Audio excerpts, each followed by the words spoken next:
Within the state or the town? within the county.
think, Madam Director, we have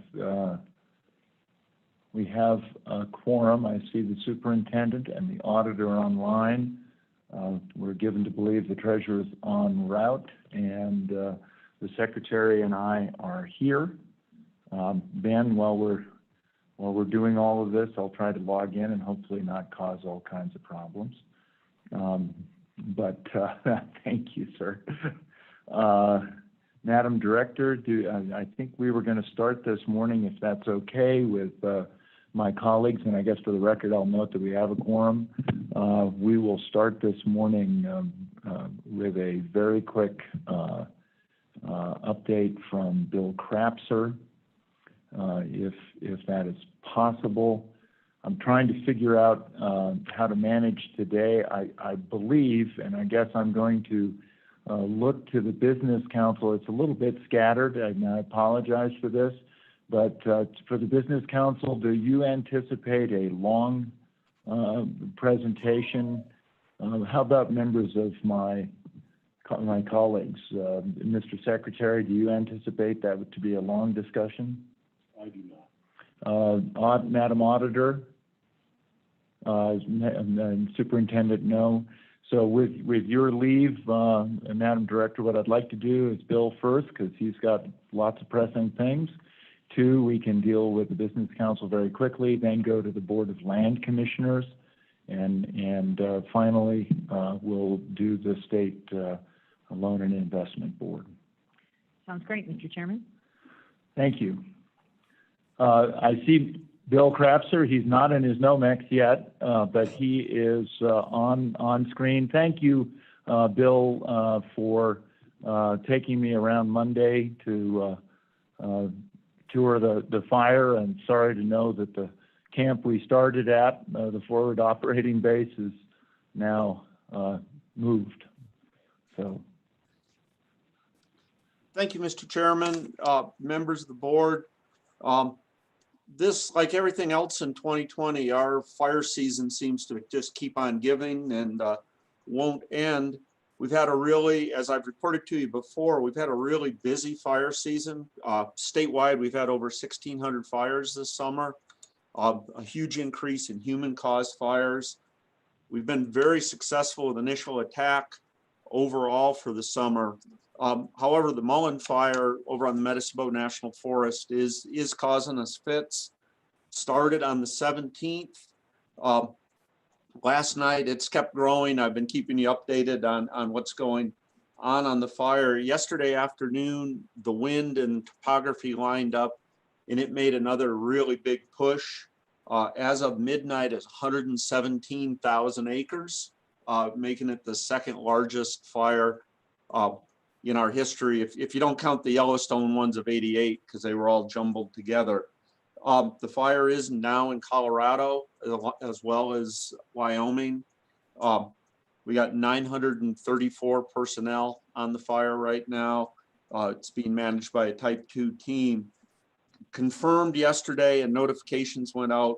So far on the fire, we've lost 29 houses and 31 outbuildings, mainly in the Foxborough, Lake Creek areas of the fire. It's the bad news is the prediction. It's a beautiful fall, but it's going to be warm, dry, and breezy across most of the state for the next week is the forecast, which will not help us on fire. Also, as of this afternoon, we'll have a third of State Forestry's total staff assigned to that fire. We've been holding back our heli-tac, one of our engines, and our 2 single-engine air tankers to have for initial attack. We've been very, very fortunate the last week that we haven't had any other significant starts across the state. I'd also like to point out that we've had a lot of help on the fire. The Forest Service, of course, is the #1 agency. They got about 98% of the acres in the fire right now. But there's been a lot of support from the interagency family and working on the fire. State Lands we've had some of their personnel involved.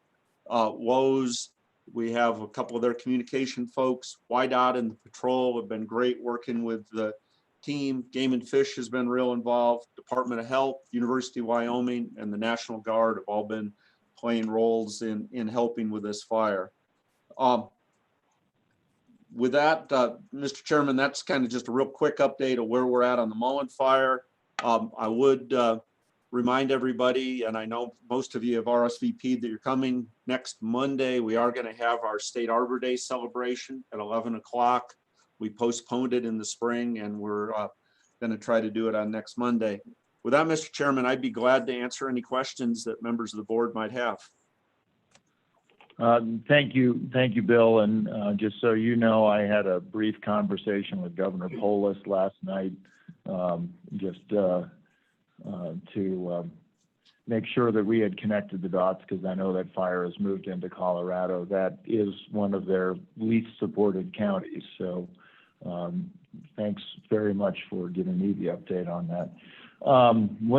For members of the board, let me start from the superintendent. Any questions for Bill Krapser? No questions, Mr. Chairman, but Bill, I'd just like to thank you for all of your work. I know it's a small part of the big job that you do, but I really appreciate the updates that you send us and via email daily, sometimes multiple times a day, and just really appreciate your work and that of your team. Thank you. Thanks, Madam Auditor.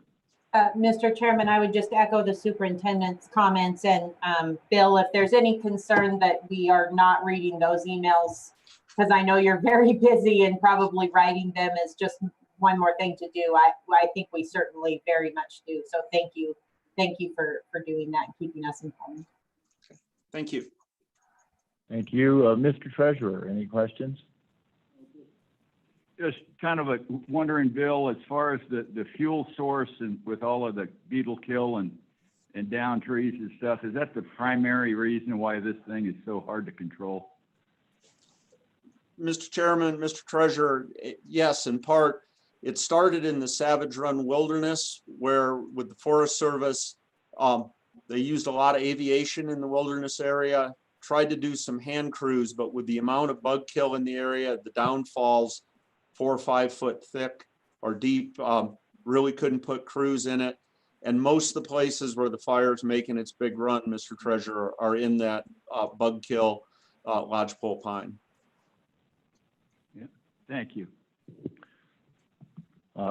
Thank you, Mr. Treasurer. Mr. Secretary. Just will say thanks, Bill, and thanks for the updates. I read all of those and appreciate all that you and the crews are doing out there. Thank you, sir. Thanks, Bill. One last thing, and then we'll let you get on with it. There were a couple of forest sales on the national forest. I mean, we have structural loss, I know that, but we also have sort of timber out in front of some of our operators in Wyoming, and then we also have some state sales. Plus, we also have a couple of good neighbor projects and the lava. So I just wondered if you could just give us a real quick rundown on what you anticipate this might do to all of those. Yes, Mr. Chairman, there's very little state land involved right now. We have a 140-acre parcel, and we have a section down by the Platte River that, at least according to the map and the infrared, looks might have been impacted. No timber operations on those state sections right now. There was about, I think the Forest Service has told me of their 7 next timber sales that they're planning to sell in that area. 5 of them have been impacted by the fire, so they're already scrambling to look at replacement volume. Also in the Lake Owen area, we had several good neighbor projects that we were doing on Forest Service land that we were putting the projects together for them, administering them. A couple of those have been impacted. The Rob Roy area, we do have some projects there, but I don't believe those have been impacted as yet. The watershed side of Rob Roy has still been protected pretty good and is not in the fire, but it will definitely impact the Medicine Bow's timber program for the next several months till they can figure out a good path forward. You mentioned the lava project, which was the large landscape scale NEPA that the Forest Service has done. A lot of the ongoing and proposed projects under lava are impacted by the fire. Thanks, Bill. Any further questions? Bill, please convey our thanks to all the crews there. Thank you, and go get them. Okay. Thank you, Mr. Chairman, members of the board.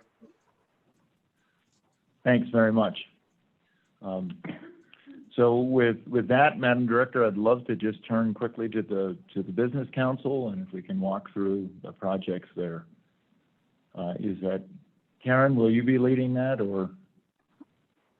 Oh, Mr. Chairman, Julie will be leading that, and then I will be handling Graybull, and then John Windling will be handling Sheridan County. Okay, thank you. And Mr. Chairman, I can go ahead and kick us off. So just wanted to thank all of you for the opportunity to speak with you today. In the electronic copy of the BRC materials that you received, you will see the June 16th meeting minutes.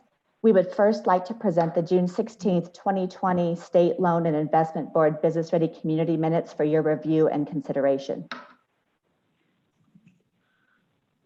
Thank you very much, members of the board. What is your pleasure on the meeting minutes? Mr. Chairman? Yes, Madam Superintendent. I'd be happy to move those. However, do we need to also approve the minutes from April 2nd? Nope. Okay, I'm seeing head shakes. All right, Mr. Chairman, then in that case, I move to approve the meeting minutes for June 16th, 2020 as submitted. A motion's been made by the superintendent. Is there a second? Second, Mr. Chairman. Been seconded by the auditor. Any discussion? All in favor signify with a thumbs up if you're on screen, or an aye.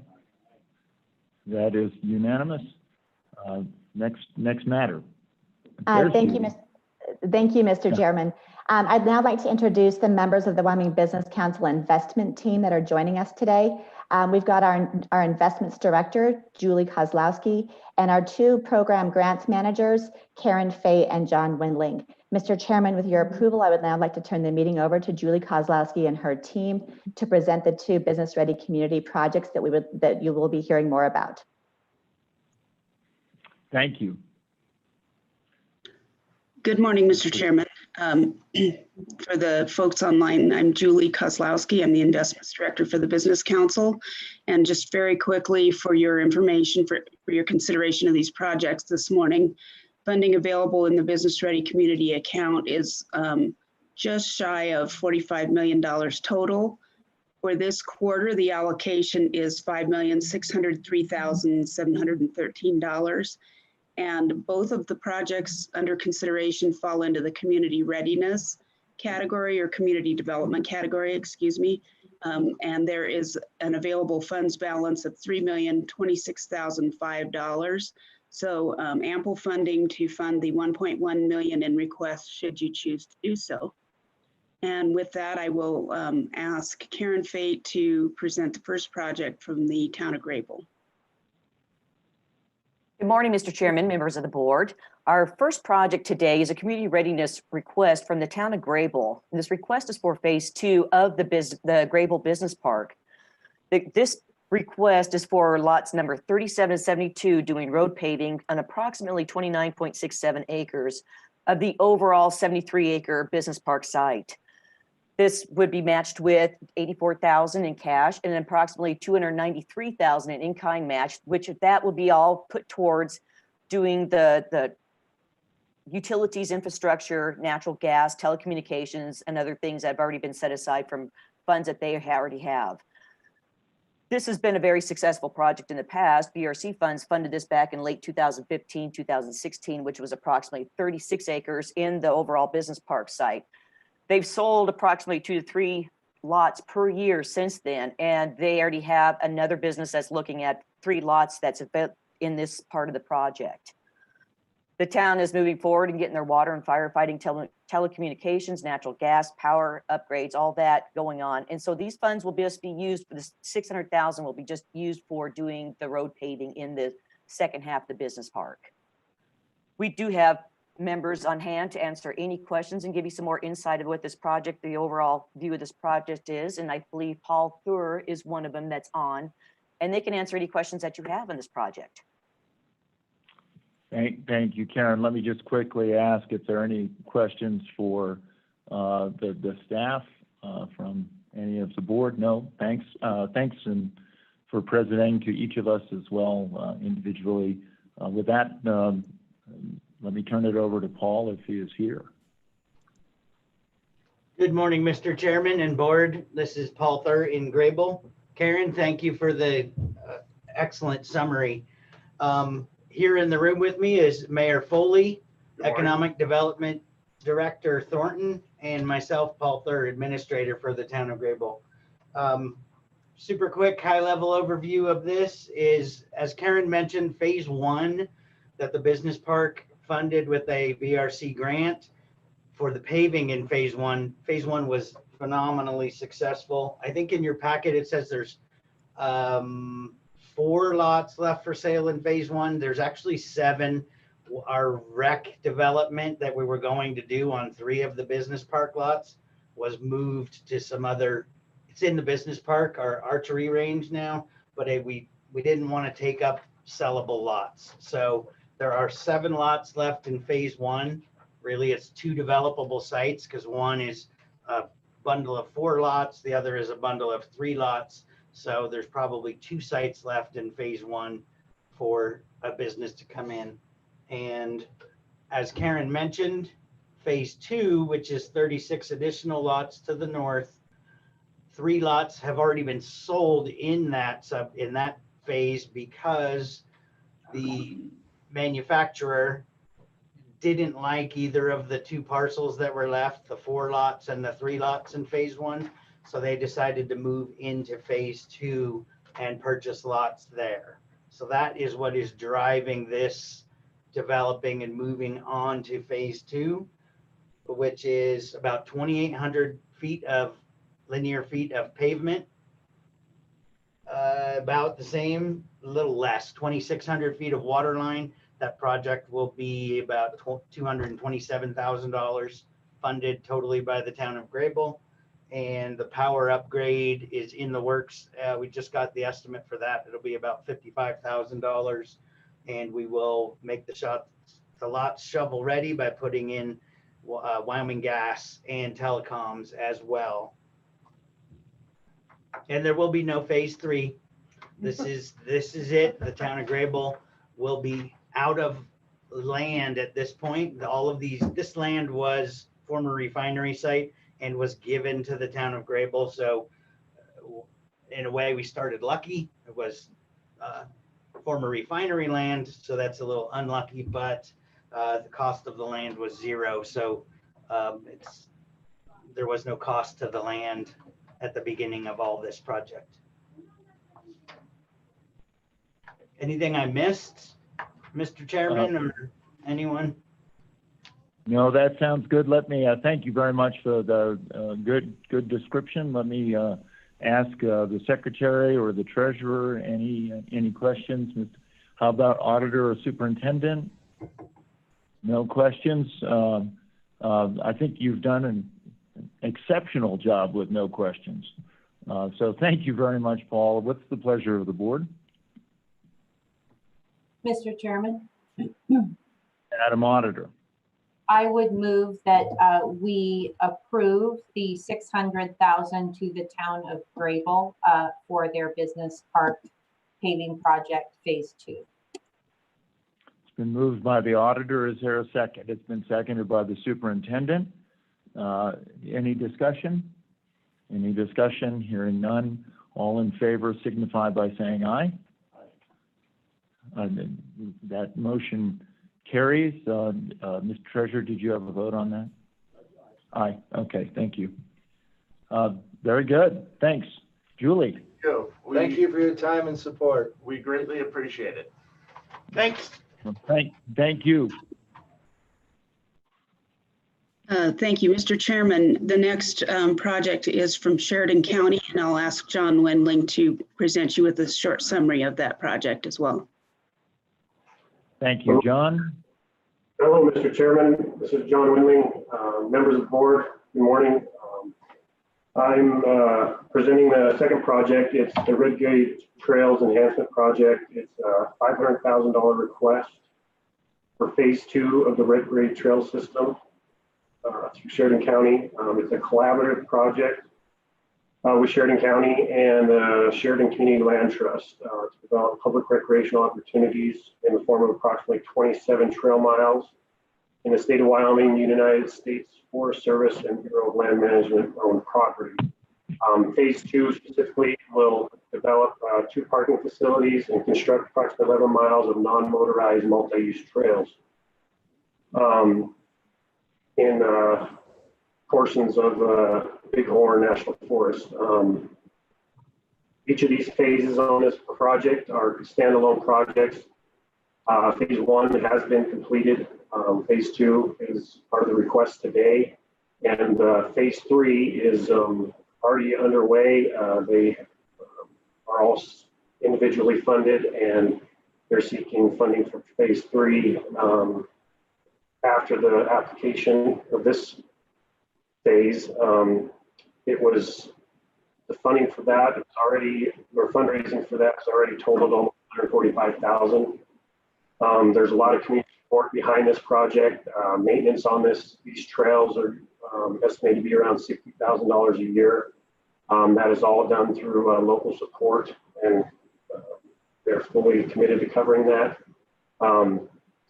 This project request for $500,000 is leveraged through $1,070,000 in local contributions. Excuse me.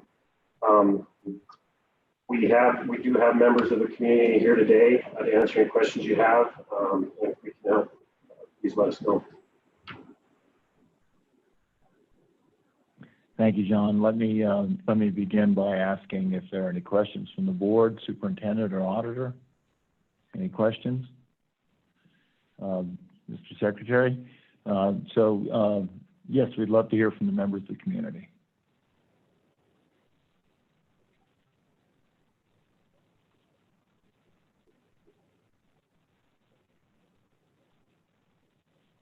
Mr. Chairman, this is Karen Fate. I believe that we're having some problems here.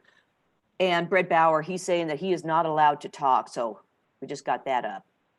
So if there's something we could do to help him on his end. He's on. Go ahead, Brett. Oh, I'm here. Yeah, so be careful. Thank you, Mr. Chairman and members of the board for considering our community project today. And thank you, John, for that fantastic summary. I'll keep my remarks short since John did such a good job there. We're just pleased that you guys are considering this project. That's great for our businesses, great for our community, and has, as John pointed out, fantastic community support. The project is a collaboration of the county, state lands, the Forest Service, BLM, and we've been working on this for several years, and we're really excited to be at this point where we have a chance to visit with you about making this project come to reality. Thank you. I'll take any questions you might have. Thank you. Are there any questions about this project? Madam Superintendent? No, Mr. Chairman. Okay, Madam Auditor? Mr. Secretary?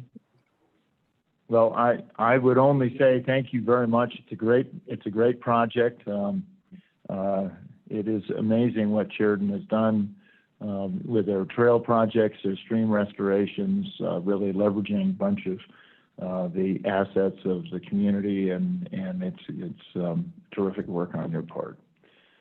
So without questions, what's the pleasure of the board?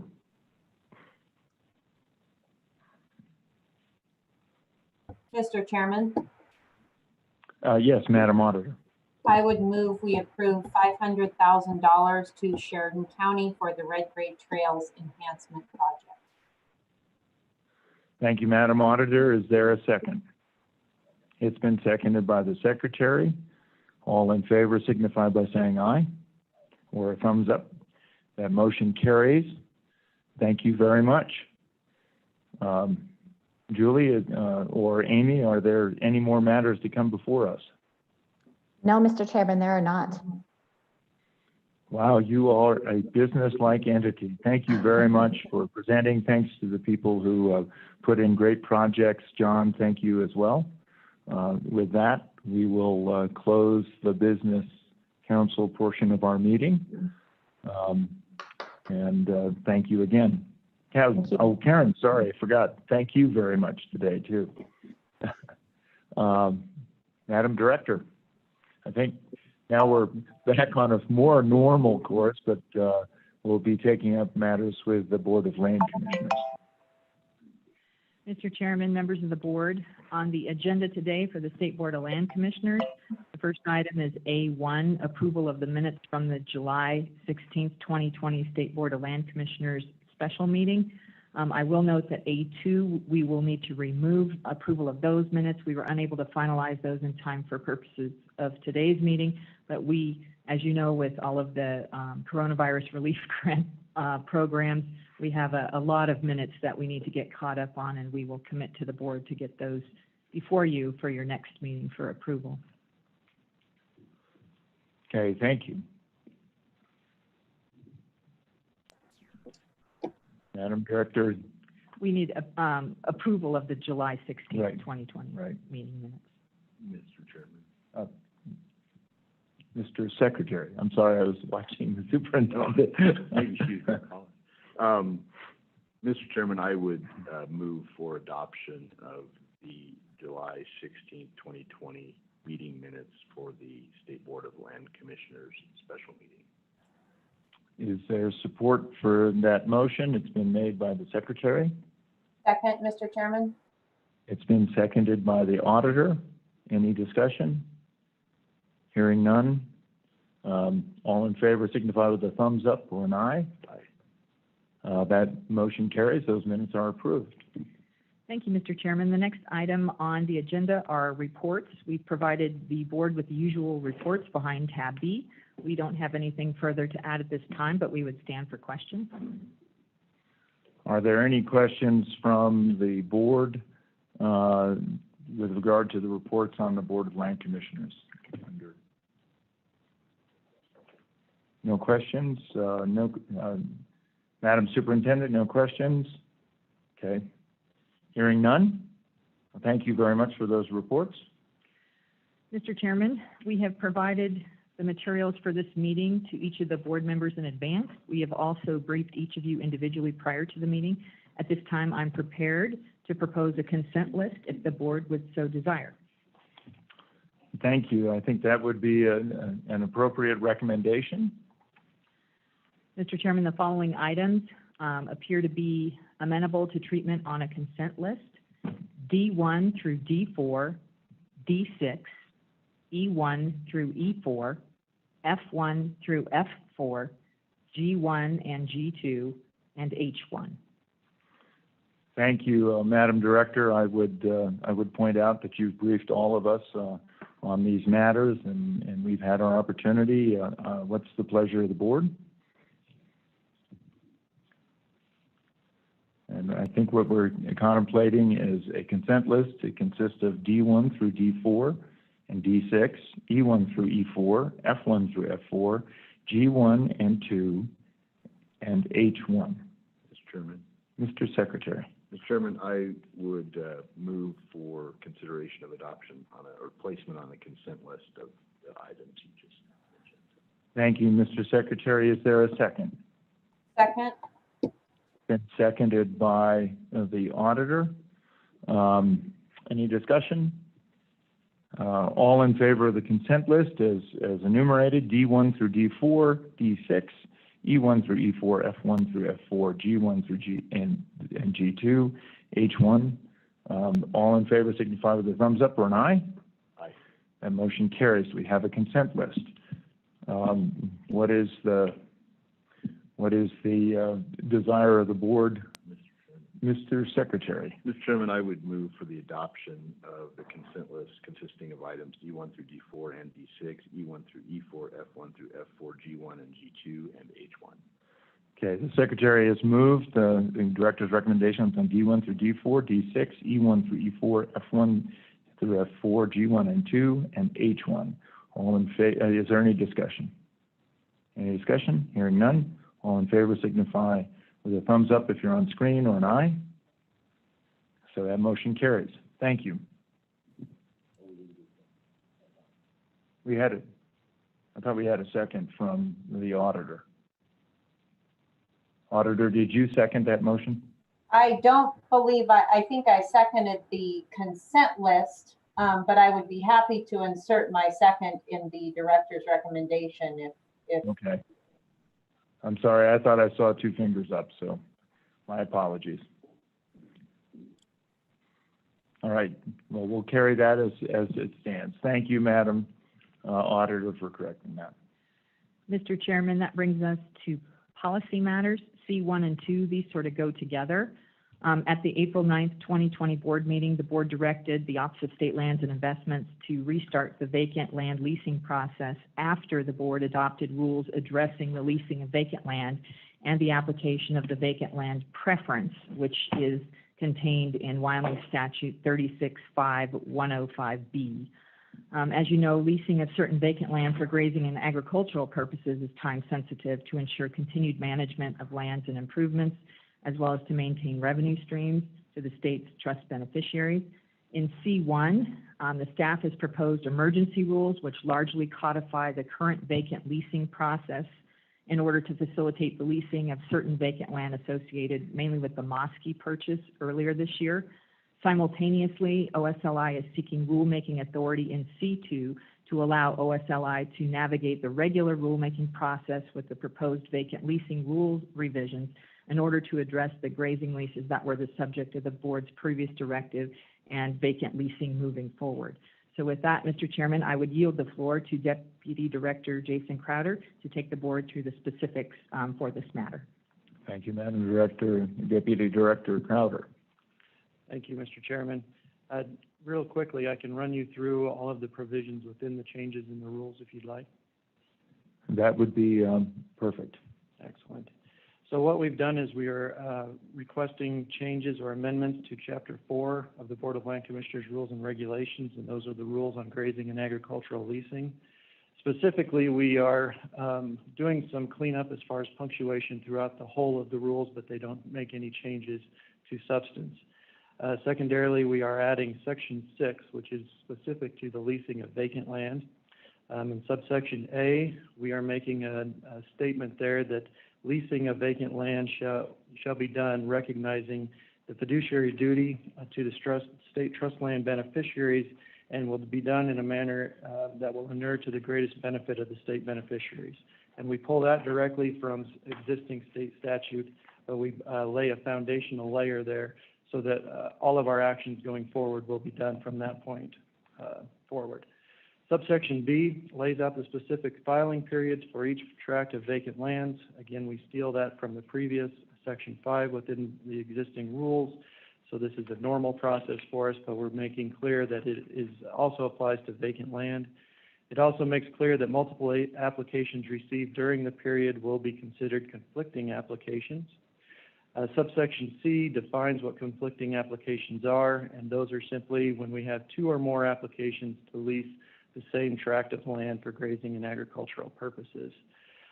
We will consider those to be in conflict, and we will handle them under the provisions of 36.3.102, 36.5.105, and 36.5.108 of the existing statutes, as well as Chapter 1 of the board's rules. And all of those provisions together are really the director's authority to manage these lands, as well as the authority to render a director's decision and how to process that going forward. So when the director is issuing her decision, she shall consider what are in subsection 1 under subsection C, which are the qualifications of the applicant to be a lessee, the actual rental offered by the applicants, and any attributes of the applicants that would inure to the greatest benefit of the beneficiaries.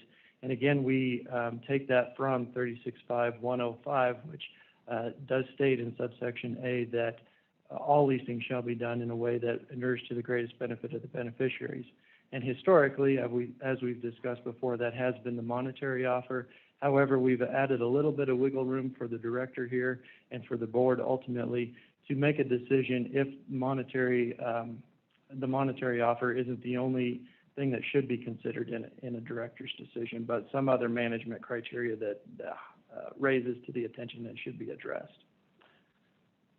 Should the office receive equal rental offers when we offer that vacant land for bid, we then are guided by subsection 2 of subsection C, which does follow in line with the preference. And that's what the board has directed us to do, is to more clearly define where the preference is located in leasing vacant land. And this is where we've inserted it.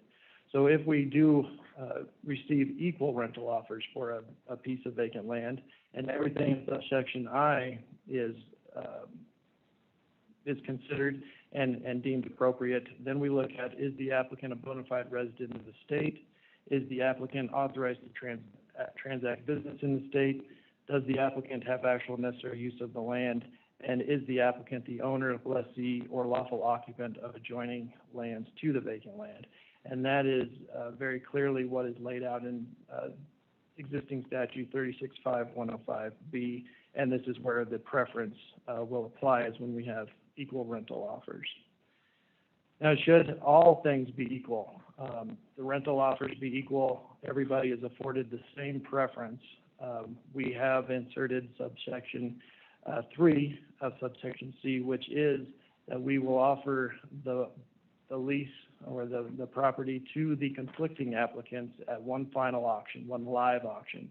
So all of the applicants will be present at that live auction. They will understand what the bids are and have the opportunity to outbid their competitors in that situation. And in that case, they will be able to inform the director as to who has offered the highest bid, and then she can render her decision based on that highest bid. Again, that's with everything else being equal. Subsection 4 within subsection C is the normal process for us that any party may appeal the director's decision, and this is normal throughout these sets of rules. And it also very clearly states that the decision by the board awarding that lease is the final agency action in that matter. So, Mr. Chairman, that's a quick rundown of what we are inserting into the rules. I'd be happy to answer any questions. Thank you, Deputy Director, and the Treasurer. I'll recognize. Practically all of this rule is contrary to the intent of the statute. Okay, thank you. It says in all circumstances you're going to apply the preference, and this has a qualification to all, which I don't think that you can actually do. I mean, all is all. Basically reading the second paragraph and saying this is what is in the statute, that is true. That's what's in the statute, but not in the context of the rule that they apply it to. The statute was, the time that the statutes were put in place, a lot of it was the time when you had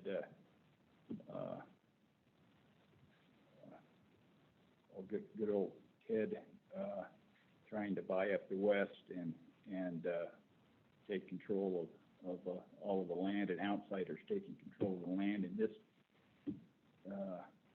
rendition of the rules, it allows anybody from outside of the state to essentially the highest bidder, the person who has the most money, can't control the state. And if they want to interfere with the commerce of the state, they simply just have to raise the bid over the commercial value of the property and drive all the ranches out of the Wyoming out of business.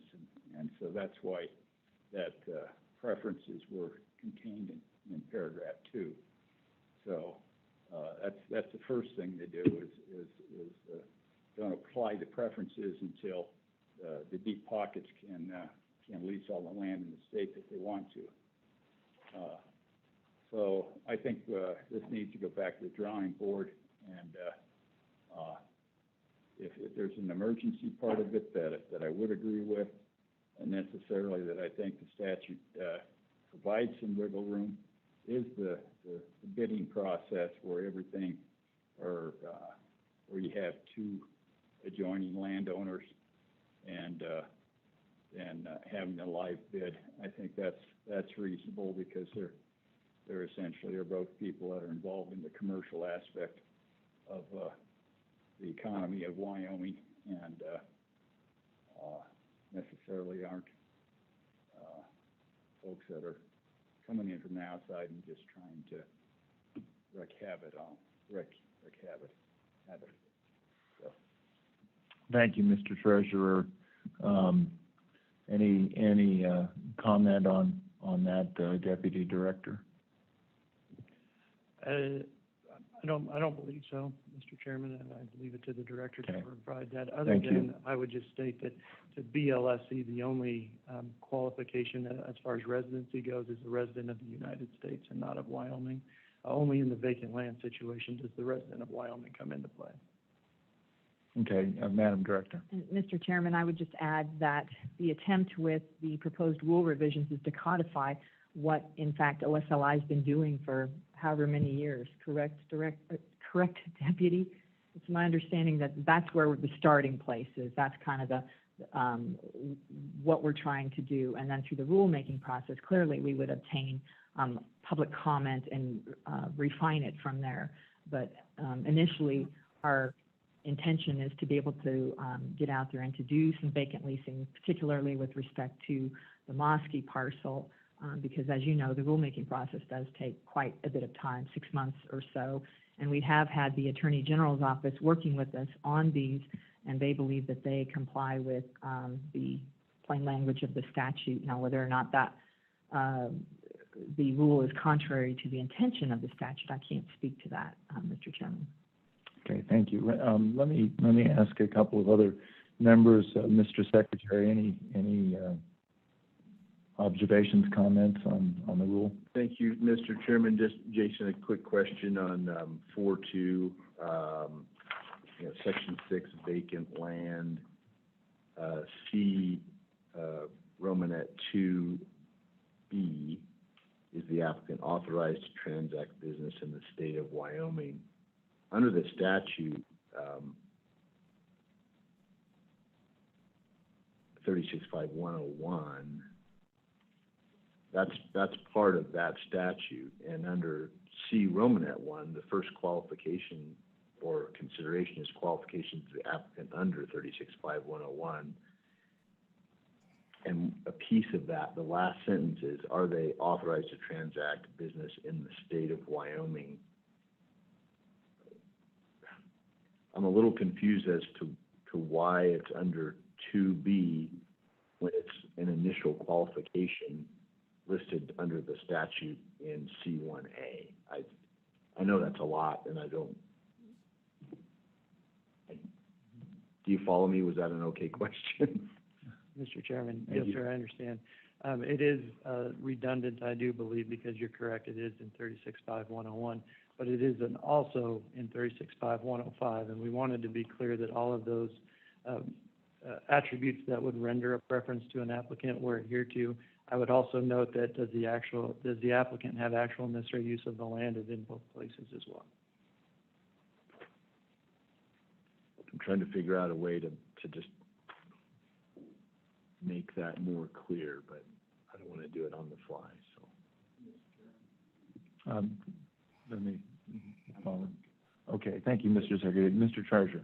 These are emergency rules, so the assertion that you're going to have public input is, I don't believe necessarily in comparison to regular rulemaking authority. I just don't think you have the public input. Now, if this is for the Mosky situation, we did Mosky months ago. If there was a reason to have a rule change, we probably should have started the regular rulemaking authority even months ago, back last spring when we approved this.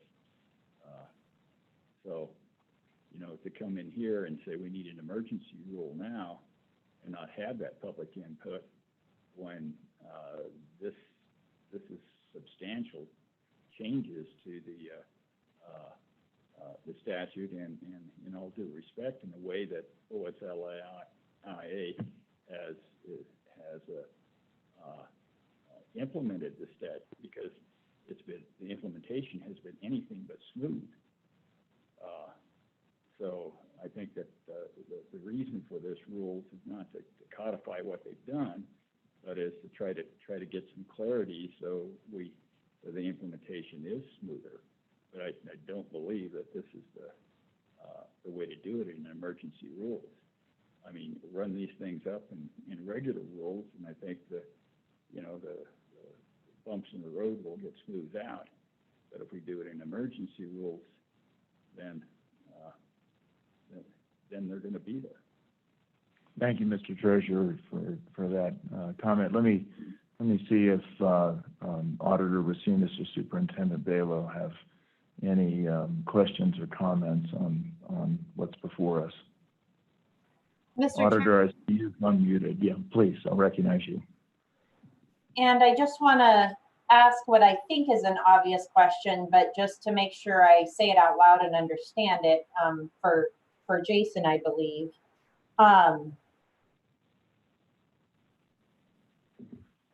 We, as the board, I mean, this sets out that in general, the highest price wins, period, which is how OSLI has been operating for quite some time.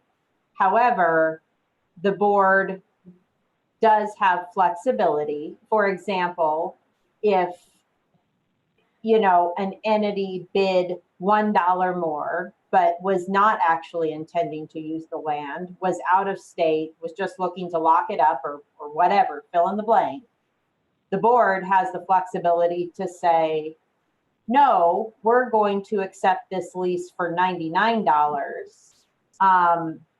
as opposed to this lease for $100. Is that accurate under this proposed rule? Deputy Director. Thank you, Mr. Chairman, and that's a good question. Absolutely, because the director's decision conditionally awards the lease. The board ultimately awards it or approves and codifies the director's decision, but the board can do anything they want, contrary or in line with the director's decision. Thank you, Mr. Chairman. Thank you, Madam Auditor. Any further? Any follow-up? No. Mr. Secretary. Thank you, Mr. Chairman. Jason, back to the issue of being a bona fide resident of the state of Wyoming, and you had mentioned that only applies to a situation where you've got vacant land. And under Section 6, the consideration of residency seems to only come in C Romanet 2A, because I note under C Romanet 1A, the qualification, as you stated earlier, is, as far as residency or citizenship, is only for the United States. So it seems to me, just by reading this, that we're not giving the preference to a Wyoming resident. And that's the whole rub here, I think, and has been all along, until you get to that second step. And so, as the auditor mentioned, and maybe the treasurer as well, is you only get to that consideration of residency once you've established that the bid is high enough, or most likely the highest bid. And you read the statute, and as the treasurer mentioned, under 365105B, it says, and again, this is, I think, where we got caught up last year, preference shall in all cases be given to applicants who are bona fide residents of the state of Wyoming, and that's for vacant land. And so I'm trying to reconcile that. Mr. Chairman, I think that's a great clarification. Thank you. Because that is where we were struggling. And so we drew back to all of the decisions that made recommendations from the Office of Administrative Hearings to the Board of Land Commissioners. That did say that the Office of State Lands did interpret how Section 365105 was to be used in vacant land. We've also utilized the Attorney General's office. And so I'd say that I'm going to answer your question, or I'm going to attempt to, and then I'd ask probably an attorney to back me up. But in all of those cases, we did look at 36.5.105 in whole. We started with subsection A, and then we went with subsection B, meaning that we are looking at what or which applicant inured to the greatest benefit of the beneficiaries. And then should there need to be a tiebreaker, we would apply the preference at that point. The tiebreaker being we would need even offers, not the highest one at that point, but we would need even offers, or if there were some other attribute that contradicted the bid that dropped one down or raised one up or whatever. But we haven't had that situation. So we haven't had the case where we've applied the preference, but it's always there. We've read it and interpreted it to be subsection A first and then subsection B. And that's how we've written these rules, that subsection I or 1 is really subsection A of 36.5.105, and then subsection 2 is subsection B within the statute. But I would defer to folks who are a lot smarter in law than I am. And just a second, Mr. Treasurer, thank you. So, Jason, with that, are you suggesting Ms. Monger maybe be able to add clarification to that? And then I'll recognize the treasurer. Large confidence in Ms. Monger. So I'll recognize Randy Monger from the AG. Thank you. Who always makes a big I know. Hard to find a microphone that works around here. Mr. Chair, and that is correct. So as we've interpreted this throughout many years, what we've always started is that the goal is to get the highest and best use of this land, which is price. And so that's A, right? It will inure to the greatest benefit of the beneficiaries. And so then the only reason then we look at the preference is when there is a tie. So if both parties bid the minimum amount, then you would go to the preferences, which would benefit to the citizens and all those other things within the statute. But that always what we're doing is we're looking at the highest price.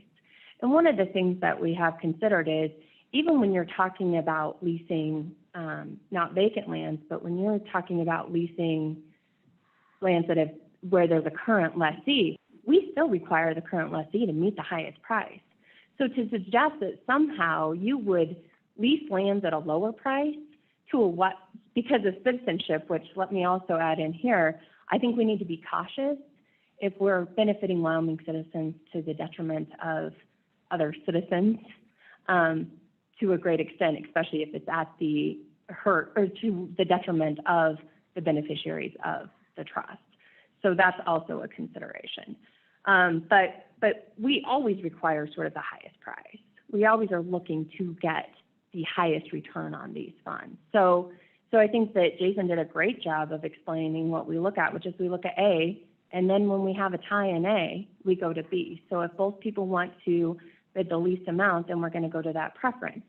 But what we are, in fact, encouraging people to do is to bid a higher amount, to bid the amount that is the market price for this land, which isn't necessarily what the minimum amount is. So Ms. Monger, just to follow up on that quickly, and clarification on this. With regard to the citizenship of being a citizen of Wyoming requirement, that particular provision could be explored by the board of awarding that lease. Is that correct? Mr. Chair, I believe that is correct. Okay. So that would be in the purview. Would it also be in the purview of the director? Mr. Chair, I believe that it could be within the purview of the director as well. And probably in the first instance, she would make that determination and then come to the board.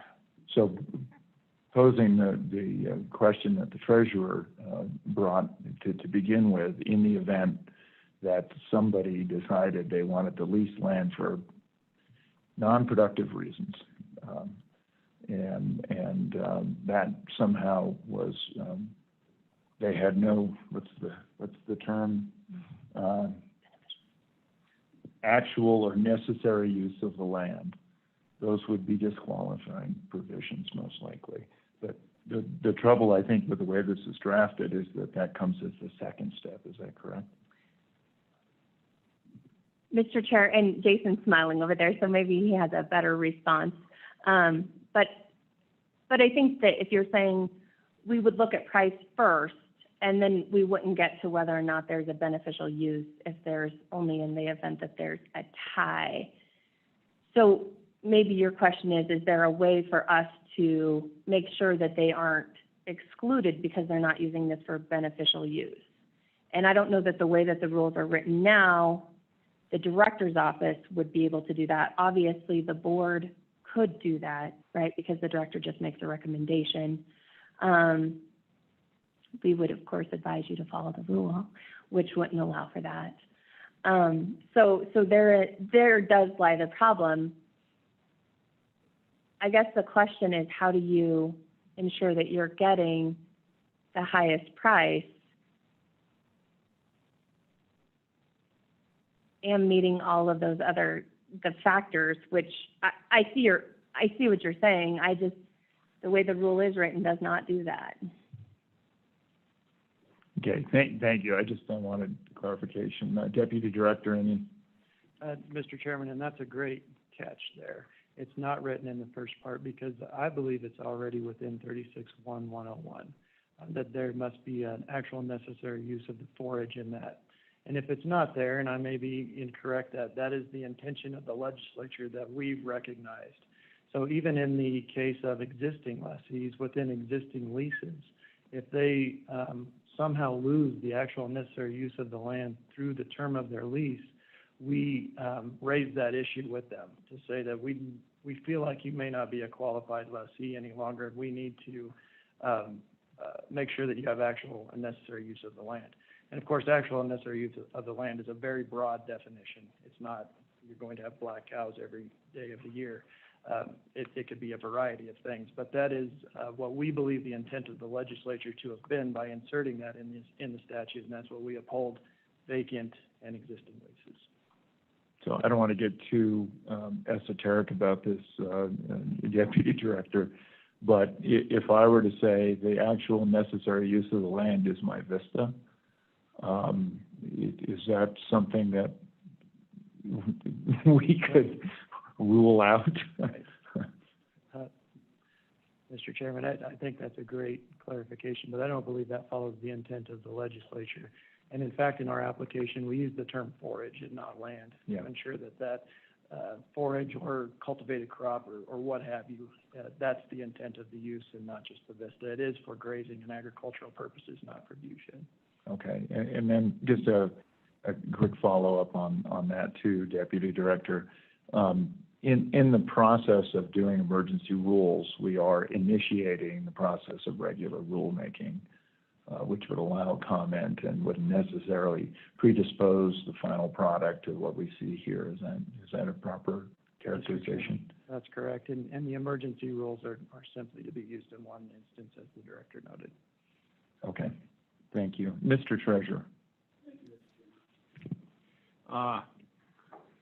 Ms. Munger, cross-examination. Friendly. I'm unaware of any place in law or the Constitution where, unless it's expressed in law or the Constitution or provided by a court precedent, that one section of the law is superior to another section of the law. And so I don't understand how you've interpreted that just because one section, as far as inuring to the benefit of beneficiary, supersedes the section that says in all cases. All means all. Why doesn't all mean all? Mr. Chair, Mr. Treasurer, so I just want to clarify something, which is our job here is to advise you to what we believe the law says. So you can certainly disagree with that. But what we do believe is that the number one goal of this board in most instances, and in fact in all instances, is to maximize the benefit to the trustees. So we start with that always. And so when we look at it, that seems a natural flow of A into B, which is to inure to the greatest benefit of the trust.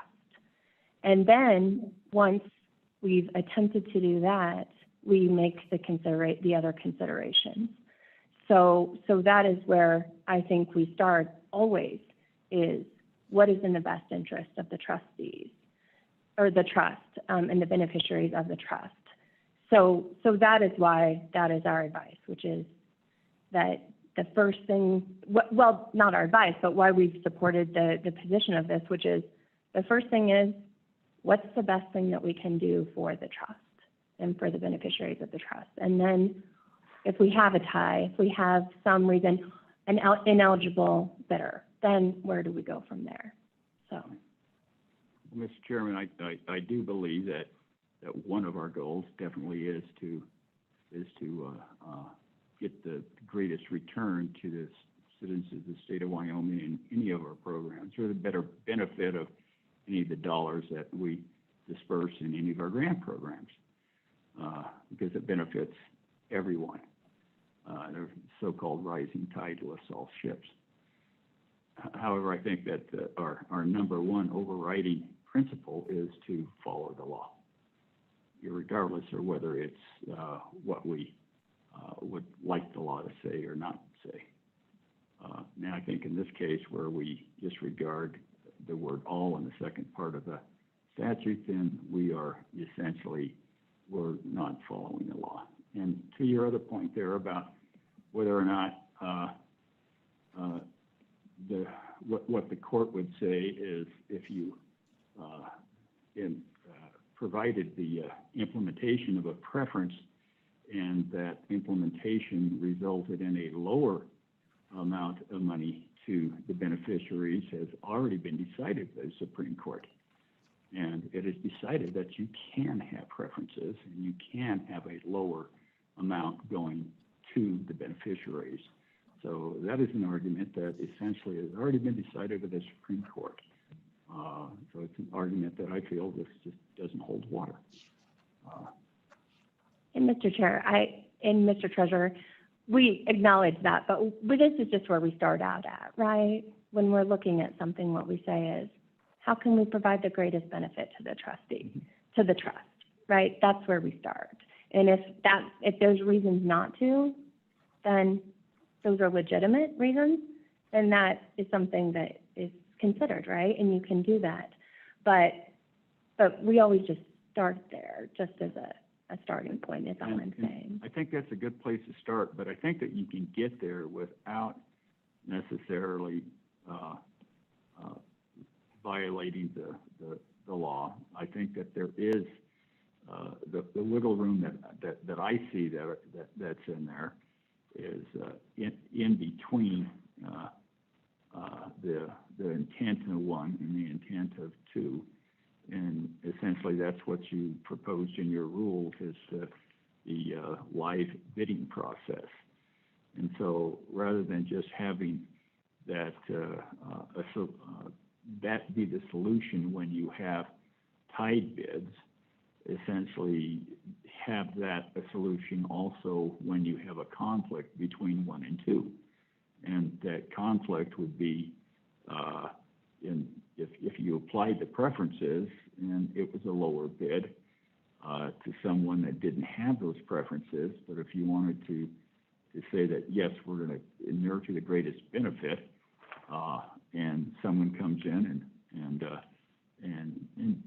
and bids, let's say, the fair price of $25 an animal unit, where the price right now is $6.40, and the person with the preference bid $7 and thought they were in great shape, then I think you could say, well, you know, true, you bid over the minimum, but we've got two sections of the law. We have to adhere to both of them. In all circumstances, you have a preference, and we're going to allow you to assert your preference with a live auction. I think you can say that. It's a stretch, but I think that you can say that. You walk through that door in the last one. And to the area of what is, if you could remind me, Governor, it was the qualifications as far as the use. It was actual and what was that, or something else? Actual and necessary. Actual and necessary.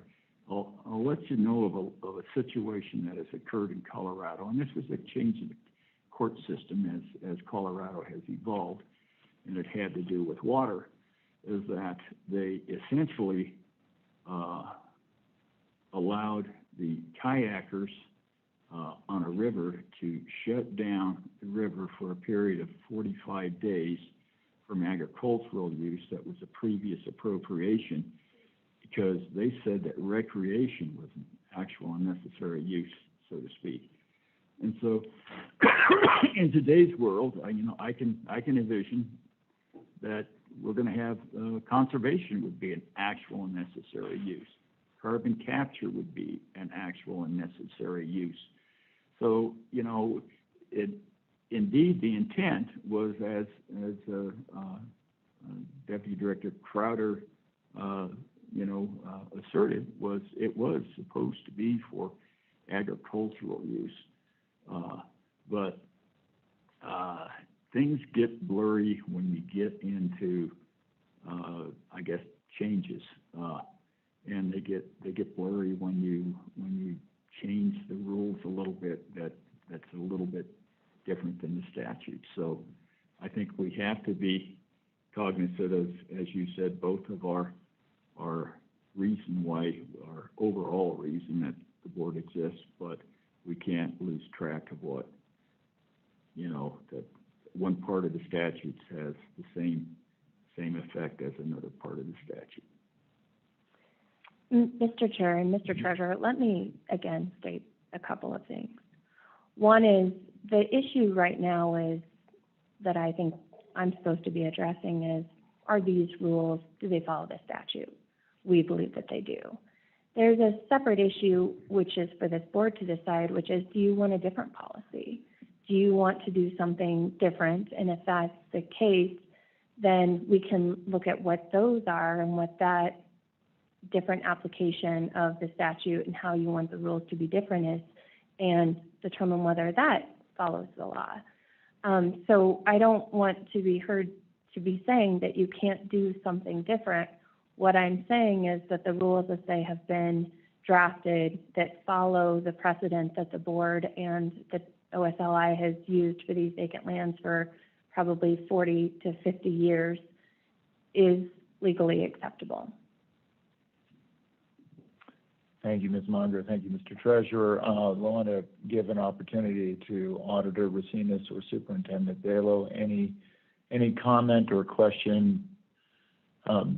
Superintendent, I didn't know if raising your hand or. Mr. Chairman, thank you. I'm scratching my head more than anything because I think that this is a really important discussion for us to have, and there are some really meaty issues to consider. I know in my time on this board, I've continued to look at that first and primary responsibility that we have to maximize revenue on these lands. And, as questions arise, for me, they've been well articulated by the treasurer and other members of the board, and responses have been well articulated by staff, including Ms. Monger. I appreciate sort of the decoupling of a couple of issues that aren't addressed necessarily in this draft of rules. One being, this notion that perhaps we do need to better identify agricultural use and separate it from some of the scenarios that both you, Governor, and the Treasurer described with respect to vistas and conservation, et cetera. So I think that is, though, decoupled from this conversation, and I'd really like to keep us focused on how we can mitigate some of the conflicts that either we see in the near future or that we've had on our plate in the past.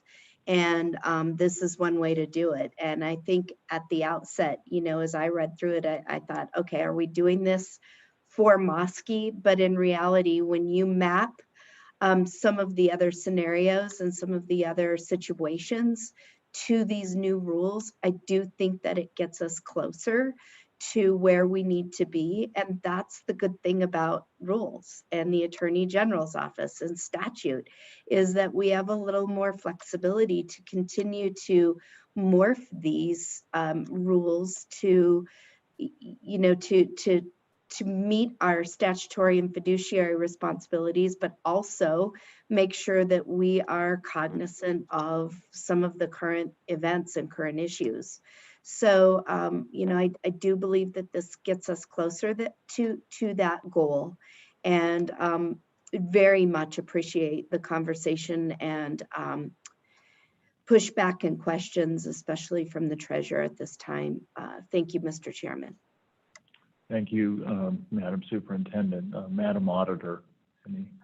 Mr. Chairman, just quickly, I think one of the problems is we're trying to, maybe to put it simply, we're trying to fix what we all have recognized is a maybe less than ideal statute and difficult to read statute. We're trying to fix that with rules, which is a challenge. But one point I just want to bring up, I think, you know, this was brought to our attention because we had appeals of the director's decision under the longstanding policy, whether it was written down or not. I just want to say, I'm not sure that necessarily indicates there's a problem with the way it's been done. And in fact, I might say that just means it's working.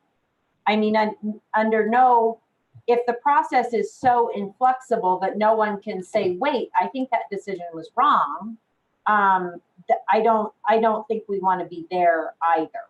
So that's all I have to say, Mr. Chairman. Thank you, Madam Auditor.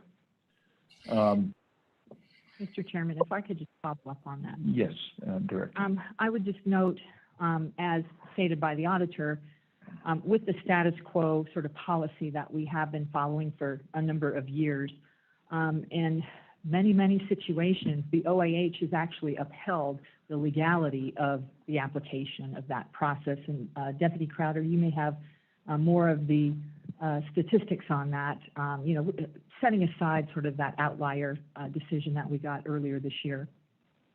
Yeah, Mr. Chairman, we have good data going back to 1998, so that's where we drew the line. And since 1998, we've had 49 leases be offered that were vacant. 28 of those received a director's decision conditionally awarding the lease to the highest bidder in those cases. Of those, only 12 were appealed to the Office of Administrative Hearings, and all but the most recent 2 challenges, the board has upheld the director's recommendation in her decision. So 25% of the time they were appealed. Thank you, Deputy Director and Madam Director. Mr. Secretary.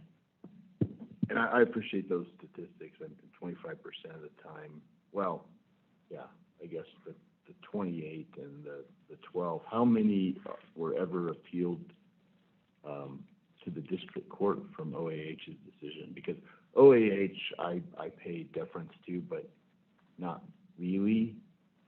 It's a matter of whether or not those people that lost had the time and money and passion to appeal to the district court.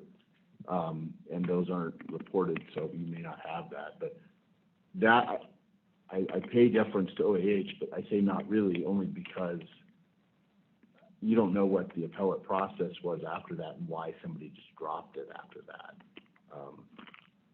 So if you have that, it'd be interesting to know, but if not, that's fine. And then a follow-up is, you know, if we go forward with these rules, and this is more for Brandy, would it behoove the board, and I don't know how or if this has been done before by the board, but we go back to like the Ag Committee and say, because that's what could solve all of this. We wouldn't be guessing. And if we wanted it to be a certain way, it could be made a certain way, and the questions could be taken away. So if we adopt these, would you advise, or not advice, but am I correct in saying that if the committee and the legislature wanted to make the statute more clear, that could be a benefit to all of us, rather than us sitting here having these probably perpetual arguments over commas and preferences? Would that be helpful? Mr. Chair, Mr. Secretary, I think in instances where we find ourselves a little bit searching in the dark because we don't have clarity within the statute, it's always helpful if we get that. Now, the warning would be, you never know what you're going to get when you do that. So that's a policy call for this board.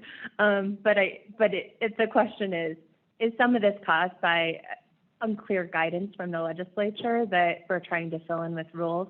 I do think that's a fair point. So, Ms. Monger, unless the Secretary has follow-up on that? No, no. I did a couple questions on that. Thank you for quoting almost directly my predecessor as treasurer, Joe Meyer, and also former AG, who was always a little worried about where the legislature might go. Not that they aren't dedicated individuals, but I think one of the challenges here, and I think it's the one that the treasurer brought up, is the interpretation. And without a codified sort of legislative history, we're sort of obliged to sort of have people's recollections. What I guess I'm wondering about is we have a regular rulemaking process underway. We do have an emergency situation here with the mosque and some, I guess, unclear sort of direction as to how we should move. So I want to set that aside for the time being. But in the larger context, it is the Attorney General's opinion that, maybe not small o, not big O, that these do comport with the statute, at least within the vagaries that the statute provides. And the opportunity for clarifying those interpretations can reside in the rulemaking process, which is a deliberative process that would have ample opportunity for public comment, and I think this board, having fully vetted a lot of those issues, would have time to consider that in the regular rulemaking process. Is that a fair comment? Mr. Chair, I think that is a fair comment. So, and maybe I can help with the other issue as well, which is before you, I think, are both emergency rules and then the authorization to go forward with regular rulemaking. So appreciating the treasurer's fair comments about how the emergency rules don't provide for those opportunities. I believe the emergency rules would be very limited to the mosque parcels, and certainly this board could, be clear to the office that you don't want a bunch of other vacant leasing to be done under these rules. Then moving to the regular rulemaking process, not only do you get the opportunity for the public comment and the opportunity to take that comment and revise your rules based on that, they then also go through the LSO process before they get signed by the governor to become rules. And so there are all of those steps and all of those protections in that, within that process, if you get an LSO or a management opinion that says, we think this violates law, right, then that's something to consider as well. But it goes through all of those steps to have some assurance that this is sort of within the right process and people have noticed and it's clear how the office is going to perform. Thank you, Ms. Monger. So then let me propose, or at least propose an edit and get your reaction, I guess, both Deputy Director and Director. I'm wondering, I'm not clear, and I asked the Secretary, I'm not clear that 101 does have that bona fide resident of the state of Wyoming provision.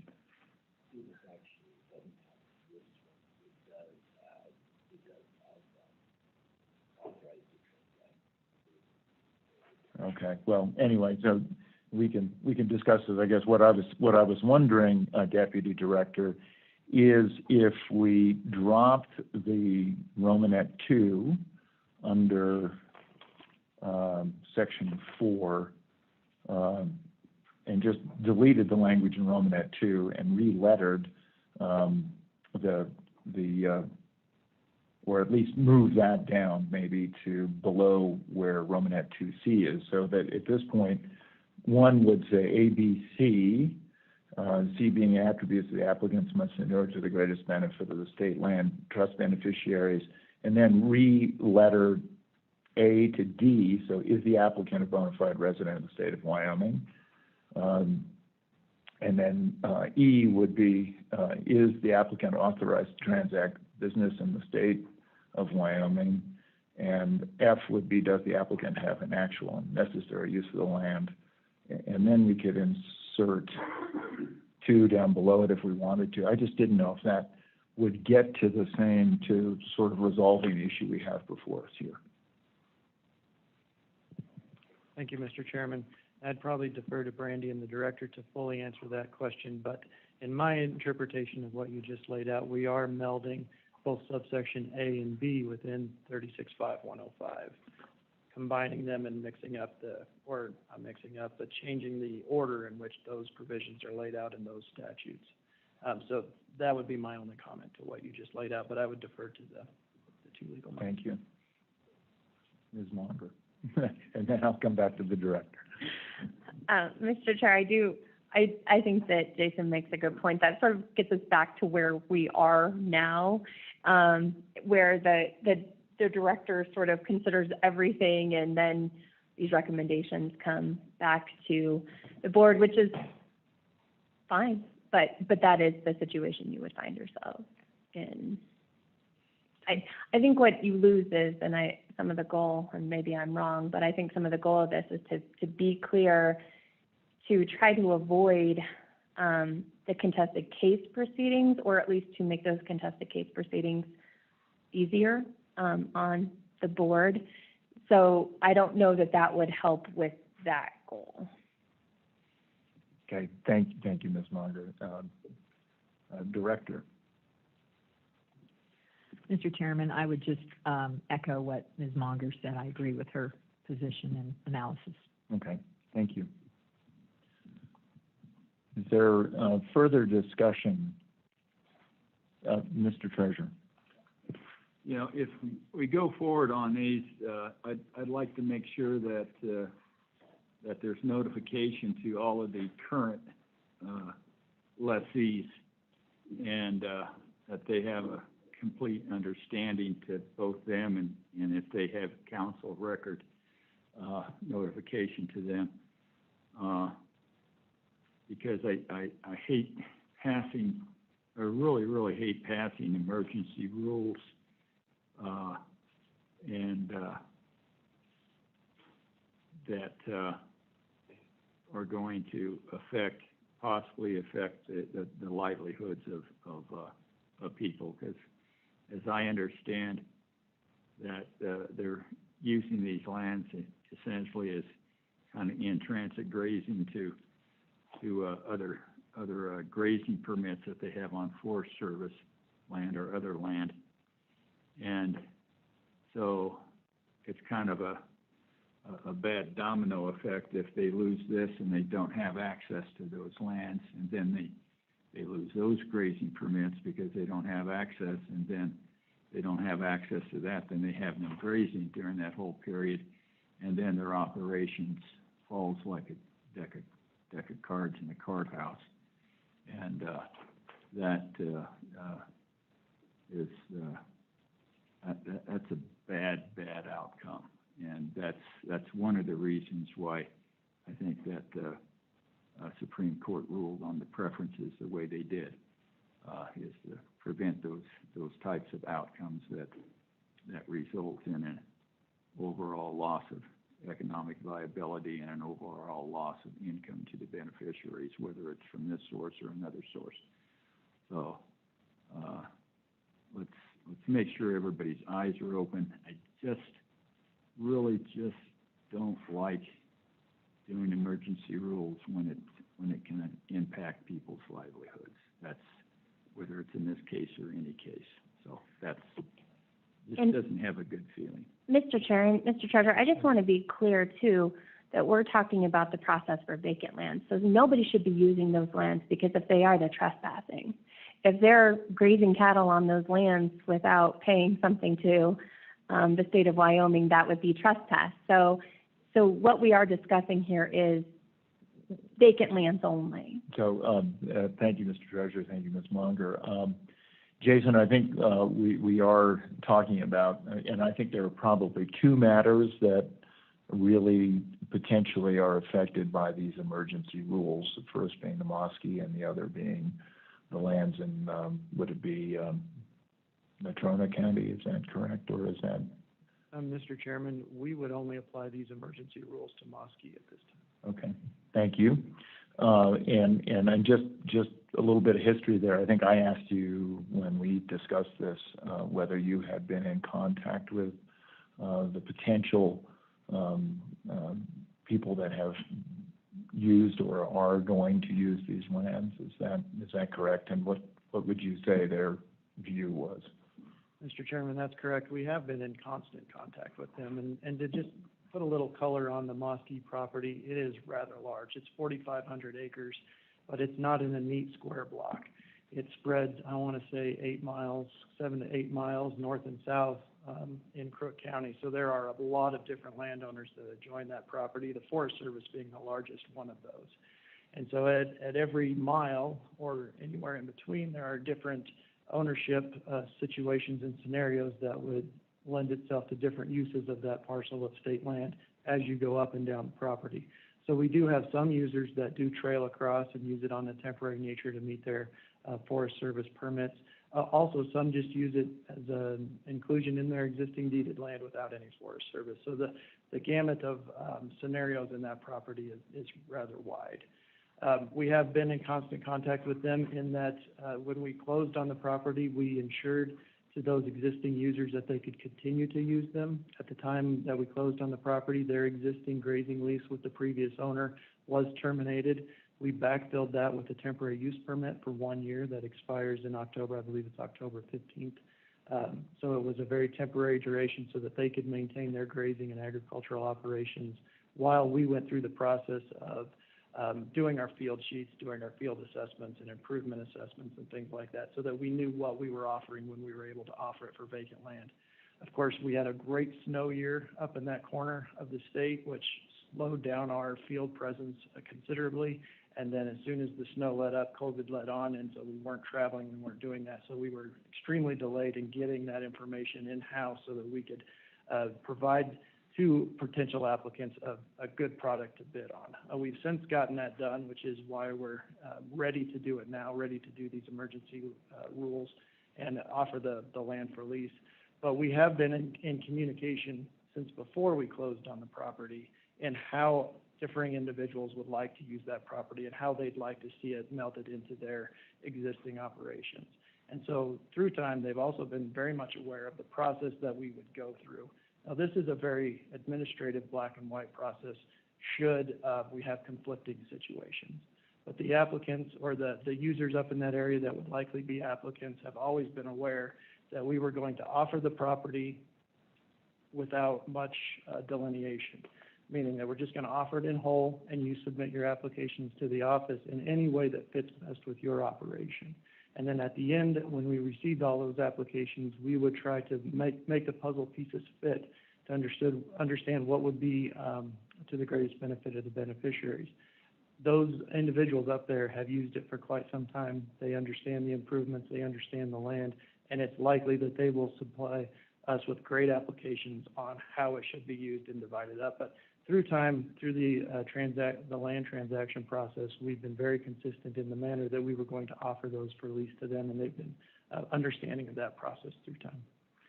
So just a quick follow-up on that. So I appreciate that you have been diligent and you know, considering that's a community and knowing that they're neighbors, hopefully everything goes well. I know sometimes that doesn't happen. And in the event that either there's a conflict that arises between neighbors, or there's somebody, super sort of trying to go over the top of everyone, all of those matters would have to come before this board. Is that correct? Mr. Chairman, that is correct, and we do recognize there's likely to be neighbor conflicts up there. But at the end of the day, we uphold the position that it's the Board of Land Commissioners' land to do with as they are directed to do by the Constitution.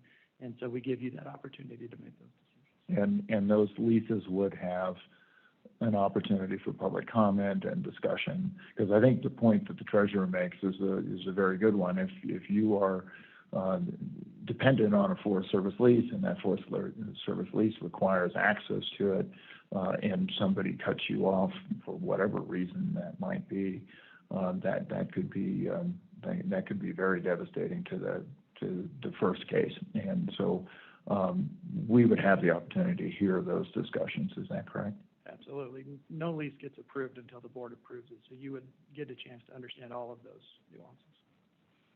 Okay, thank you. Mr. Secretary. Thank you, Mr. Chairman.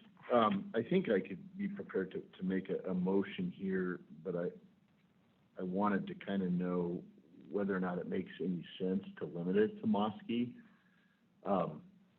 Until we change the statute or come to some kind of resolution, I mean, at least these rules have that added tiebreaker in at the end, and I don't want to hamstring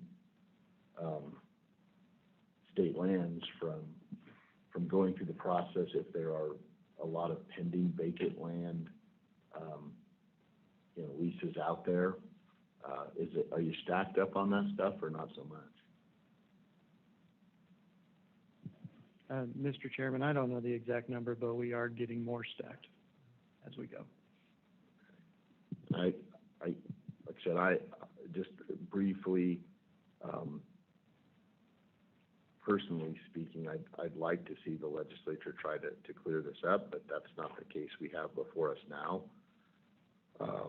I'm satisfied with the fact that we'll be able to have public comment in the long term on these rules, and perhaps we could have a working group amongst us and try to maybe figure out what we like best. Maybe we reorder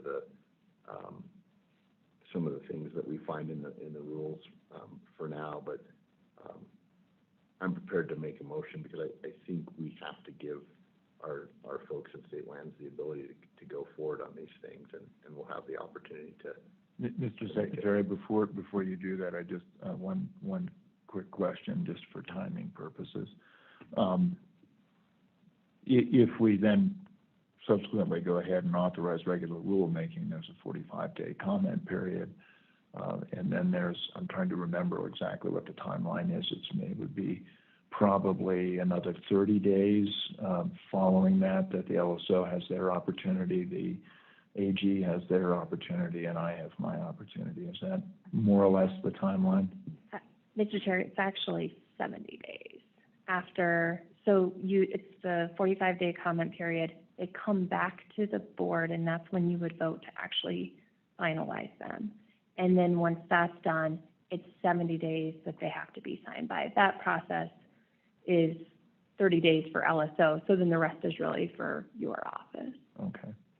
So I guess, Deputy Director, my question really goes to, is that kind of timeline going to hold up the process? And I think Mosque, we have that temporary use agreement that ends on the 15th, so that's urgent. But the others, would we be allowed to have a time? And I guess, if I'm looking at that timeline, it allows the legislature to either take it up or not as well. So, okay, thank you. I'm getting indication, yes. No, that's a great point, and I think maybe we have communication with the chairman of the Ag Committee or somebody to see what they've got going on. I mean, I think they would have time to take a look at this, but so those were my thoughts. I think that's okay. So I didn't want to slow you down. No, I'm glad you said that, because that tells us that the timeline would work for for all the options, including revisiting the statute itself, so. Anyway, you want me to make a motion or? Sure. All right, I would move that we make the finding that emergency rules are necessary for the timely need to ensure continued management of land and improvements, as well as to maintain revenue streams of the state trust beneficiaries. And pending that finding, that we adopt the attached draft emergency rules for Chapter 4 of the State Board of Land Commissioner Rules and Regulations, Grazing and Agricultural Leases. Okay, thank you. Mr. Secretary, that motion's been made. Is there support? I'll second, Mr. Chairman.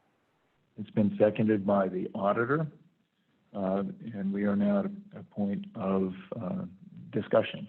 Any discussion? Mr. Treasurer.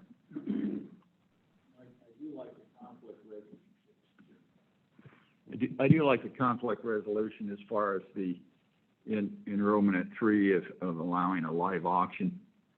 I'd like to ask the director or deputy about whether or not we could expand that live auction to I guess acknowledge the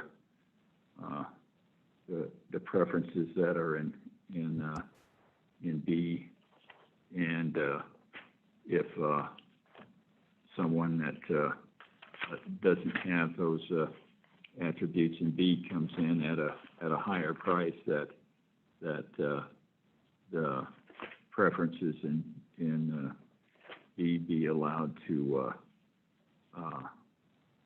proceed to a live auction. I think that's reasonable, and then it gets me over my heartburn that we're only conditionally applying the preferences of and conditionally saying what all means. So I think that makes sense to me and gets over pretty much most of the heartburn that I have with these. So, Mr. Chair, Mr. Treasurer, sorry, are you recommending an amendment to the motion? Yeah, and I don't have all the construction ahead of me, but I think it would be in Roman 3. It says, let's see, should the attributes of subsection C1 and C2 be equal? And I guess is that saying you're having equal bids? Let's just kind of around it. If it's appropriate, Mr. Chairman, can we kind of have a kitchen table discussion about what might work with the director, with the deputy, or any recommendations on the language that would I think you understand where I'm trying to go, and I don't know what language. You're better off at wordsmithing this because you wrote it. I can wordsmith on the fly sometimes, but I usually have to have a little bit more time and exposure to the product. So Mr. Treasurer, why don't you restate your intent? Well, my intention is to say, rather than just when there's two more applications with the same, it's a tie, and that essentially, I think, if it's a tie, in any case, whether it's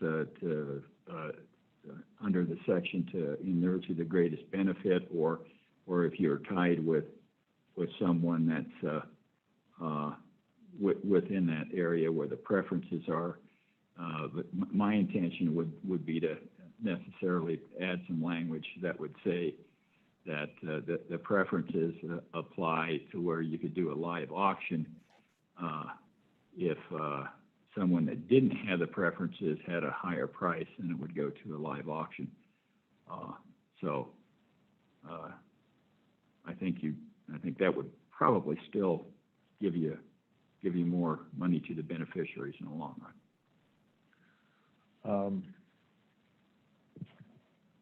Deputy Director, I guess, give you a chance to respond. Members of the board, I think it's complicated enough. With your leave, I'd take a little bit of an opportunity for the treasurer to properly craft his motion or his amendment, if that makes sense. But let me hear from Deputy Director first, and then we'll take a little pause and see if the treasurer can draft an amendment. Sure. Thank you, Mr. Chairman. I think that we could work with the treasurer to see if that would fit within our existing OAH guidance and Attorney General's guidance. The way the rules are crafted now, we wanted to make sure that only the parties that were afforded that preference had the opportunity to give us their highest and best bid. But to insert the live auction prior to any preference being considered or applied is something that we could look at inserting in the process. What you would have at that point is a winner at the auction who may not get the bid or get the lease at the end if they didn't have all the other qualifications that led up to it. Okay, thank you.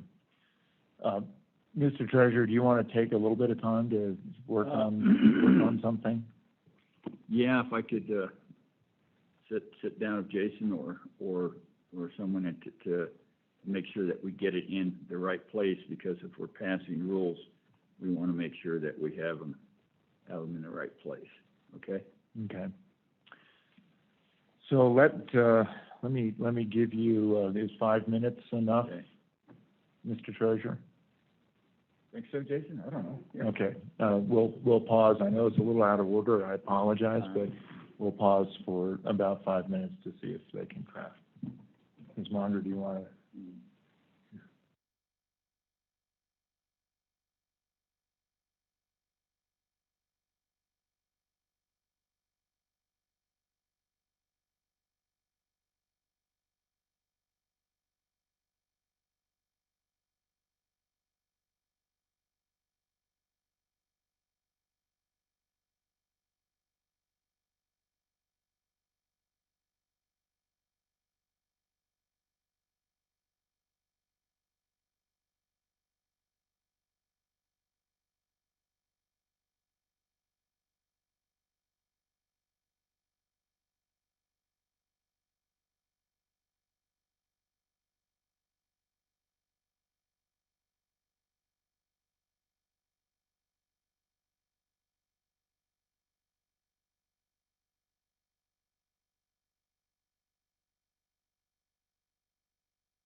took a little longer, I think, than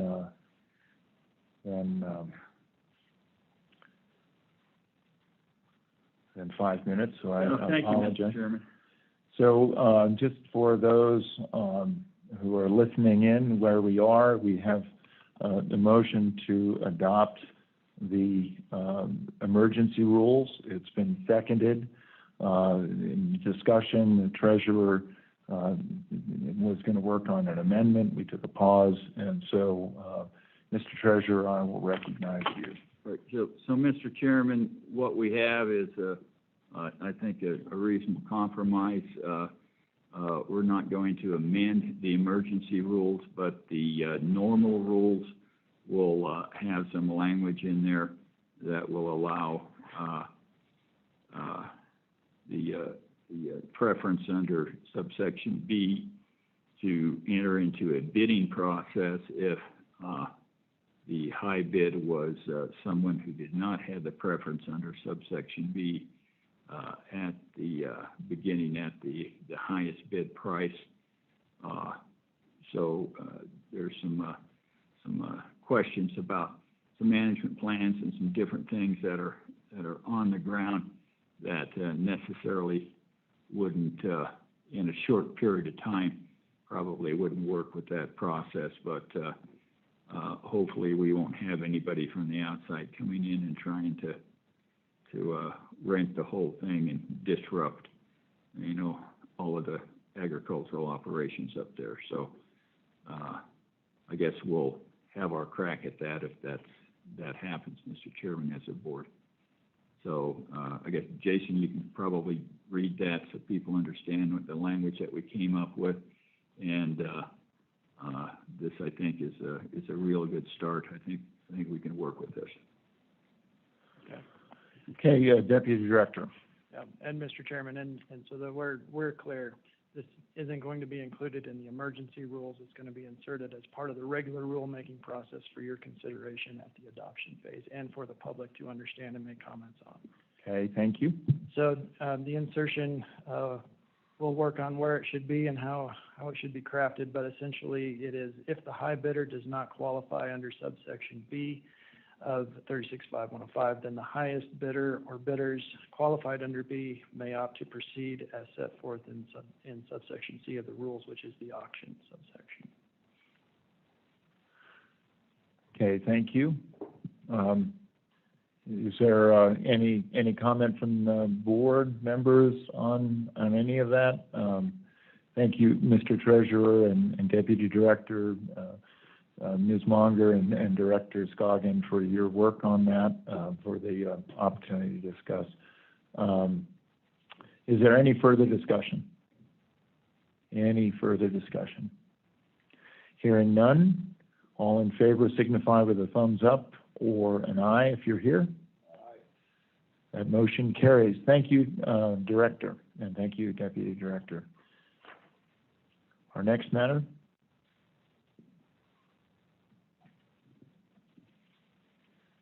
Did we get everything we need on C? We got C1. So, Mr. Chairman, we need authorization to enter the rulemaking process for Chapter 4 for the vacant lands for grazing and agricultural leasing. So we'll need that decision of the board too. What we just did was for the emergency rules to proceed with that, but simultaneously we're going to be working on the rulemaking process itself and taking public comment. Right.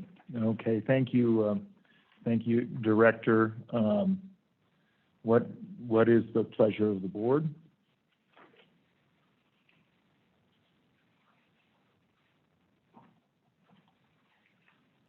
Mr. Chairman, Yes, thank you, Auditor. I would move that the board authorize the Office of State Lands and Investments to begin the regular rulemaking process with the draft amended rules for Chapter 4 grazing and agricultural leasing. Okay, it's been moved by the Auditor. Is there a second? It's been seconded by the Secretary. Thank you. I know this is a little bit out of order and we're in Zoom world, so I see that Marguerite Herman has her hand up. Mr. Bump, is Marguerite wanting to address the board?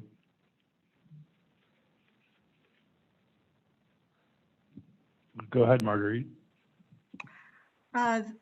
Thank you, Mr. Chairman and Board of Land Commissioners. Actually, it was my intent to comment on the emergency rules that you just approved. So they're kind of moot at this point, although it may be a slight preview for the regular rulemaking process, which you're going to proceed with. So I will join that process. And so I don't know if it's actually appropriate. Again, it seems a little after the fact to comment on the emergency rules. So excuse me, I'll leave it to you whether to recognize me for that purpose at this time. Okay, thank you, Marguerite. If you feel like your comments will be appropriate for the regular rule session, we would love to hear them at that point. So thank you. Mr. Chairman, I guess at this point, if I could just opine very briefly at your discretion, but just to thank you for approving the emergency rules. I appreciate the discussion, and it certainly is fodder for going forward. But just to thank you for the emergency rules, income from the Mosque leases that can now be approved for the winter, the income from that will be well appreciated by the education community and the appropriations committee. So thank you for that. Thank you very much, Marguerite, Ms. Herman. Okay, further discussion. Yeah, Mr. Chairman. Mr. Treasurer. I just wanted to make sure that the whether or not the auditor's motion included the amendment that we worked on the emergency rules that we said was going to be carried over, or whether or not we're going to need a separate motion and amendment for that. Madam Auditor. I guess I would look to the director as to what is best procedurally for that, or if I need to word it differently, I'm happy to. So I'm going to make a recommendation that I'm going to recognize your, I think procedurally this makes the most sense. The rules that were before us are the ones that you moved and were seconded and were on the table at this point. The treasurer can then move an amendment to that, and we can discuss that. Does that? Thank you, Mr. Chairman. Well, Mr. Chairman, I would move the amendment that we worked on for the emergency rules that we look at putting on the main rules, and everybody's heard those, so in the interest of time, I won't repeat that. Well, thanks, but I think Jason, if you could restate where that is and what the language is, that would be appropriate.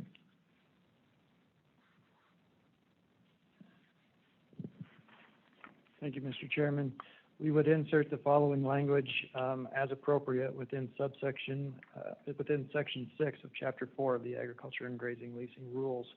And it would state something like, if the high bidder does not qualify under subsection B within Wyoming Statute 36.5.105, then the highest bidder or bidders qualified under B may opt to proceed as set forth in subsection C of these rules, which are the live auction portion. Thank you, Jason, for that. So that motion has been made by the treasurer. Is there a second? And motion has been made by the treasurer and seconded by the secretary to amend the language with what Jason wrote. Now we are on the amendment. Any discussion on the amendment? Any discussion on the amendment? Any discussion on the amendment? Hearing none. All in favor of the amendment, please signify by saying aye or thumbs up. Aye. Okay, the motion now amends the rules, so we're back on the rules, authorization for the rules as amended. Any discussion? Question's been called.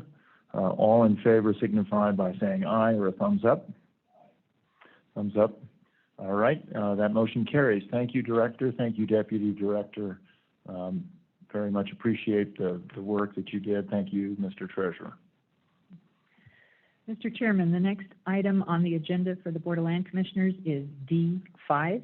Consider application for special use lease, lease number SU 999, North Silo Resources LLC, Laramie County, Wyoming. North Silo Resources LLC applied for a special use lease for one saltwater disposal well location and an access road. There's one current grazing and agricultural lessee associated with the parcel, which is Single Tree Land LLC. Both North Silo and OSLI have contacted Single Tree requesting its consent for the proposed use. Single Tree provided OSLI comment in the form of an objection to the proposed facility. Single Tree's objection states both the impact from the perceived loss of highly productive acreage and the concern that spills or leaks would have the impacts on Single Tree's organic farm certification. Pursuant to Chapter 5, Section 4C of the Board's Rules and Regulations, if the applicant is unable to obtain written consent from the existing lessees to the issuance of the lease, the Board must determine whether the issuance of the lease will substantively impair the existing lease. OSLI has notified Single Tree prior to the required 20-day period that the application is to be heard by the Board. Upon review, discussions with both the grazing lessee and applicant, and a site visit, OSLI believes that no substantive impairment to the existing grazing lease exists as a result of the proposed disposal well and access road. Additionally, upon approval of the application prior to entry, North Silo would be required to negotiate and submit a surface impact payment to Single Tree as compensation for negative impacts to its leasehold, including but not limited to disruption of agricultural operations, nuisance, inconvenience, and incidental use of the surface. The Director's recommendation is that the Board find no substantive impairment to the existing lease and approve the application for special use lease as set forth in Board Matter D5. I do have Holly Dyer, the Assistant Director for the Trust Land Division here. She's prepared to answer any additional questions that the Board might have. Thank you, Director. Thank you for being here, Ms. Dyer. Are there questions for either the Director or Ms. Dyer on this particular request? Mr. Treasurer. Was this the one where there's some concern about, I guess, organic farming or in that regard? Mr. Chairman, Mr. Treasurer, yes, that is correct.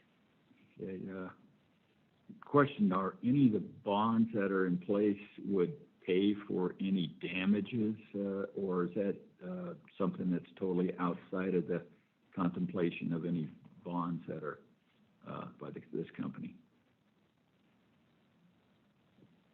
Mr. Chairman. Ms. Dyer.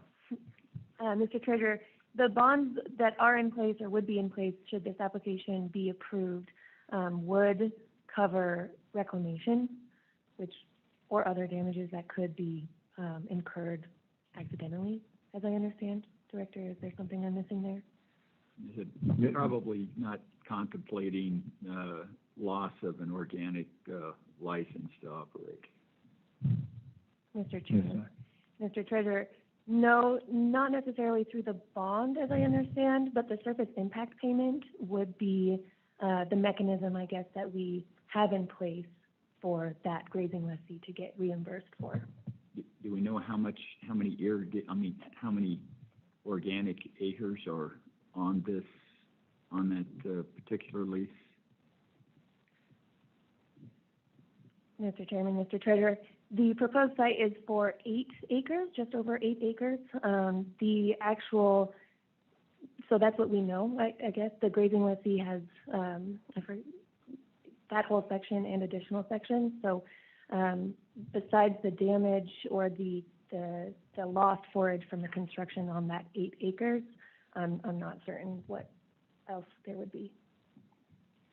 Mr. Treasurer, there may be people that can speak to this as we get to that point. Because if you lose your license or there's a contamination that it's going to expand beyond the 8 acres, it could go to the whole 2 sections. So, it just depends on on what nasty stuff gets, in the air. Yeah. Thank you. Mr. Treasurer, are there other questions for the staff from either the auditor or superintendent? Hearing none. Mr. Secretary, I do see that a Kristen DeSelms has raised her hand, and I have reason to believe she may be able to offer some color, Mr. Treasurer. Ms. DeSelms. Thank you, Mr. Chairman, board members. Appreciate your time today.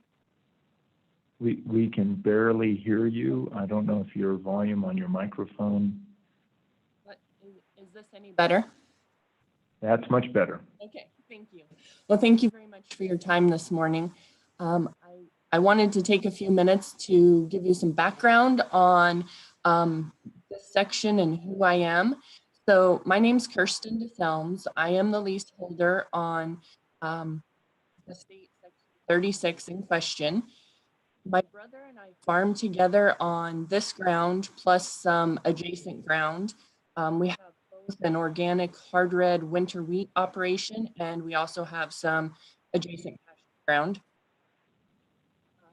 Some background and why I think this is important for the board to understand is I do have previous experience working with the North Silo. You need to continue to talk into the microphone. There we go. Okay. So I wanted to share some background on my experience with North Silo Resources. Currently, they have a well pad on my private ground, which is section 25. It's directly north of the state section 36. So it is within that drilling unit. And then I live on section 24, which is directly north of that well pad. So I'm very familiar with this area and the North Silo operations. What I have seen from North Silo in working with them is they have regard for the land and the landowner. What I've seen is very poorly constructed well pad and road on my property. The point you drive out to see this access road that you've approved, and they used material that included old chunks of concrete, there's pieces of rubber, and even old chunks of carpet were in the material they brought in to make their access road. And in doing so, they set it up so that runoff happens onto my other organic property. It's not a super fantastic operation from what I've seen. We've had multiple accounts of North Silo and their contractors trespassing on our private roads. And one of our big concerns is that they had a flare stack that had some sort of enormous flare that should not have happened. It didn't look safe. They rectified that situation, and a month later, it's happening again in the middle of the night. So this happened in the winter, thankfully, because otherwise, if it had happened in this drought conditions, we would have burned up half of Laramie County and into Nebraska. I just really don't have high confidence in their operating ability. To bring that back around to section 36, in order to get the initial survey. Mrs. Helms, for some reason, I think your phone or your microphone may be moving around because it's very intermittent. So you were saying bringing it back around to section 36. Right, bringing this back around to section 36. The initial survey that they performed was actually a trespass from the start. I happened to drive past and see the survey crew out on this section 36 as they were packing up from doing the survey. And that was my first notification of any sort of activity in this area. I did contact the state office and they were unaware of a survey approval as well. So I've really struggled to work with NSR, and I don't feel that their operation and their respect for the land is going to be any better on a saltwater disposal well. In essence, we treat and farm and manage this state section as if it were our own property. And if NSR had come to me and said, I want to do a disposal well on your property, I would have given them a definitive no. I have not seen anything that makes me confident that they have changed their business practices or their on-the-ground operation to be anything different than the current oil and gas well that I have on my private property. And so I just view that disrespect as a very limiting factor in a good working relationship. And in conclusion, if it was my decision, and what I'm asking the board to do is to deny this at this time. So thank you very much for your time today. Thank you, Ms. DeSelms. Any questions for the board of Ms. DeSelms from the board? Mr. Treasurer. Yeah, and Mr. Selms, can you give us a number of possible damages to the your organic farming operation for a period of a year if there's, for whatever reason, you're unable to proceed as a result of any operations that might occur on this lease? Yes, thank you for the question. So with organic farming, if it is unable to be certified because of some activity, a spill, construction, whatever, we are effectively out of organic certification for a minimum of 36 months post cleanup. So to call it just a year, it is very hard for me to measure at that point.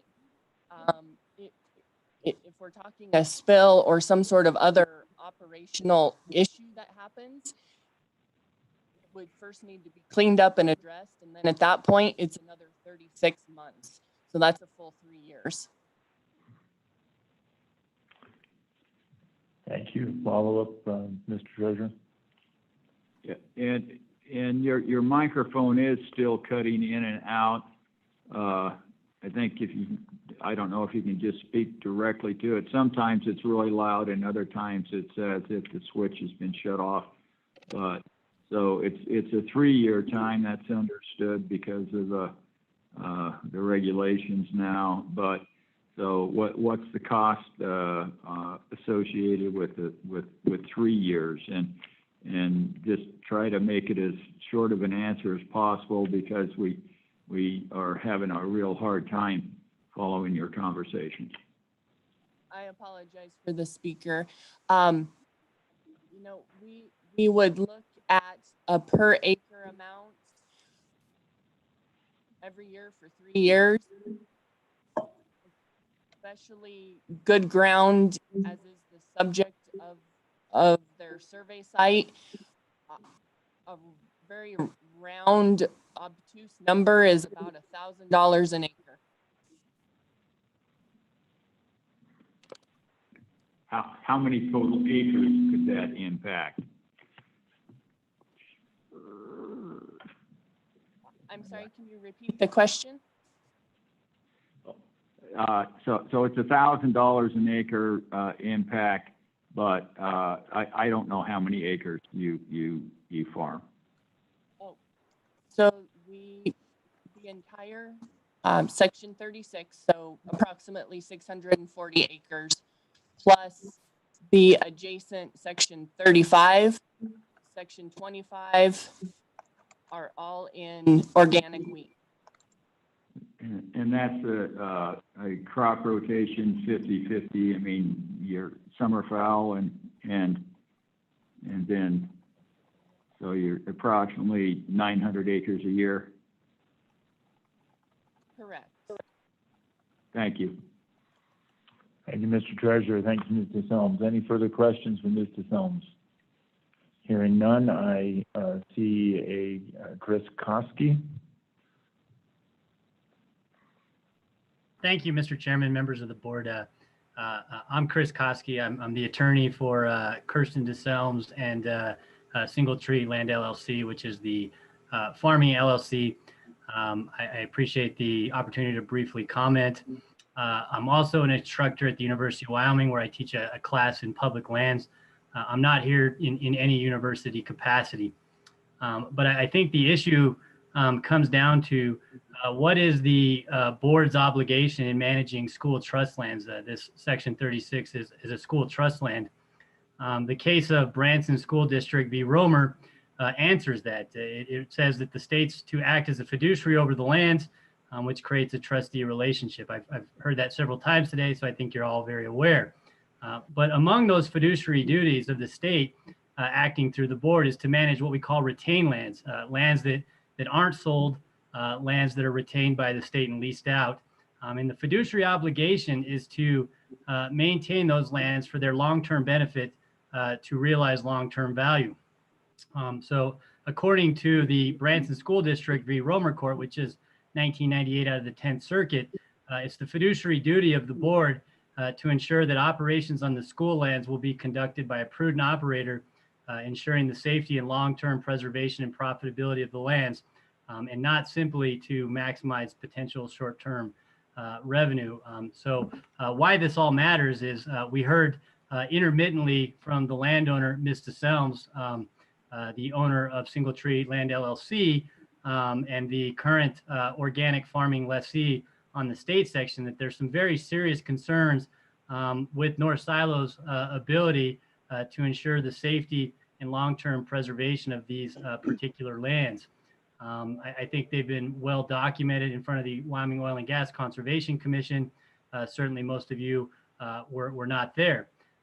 To address those concerns, North Silo Resources recently, I think 2 weeks ago, sent the board a letter that basically stated, stated, and I quote, North Silo Resources has a long record of safe and prudent operation. It has not had a single regulatory violation despite drilling and operating approximately 8 wells. Well, certainly whether an operator had any regulatory violations doesn't necessarily mean it's a safe or prudent operator. But what we found most concerning about that statement that was made to the Board of Land Commissioners is it was just back in February in docket number 1030-2020 in front of the Wyoming Oil and Gas Conservation Commission, where the commission found that North Silo Resources had committed a regulatory violation related to North Silo Resources planned oil and gas wells in Laramie County. In fact, North Silo Resources agreed and stipulated that it had committed the regulatory violation and it stipulated to the fine. Governor Gordon, is a voting member of the Wyoming Oil and Gas Conservation Commission, also voted in favor of the regulatory violation and fine. But what's most notable about that violation was that the Oil and Gas Commission had done an investigation of statements that North Silo Resources had made to the Oil and Gas Conservation Commission, and the Wyoming Oil and Gas Conservation Commission had determined that North Silo Resources had made material misstatements to the Oil and Gas Commission related to these applicable Laramie County wells. So here we are where North Silo Resources was found in violation at the Oil and Gas Commission, and then a few months later tells the Board of Land Commissioners that hey, we have no regulatory violations, when that is in fact incorrect. But some information that the board might not have, that certainly the Wyoming Oil and Gas Conservation Commission has, is that about a month ago, North Silo Resources filed a separate application for a separate disposal well a mere less than 1 mile away. This separate disposal well is slated to be on fee lands that we believe are owned by North Silo Resources. It appears that they purchased some fee lands a mere mile away. But in that application in front of the Oil and Gas Commission, and that's docket 1775-2020, North Silo Resources told the Wyoming Oil and Gas Conservation Commission that it intends to dispose all of its injected water into this well a mile away. So it's a bit concerning that now we're in front of the Board of Land Commissioners, where it's submitted an application saying, no, we intend to have a disposal well on a state section. Certainly what the truth of the matter is, we find very important. We've asked North Silo Resources on many occasions, where do you intend to inject the water you produce? Do you intend to inject it in the well a mile away or the well on state lands? The only response that we got was North Silo Resources is unwilling to discuss legal strategy. We don't believe that it's appropriate that a plan to drill on state lands or not for a disposal well and to dispose of water on state lands or not is perhaps a legal strategy. We do believe that the board is entitled to forthcoming and honest information exactly where it intends to dispose of the water, whether that's the Mariner well on this state section or whether that's the Aquarius well a mile away. But to conclude, often we say past behavior is the best indicator of future behavior. In the past, we have not seen North Silo Resources to be the most safe and prudent operator. We believe that the board should be fully advised exactly what North Silo's plans are as to disposing water before it makes any sort of decision. So based on that, I would suggest to this board that it refrain from making a decision on the application, at least until information exactly what North Silo's plans are. I think there's some real concerns with North Silo's ability to operate. There was a very large flare, obviously, that Mr. Selms was speaking about that went haywire multiple times. There's been very little information provided to the landowner, and there's been other concerns in the area. So with that, I would suggest that the board refrain from approving the application, and I'm happy to answer any questions that the board members may have. Thank you. Thank you, Mr. Koski. And I think you mentioned that you represent the DeSelms in the beginning, and I know that Mr. Stone spoke about the difficulty of hearing clearly Ms. DeSelms' testimony, but I think you have covered quite a bit of what her comment was. Would that be an appropriate comment? Well, I appreciate that, Mr. Chairman. Certainly I can't speak to the individual experiences of the landowner. Certainly, from what I heard and from my discussions with her, what she wanted to communicate to the Board of Land Commissioners was, you have an operator that just hasn't provided any information. The well that they drilled about a half mile away on her fee land, there's been several problems with it. The pad appears to perhaps been constructed incorrectly.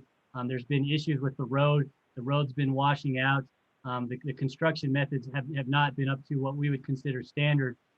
Ms. DeSelms, I think she had said this, that she's not against oil and gas development. She has other oil and gas development on other lands that her and her brother operate, specifically the operator being Hellas Oil and Gas, and dealing with that operator, she's had no issues, and certainly everything's been up to standard. So I think what she really wanted to communicate to you all is that this operator has posed a challenge to her ability to continue to develop this acreage for her organic crops. She has indicated to me on multiple occasions that she treats that state land like her own. They take a lot of care in that state land. They want to make sure that state land is managed very well, that it's going to be continue to produce income from growing of organic crops for many years. in other sources.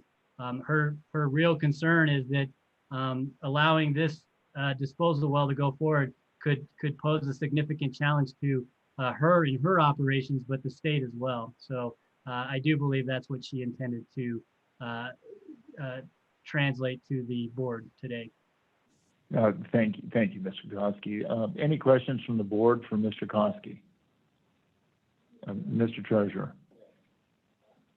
I do want to disclose that at one time Mr. Koski was my counsel on a different issue but that was several years ago. I know Chris also disclosed that one of my fraternity brothers works for North Silo, and prior to the COVID was offered a lease from North Silo, which is basically fell through because of the COVID.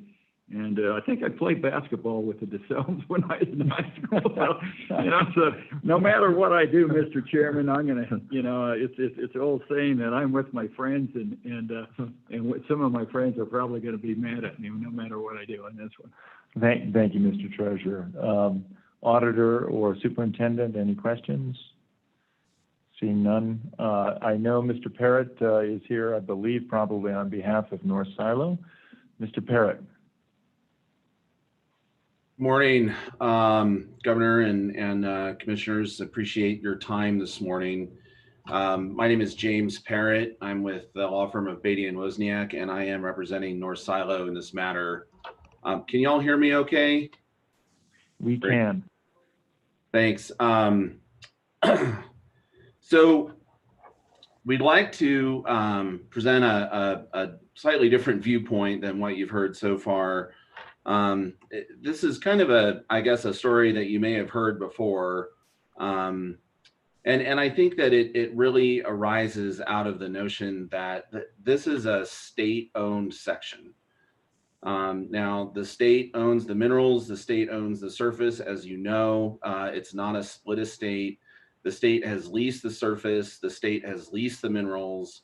The surface and mineral lease both happened about 6 or 7 years ago, pretty close in time. And there's some conflict between the mineral developer and the surface farmer. So I'm sure you've heard that story before.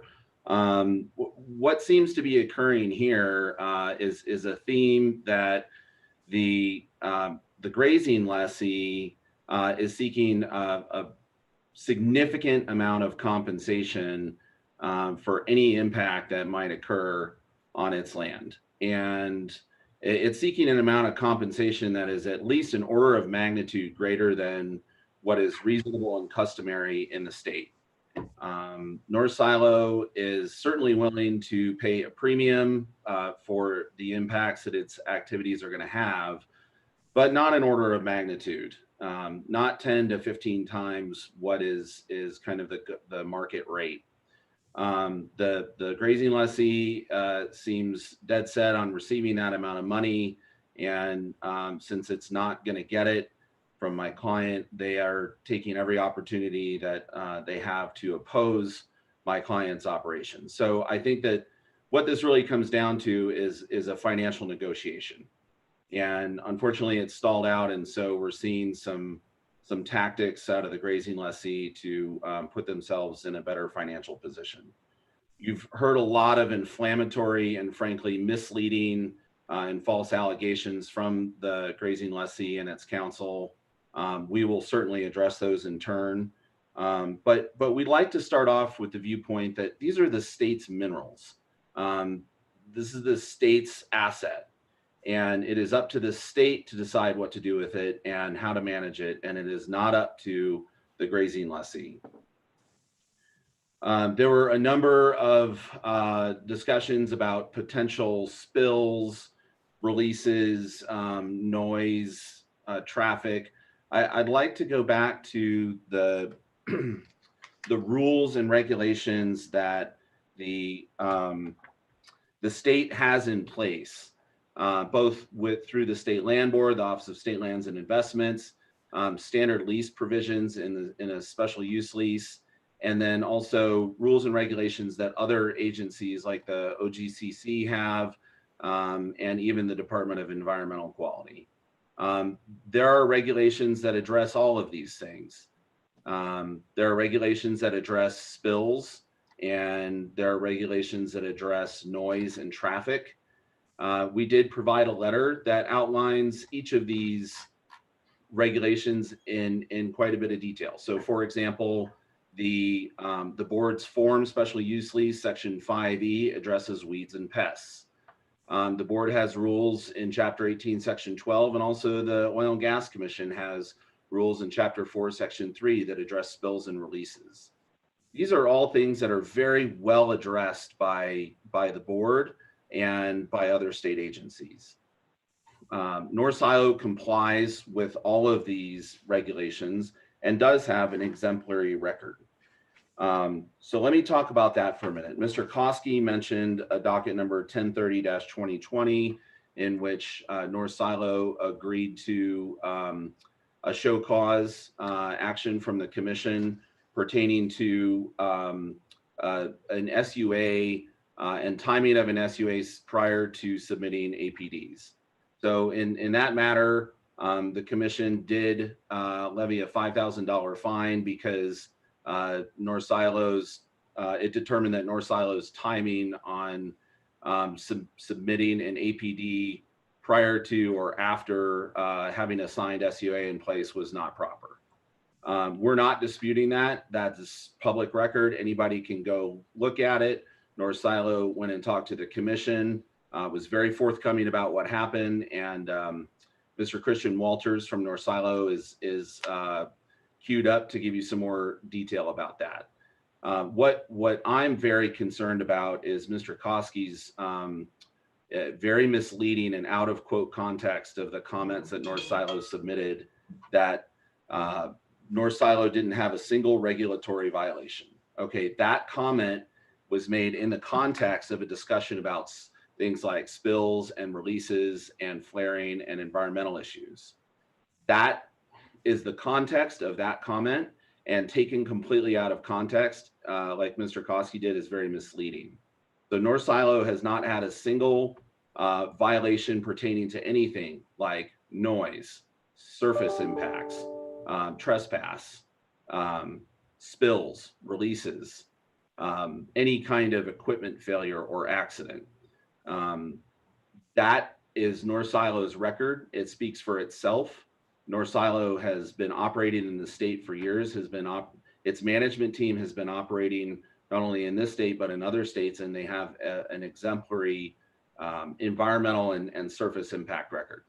You know, minor paperwork issue notwithstanding, we fully believe, and Mr. Walters is prepared to talk more about this, that its record, North Silo's record, speaks for itself, and the impacts that North Silo has as a result of its operations on the surface owners are very minimal. They're very soft. North Silo has worked with hundreds of other landowners in this state and in other states, and this is the only landowner that seems to be perpetually harassing North Silo with misleading allegations and accusations. So with that record in place, we believe that the board has ample justification to grant this lease, knowing that North Silo will continue to operate in a very respectful and low impact manner on the surface.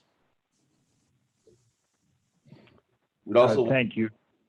Go ahead, Mr. We'd also like to address briefly the issue about disposal of water. I think that there's been some misleading confusion created about what North Silo plans to use this well for.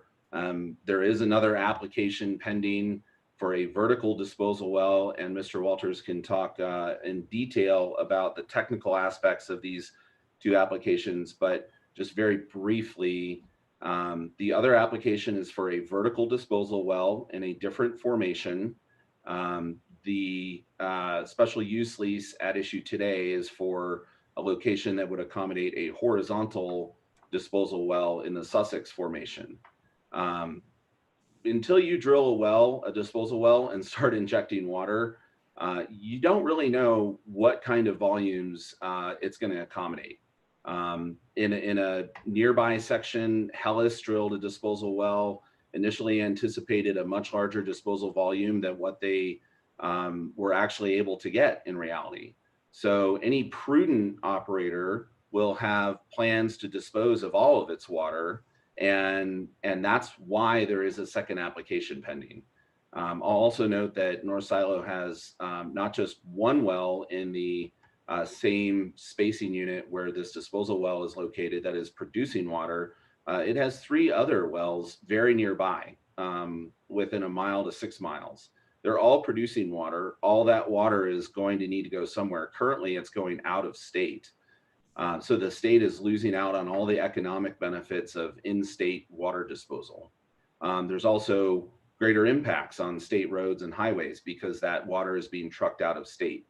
With this disposal well and with its additional vertical disposal well, North Silo will be able to pipe water and dispose of all of its water in state and not have to rely on potentially still trucking water out of state from its 4 producing wells.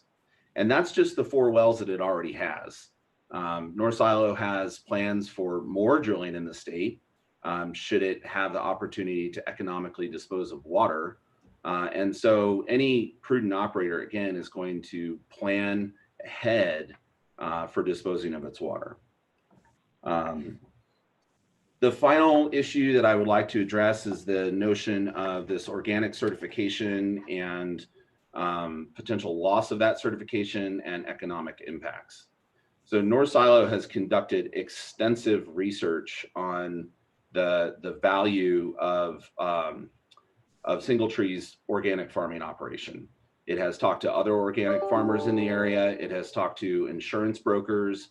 It has talked to the USDA. It has done extensive research on the USDA's database and actuarial tables for organic farming. All of this is included in an exhibit that we provided to the OSLI that I believe is not in your packet for today, but it's my understanding that the director has decided that it would be best to reserve the surface impact payment for her determination, which is, as I understand it, the normal process, and that this board is not determining the surface impact payment today. So we had not planned to go into great detail about our research for the pricing and yields for organic wheat, but I think it's been brought up, so we will cover that briefly.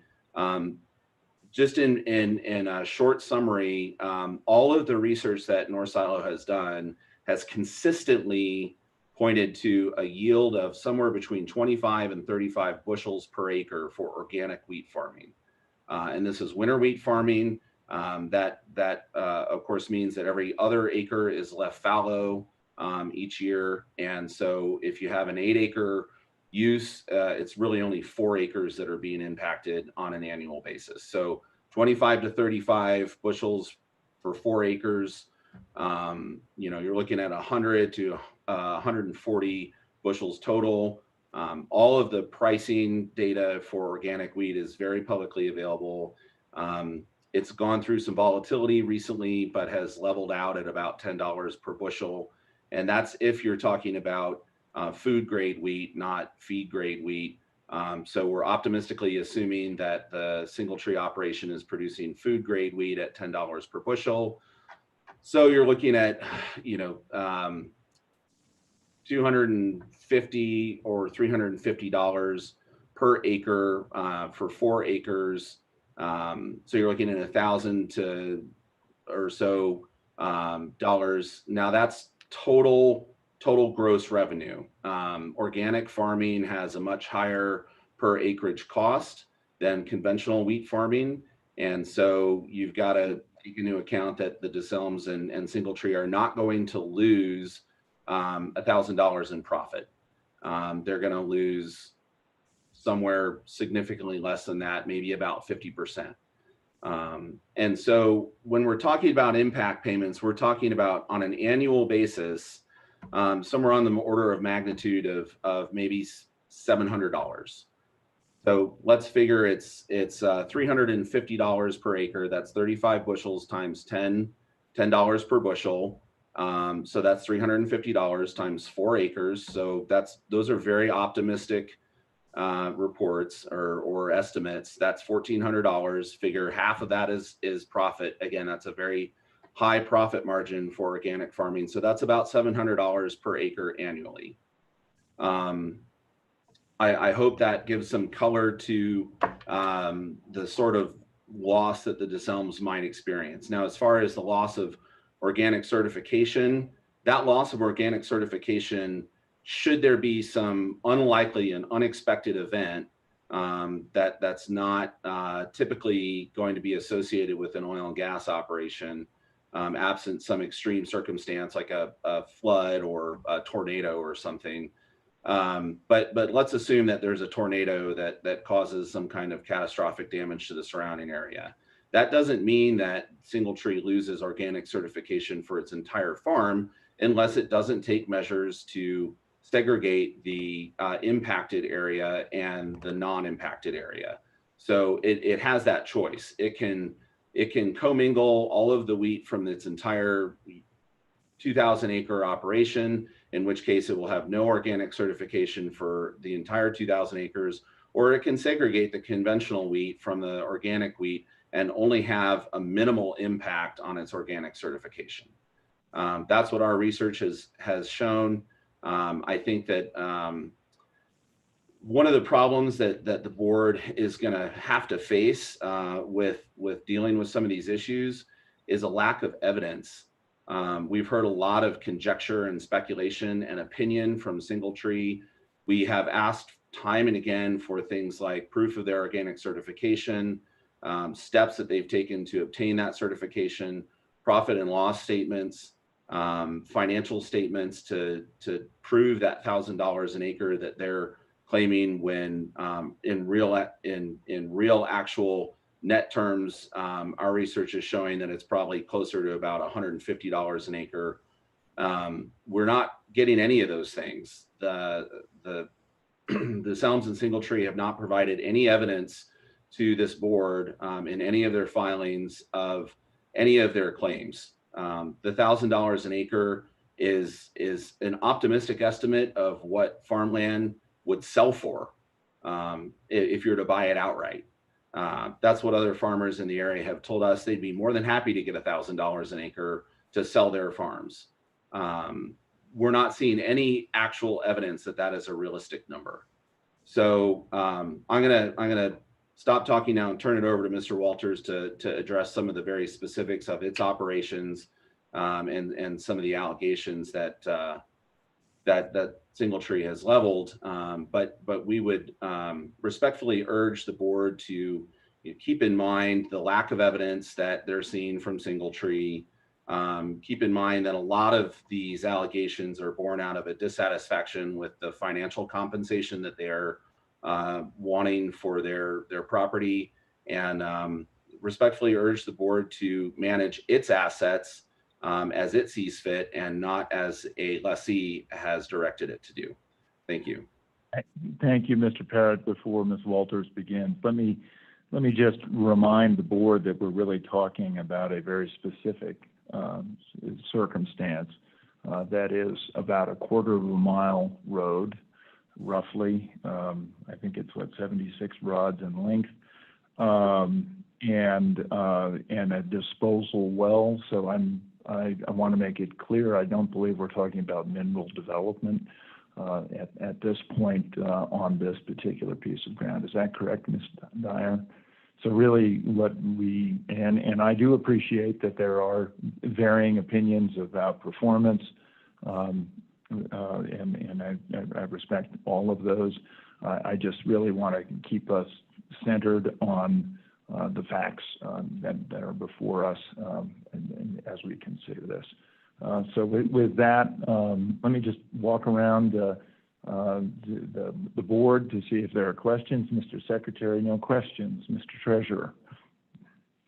So I guess I'd like you to answer this question, then I have a follow-up. Would it be your assertion the risk associated with the loss of the organic certificate is diminutive. Yes, thank you for that. That's an excellent question. I mean, obviously, I think any organic farmer is going to be concerned with loss of organic certification as to part of its acreage. I think that organic farming to organic farmers is a very important thing for them to pursue. It's not just financial. However, there is still profit to be made with conventional wheat farming, as thousands of conventional wheat farmers in Wyoming are proving every day. And so a partial loss of organic wheat certification on a small amount of acreage would certainly not be financially anything more than a de minimis loss. There would still be profit that could be made with conventional wheat farming. And then I'd also like to refer the board back to its own rules and special use lease provisions that provide for remedies in the event of a spill. There's also other remedies that have been utilized by farmers time and time again. If an oil and gas company accidentally, hits a prize calf in the middle of the night trying to get to its location, there's compensation that happens for that prize calf. So, I mean, the amount of money that we're talking about in relative terms, we're talking about potentially a few $100s per acre, and any organic loss certification might apply to a few acres, not 2,000 acres. So I think in relative terms, the answer is yes. It's de minimis when you're talking about financially. Now, as far as an organic wheat farmer's, I guess, non-financial sort of concerns over losing a partial of bit of its organic certification, I certainly understand and sympathize with that, but from a purely pecuniary standpoint, it's de minimis. Okay, my follow-up on that, and I think you had a good segue into the calf analogy, that's probably an insurable loss by your company. So, and I know that we're not talking about impact, but I think it's all part of the equation of moving us down the road. Would you be adverse to putting in place or adding to your liability policy that would include the loss of a organic certificate for the DeSalms, so they can rest at night knowing that any losses that they would occur by your actions, negligent or otherwise, would protect them. I think that's the cheapest way out of for you and maybe for us. So I guess that's necessarily a simple yes or no answer. Could you add that to your insurance policy? Well, I'm sorry. Barrett, hold on just a second, Madam Director. I appreciate the treasurer's comments here. We're not negotiating this lease, and I guess between those two parties. So I guess my concern is, what's the process here, and how do we proceed? Mr. Chairman. Very good recommendation from the treasurer. Yes, Mr. Chairman. What we're here today for is whether or not to approve the special use lease. After that process occurs, then comes the impact payment, in which case it's my understanding, and Holly, you can correct my understanding of the facts, but that it was requested that the director determine that because there's a lot of disagreement amongst the parties with respect to the value of that. So, yeah. Director, that's exactly right, Mr. Chairman. Just to provide a little light on how that process typically works is, per our rules, in Chapter 5, Section 13D, if both parties, after the lease agreement is executed, we have the lease in place. If both parties cannot, in good faith, negotiate a surface impact payment, cannot come to an agreement, then we will step in and set that rate or what that surface impact payment should be. And that process is very clearly outlined, but it involves acquiring research evidence provided by both parties should they choose. So we would take the information that we actually already, in large part, we do have a lot of the information from both parties that they would like to see reviewed and part of the analysis.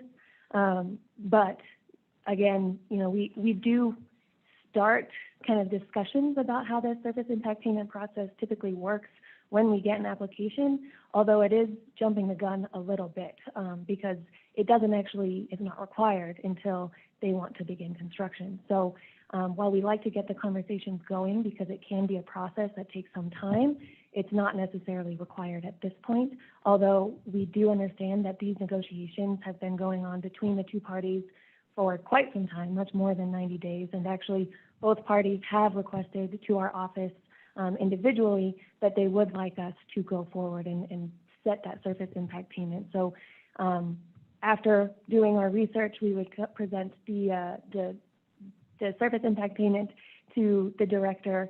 She would approve or disapprove, and then it would go to the board for final approval. So that's kind of how that process looks. Hopefully that helps. No, I think it does. And Director, my point here is that I'm nervous about getting into the middle of a negotiation that really is between two parties.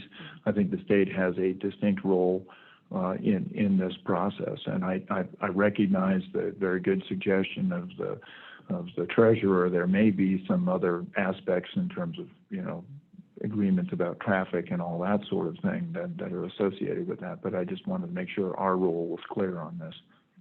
Mr. Chairman, one other thing I would point out is I think what we're here today to figure out is whether or not there is a substantive impact on the existing lease. And perhaps Ms. Dyer can tell us what the existing lease is.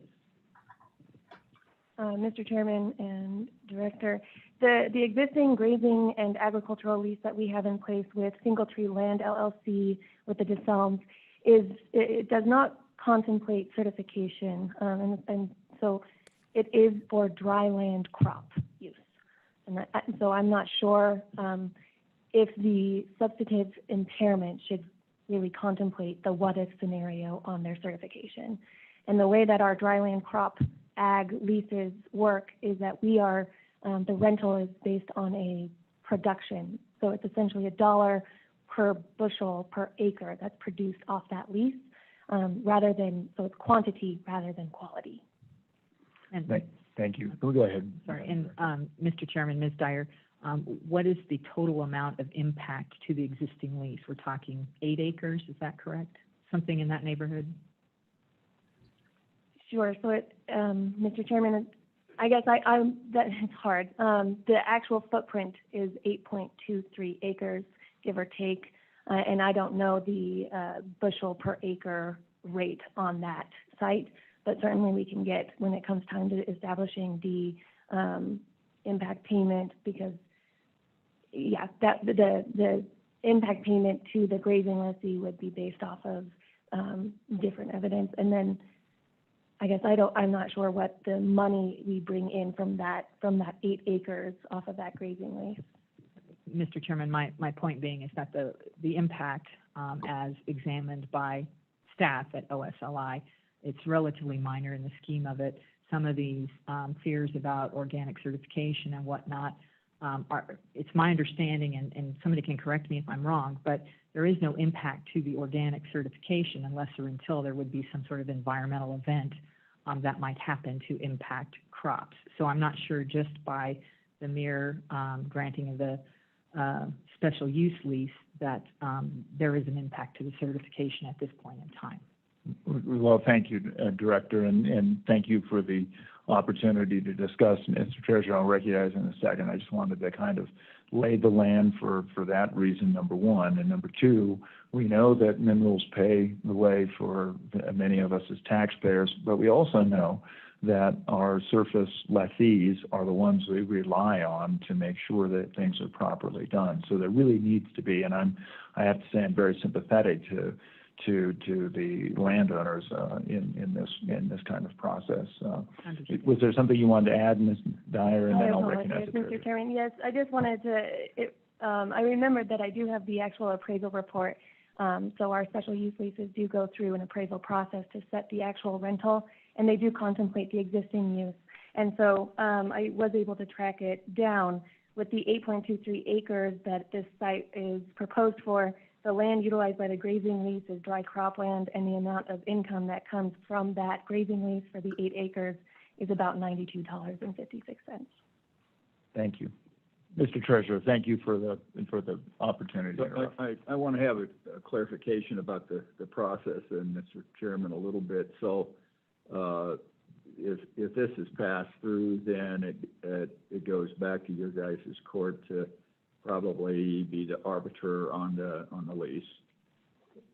I'm guessing that's probably what's going to happen. They can't bond on or anything like that. You have to have an agreement first. Is that correct? Mr. Chairman, I'm sorry, Mr. Treasurer, I was getting a point of clarification from. Yeah, Ms. Dyer. I'm just, I know on minerals they can bond on. This isn't a mineral one. I didn't know whether or not the opportunity to bond on absent a surface use agreement exists. Go ahead, Holly. I'll defer to Holly on that question. Oh, sometimes that's hard. Mr. Chairman, Mr. Treasurer, yes, they can. So this project in particular, just based off of its size, is going to be, it's required to be bonded through OGCC and then also through our office. And I do need to make a clarification. I apologize, I misspoke earlier. Those bonds, our bond, is for reclamation, of course, but also to hold the lease and assure that the lease and the entity is in total compliance with all the lease's terms and conditions. Okay, but just for clarification, is that they have to have an agreement, whether it's they agree themselves or whether you have a arbitrated agreement that you force on both parties. That silo can't bond onto that absent either an agreement, mutual agreement, or an arbitration agreement that you have forced on both parties.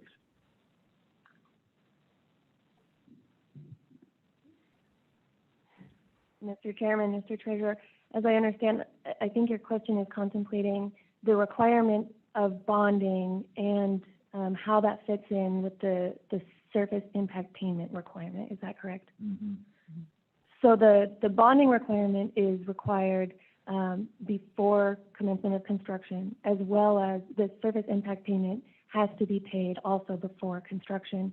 So they're related but separate processes. The bonding, they need to just post, and we accept different forms of that bonding. The surface impact payment usually will undergo that negotiation period. It's very rare for our office to step in and be that mediator who actually, or that force, I guess, that will go in and set that surface impact payment. But once that deposit is made, so the director will make that amount, and it will need final approval from the board. And then once they submit that amount, then they can go in and begin construction. The rules also contemplate a process where the board, the director can set a deposit amount if the negotiations or further analysis is needed.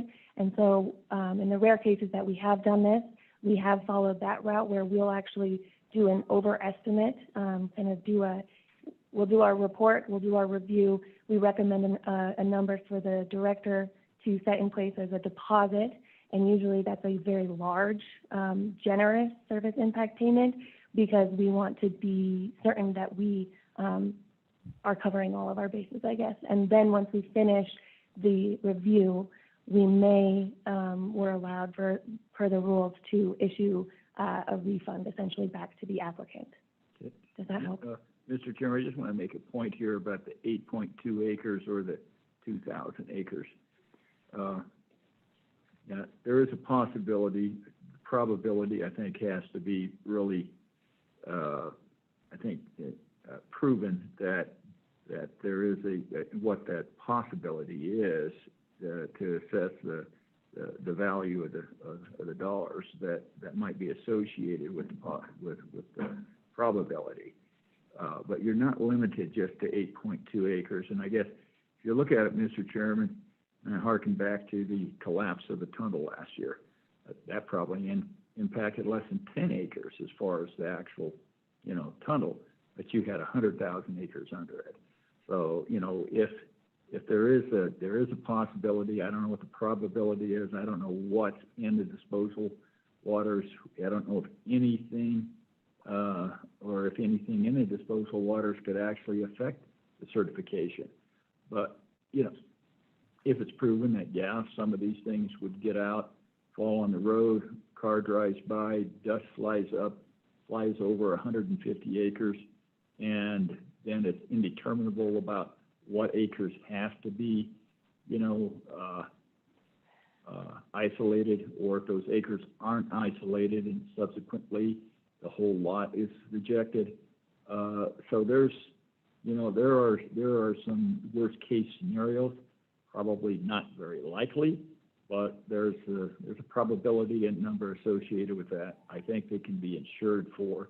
I don't think the insurance is going to cost much, but there again, the 8.2 acres is the least amount that is associated with surface impact, because there's a lot that could happen, although it's relatively small chance that it would happen. Thank you, Mr. Treasurer. Is there further comment from Superintendent? Yes, please, Superintendent. Just wondering, regardless of how we vote on this today, is there a mechanism for the Office of State Lands to receive information about violations on leased land? Ms. Dyer. Mr. Chairman and Madam Superintendent, that's a great question. And, typically we actually heavily rely on our grazing lessees and surface lessees as kind of our watchdogs to help us notify our office should there be a bad actor out there, or if they have any questions on what's happening. As far as in violation of terms, and I may defer over to our Assistant Director, Ben Bump. He's very familiar with field services on trespassing and how we handle that. But typically we could file, a trespassing order, I guess, on the company. Thank you. Mr. Bump, any? Just to add on to that, my comments would be that we also work with the Oil and Gas Commission. Their inspectors inform us when something happens out there. Any of our other sister agencies will inform us of those things. So there's a number of mechanisms that would inform our office if there's a violation on the ground. Thank you. Thanks, Mr. Chairman. Superintendent, follow-up? Okay, thank you. Madam Auditor? No questions? So I think, Mr. Parrott, I cut off Mr. Walter. He was going to add some technical detail if he still is wanting to speak specifically about this well. I think we've heard a lot about other aspects of this particular situation, but I think we're really talking about this particular well, road construction or pad construction. I certainly want to offer him that opportunity.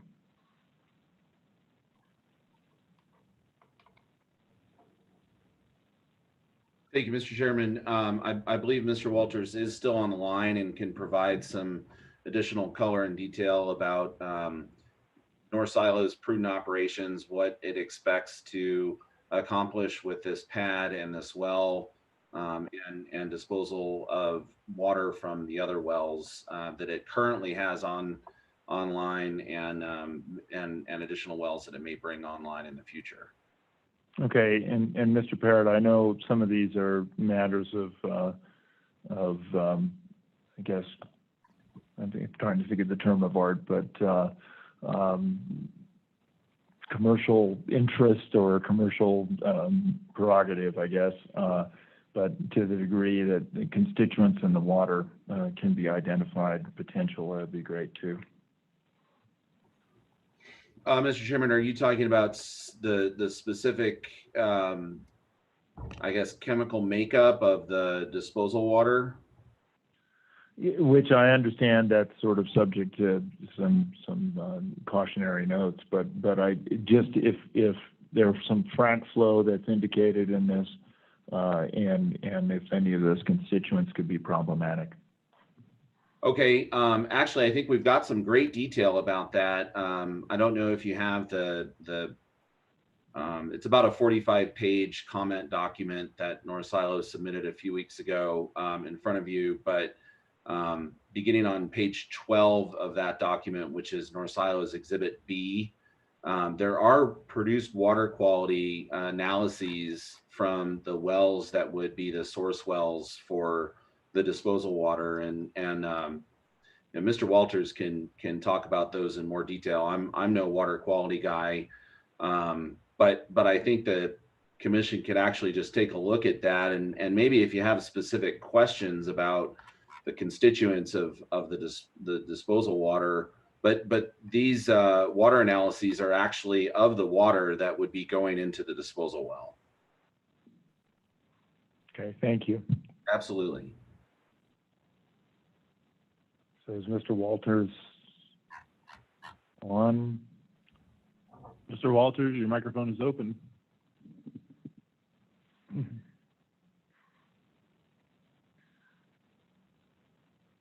I believe he may be having an issue with getting his microphone unmuted.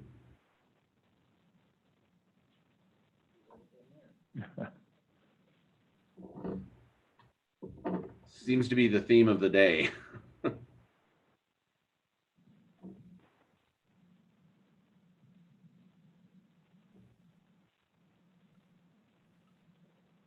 Well, would Mr. Chairman, would you be amenable to taking a quick break so Mr. Walters can maybe try to call in instead of using the computer microphone?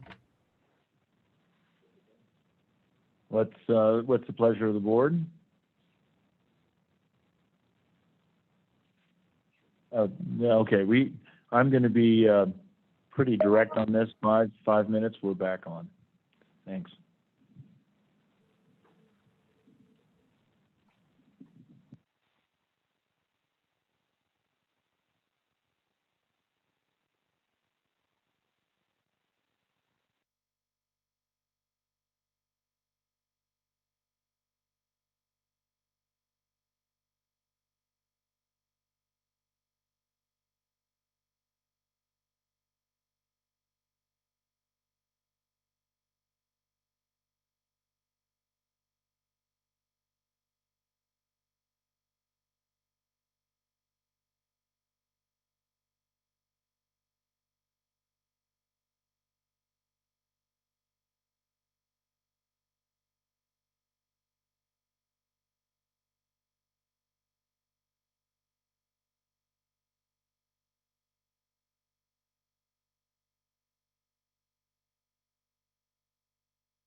Mr. Bump, I don't know if you're listening to my audio feed right now, but I believe Christian is going to provide you the phone number he's calling in from via the chat to see if maybe you'll be able to open up his audio feed.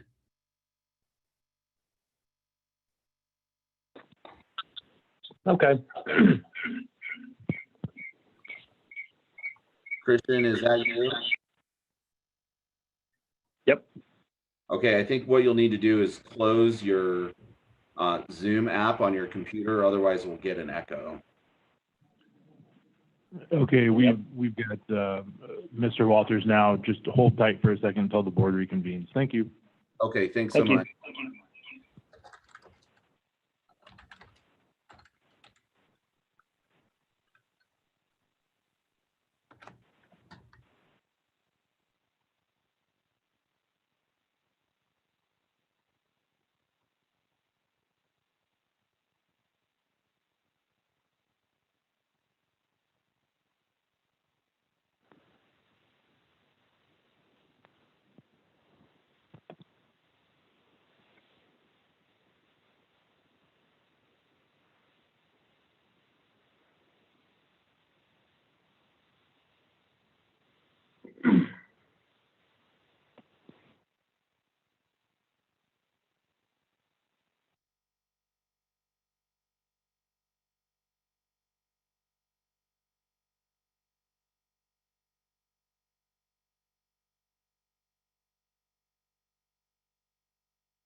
I'm going to call us back, and so we can hear some testimony there.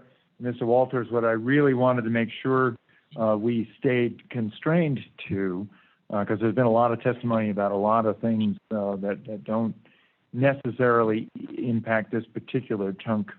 What I really want to keep constrained to is what's going to be hauled, what the sort of constituents of the potential spills might be, and then I guess perhaps North Silo's opportunity to be able to redress those. So if you can hear me, you're on. Okay, that sounds great. We can hear you. Okay, great. That sounds good. Okay, everybody's back on. Yes, we have a quorum here, and so we can hear you, and we're listening. All righty. Thank you, board, commissioner, governor, everyone in the room. Nice to be here via audio. Today, my name is Christian Walters. I'm the Vice President of Land for North Silo Resources and other portfolio companies that our management team has under our management, which consists of 4 oil and gas companies. So we are very talented and we are very widespread and very successful in our operations. Currently under North Silo Resources, we have over 100,000 net acres leased in Laramie County in what we call an exploratory, potential play that this is really kind of precursor to hoping for great development here for the Cheyenne area and of course Laramie County and most importantly the state of Wyoming. So as you've heard through previous testimony, yes, we have drilled a handful of wells. We have drilled a number of vertical wells. We've pulled core samples out of all those, which those are 4 cores, and we've drilled 4 horizontals. And actually, we're gearing to plan our next stage of development, which will begin in November on the next locations. So we will be one of the very few operators in the state of Wyoming running a rig during these turbulent times for our great industry. And so as we are preparing to accommodate for that development, as you've seen in our exhibits that Mr. Parrott had referred to, these wells in the Codell Formation do produce a lot of water. And with that water, obviously come a lot of costs and a lot of lease operating expenses, that those costs mean real dollars. And those are real dollars to the operator and to the royalty owners, mineral owners in this case. And like you've heard before, we do truck our water down to the Colorado state line to dispose of water, along with other operators that I think you've heard other references to other area operators such as Hellas. They have been doing the same thing, and obviously we are working in tandem to create better, more efficient operations for each other's respective acreages, which in some cases, we've participated in some of their wells as a non-operated working interest, and they are gearing up to participate in ours as well. And so with that, we do have an industry, collaborative to determine the best way to handle these volumes of water. One particular example is that we're doing exactly the same thing as Hellas in neighboring sections, which are, a mere 5 miles away. In that, Hellas drilled a horizontal Sussex, just as this one has been planned. We would have been able to complete and drill this well a lot sooner had we not been, consistently protested and delayed in our operations throughout this process. And then second to that, Hellas did drill, they're gearing up to drill a vertical disposal in the same fashion that we are. Mr. Walters, I appreciate your testimony. I just want to say we're not talking about Hellas. We're talking this is area operations. Thank you for that clarity.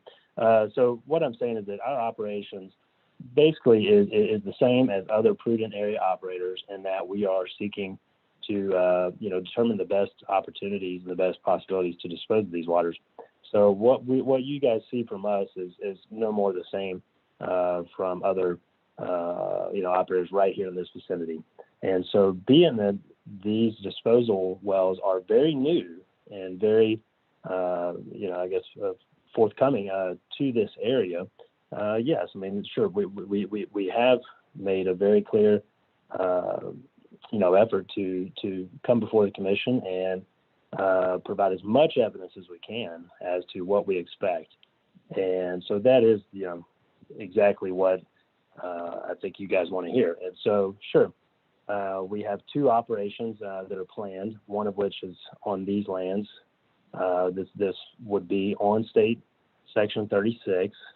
And the very clear goal would be to dispose of the on-lease water produced out of the single tree well that is operated in this DSU, as well as the neighboring producer from the section next to that in section 25. And then, of course, the other planned vertical would likely serve as future wells going to the north. And so I hope that gives you some definitive, scope as to what we'd like to do and what we'd like to have here, so that it is close proximity and that we can, number one, avoid traffic, we can avoid trucks, and we can pipe the water into the location. Okay, thank you, Mr. Treasurer. Thank you, Mr. Chairman. I'm just curious, with the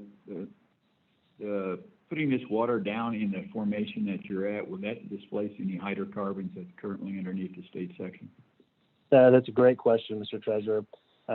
We've already been we've applied and already been granted for through a very extenuating circumstance with the Wyoming Oil and Gas Commission with that aquifer exemption.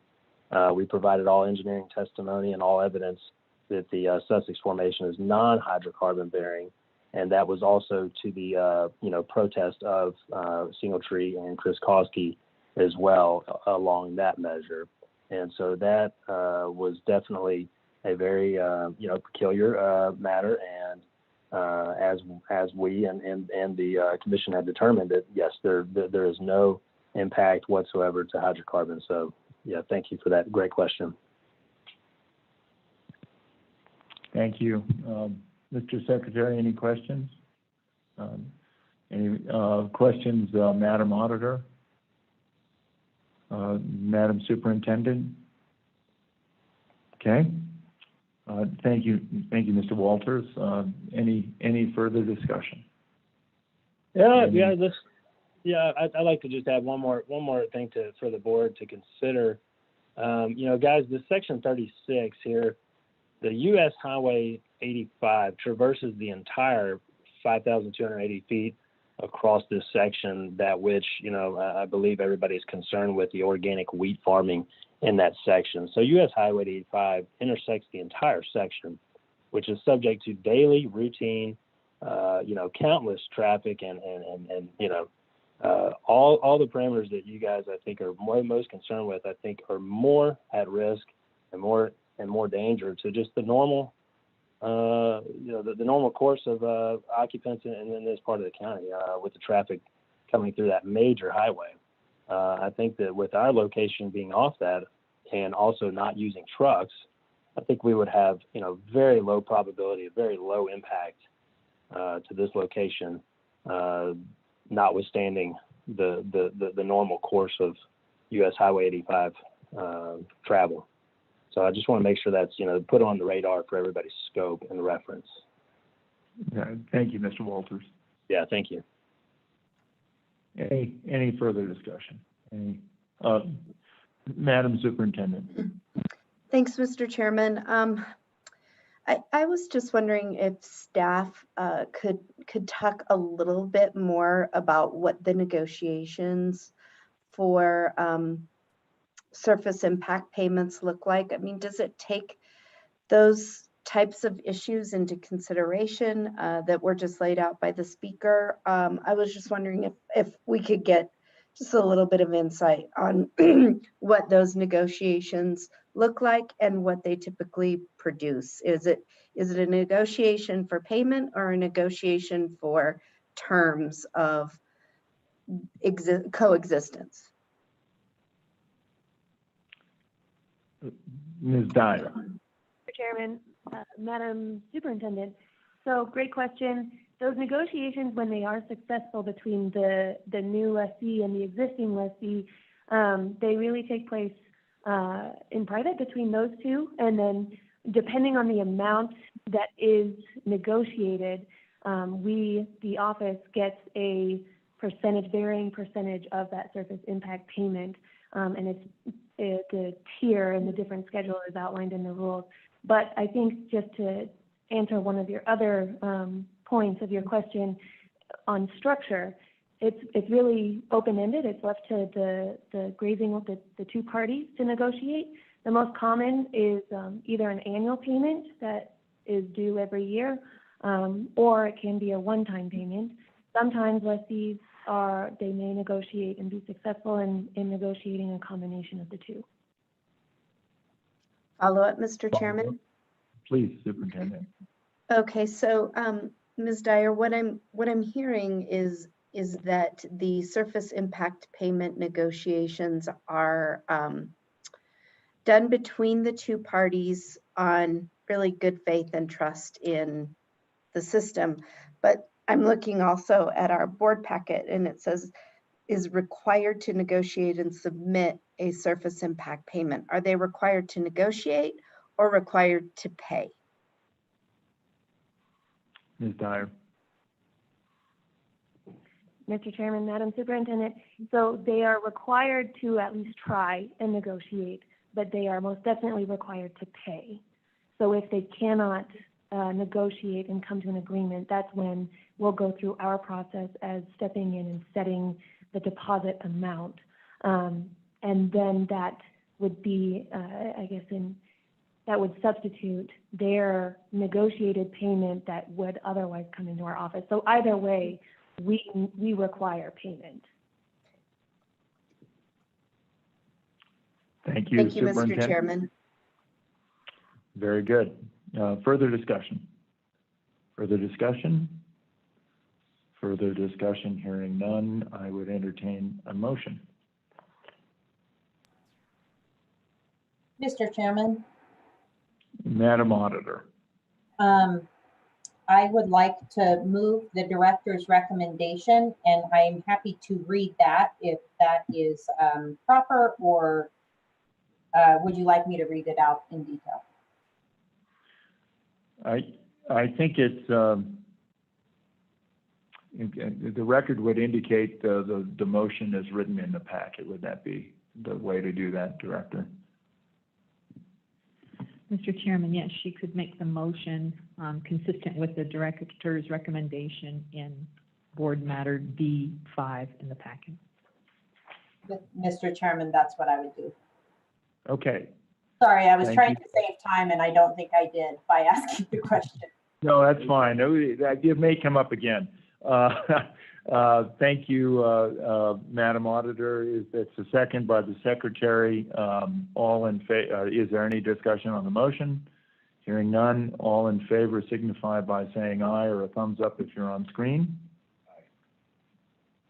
I have a thumbs up from the auditor. I have an aye here. And nays signify by saying nay or a thumbs down. So we have 2 nays. Thank you all very much for that. I'm going to vote an aye. That motion carries. Next matter. Mr. Chairman, the next matter is D7. Consider application for wind energy lease number WL-1616, ConnectGen Albany County LLC, Albany County, Wyoming. ConnectGen is developing the 500 megawatt rail tie wind project in southeastern Albany County near tie siding. The project spans 26,000 acres, of which approximately 80% is privately owned and 20% is state trust land. No federal land is included in the project. However, the project will interconnect to an existing 345 kV transmission line that crosses through the project area, which is jointly owned by Western Area Power Administration, Tri-State, and Platte River Power Authority. Pursuant to NEPA requirements, WAPA will prepare an EIS for the project, and the draft EIS is expected to be available in early 2021.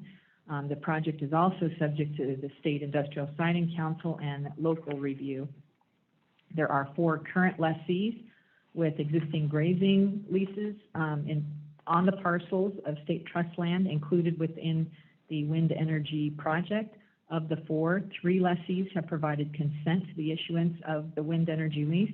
The remaining lessee, Fisher Ranch LLC, has been contacted by both OSLI and ConnectGen and has not provided any comment or consent. Pursuant to Chapter 6, Section 4E of the Board's Rules and Regulations, if the applicant is unable to obtain written consent from the existing lessees to issuance of the lease, the Board must determine whether issuance of the proposed lease will substantively impair the existing lease. Upon review, discussions with both the grazing lessee and applicant, OSLI believes there to be no substantive impairment to the existing grazing lease. Additionally, upon approval of the application and prior to entry, ConnectGen will be required to submit a surface impact payment to the lessees as compensation for negative impacts to the leasehold interest. Due to the size, scope, and location of this project, as you can imagine, OSLI has received numerous comments, both positive and negative, regarding the wind, issuance of the wind energy lease. The board has been provided with copies of these comments. It is the director's recommendation that the board determine that no substantive impairment exists to the existing grazing and agricultural leases by issuing the wind energy lease, and approve ConnectGen Albany County LLC's application for the wind energy lease as set forth in Board Matter D7. Thank you. Madam Director, any questions for the staff from board? Let me start there. Seeing none, I would imagine there are those who want to address this. Mr. Bump. Mr. Chairman, first we'll go to Reba Epler. Thank you very much. Ms. Epler, I think you have the floor. Thank you very much. I'd like to support the state in approving these leases. I think that they'll provide tremendous benefit to the state of Wyoming. The point that I'd like to make first is that the quality of this resource is world class. I think that the kind of energy that is blowing across southeastern Wyoming is comparable to what is in the ground in the Permian Basin. So we have an incredible opportunity to capture that energy, and the state will benefit from the royalties. I'm not sure if they're called royalties in a wind situation, but we'll benefit from the royalties for this particular lease and other wind leases if it so chooses to do. I wrote a letter in support of this. My family grazes on one of the leases, Bath Family LLC, and that lease is located near 287. To describe it more specifically, it's located near the Double X Ranch as well. So it's on the southern end of the ConnectGen lease project. And we don't believe that it will have a negative impact on our existing operation there. I would like to speak to the fact that the project won't have a negative impact on water because the wind turbines are basically 10 to 30 feet in the ground. So you won't have to penetrate the aquifer or use any explosives to put these towers in the ground. And none of the materials used in this will leach into the aquifer on the state lands, so there won't be any negative impact on the aquifer itself from the use of these, from putting these turbines into the ground. With respect to the placement of the turbines, the state has a tremendous amount of discretion as to where the turbines can go, so they can opt to put them in places like ridges where they will have even less impact on the groundwater or runoff into the creeks and streams in that area. And there are some wetlands that need to be considered in this as well. I would also like to stress that the density of the turbines is very low. ConnectGen is using a model that uses 2 to 4 turbines per section. And so the impact to each section is not going to be very significant in terms of surface disturbance.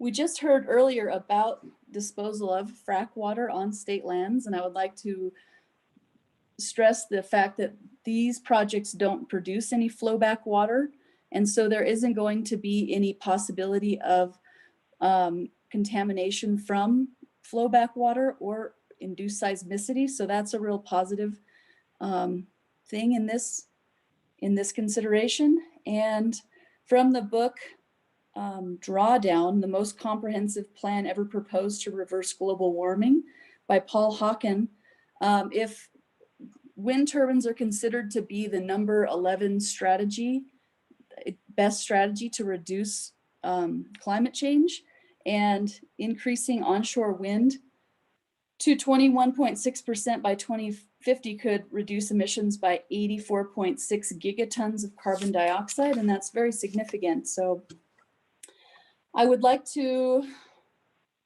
address the fact that there's a federal nexus with respect to this project, so there has to be an EIS performed, and the EIS is going to address the effects on wildlife and the cultural. And so the Wyoming Game and Fish is going to be involved in this project, negotiating and working with Wyoming Game and Fish to minimize the impacts on wildlife and address those.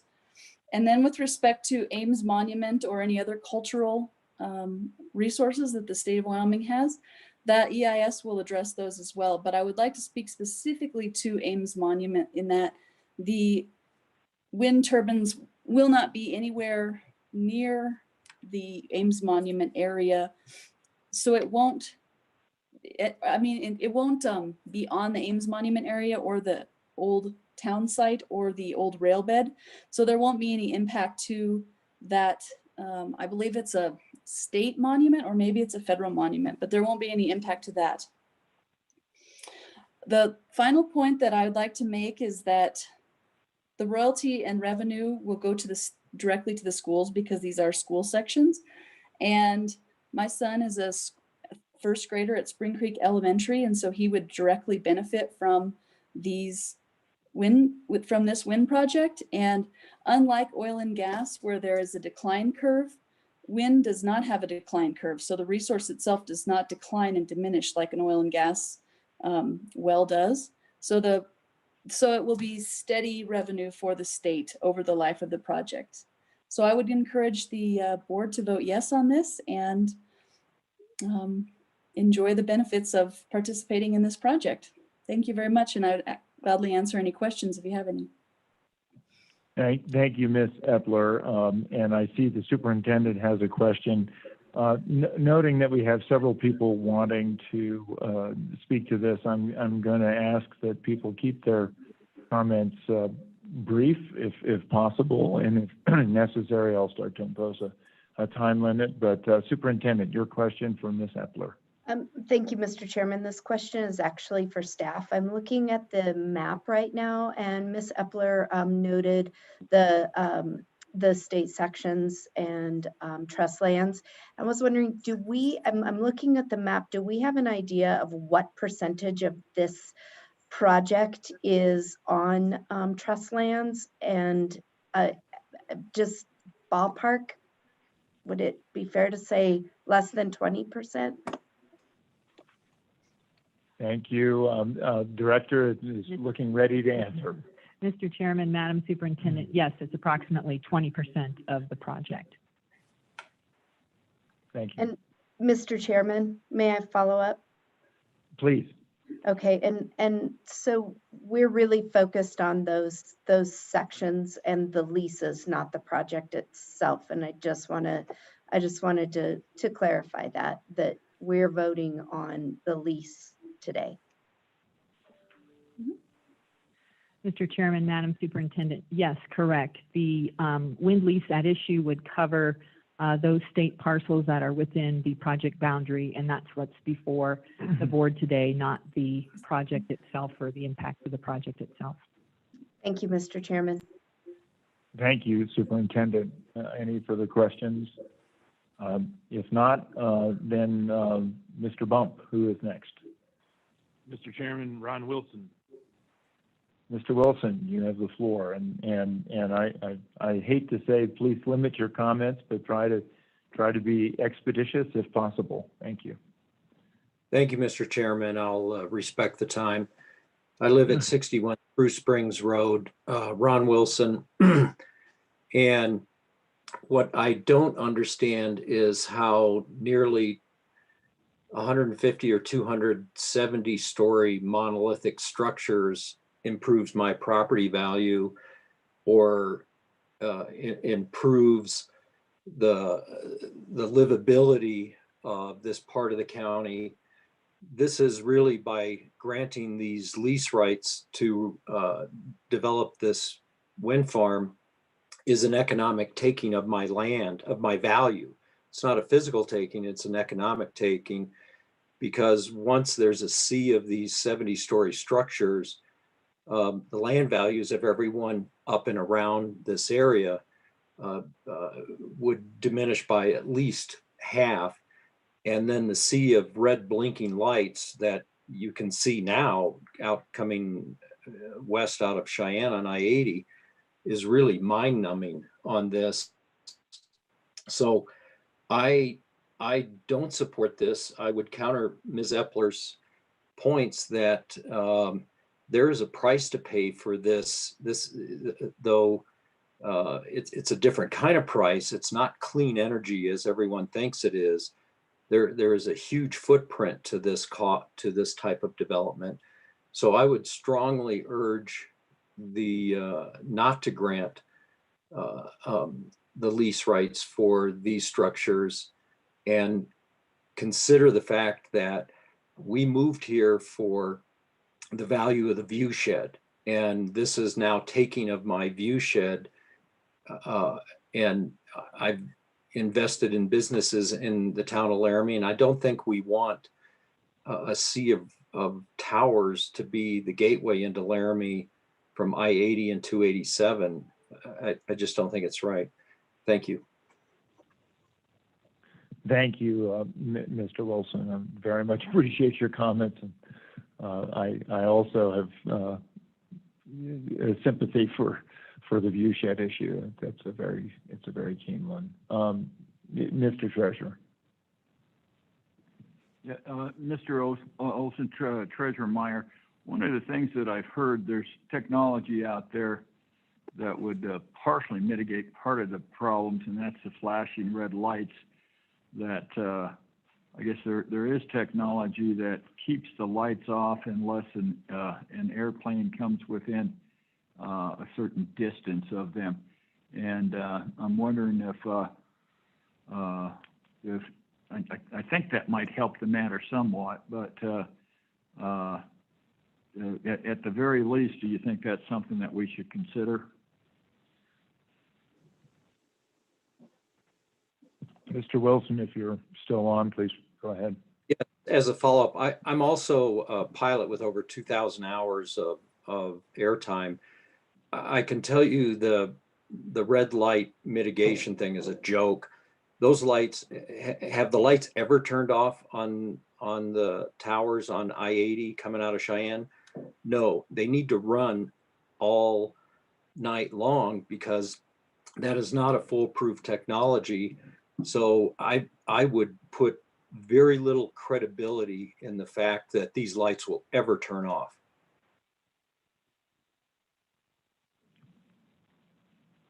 A follow-up there, Mr. Treasurer? Yeah, I guess the lights out of Cheyenne and the towers there, I'm not aware whether they have that mitigation aspect to them or not. I'm assuming that you believe that they do have that technology available there, but it necessarily is never implemented because of they just either they bypass it or there's always enough traffic to keep them on. Mr. Wilson? It's a just from a pure liability that a low-flying aircraft may not be picked up on that radar or there's a glitch. The exposure is not worth the risk of turning those lights off. And to see a sea of 150 or 180 blinking all night long is very disrupting. And again, I've never, in all my years of flying and all my hours of flying, and I do a lot of night flying, I've never seen towers or wind towers where the lights have turned on as I've approached that airspace. They're always on. I've never, ever once seen it in 20 years of flying where I come across any type of structure and then all of a sudden there's a sea of blinking lights.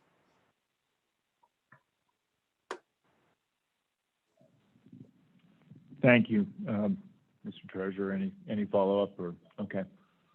Well, thank you, Mr. Wilson. Any questions? Other questions? Hearing none, move on to the next speaker. Thank you again, Mr. Wilson. Mr. Chairman, Katrina Cox. Ms. Cox?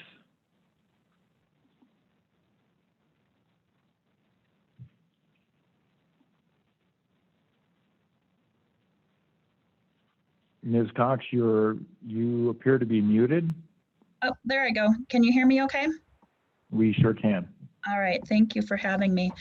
My name is Katrina Cox. I'm a resident of Albany County, and I want to speak on behalf of the financial good that occurs by expediting and supporting the Rail Tie Connect Gen project in Albany County. I have been a small business owner in Laramie for over 12 years. That is a service industry of education, a tutoring center. I coached and worked in the Albany County School District for 10 years, and my husband and I have also raised our family here with 3 children. We have been Laramie residents in total for over 20 years. Bringing in businesses to our community is an essential part of economic growth. Without larger businesses, such as this project, small businesses have a hard time. 3 key factors play a part in this. Adding large businesses brings in permanent employees. The WIN project will be bringing in over 20 new and permanent employees. They are estimated to make over $80,000 a year. And during the building of the project, over 700 temporary jobs. This impacts my small business directly. Most of these employees will be bringing families into the community. My business is a direct benefit result of these families and utilizing the services in our community. Not only my business, but us also other small businesses from the service industry to the retail stores. I also own a business in Cheyenne. We know that this project will bring short-term and some long-term families. Cheyenne has a transient population with Air Force Base, which we get a lot of clientele off of that from 1 to 4 years to service their families in our educational community. They will need our services, they will need our stores, they'll need our banks. It is a benefit to our community. Secondly, it's a trickle effect when we bring industry into our communities. Not only is it bringing in new jobs, it provides more money for our town, schools, clean air and water, and more reliable electrical supply and stable energy prices. Because of all this, it affects our education system. The adding of financial resources that bring into a community partner like this adds so much impacts to our schools. Let me give you an example. My 3 girls all played sports.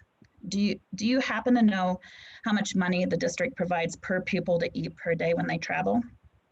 It's about $12. $12 to eat a full day on the road and sometimes overnight. Where does this extra money come from? Well, it comes from me. It comes from the boosters. It comes from our small businesses. We need to have always go raise money in a town like this. Time after time, our tiny little businesses get hit up for a request for donations.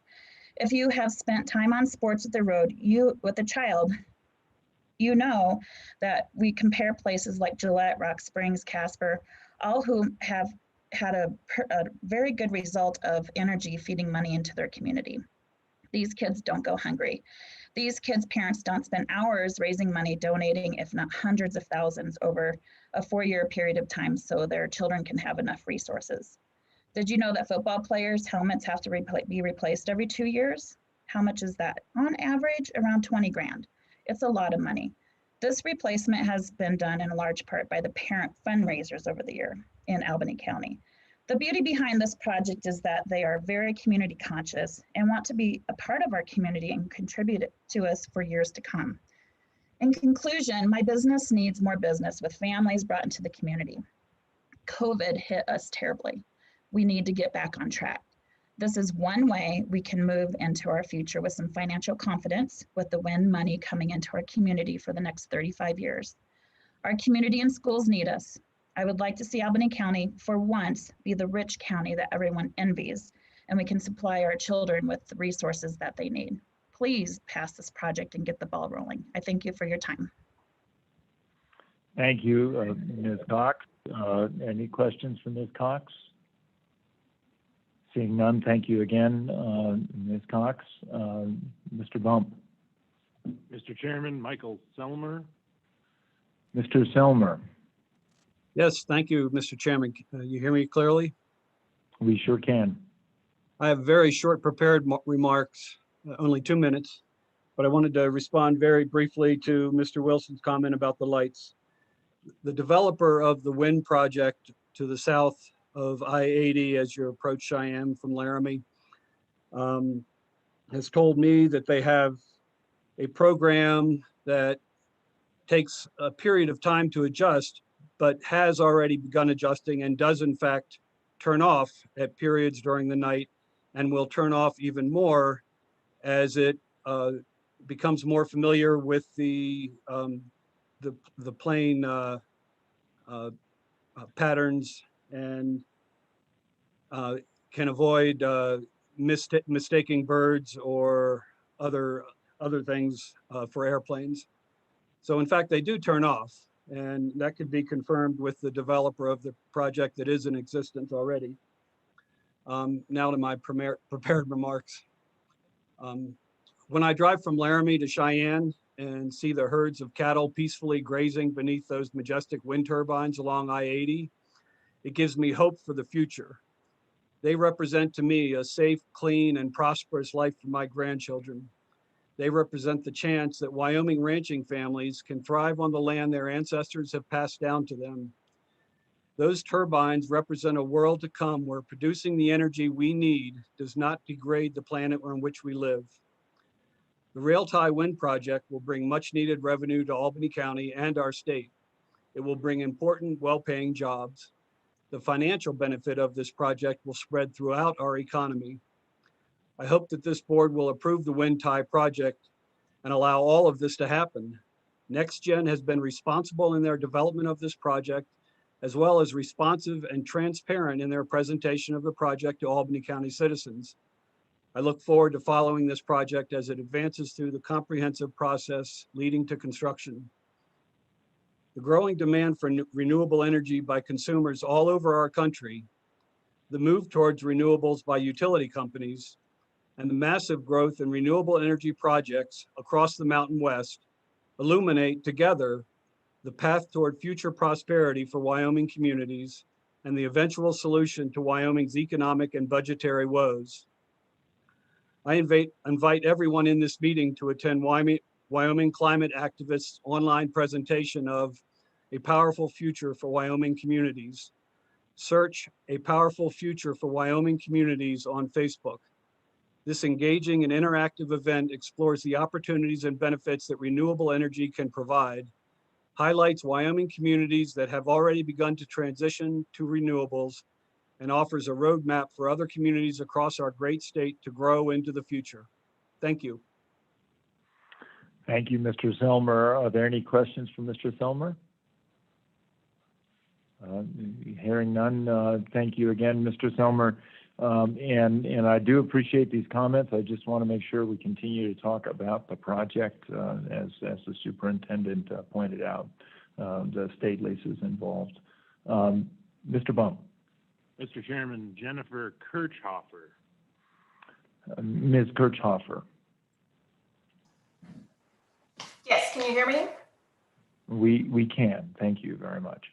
All right, well, thank you so much for taking the time to hear our comments. I would like you to deny this lease permit request.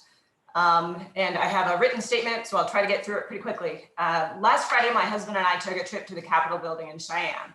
As we walked in the front doors, I found literature to the left, including a Wyoming tourism road trip guide.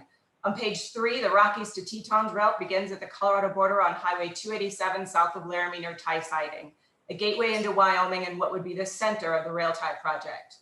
On page 11, the Call of the Wild route ends in the same area less than 9 miles from the Railtie project at the Hutton National Wildlife Refuge, established in 1932 primarily as a resting and breeding ground for migratory birds and to provide a haven for resident wildlife. The refuge has been managed as a stopover site for migratory birds with an emphasis on waterfowl. The brochure even states, keep your eyes peeled for the Swainson's hawks, golden eagles, and other raptors year round.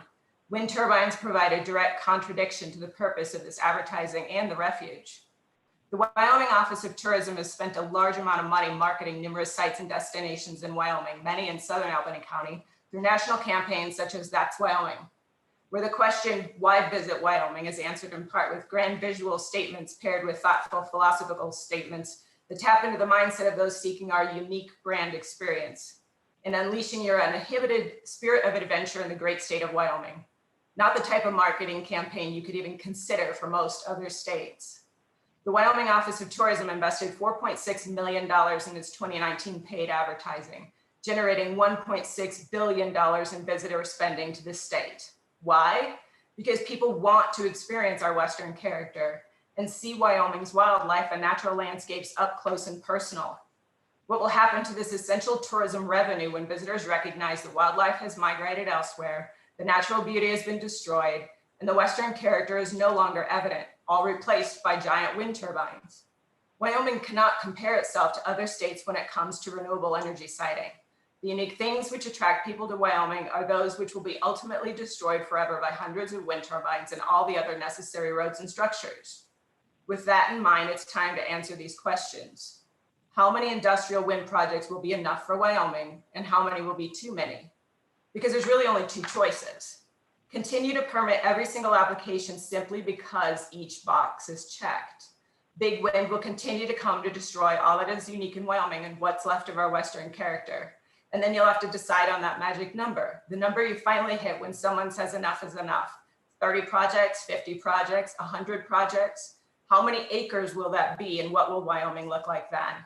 At that point, these projects could be anywhere because we didn't have the foresight to manage industrial project locations. We do not have the regulations in place which spare the most attractive and profitable locations from industrialization. This choice leaves industrial wind and solar companies dictating the future of our Wyoming. Or you could choose a different future now by denying ConnectGen's application for these state lands in Albany County. Not only will this protect hundreds of local residents from the health and safety dangers caused by wind turbines, but it will trend toward properly siting projects with intent to save historical sites and tourism attractions.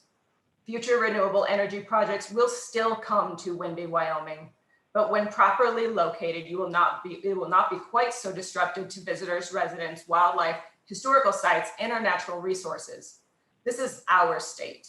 You have the responsibility and the ability to control future locations of industrial projects and design the best future of Wyoming by balancing economic revenue streams.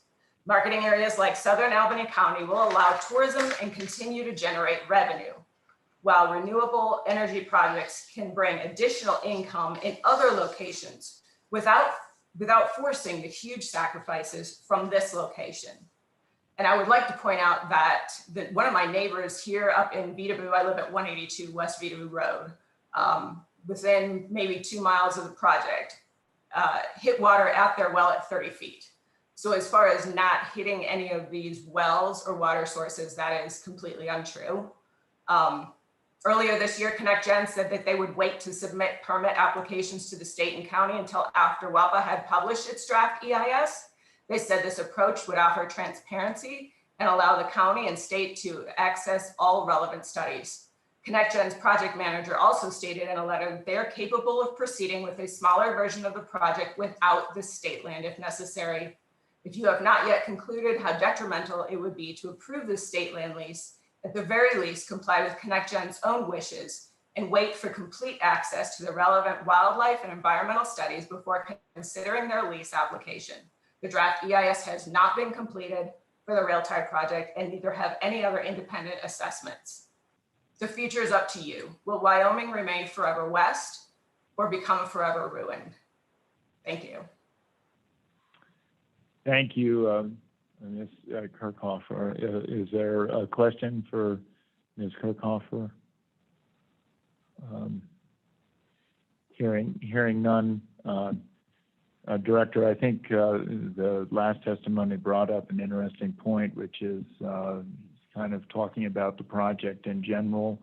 Are there other processes underway that allow for comment? Mr. Chairman, yes, the Industrial Siting Council permitting process, that's where a lot of these concerns about impacts of the project are vetted, such as, socioeconomic, wildlife, viewshed, all those things are discussed, as well as in the NEPA process. And I believe there is a local county permitting process that looks at setbacks and things as well.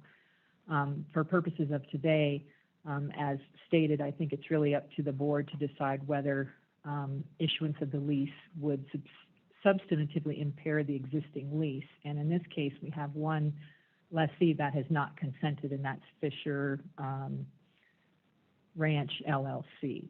But yes, there are other permitting processes required that vet all of these things, impacts to perhaps the historical site and tourism, all those things. Right. Well, thank you. And I think my point here is that the matter before us really is fairly particular, and I think these concerns, pro or con, are properly a purview of a couple of other processes where they really are charged with taking that into consideration. Correct. And Mr. Chairman, I would just add one other thing, that Amanda McDonald with ConnectGen, she is on the line too, should the board members have any specific questions about the project itself. Okay. Well, we're going to walk through. Mr. Bump, I think we have several more speakers, and again, I would encourage speakers to try to be brief. Who is next? Mr. Chairman, Terry Kamen.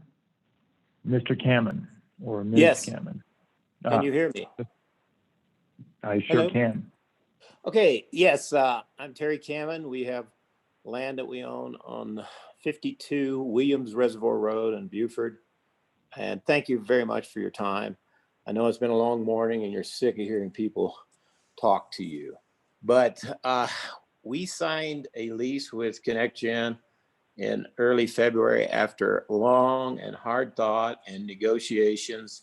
And I believe that it is the technology that we have to provide our country. And it's sustainable. It's essentially zero carbon, zero pollution, and zero water use. I think it would be a huge disservice not to have that revenue for the state of Wyoming and all the investment needs that I've just listened to, all the people asking for funds from you. And this is a beautiful source of revenue. So in approving that, I think you also address the challenge that we have, all of us as human beings, of in the 21st century, of producing and making that available, clean, affordable, and secure energy for the United States. So thank you very much this morning. I certainly hope you approve the lease. Thank you, Mr. Cameron. Any questions? Hearing none, I very much appreciate your testimony. Who do we have next? Mr. Chairman, Richard Dow. Mr. Dow. Thank you. My name is Richard Dow. I live at 169 Butte Loop, just a few miles north of the proposed project. And I urge you to wait until after the draft environmental impact statement is available, not approve it today. I think there's a wealth of information that will be available, and you should really consider the impact to state lands that are outlined in the EIS. I do not see a compelling reason to approve it today. Why not wait until February when EIS is available? Second, I think you should please consider the long-term impacts on the economy of Wyoming from this, both of tourism, also workforce development. Speaking for myself, I moved to this area 22 years ago as a software engineer. And I think Wyoming needs more skilled workers. And the deciding factor for me in moving to this location was the natural beauty of the area. Had there been such a wind farm in existence at that time, I would have moved to a different state. That's all I have to say. Thank you for hearing my comments. Thank you, Mr. Dow. Any questions for Mr. Dow from the board? Seeing none, I very much appreciate your testimony. Who is next? Mr. Bump. Mr. Chairman, Amanda McDonald. Ms. McDonald. Hello, this is Amanda McDonald. Can everyone hear me all right? We can, thank you. Thank you. I'm the project manager with ConnectGen for the Rail Tie Wind Project. Thank you to the board for considering our wind lease application today. And thank you to Assistant Director Dyer and everyone else at the OSLI for their hard work in finalizing this lease agreement. The Rail Tie Wind Project presents a tremendous economic development opportunity for Wyoming to generate new tax revenues and create new jobs. Additionally, this wind lease with the state would allow for significant new income for the state-owned lands within the rail tie project area. It's my understanding that currently the state land parcels in the rail tie project area generate about $11,000 per year in annual grazing leases. With this wind lease, the state would continue to receive these grazing lease payments, plus it would also receive annual payments during the wind project development term, starting at $5 per acre, so $24,000 total per year, And this is before the wind project has even been built. And then during construction, the project would pay an installation fee of $3,000 per megawatt installed on state land. So if we installed 20% of the project, about 100 megawatts on state land, that'll be a one-time installation fee of $300,000 to the state. Then once the wind project is operational, the state will receive annual payments of at least $480,000 each year, as defined by the minimum fee of $100 per acre in the agreement. So these are, very significant new income for the state that we're talking about. As a few people have mentioned today, before connection can begin construction on the rail tie wind project, it must complete several environmental review and permitting processes at the federal, state, and local level. These processes consider the environmental, socioeconomic, and other impacts of the project and the suitability of the project's location. In response to one of the commenters saying that ConnectGen had claimed it would wait until after the EIS was published to submit a state permit, I just wanted to clarify that this quote was taken out of context. That was addressing the State Industrial Siting Council permit application. The State Industrial Siting Council is the state agency responsible for approving industrial wind projects. And when we said we would wait until after the EIS to submit a permit to the state, that was the body that we were talking about, not this lease application before the board today. Also, in order to permit the project at the county, state, and federal level, we need to know where the project is and what land is or is not included in the lease. So far, the drafting of the environmental impact statement has been making the assumption that the state would opt to be a participant. But ultimately, in order to proceed with these permitting processes, we need to have certainty over what land is included in the project. And so for that reason, in wind development, the execution of wind leases, whether it be with private, state, or otherwise, comes before the permitting process. So that's a little bit of background on why this application for lease agreement is before you today. This lease application to the board will ensure that if the project does successfully receive the various permits and approvals it needs to move forward, the state will be a participant in the wind project and will receive lease payments throughout the life of the project. In closing, I thank the board for its consideration of ConnectGen's wind lease application, and we hope the state elects to take advantage of this opportunity to generate significant new income to support public schools and public institutions. I'm also available to answer any questions about the project. Thank you, Ms. McDonald. Any questions for Ms. McDonald? Hearing none. Mr. Bump. Mr. Chairman, Dennis Craig. Thank you. Mr. Craig, you have the floor. Yes, can you hear me okay? You can. Okay, I just wanted to say that we own property that we've leased, have a lease agreement with ConnectGen in the far southwest portion of the wind farm.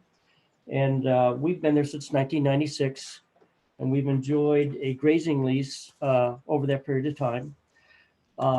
We actually currently have 4 generations of my family that are operating a cow-calf operation.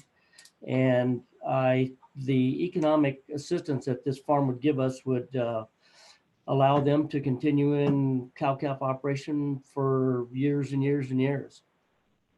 I'm naturally in favor of the wind farm. And so far to date, I can say ConnectGen has been very, very upstanding, very prompt with payments, and great to work with. I think that you should approve this one, Lee, so the project can move forward. That's all I really have to say today. Thank you. Thank you, Mr. Craig, and thanks for your brevity.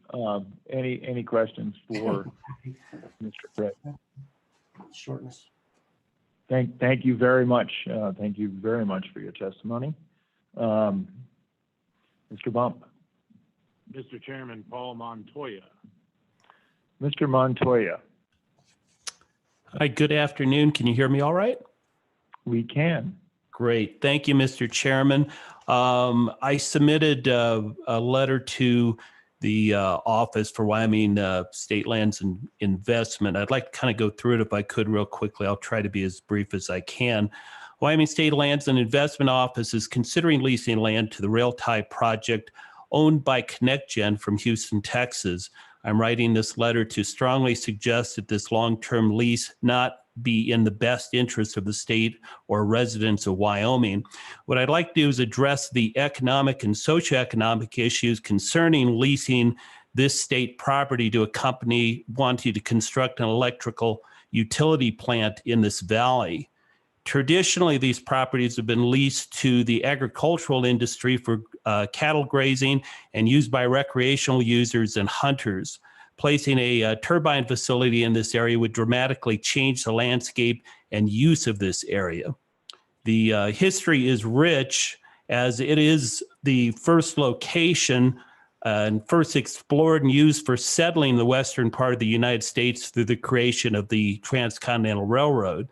This high valley ties to the time period of Abraham Lincoln wanting to unite a country divided.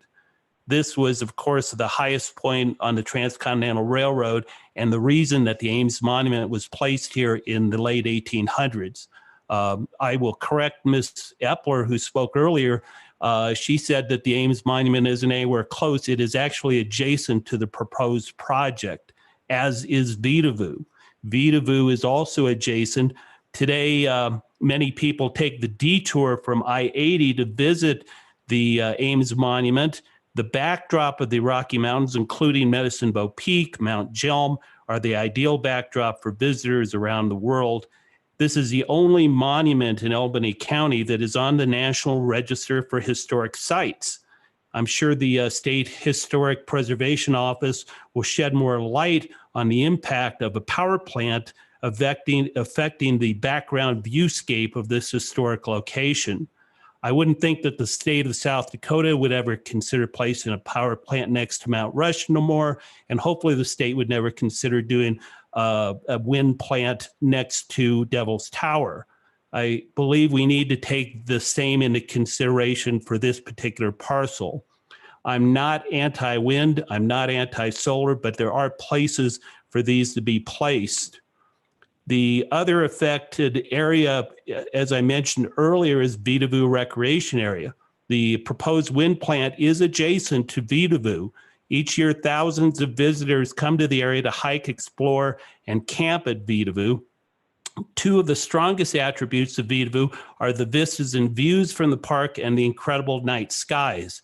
These both would be destroyed by the addition of over 150 turbines over 160 feet in height with 600-watt aircraft beacons atop each and every turbine. When my wife and I asked to build our bed and breakfast in this area 14 years ago, we took our plan before the Albany County Commissioners. They were excited to have a facility built for visitors in the area. The one item, though, that they stressed was that we keep lighting to a minimum due to the fact that night skies were important to residents and visitors in the area. We respected that requirement, and today we appreciate the value of our night skies. This proposed wind turbine facility should be no exception. We request that this office take the impacts of the placement of a power plant in this area and the long-term economic impacts of this project. Please do not move forward with leasing state property for the purpose of short-term gains. I heard discussed earlier that the mission of state lands is to look for the greatest benefit to the trust. I don't believe this is specifically only monetary. I think we have to look at long-term effects of using state land for projects like this. The other thing I could do is if there are any questions with my engineering background, I am quite familiar with aircraft detection lighting systems, or ADLS, which is a lighting systems that turn off or turn on only when aircraft are in the area. The Roundhouse site is supposed to have ADLS. I can tell you because we can see the entire site from our front porch that we've seen that off probably a total of maybe an hour at a time, but mostly on. And ADLS was only approved by the FAA in 2015, and it's a new process for turning lights off. Unfortunately, because of our flight corridors, as the pilot mentioned earlier, they tend to be on most of the time, if not all of the time. So I don't believe, even though it could be required, I know ConnectGen hasn't even asked to have ADLS applied to this particular project, and I would make that a criteria for anybody that is looking to lease state land, that they have this in place. That's all I have. I thank you for your time, and I appreciate if you have any questions, do ask me those now.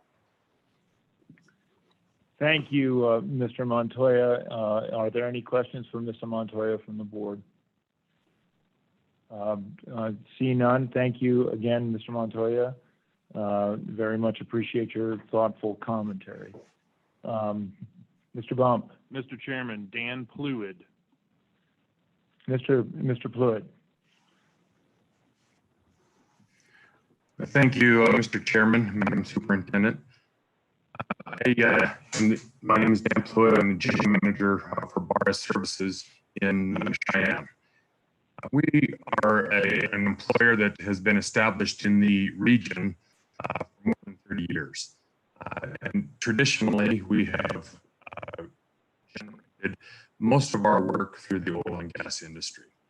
Now, with 2020 creating just an unprecedented collapse in our ability to work and to provide a living for the employees that we're responsible for, I would like to speak in behalf of those employees in support of this project.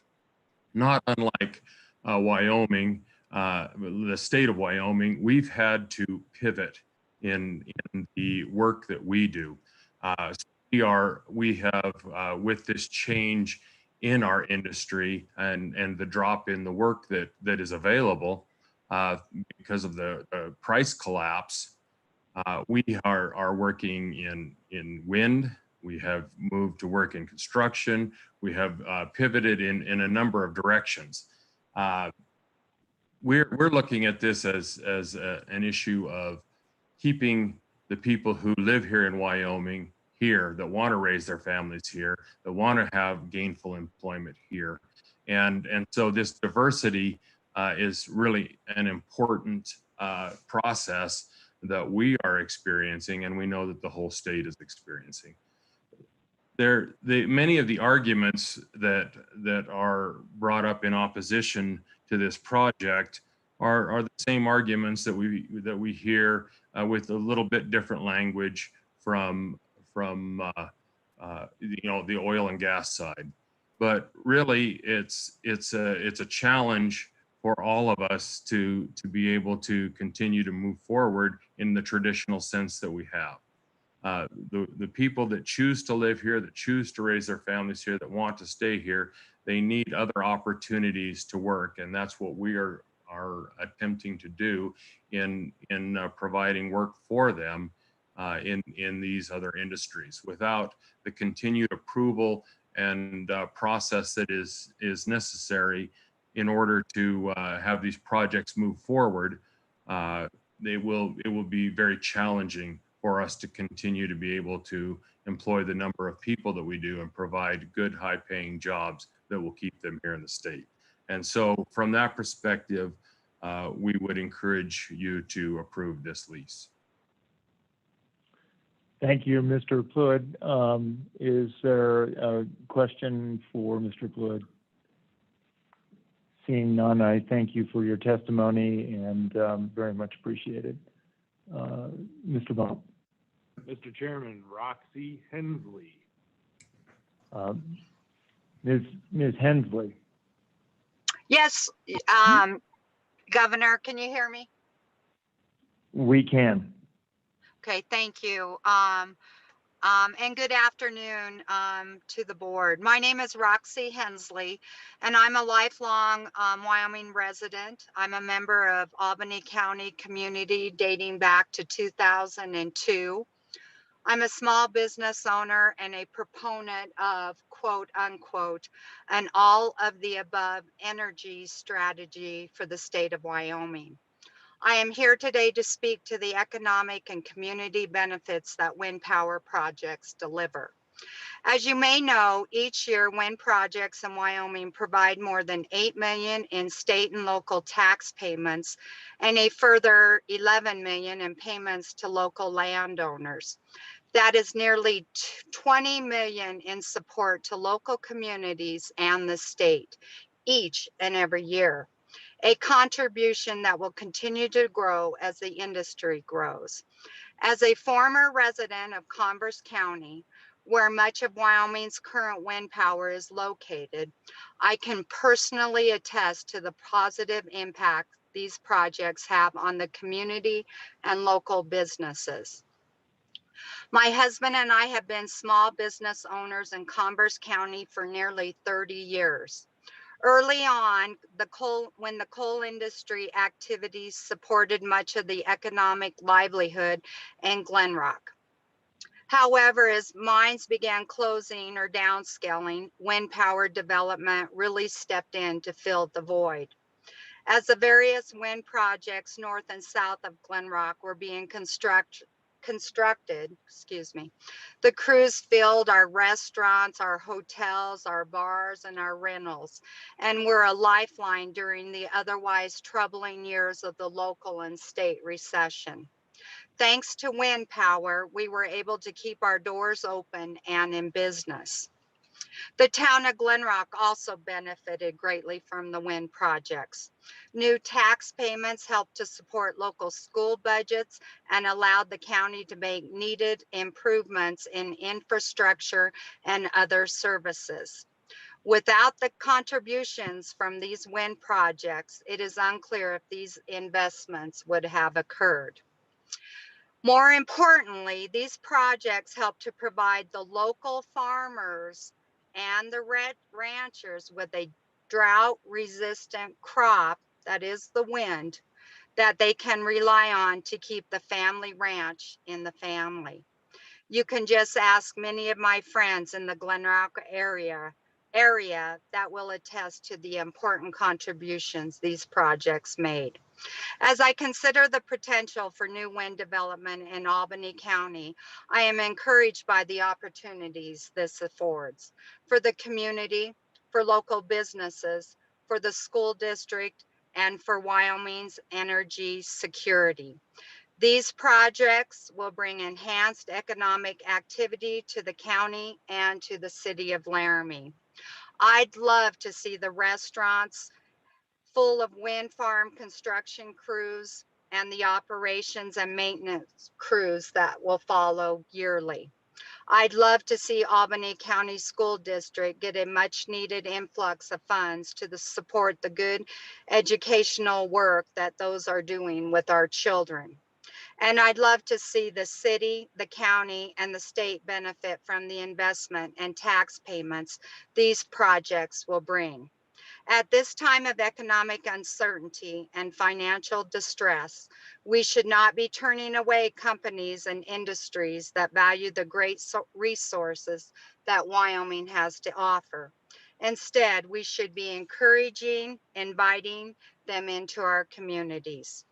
These investments will benefit everyone, especially at a time when other industries in the state are struggling.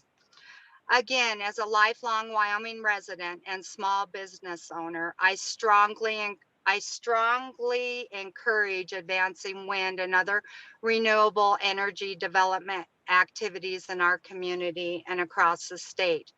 I've seen firsthand how these projects benefit businesses and communities and recognize that renewables are the next frontier in Wyoming's ever-evolving energy landscape.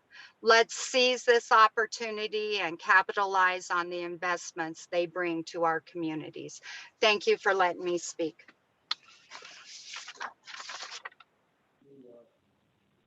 Thank you, Ms. Hensley. And very much appreciate your comments. Any questions? Hearing none. I'm just going to give, after the next speaker, I'm planning to start limiting time. We have a very full agenda this afternoon, and I very much appreciate these comments. I hate to have to rush through them, but I also know that we have serious matters coming up as well later. So with that, Mr. Bump. Mr. Chairman, David Kilpatrick. Mr. Kilpatrick.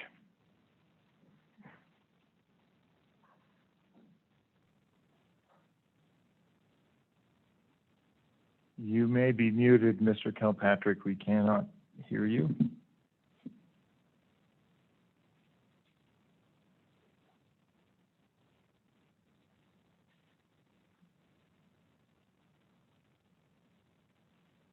One more time, Mr. Kilpatrick, we're having difficulty hearing you. We'll come back to Mr. Kilpatrick. Who is next? Mr. Bump? Mr. Chairman, Rhett Epler. Mr. Epler. Yes, can you guys hear me? We can. Okay, thank you for the time. I will be very brief. I think, like you said earlier, the issue at hand here is whether or not this lease would interfere with the current grazing leases. And as a family member of somebody who has a current lease, I believe we are of the opinion that this will not interfere with cattle grazing. And 3 out of the 4 leaseholders for grazing, or 3 out of the 4 grazing leaseholders feel the same way, with the 4th saying he did not have an opinion either way. So I would just encourage you to accept this lease. I think it's kind of a no-brainer for the state for economic and diversification reasons, and it also does not interfere with the current usage, which I believe is really the key issue at hand. So with that, I will send it back to you. Thank you again for your time. Have a good day. Thank you, Mr. Epler. Any questions from Mr. Epler? Hearing none, I thank you again for your comments. Mr. Bump? Mr. Chairman, Maria White. Ms. White? Yes, I'm here. Can you hear me? Thank you. We can. I really do appreciate your being brief in your comments. I hate to do that, but as I mentioned, it's a difficult day for us too. I will try. So my name is Mariah White. I live at 106 Corral Springs Road, Tie Siding, Wyoming. And I am firmly against this project, mainly because of what this is going to do to my family's homestead. My family's homestead is located the second closest residential structure to the wind turbines. We are, let's see, it is 4,500 feet away from a wind turbine. So my husband and I went camping a few years ago, and it was the middle of the night on an abandoned ranch exit in Idaho. And we pulled off the road. We were exhausted. It was midnight, just to get some sleep before hitting the road in the morning. When my husband and I both got into bed, we're laying there, and the noise was so incredibly loud that there is no way that we could sleep. And also the bright red light was flashing in through all of our windows curtains. So basically after 2-3 hours of laying there, we couldn't get any sleep, and we got back on the road. Now, when we were camping, we were about the same distance away from a wind turbine as these ones will be placed in front of our house. So basically, this project is going to render my house unlivable. My father built this house 10 years ago with his own hands, and he has since passed away. This house is so full of memories of my father and for what he wanted for this valley and for these views.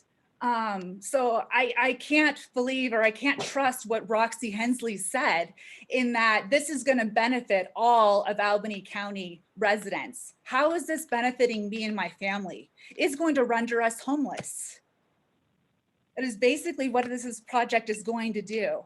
And then another fact that has not been brought up is that when these wind turbines are decommissioned in 30 years, where are all of the used blades, the used motors, and the used bases going to go?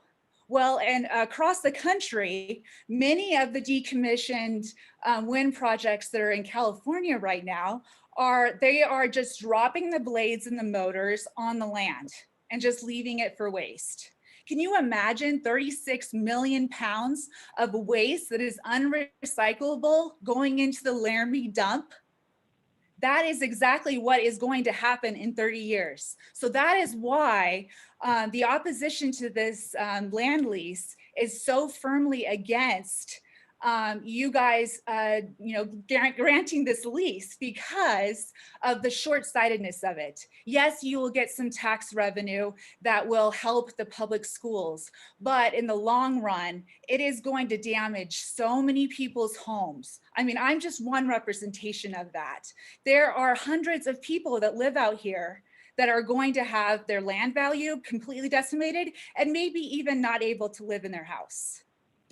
So that's why I encourage you to, at the very least, delay your vote until the environmental impact statement can be submitted to the state for review, or just flat out refuse this lease. Another aspect that I wanted to bring up just really briefly is that there are other ways for the state to use these state lands to make and to have income. What about an idea of starting or opening a campground on one of these state lands? That would be a way to make money. There are people all the time that wander onto my land and camp because they can't find any place to camp in this valley. So I think there is a lot of different options out there. And so I think it's very short-sighted if this lease is approved. Thank you. Thank you, Ms. White. Very much appreciate your comments. Any questions? Any questions? Seeing none, thank you. If you heard a beep go off, that was a 2-minute interval. I'm going to allow 3 minutes, and then we'll start declining from there. It's hard to do that, but again, we have a big agenda. Mr. Bump. Mr. Chairman, Mitchell Edwards. Mr. Edwards. Thank you, Mr. Chairman and honorable members of the board. My name is Mitch Edwards, and I'm with the law firm of Nicholas and Tangeman here in Laramie, Wyoming. I'm speaking today on behalf of over 60 landowners who are affected by this project, who are my clients, as well as speaking on behalf of myself as a concerned citizen of Albany County. I understand that folks want to try to narrow the discussion today to one of whether or not this will have impact on the existing lease and not as to the impacts of the project as a whole. But you have to ask yourself, as the landowner, if you do not approve of the project, would you approve of a lease on your property? Or if you wanted to approve of the lease on your property, wouldn't you want to know the details of the entire project so that you can ensure that your lease contains the appropriate conditions and terms to protect your property and your interests? I ask today that you take one of two actions on this agenda item. Either one, deny the lease outright, or two, table any discussions until a later date. The proposed lease of this nearly 5,000 acres of state land for an industrial wind facility will have lasting impacts on our community until 2060. Let me say that again, until 2060 is the term proposed for this lease. The project is located at the gateway to our state, Albany County, and the Laramie Valley. This area is the area of extension of Laramie and the overwhelming welcome to our state's only university. 95% of our community resides in the surrounding area of Albany County. As a law partner of Phil Nicholas over the years, I am well aware of the state's financial issues. I am also aware of the state's funding mechanisms for education, but I'm also aware of the vast resources and investment that the state has put into this community for the university and for other purposes. This decision should not be rushed. I'm afraid that rush is the name of the game, because on September 25th, just 3 business days ago, was the first that the public received notice that this was going to be on your agenda item. It's the first that they received your packet. Presumably, it's the first that you've also received the packet for the consideration of this item. Many members of the public have not received notice and have not been able to speak or unable to attend today. And the debate is being limited. There's no need to rush this. As we've said, the NEPA analysis for public review won't be out until February of 2021. What we find in your information packet is very limited, incomplete, and skewed. For example, you don't even know what the proposal is or what they plan to build on the property. How high will the turbines be? Where will they be located? None of that information is provided to you. As a good steward of the land and representing landowners, we often ask before entering into leases, what do you want to do? Because that dictates whether we want the project first off, and second off, what conditions or amendments we would put in the lease. Your own state agencies have commented, and I find in your packet, they're also concerned about the lack of information providing comment and recommendations to you. The Wyoming Historic Preservation Office suggested prior to authorization of the undertaking, we recommend the Wyoming Office of State Lands and Investments carry out appropriate efforts necessary for identification of historic properties, which may include file search, background search, consultation, consideration of visual effects, sample field investigations or field surveys, and a report being provided to SHPO standards and guidelines for staff review and comment, which has not occurred on this particular lease. That information is missing. The same is true with your Wyoming Game and Fish Department. They've recommended that stipulation 5, which is an oil and gas stipulation relating to a critical winter range, be put in the lease, but I could not find it anywhere in the lease.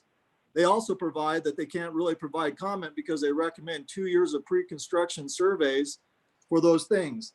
All of this information needs to be considered by the landowner in making a lease, because those are the critical issues of determining whether or not this particular lease is appropriate for this location.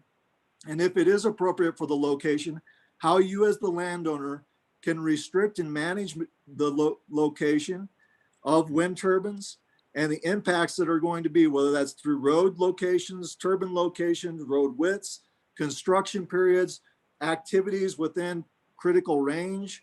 As a landowner, we would typically look at this and say, hey, look, we don't want you in our lambing or calving areas.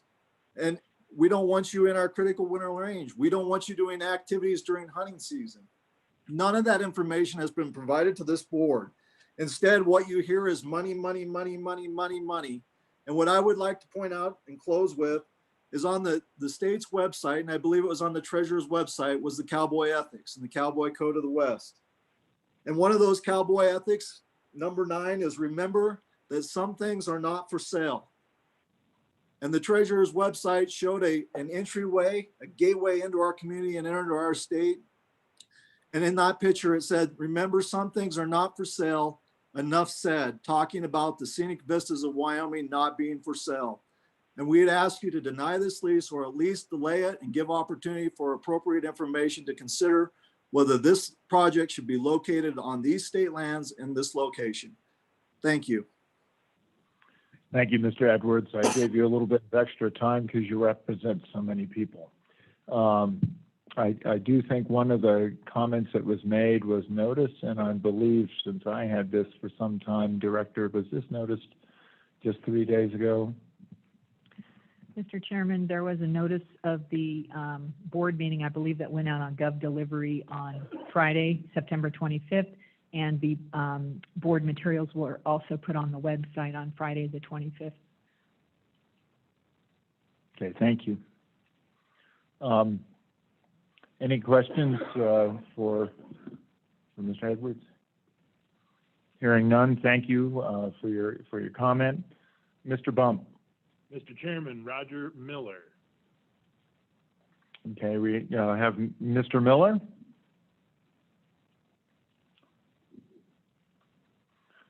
Mr. Miller, you may be on mute.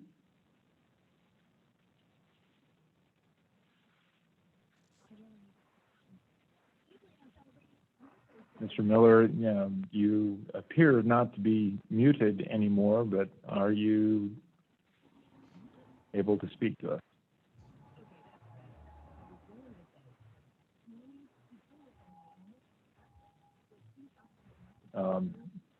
His hand appears to have gone away, so Mr. Bump. Mr. Chairman, Juliana Santare. Ms. Santare. Hello. Can you hear me? Hello. Yep, we can. Okay. I'm here to testify in favor of the wind development in Wyoming and Albany County. Particularly that the board should approve this application for the wind lease for ConnectGen. I'm a current University of Wyoming student studying in this area. The wind energy is the future and has positive effects on the county of Albany County. It brings much needed resources, jobs, and renewable energy. It puts our state, our university, and our county on the map. We want to be welcoming to wind and renewable energies, not a roadblock to companies like ConnectGen. What we have is a huge thing to offer. Wind energy isn't new, it's been around for decades. And we need to be able to embrace it within our community. I feel compelled to speak today because the younger generation needs a voice in this matter and the future of renewable energy. I find it very interesting that a lot of people are just focused on what is on their background, what is in their backyard, and not focused on the larger scale of this and what it will do within the 20 to 30 years down the road. The impact of wind energy is a far less of an impact than other energy sources that we are using today. Wind is the future of Wyoming. As a state, we need to embrace it, embrace the technology and resources that are available for Albany County. As a future graduate of the University of Wyoming, I am excited about the path forward and this opportunity for this great state. Thank you. Thank you, Ms. Santare. Any questions from the board? Hearing none, appreciate your comment, and we'll move to the next speaker. Mr. Chairman, Brenda Marshall. Ms. Marshall, you have the floor. Hi, can you hear me okay? We can hear you. It cut out briefly, so you might want to really pay attention to where you are relative to your microphone. Okay, thank you. I live at 163 Stevenson Road, which is about 12 miles south on 287, south of Laramie. We've lived here for a number of years and enjoy it. And I'm a huge proponent of property rights. I really feel like you have the right to do with your property what you like to do with your property. But I am for this project. I think this is an incredible opportunity for Albany County to raise revenue, new jobs, new income, just in general for everyone. I've been a business owner in Laramie for almost 30 years. We've had service industries, retail, and now we are part of a restaurant.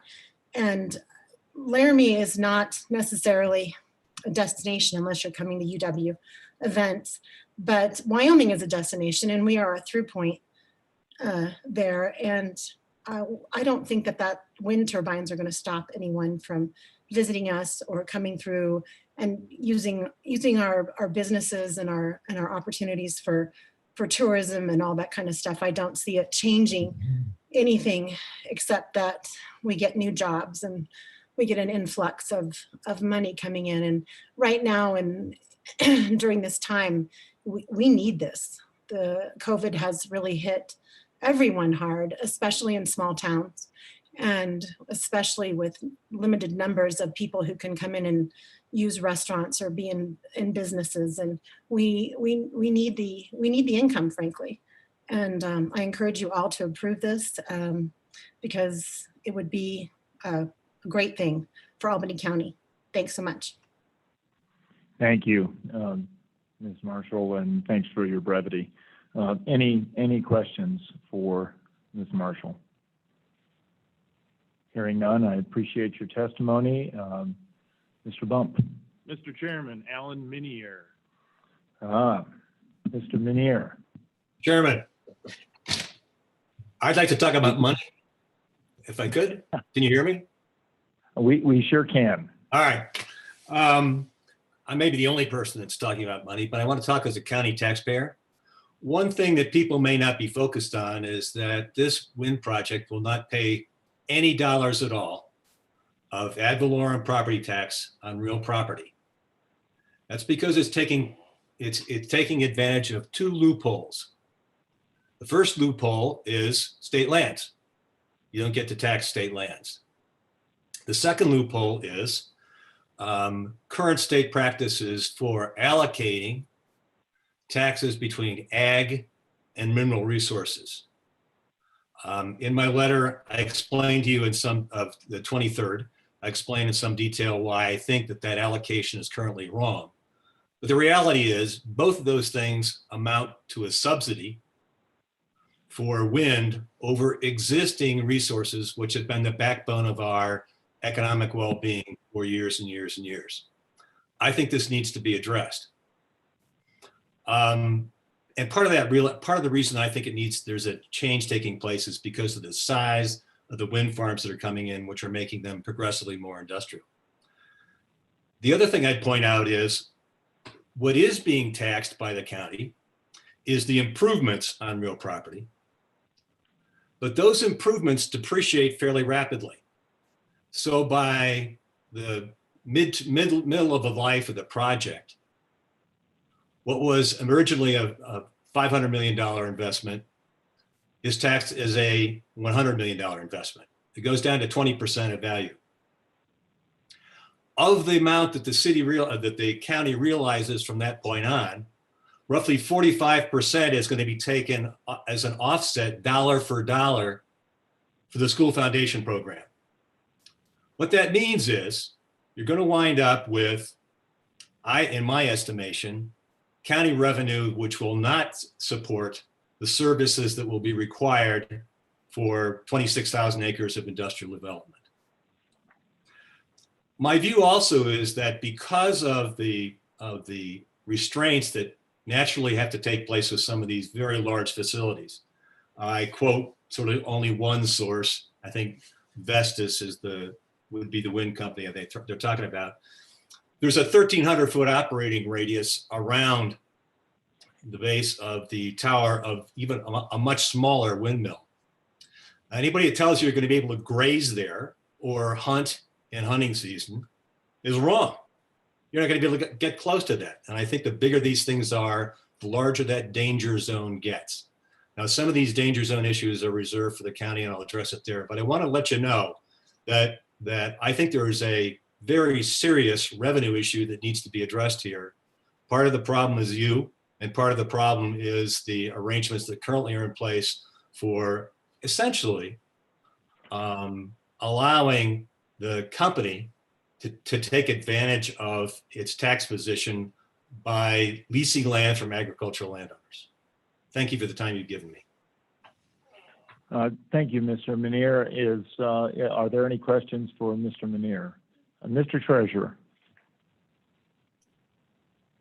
Yeah, I'm glad you brought up property taxes. One of the other problems I think we have is that after 15 or 20 years, that essentially they can stick on a new motor, but your depreciation schedule doesn't get adjusted. So, so you could go from a 1 megawatt to a 2.5 megawatt, and essentially your taxes doesn't, as far as property taxes doesn't change. It's a depreciated value. So yeah, there are a lot of tax implications there, and I'm glad that you brought those up. Thank you. Thank you, Mr. Treasurer. Mr. Minier, any response? No, I agree with that. The other thing that I think that we all need to keep in mind is that the entire wind industry at this point is being driven by the production tax credit. And you could confirm that by going to talk to your ad valorem property tax people, because they get something I don't, which is an annual statement that's an income statement so they can appraise these facilities. But it can go away overnight, and then it can come back again overnight, flooding you with projects which may or may not have a long useful life. One of the things that troubles me about the way we're approaching wind is that we tend to equate it with stable industrial scale generation, when in fact, it's really in the business of harvesting production tax credits. And I think we need to be cautious. And one of the reasons I think we need to protect ourselves in terms of making sure that wind pays its fair share of property taxes is nobody's going to help us if the federal government decides at some point that it wants to basically blanket this state with wind. We're going to be on our own. So we need to think long-term about this, and I think we need to start thinking about it now. Thank you very much.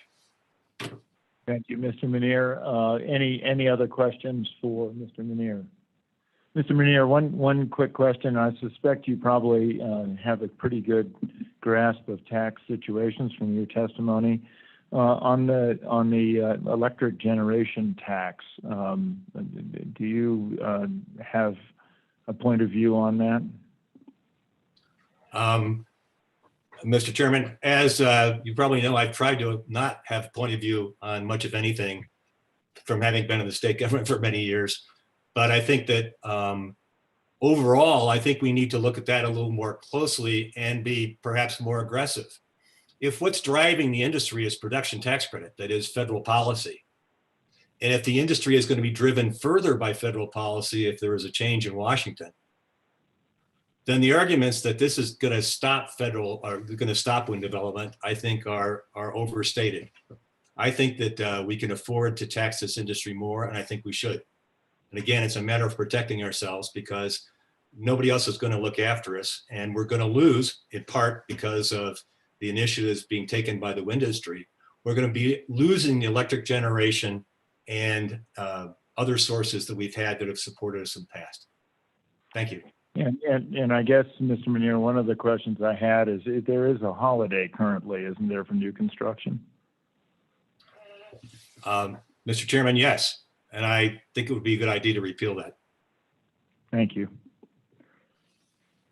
Thank you, Mr. Meneer. Any further questions? Hearing none, Mr. Bump. Mr. Chairman, Thomas Hamp. Mr. Hamp. Good afternoon. Can you hear me? Yes, we sure can. Thank you. Okay, thank you. I'll try to be brief. My name is Tom Hamp. I live at 26 Arrowhead Drive in Laramie, Wyoming. That is approximately 5 miles from the proposed site. I would like to bring to your attention the relationship of the state lands with respect to public lands or federal lands. In 2005, the U.S. Department of Interior Bureau of Land Management identified the need to evaluate the potential for wind energy development on public lands across 11 states. Included in the assessment of the potential resource sensitivities, that study was updated in October of 2016. I'm not sure if any of you are aware of that study. It might be worthwhile for you to review that study. And humor me for a minute because I'd like to draw that comparison. The BLM land wind energy program specifies which BLM administered lands are potentially available for wind energy development and which are excluded, and which wind energy developments for various reasons might require some additional siting requirements. The key point here is not all BLM lands are available for wind energy lease. Some lands have been excluded and some require high levels of siting. Wind energy development exclusions on BLM administered lands are mapped with this particular project that I'm talking of. And it includes lands in the National Conservation System, lands inventoried and managed for wilderness characteristics, areas of critical environmental concern, selected ecological, cultural, recreational, and visual resource areas. I'd like to draw your attention to nearly 9% of the BLM land in Wyoming is excluded from wind development. I ask you, has the state lands excluded any of our state lands from wind development?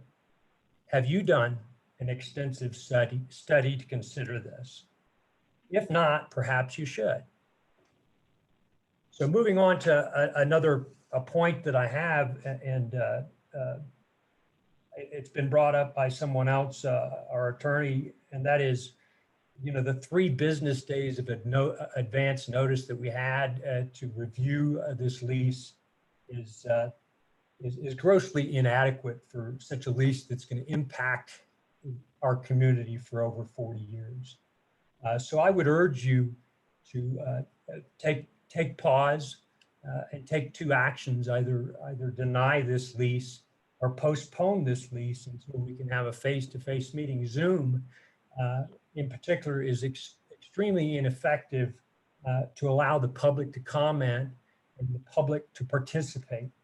And so I would strongly urge you to delay your decision or vote to deny this lease.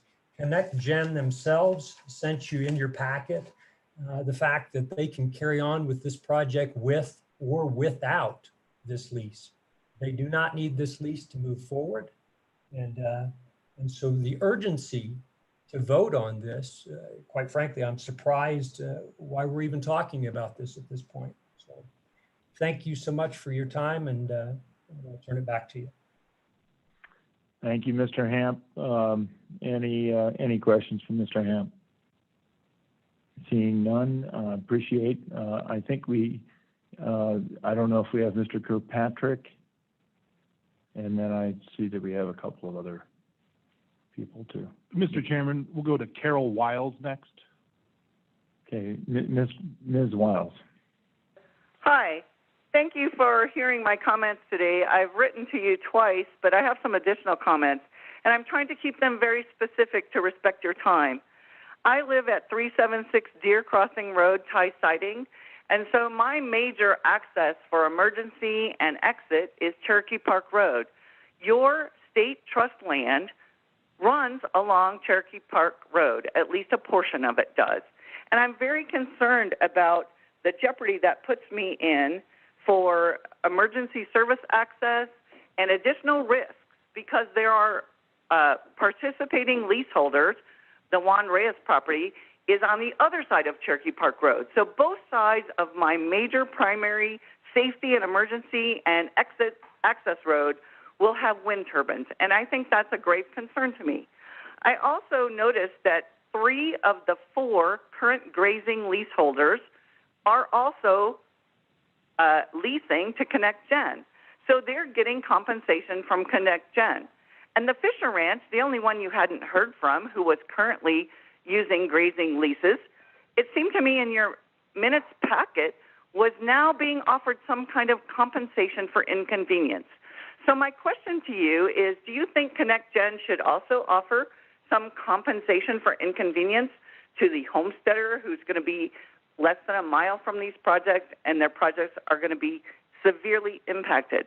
I'm also very curious, because when I read the regulations, and I know you're not about the regulations, but when I read the regulations, it mentions that leaseholders can make side agreements to have greater noise. If they abut someone who's also leasing, they can reduce the setbacks, they can increase the noise, they can do things. And so I'm wondering, will my road, county road, be impacted because there are leaseholders on both sides of the road? So have you made any side agreements which will reduce setbacks and increase noise limits that might affect other non-participating landowners in the community? And I'm also very curious about the whole blasting issue. I actually had a leaseholder at a county meeting face-to-face, when we still could do that, tell me he anticipates there will be blasting on his property. So I'm curious as to whether or not the details of your potential lease agreement with ConnectGen will allow them to blast, to put in the bases for these monstrous towers that are being considered.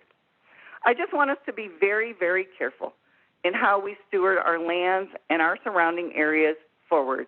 And I want you to really consider strongly that maybe this isn't the best use for these state trust lands. And I thank you very much for listening to my comments. Thank you. Thank you, Ms. Wiles. I think you asked a specific question. I don't know, Ms. Dyer, do you have any comments on the blasting considerations that were? Mr. Chairman, I would just comment that I am not sure about the context of the blasting that this member of the public has brought up, but I would assume that it would fit within Industrial Siting Council's permitting process and their review process of what specific standards and stipulations need to be incorporated into that permit, especially during the construction phase. Thank you. Any questions? Seeing none. Mr. Chairman, this is Carol Wiles. My question was not whether or not the Industrial Siting Council approved of blasting. My question was whether or not the lease agreement allows ConnectGen to blast on the state trust land. That was my question.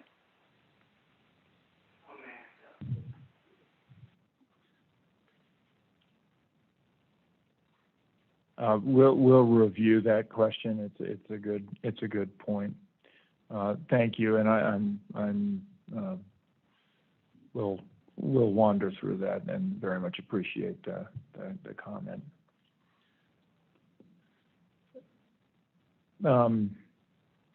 Mr. Bump.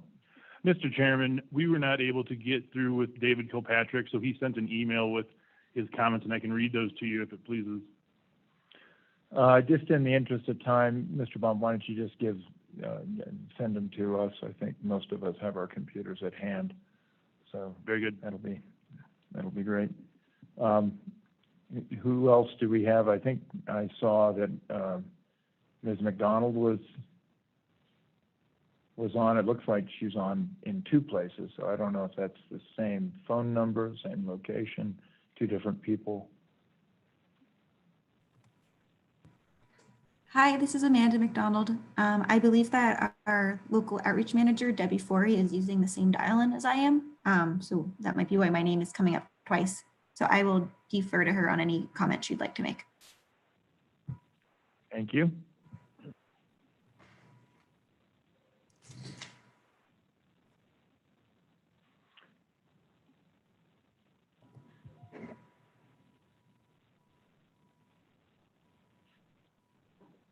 So if you're able to address the board, we're eager to hear your testimony. If you could just identify. So we did have Ms. McDonald on.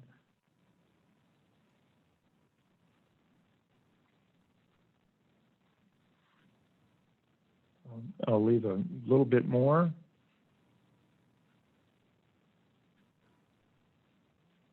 Ms. McDonald, we'll try to get back. I have one more, and I think then we'll bring our testimony to a close. And appreciate everybody having a chance here today, and patience of the board as well. Ms. Johnson, I have Natalia Johnson.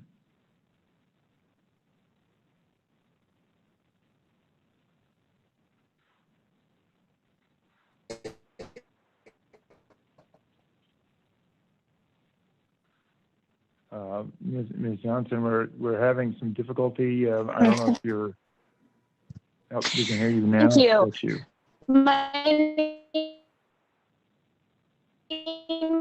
is Natalia Johnson. My address is 109 Old Wagon Road in Thai Siding. My family and I feel grateful to live in the splendor we do. We are fortunate to see now fully unrestricted view in all directions.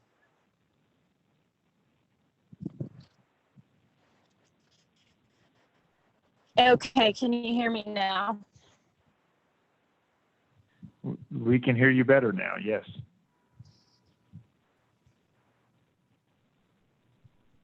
No, we can't.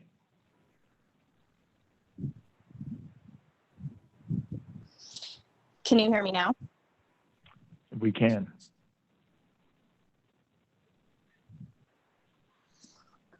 And now we can't.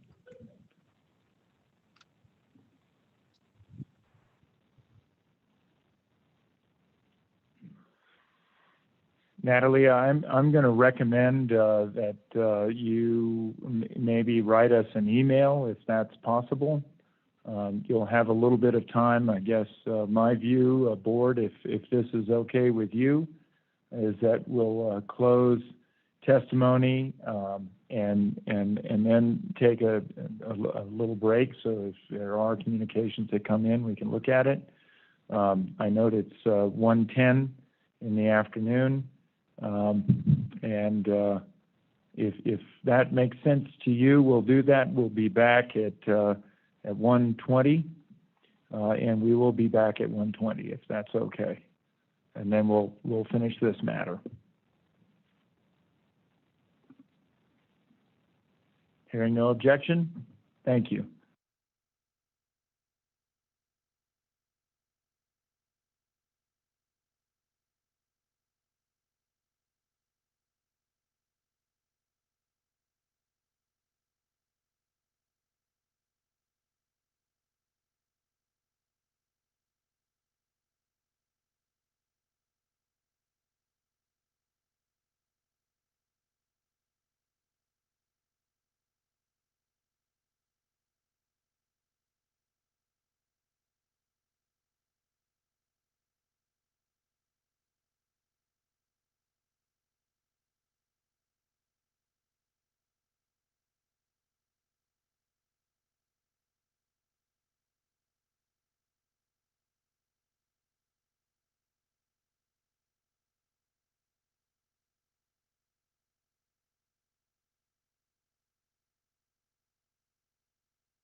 30-second warning.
For the director to be come back here in just a second.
Being back, we are, I'm going to call us back. I had superintendent and the auditor online. The treasurer has stepped away for a moment.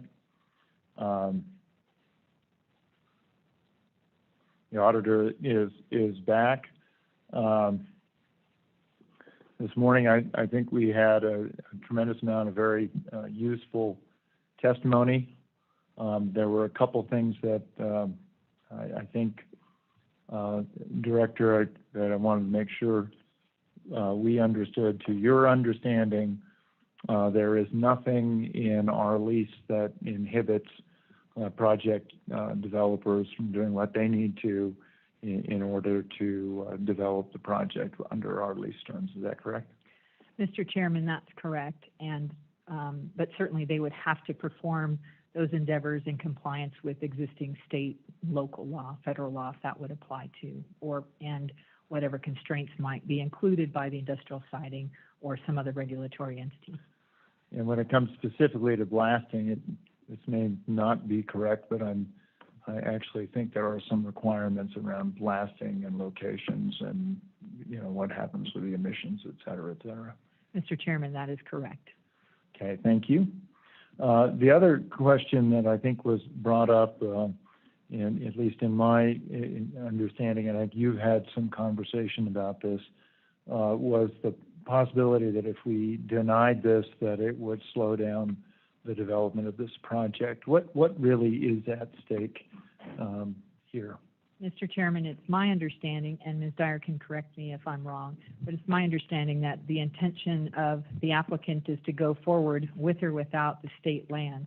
So therefore, by not leasing the state land, the project would still go forward with the same impacts, just the state would be left out of the project. Okay, thank you. And I think the Secretary and I were talking. Mr. Secretary, you had a question about what the state actually would lose in the process. Yes, Mr. Chairman, my general question is if we could get a comparison perhaps of what our additional revenue might look like in a decade or 15 years versus what it looks like pre-construction and construction phase, so that we kind of know what we would be missing out on if we were to not approve leases. So we'd kind of know ahead of time. Okay. Mr. Treasurer, did I miss any particular points? I was thinking of, and we obviously know about the possibility of takings, the viewshed loss, the private property rights, the income that comes to the state and to small businesses, but what other aspects might I have missed? You know, I guess the question I need some clarification on is whether or not we have to make this decision today, or whether we could ask to have other things included in the lease and make that this decision in November. I think there's a lot of things that need to be in the lease, or a lot of things we need to address. I think there's some really good discussion from the participants today, and some of these things that probably should be handled legislatively, but I think we could get a good jump on them if we put them in our leases that give the legislative process a little kickstart in different areas. And one is the reclamation plan and disposal of these blades. I think we could look at that. I think a scenic corridor mitigation plan. I think there's ways to essentially maybe camouflage the big white towers and blades so they blend more into the background. The tax issues that were brought up, I think those are things that we could put in here, and I think that the OSLIA did, to a certain degree, put a lot in that in respect to the base operating fee on per calendar year for each megawatt. I think that's a good start on kind of taking care of some of the taxes, but you know, I think we could put in the lease something about rebasing the property tax on replacement or upgrade. I think we could see whether or not one light per section equal distance would be adequate for air safety. If they're putting in three of these things per section, you could reduce the light impact by 2/3, and then if you had a workable air traffic light control, that would almost totally eliminate it at night. So there's a lot of things that I think that if we had 30, 45 days, I'm trying to remember, when's our next meeting? It's in November, isn't it? Or is it in December? It's November 5th. November 5th, yeah. So, a month away. I think that we could table this upon review, or adding some of these suggestions or some different things that were brought up. See if we couldn't put them in the lease to at least mitigate the impact. I think ultimately, I think that we're going to have to approve more of these leases than what we would necessarily deny. But I think that if we can come up with some lease recommendations, this isn't going to be the first one that comes before us, that we should endeavor to the greatest extent to do this one right, and not necessarily look at this as a fire sale, that if we don't do it today, my gosh, we're never gonna do that. We're not walking into a car dealership and they're hard selling us. we can step back and try to do this one right, because we're going to do this again and again. So I guess my suggestion would be to either table or conditionally approve this lease pending addressing the items I enumerated and other ones that the other members or ones that I may have not brought up. I think they need to be endeavored to be addressed.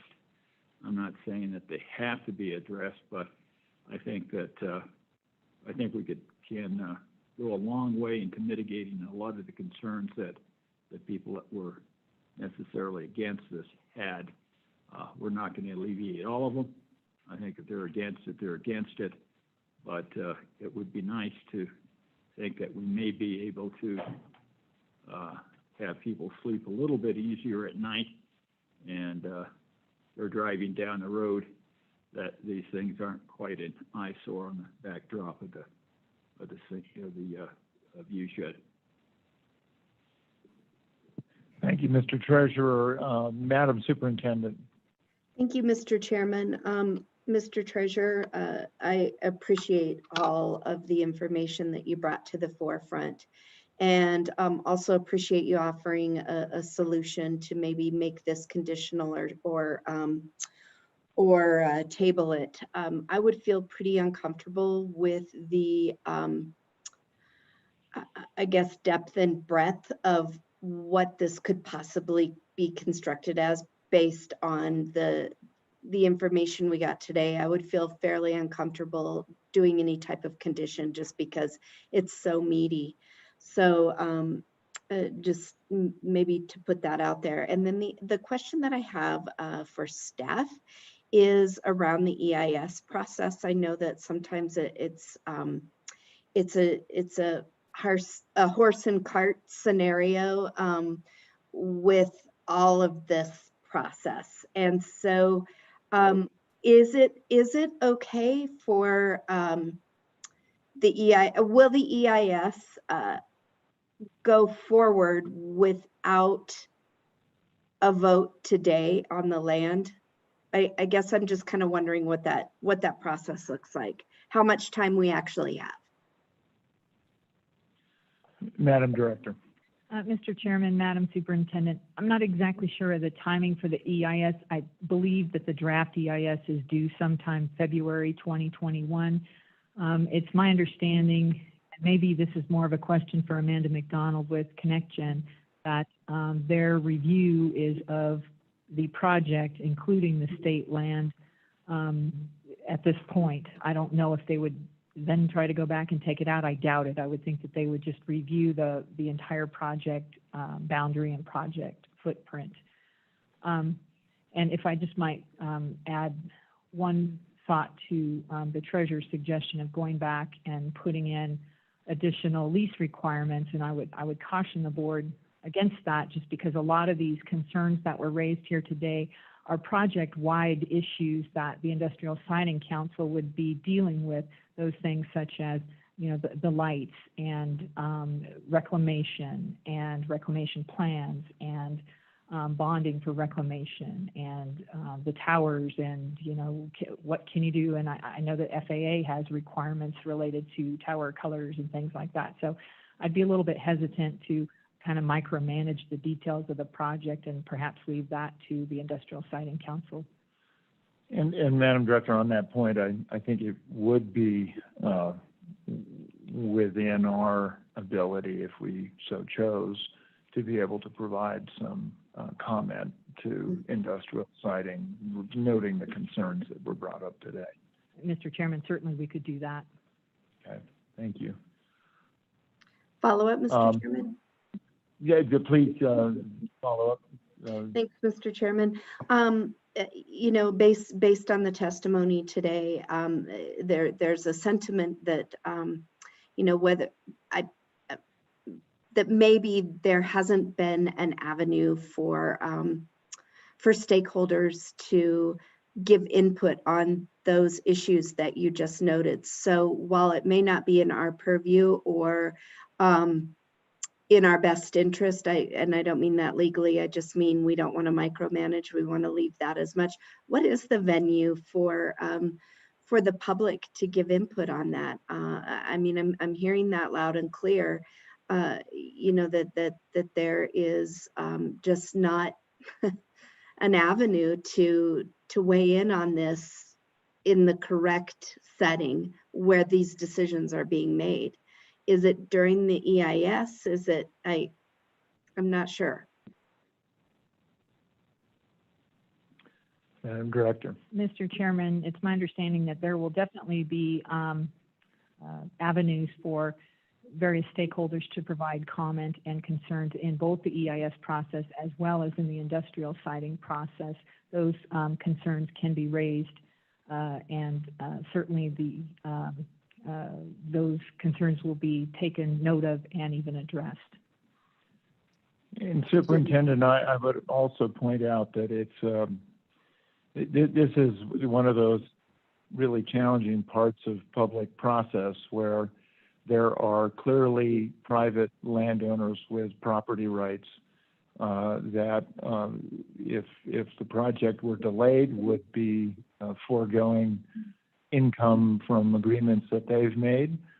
Clearly, there are also testimony today of private property rights that, you know, might be affected, may be taken from suddenly the view shed you purchased now changing and the values dropping. And I think these are all challenges that are at the center of this. I remind this board, not for any other reason than I think our fiduciary responsibility is still what we're charged with. Mr. Treasurer, you had a comment. A question on the process of the industrial siting, as far as what rules and guidance they have to follow, and I'm wondering whether it's fairly restrictive, you know, as to the statutes, federal regulations, state regulations, and some of the things that that necessarily came up here. I know reclamation is in it, but is disposal of the, and what you do with the carbon fibers. I don't know whether there's anything in statute that actually gives any direction whatsoever in that regard. I think we can put it in the things that are not in the purview of the Industrial Siting Commission. If they could be enumerated, I think those could go into the lease. Those could be optional things that could go in. So just a little discussion about of the things that we heard today. What things are necessarily directly in the purview or under the jurisdiction of industrial siting.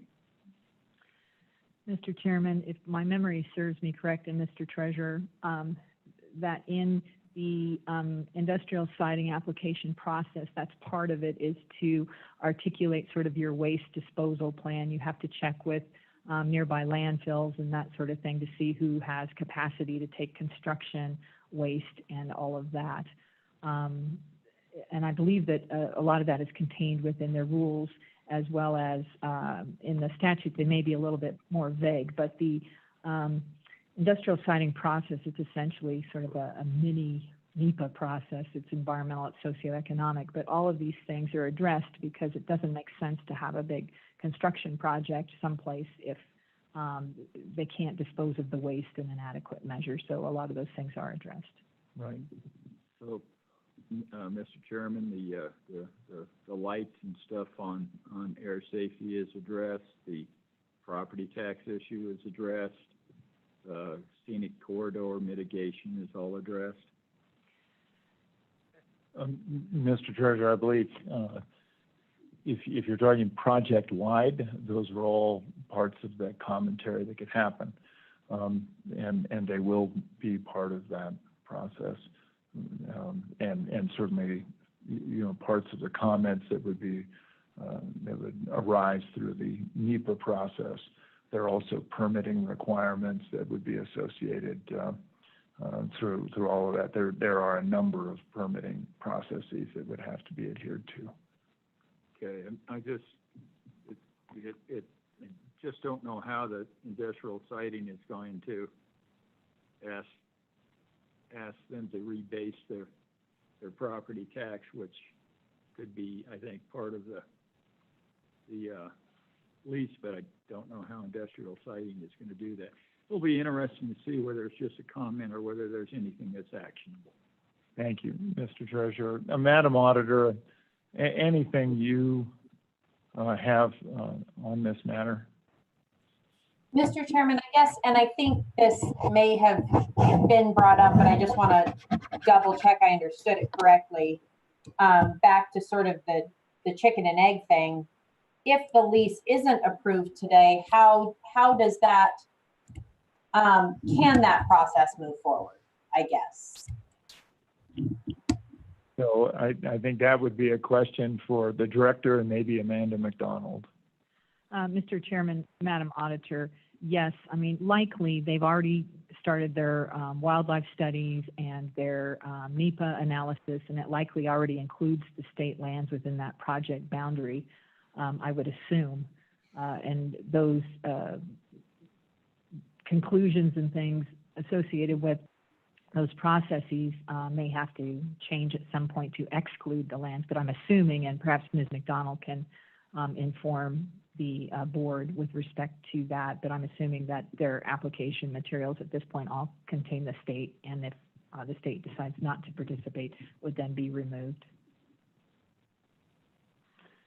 Ms. McDonald, are you available?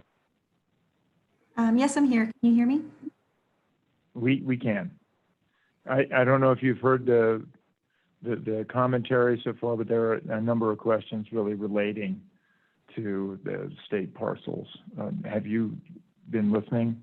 Yes. Yep. I've listened to the comments about the timing of the EIS process. And generally, when a environmental impact statement is prepared, it's important to know what land is part of the project in order to evaluate the impacts.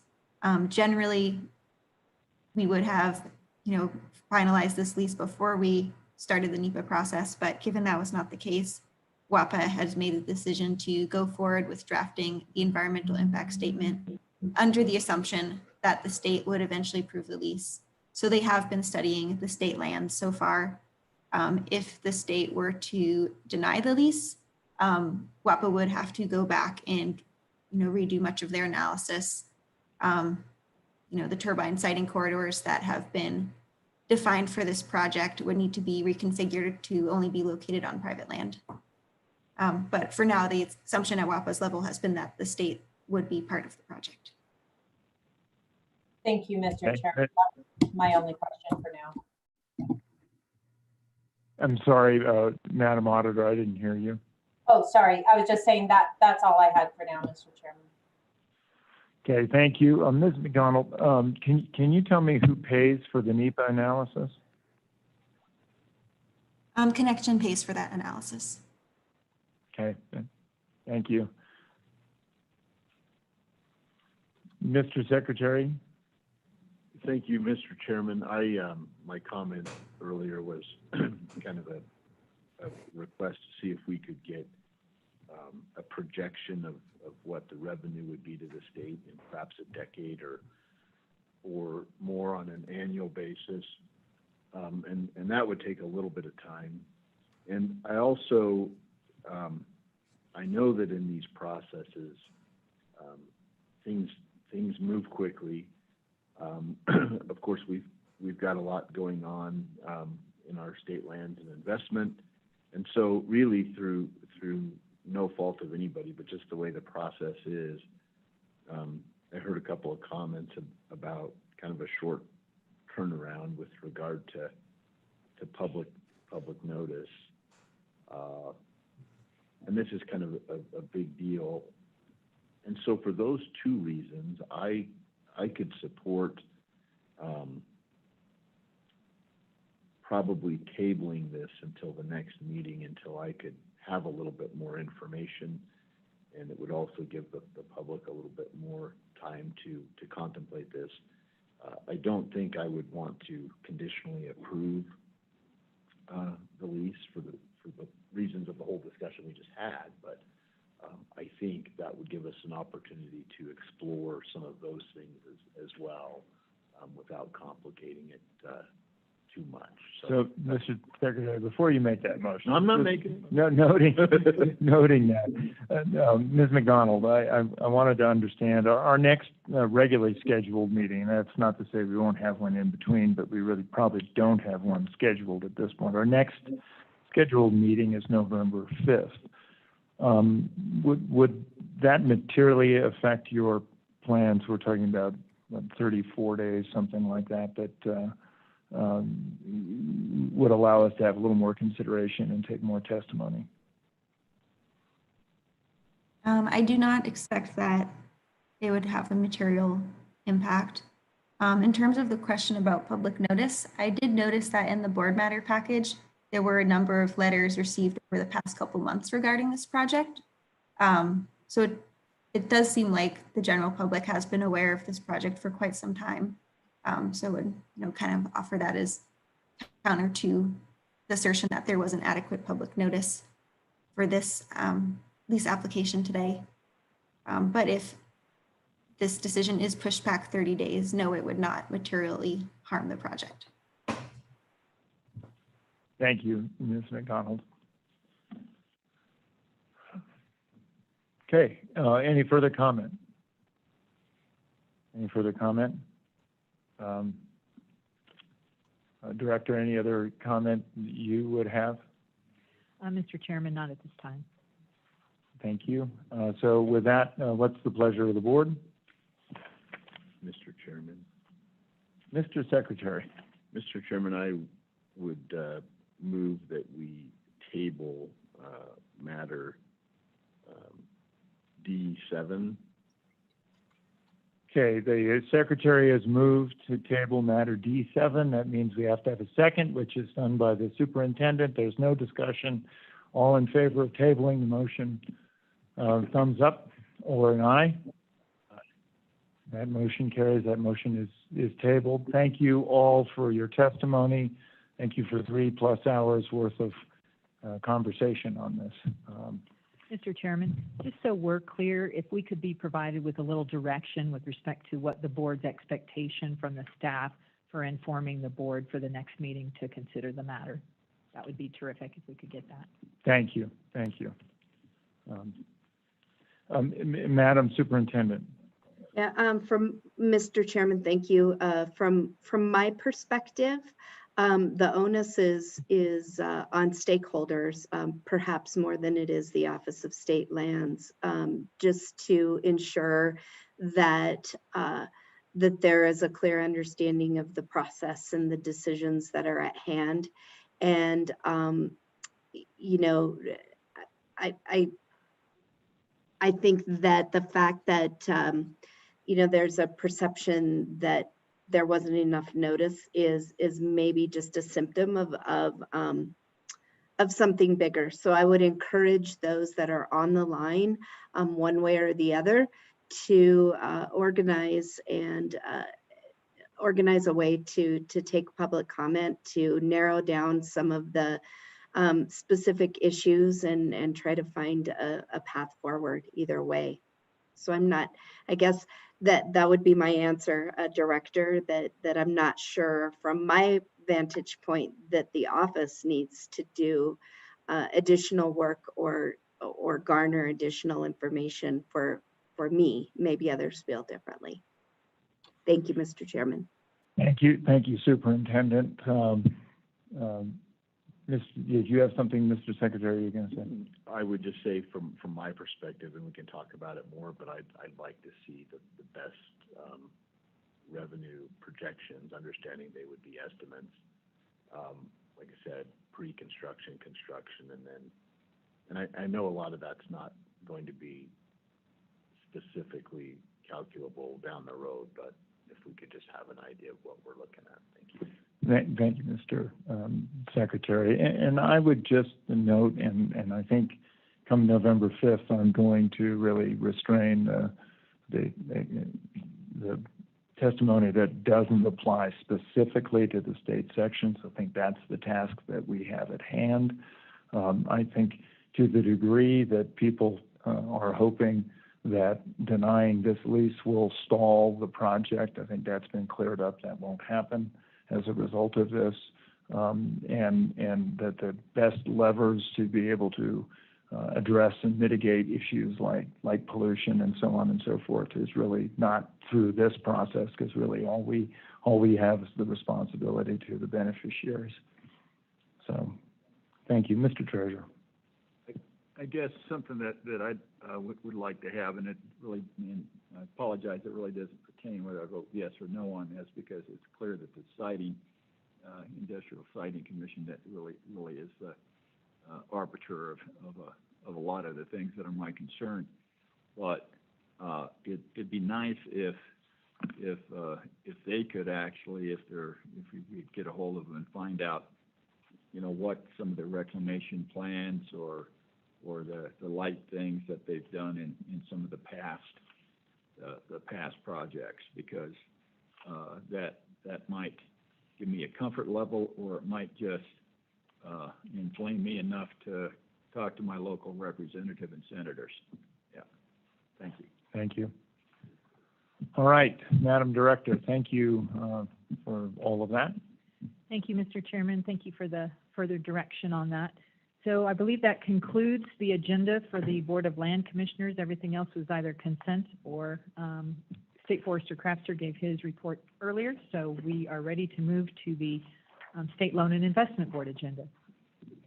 Thank you, Madam Director, and we'll do that. I will note for the other members of the board, because we jumbled the beginning of the meeting, knowing that this would be a long Board of Land Commissioners meeting, we will not have available any of the investment managers on Zoom call. So.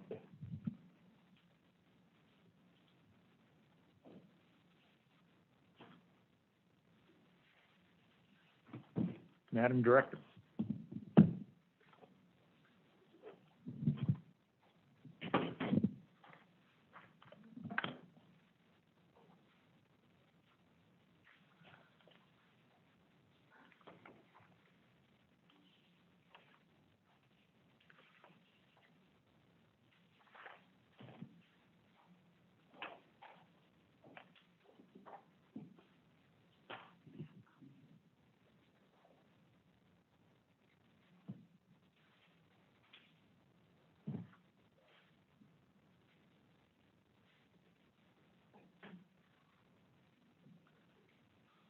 Thank you, Ms. Stein.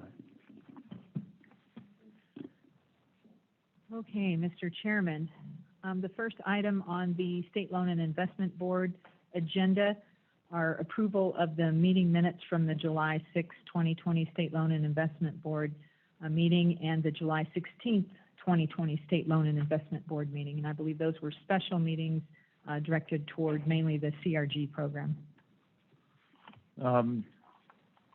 Thank you for that. Members of the board, what's your pleasure with the minutes for the July 6th and the July 16th State Loan and Investment Board special meetings?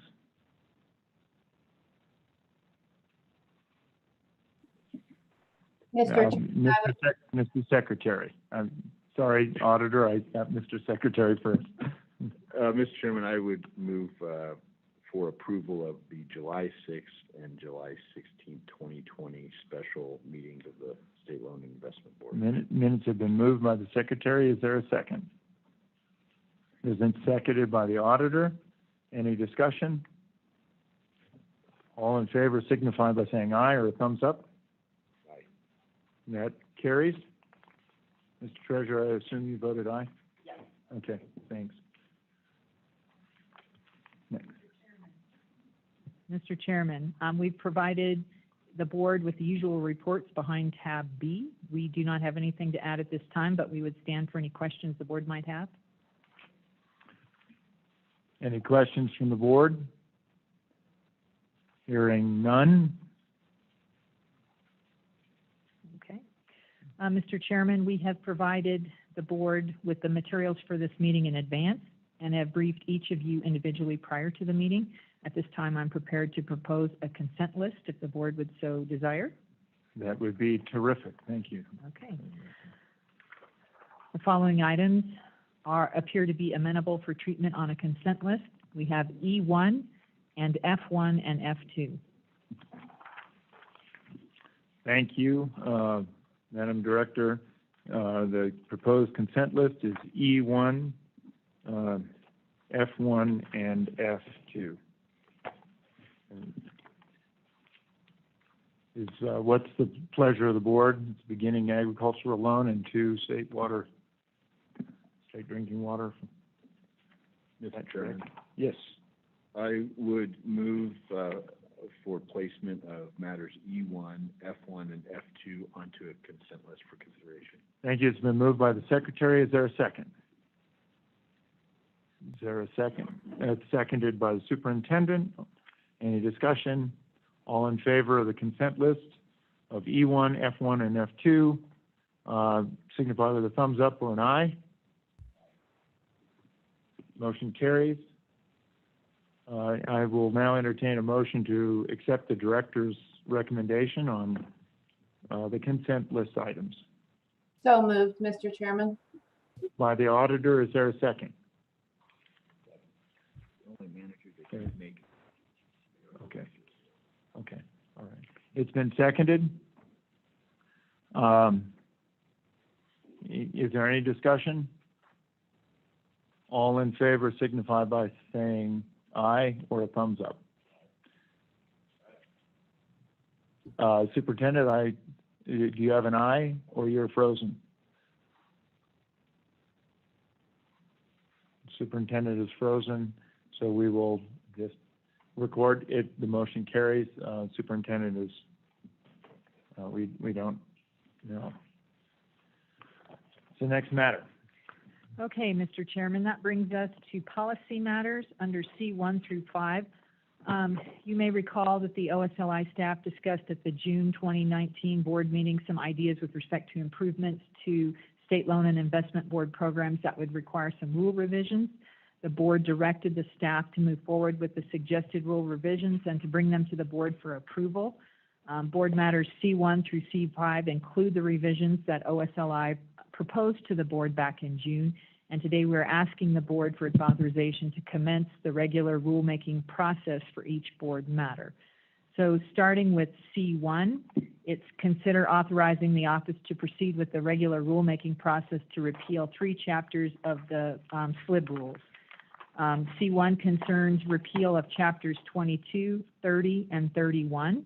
The board has distributed the appropriated funds associated with these chapters, and thus it's appropriate to repeal these rules.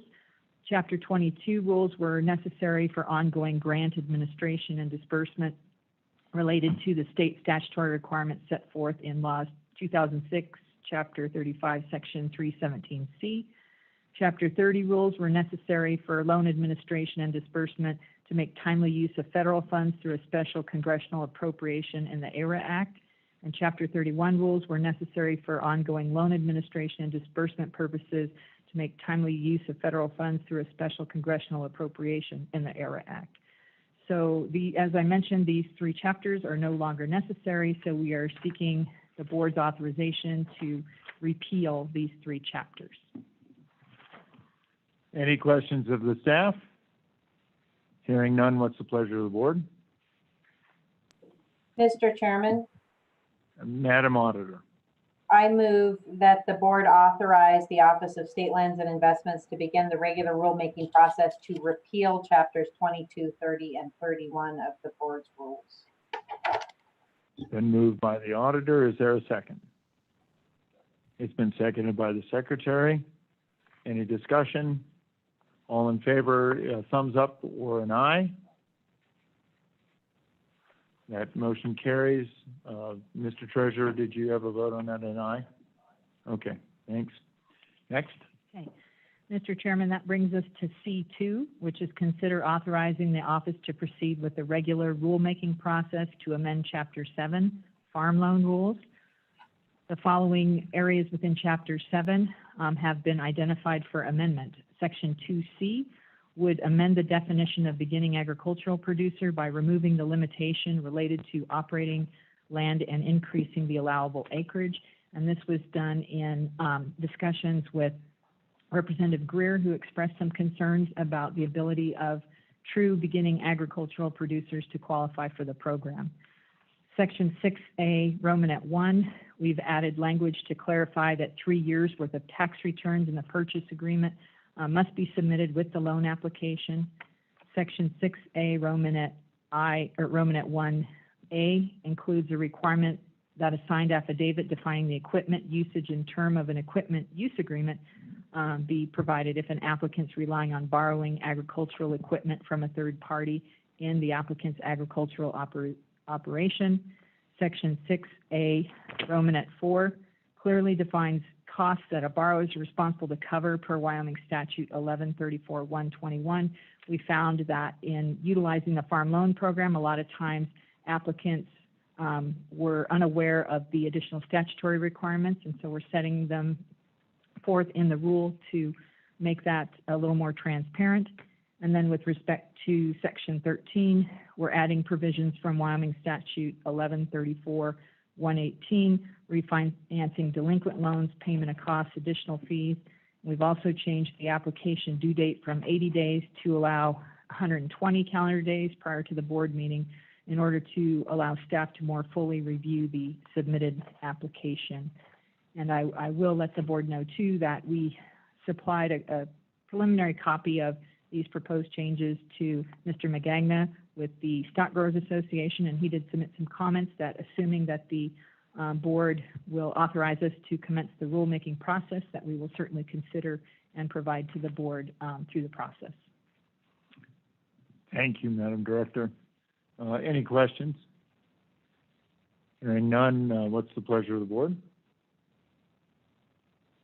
Mr. Treasurer. Yeah, Mr. Chairman, I would move director's recommendation that authorizes the Office of State Lands and Investments to begin the regular rulemaking process to amend Chapter 7 Farm Loans Rules as discussed above. Thank you, Mr. Treasurer. It's been moved. Is there a second? Is there a second? It's been seconded by the Secretary. Any discussion? All in favor, a thumbs up or an aye? Aye.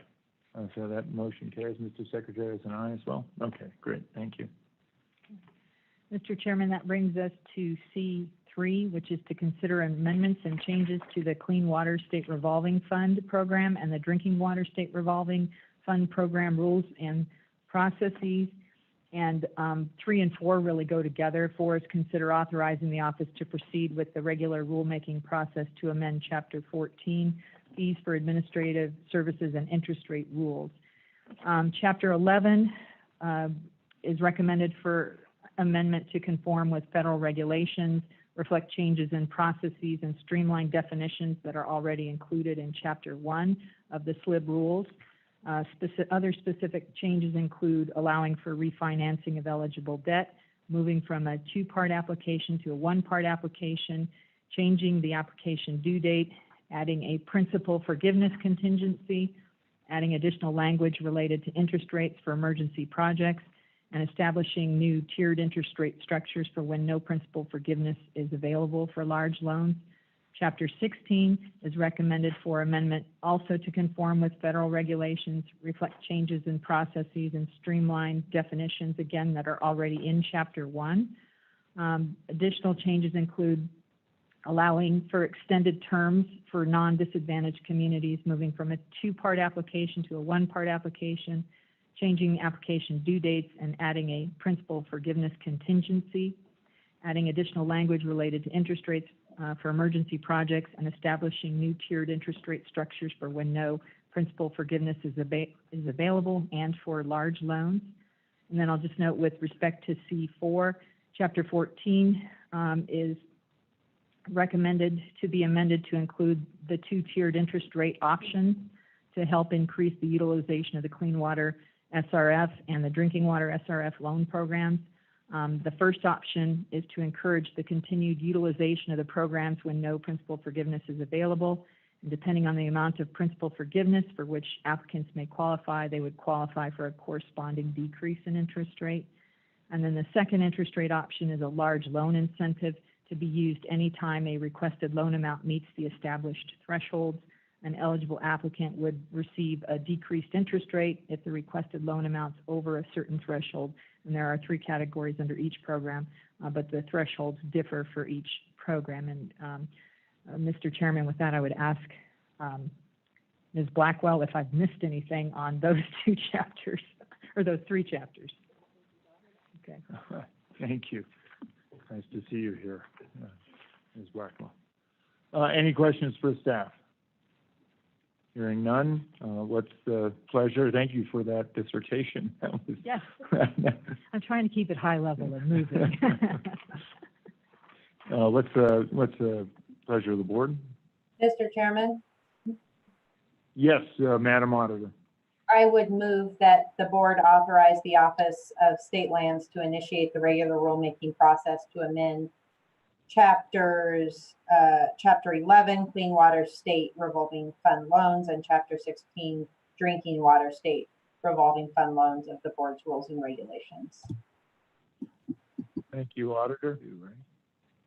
Chapter 4. And Chapter 14. And those all go together, even though they're separated out as C3 and C4. And Chapter 14, Okay. Mr. Chairman. Okay, thank you, Madam Auditor. That's been moved. Is there a second? Mr. Treasurer, seconded it. Any discussion? Hearing none, all in favor signify with a thumbs up or an aye. Aye. That motion carries. Next. Thank you, Mr. Chairman. That brings us to C5, which is to consider authorizing the office to proceed with the regular rulemaking to amend State Loan and Investment Board Chapter 3, Federal Mineral Royalty Capital Construction Account Grant Rules. And with that, I would ask Ms. Blackwell to go over those proposed rule changes for the MRG program. Thank you. Ms. Blackwell. Mr. Chairman, members of the board, the rules will be amended as follows. Section 2, we are streamlining by removing definitions that are already defined in Chapter 1 of Slib's rules. And we're adding the police vehicles to the definition of emergency vehicles to be included with ambulances and fire vehicles. We also added a definition for business days. In Section 4, we removed this section entirely. It addressed the allocation between 50% grant and 75% grant. It required a certain amount to be appropriated to each category. We feel like it's appropriate to remove this as we've been awarding far more 50% grants than 75% grants. Section 5 is just renumbered due to the removal of Section 4.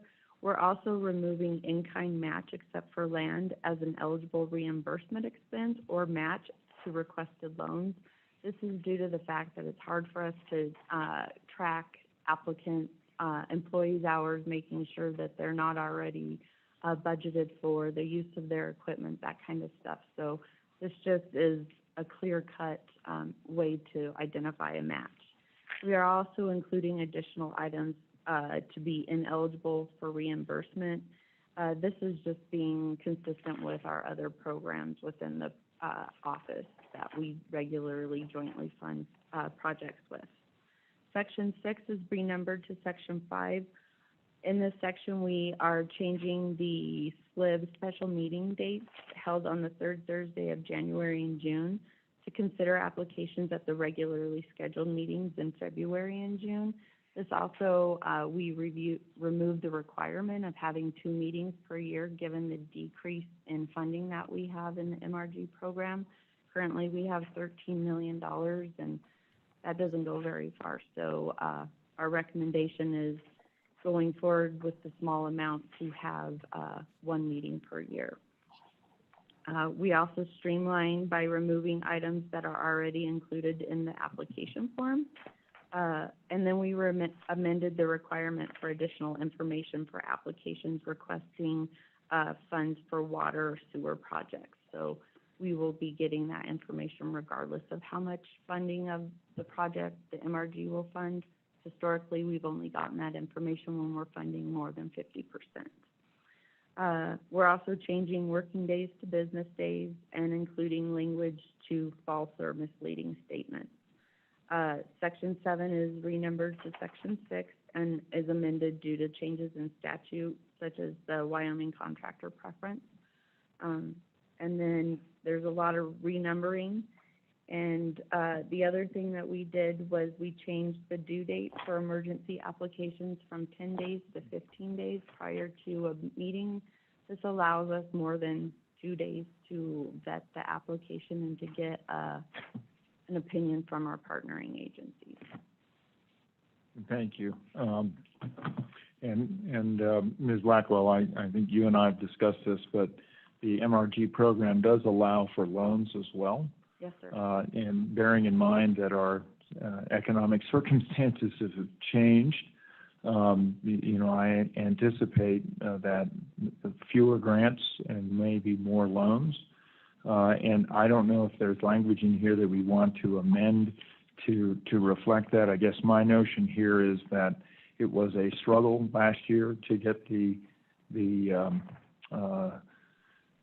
recalcitrant legislature to fully fund the MRG program. That harms our emergency grants. It harms the ability that we can deal with on a regular basis the situation from towns and counties. And so my notion here is that this is a way, members of the board, for us to be able to provide a little bit more stability to this program.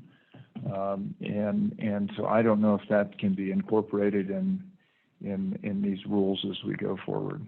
Mr. Chairman, I provided you an extra sheet, I believe it's right in front of you, with some draft language that we can include in our proposed rules if this is acceptable to the board. And Mr. Chairman, I would just note that I believe that this was actually contained in the first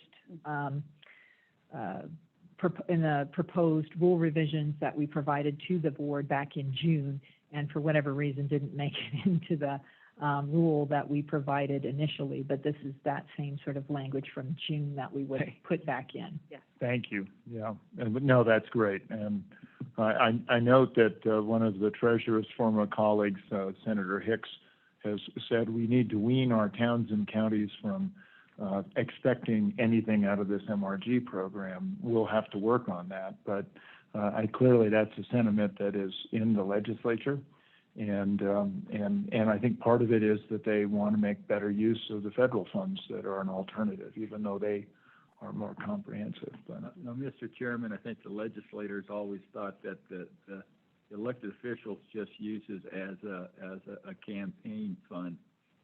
Rather than actually doing any good for the municipalities and special districts. That's that was the inside story, I'd say. Yeah. Thank you, Mr. Treasurer. Any further discussion or comments? Board, I would love to put the Section 10 loans section back into the rules. So I don't know if that requires an amendment procedure, but I think we should include those.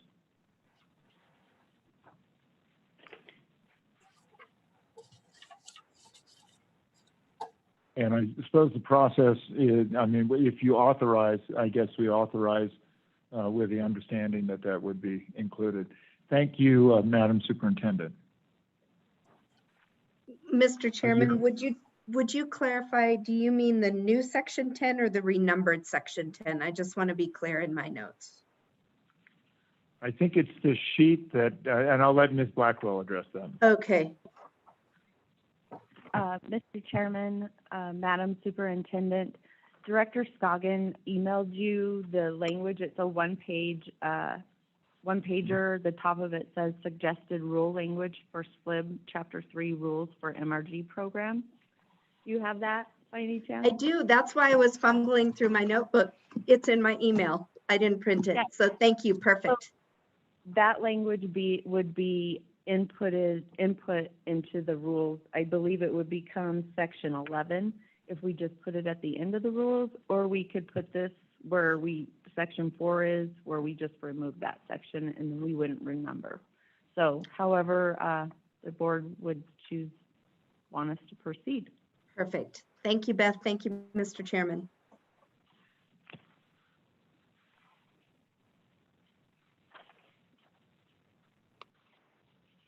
So, Ms. Blacklaw, just so I understand that, one alternative would be after general policy, section 4 would then become loans? Yes. And then section 5 would become grant eligibility? And then section 5 would just remain the same, yeah. Right, okay. So there would be no renumbering after section 4. Okay. So I would entertain a motion, and that motion could include whatever the choice was. Mr. Secretary. Thank you, Mr. Chairman. I would move to authorize the office to proceed with regular rulemaking process to amend State Loan Investment Board Chapter 3, Federal Mineral Royalty Capital Construction Account Grant Rules, and to include the suggested rule language, Chapter 3 rules for the MRG program with regard to loans, and insert and renumber as appropriate. Nicely done. Is there a second? Second. Been seconded by the treasurer. Any discussion? All in favor signify by saying aye or a thumbs up. Aye. That carries. Thank you. Thanks very much. Madam Director. Mr. Chairman, that brings us to D, State Investment Matters for the Treasurer's Office. I'm not sure exactly what's on deck there. Oh, If anything. thank you, Mr. Treasurer, and I think you have been able to get on some of the Mr. Chairman, suggested. And we might go a little, let me say we could go out of order, or we could go in order. I suspect if the managers are available, we can do that now. So I guess we can do those with, and are they going to be coming through our, okay, all right. So I guess I'd say Lisa or Patrick out there, or Josh, if the managers are available, we'll go ahead and get them through Zoom and take them in the order, Patrick, which you can bring them up, or Josh, you can bring them up, and we'll go through them, and then we'll get back on after them and start with you, Lisa. Okay? Okay. All right. Thank you. Yes, Mr. Chairman, members of the board, my name is Patrick Fleming. I'm CIO for the Treasurer's Office. One, I want to apologize. We didn't know the schedule was flipped, and so we had the managers block out the 4 hours this morning, but we weren't aware that we were going to have the length of it. So we only had one manager in New York that had another schedule at 4 p.m. and our London manager was able to reschedule things, so he's going to be there. So we will have 3 of the 4, and then Matt, who has done the work on the other private equity manager, will step in. First, before we get to the managers, just really briefly, why are we bringing the managers to you? As you know, our emerging market debt structure, we had changed that to try and diversify our risk and go to a third local currency, a third hard currency, and a third corporate structure. So that is what we're doing on that. What that necessitated was to bring on other managers that not only manage one structure, but also other structures as well. With the extensive help with RVK, we have done a significant amount of work on backgrounds with the various funds. And the 2 that we're going to bring forth to you today were the best in the class at that. So before I bring them on, I also wanted to just reiterate that we did have the IFC members meet. We went over this on Friday when we did meet, and the 2 managers that we're presenting to you today were unanimously approved by the IFC.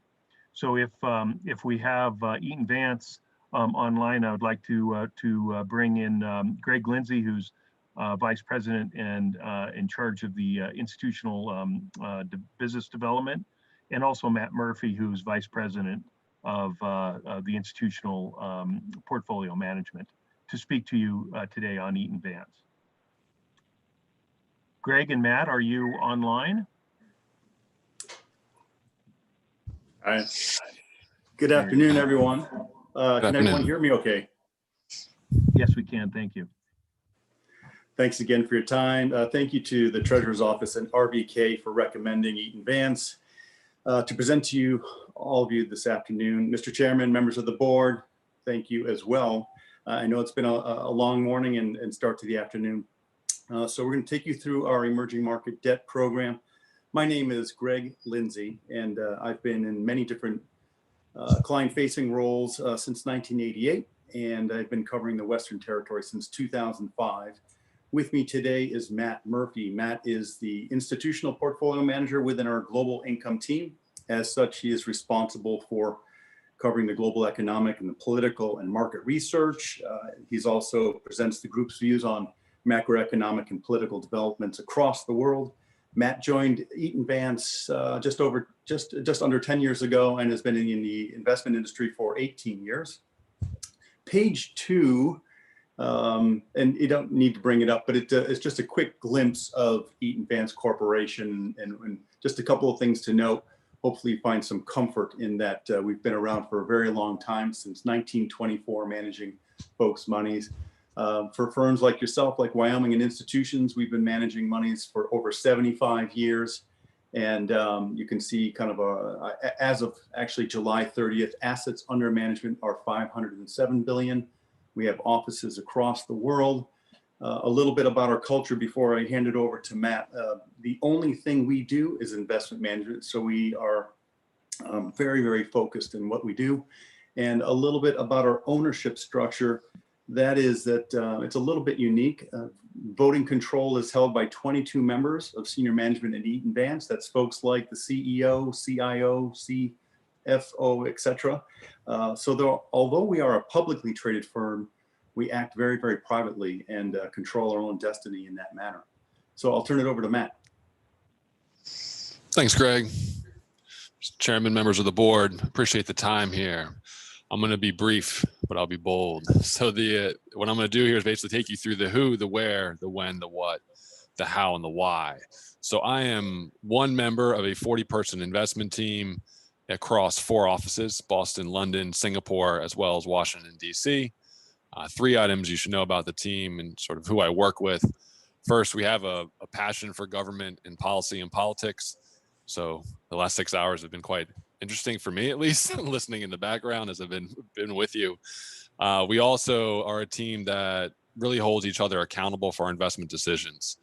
So we hold an individual accountable for an investment idea, and we measure that person's essentially P&L, their ability to make money. And the final thing is that we work hard. We think we're fairly smart, but so is the entire industry. And so we're humble enough to recognize that we need to find an edge in emerging markets. And I will touch those here in a moment. But before I do that, looking at where we started, I'm not sure if it's available for you, but I do want to highlight that we began managing emerging market debt in the mid-90s. We started as a manager that had the authority to be able to essentially bet for and against debt, so long and short. We've taken that skill set and sort of what we've learned about managing risk and applied that in our long-only strategies. And what you're getting here today in terms of the strategy we're recommending is really sort of our best ideas portfolio. And so our view in the emerging markets is that if you do have the presentation up, I'm on page 4 here. I'm on the client benefits here. One of the benefits of this strategy is that we get to use the entire universe. So emerging market debt, there's a very big world out there. We use it all. Other managers have trouble using it all. That means that we can find opportunities other investors may not be paying attention to. It also means that we can avoid the troubled countries of the world. So a lot of our success over time in managing risk for our clients has been avoiding the bad countries in the world, essentially. And talking about countries brings us to sort of the other thing to consider in this portfolio is that we only look at emerging markets. And so there's a lot of risk out there that drives emerging markets that's related to developed world. We thought we would do a better job if we just simply focused on emerging market risk. And then the final thing to know about the strategy is that we built this to try to give investors a better experience. What we define as a better experience is essentially better return for the risk that you're taking. And so the final thing I'll highlight here is that we're looking for a Sharpe ratio of 0.5 or better, which we've been able to achieve in what has been fairly challenging emerging markets for the last decade. Move on to the last slide here in terms of how. Right. So this is just a quick schematic of the investment process. We start with 100 plus countries in the emerging world. There's 110 countries in our research universe today. The first step for us is to identify countries that are on the precipice of structural change. So we spend a lot of time with policy and politics within these countries, essentially identifying countries that are improving the level of economic freedom. As that happens, the risk associated with the country declines, and we make money for our clients. The second point here is that analyzing a country is only one step of the ledger. The other side of the ledger is essentially the risk that we take. We do a fairly good job managing that risk, hedging out the risk that we don't want. And then another risk in emerging markets that's important is liquidity risk. Step 3 is incredibly important. Our trading team is one of the reasons why we are successful for the last 2 decades. We've managed that trading risk, and we've done that by reducing transaction costs and improving liquidity. And finally, I'll just close with the why here. I am very fortunate to be a member of a 40-person team. Most of us have been together for the last 10, 15 years. So we have a lot of people on the team that sort of, this is their day-to-day, this is their livelihood, and this is what they breathe. And essentially being able to take that passion and then being able to use that passion to produce the returns we have, we're frankly just honored to be able to give them the opportunity to do this for the state of Wyoming going forward. So I appreciate your time today, and I'd be happy to take any questions about the team or the strategy.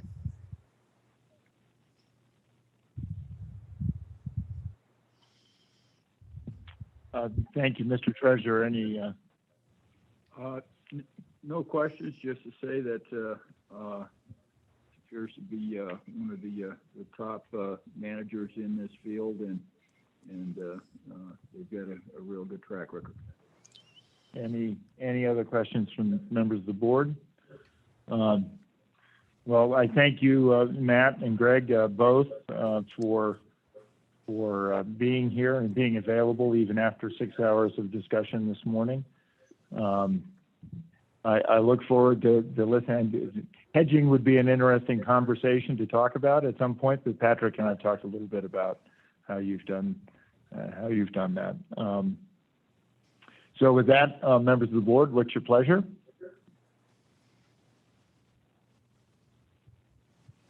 Mr. Treasurer. Mr. Chairman, I have a motion that we recommend the investment funds committee that the board select Eaton Vance as the managers for the state's emerging market debt allocations, conditional upon successful contract negotiations. Thank you, Mr. Treasurer. Is there a second? It's been seconded by the superintendent. Any discussion? All in favor signify by saying aye. Aye. Congratulations. Thank you very much for being here. Thank you very much. I'm excited to tell my team. Thank you. Okay. Mr. Chair. Thank you, Mr. Chair, Mr. Treasurer. Our next manager, Finisterre, I would want to introduce John Early, who is Managing Director in Business Development, and also Damien Boucher, who's joining us late from London. So I want to thank Damien for hanging with us with late hours, but also Damien's CIO of Total Return Strategy for Finisterre. Are you able to join us, gentlemen? I am here.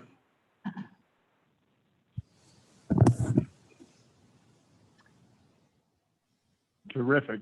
Please proceed, Patrick. Okay. John, is Damien online as well? Yes, he just was. Okay, great. Thank you. No problem getting in.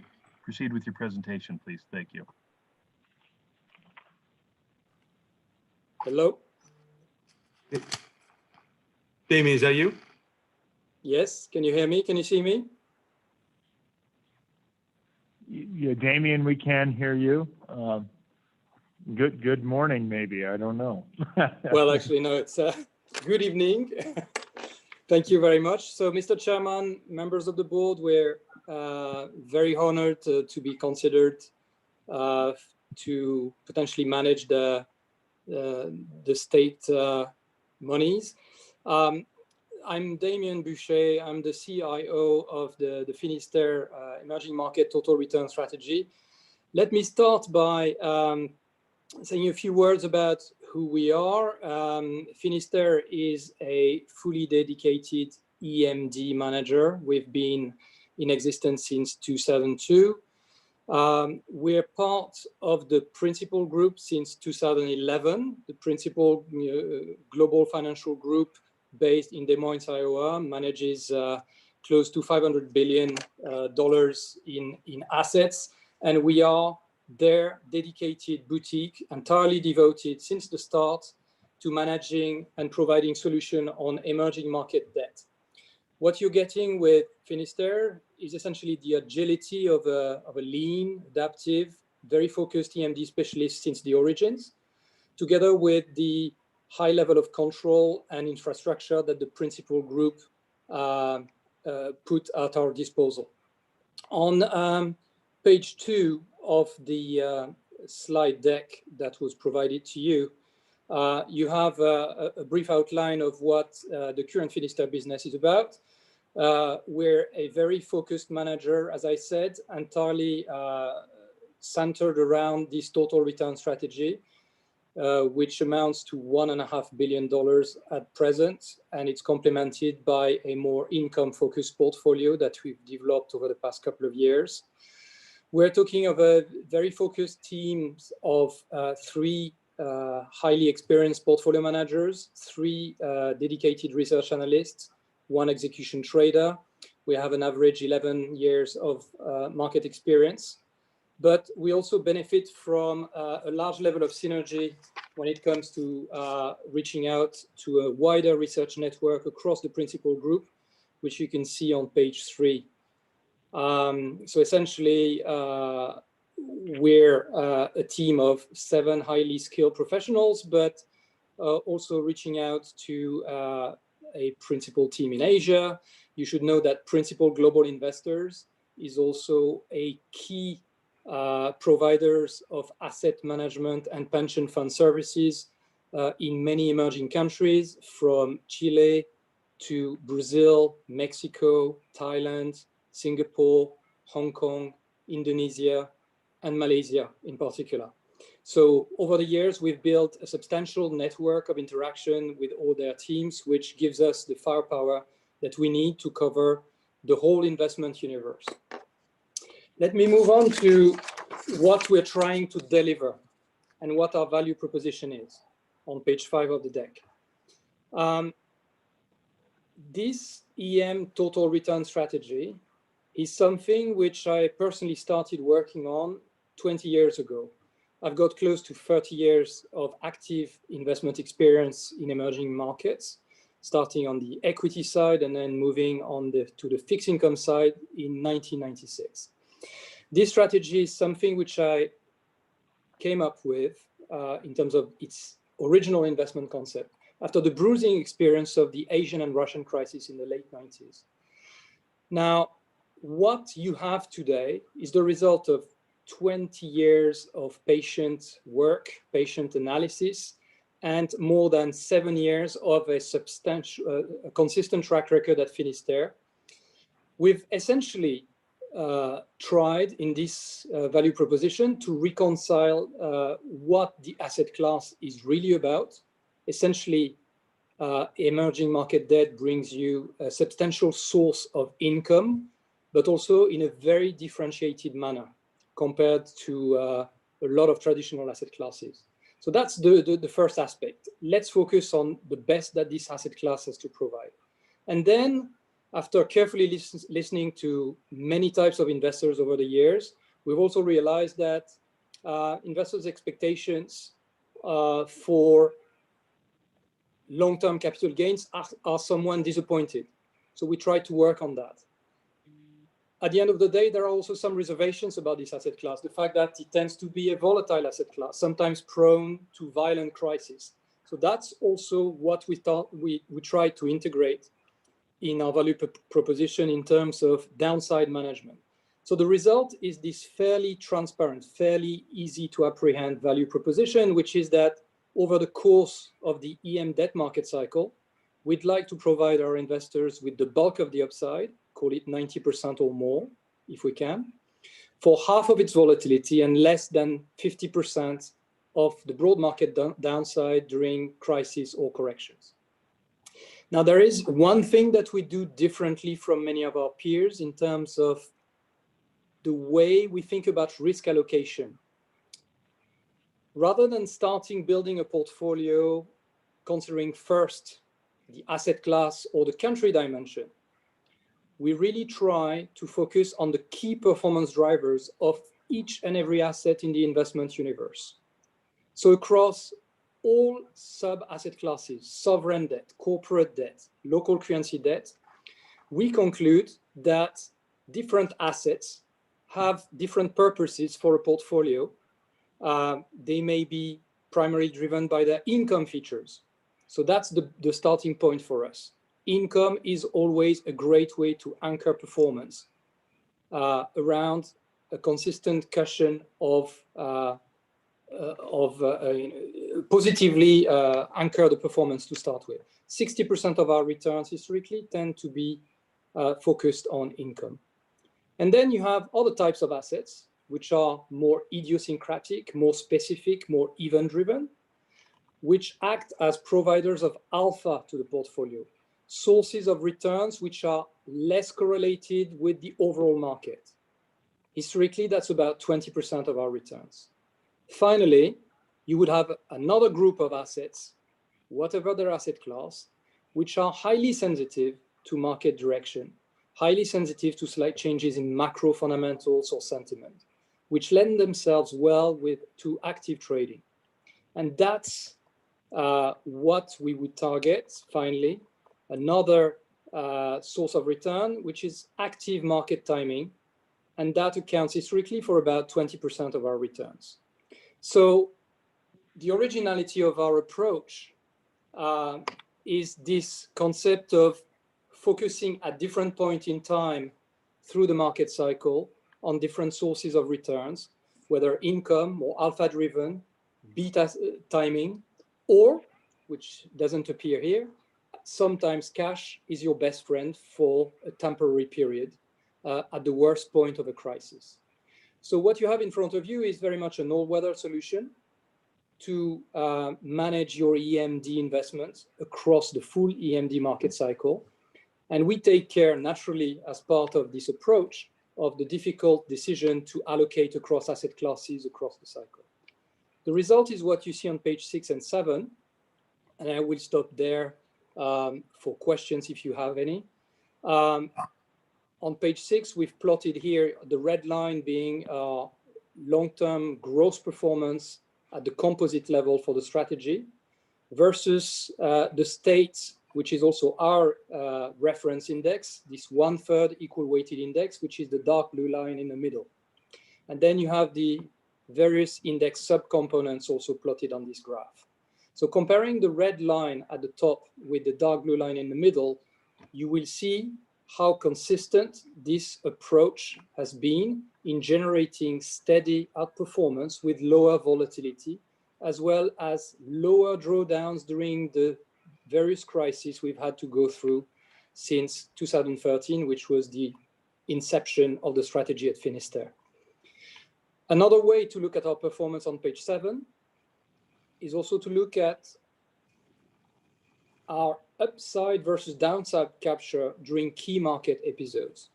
So what you see on slide 7, on the left-hand part, are the 6 key crises that the strategy went through, with the downside capture that we managed to achieve in terms of mitigating losses during the worst periods of the past 7 years. You will see that more often than not, we've been able to limit the downside sometimes substantially below 50%, It doesn't always work. The recent COVID episode was actually a test case for us, but yet we still managed to limit the downside to 64%. Conversely, on the right-hand side, we've gone through 3 major rallies over the past 7 years. More often than not during those rallies, we've been able to exceed our target to deliver more than 90% of the market upside. So the conclusion is, and I will jump a few slides here, I'm jumping to page 13 directly for the sake of time. I can always provide you more details on the investment process if you wish, but the key conclusion here is very much to remember that you're facing a very consistent approach. We're trying to make sense and reconcile between what the reality of the asset class is and what the expectations and concerns of our investors are vis-a-vis their investment in EMD. And the result is a true solution provider backed by a global asset management giant, which is Principal Global Investors. So I will stop here. I'll be very happy to answer any questions you may have on our approach. Thank you very much, Damien. Mr. Treasurer. Mr. Chairman, I'm really excited about Finisterre and Eaton Vance. You could tell during the interviews that Patrick really enjoyed interviewing these folks because they spoke and understood at the same level he did, and so it was fun just watching them converse about the options and their investing strategy. So I think we're getting the best of the best. I really do. Thank you, Mr. Treasurer. Any other questions for Finisterre? Hearing none, Mr. Treasurer. Yeah, Mr. Chairman, as recommended by the Investment Funds Committee, I recommend that the board select Finisterre as the managers for the state emerging market debt allocations conditioned upon successful contract negotiations. Thank you. It's been moved. Is it seconded? It's been seconded by the secretary. Thank you very much. Any discussion? Hearing none, all in favor signify with a thumbs up if you're on screen, or an aye. Thank you. That motion carries. Madam Director, I unfortunately have to leave, and I am going to leave you in the capable hands of the very good Secretary of State. Thank you, Mr. Chairman. I hope you're back by 3 because I've got a phone call at 3 too. Okay.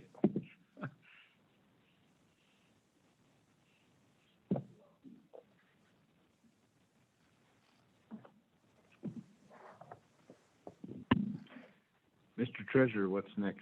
Okay, Patrick. Yes, thank you, Mr. Chairman, Mr. Treasurer. Yes, the next part is our private equity. So D4 in your board. Thank you very much. Thank you, members. Thank you, Patrick, and RVK as well. Thank you. Thank you, Patrick. Thank you, Damien. Thank you. Goodbye.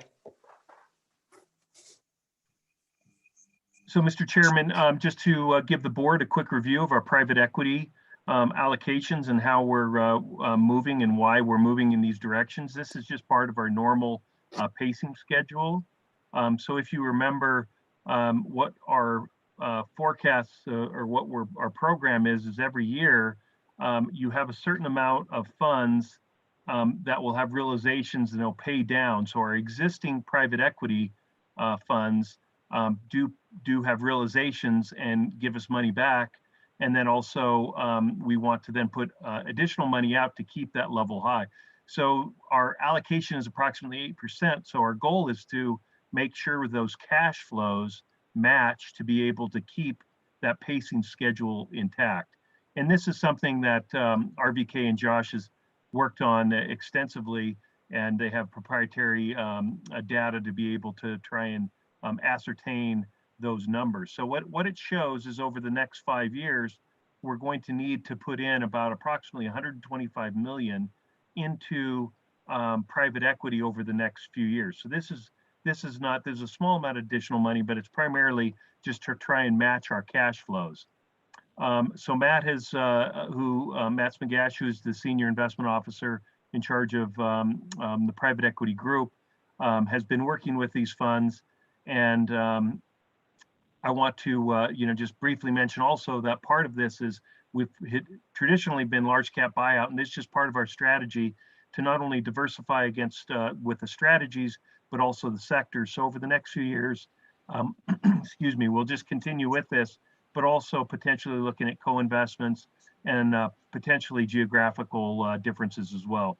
So this is just the ongoing process of keeping our allocations in line with where we have been already approved to be in the past. So with that, I would like to first introduce Antonio Gracias and Juan Sabador from Valor.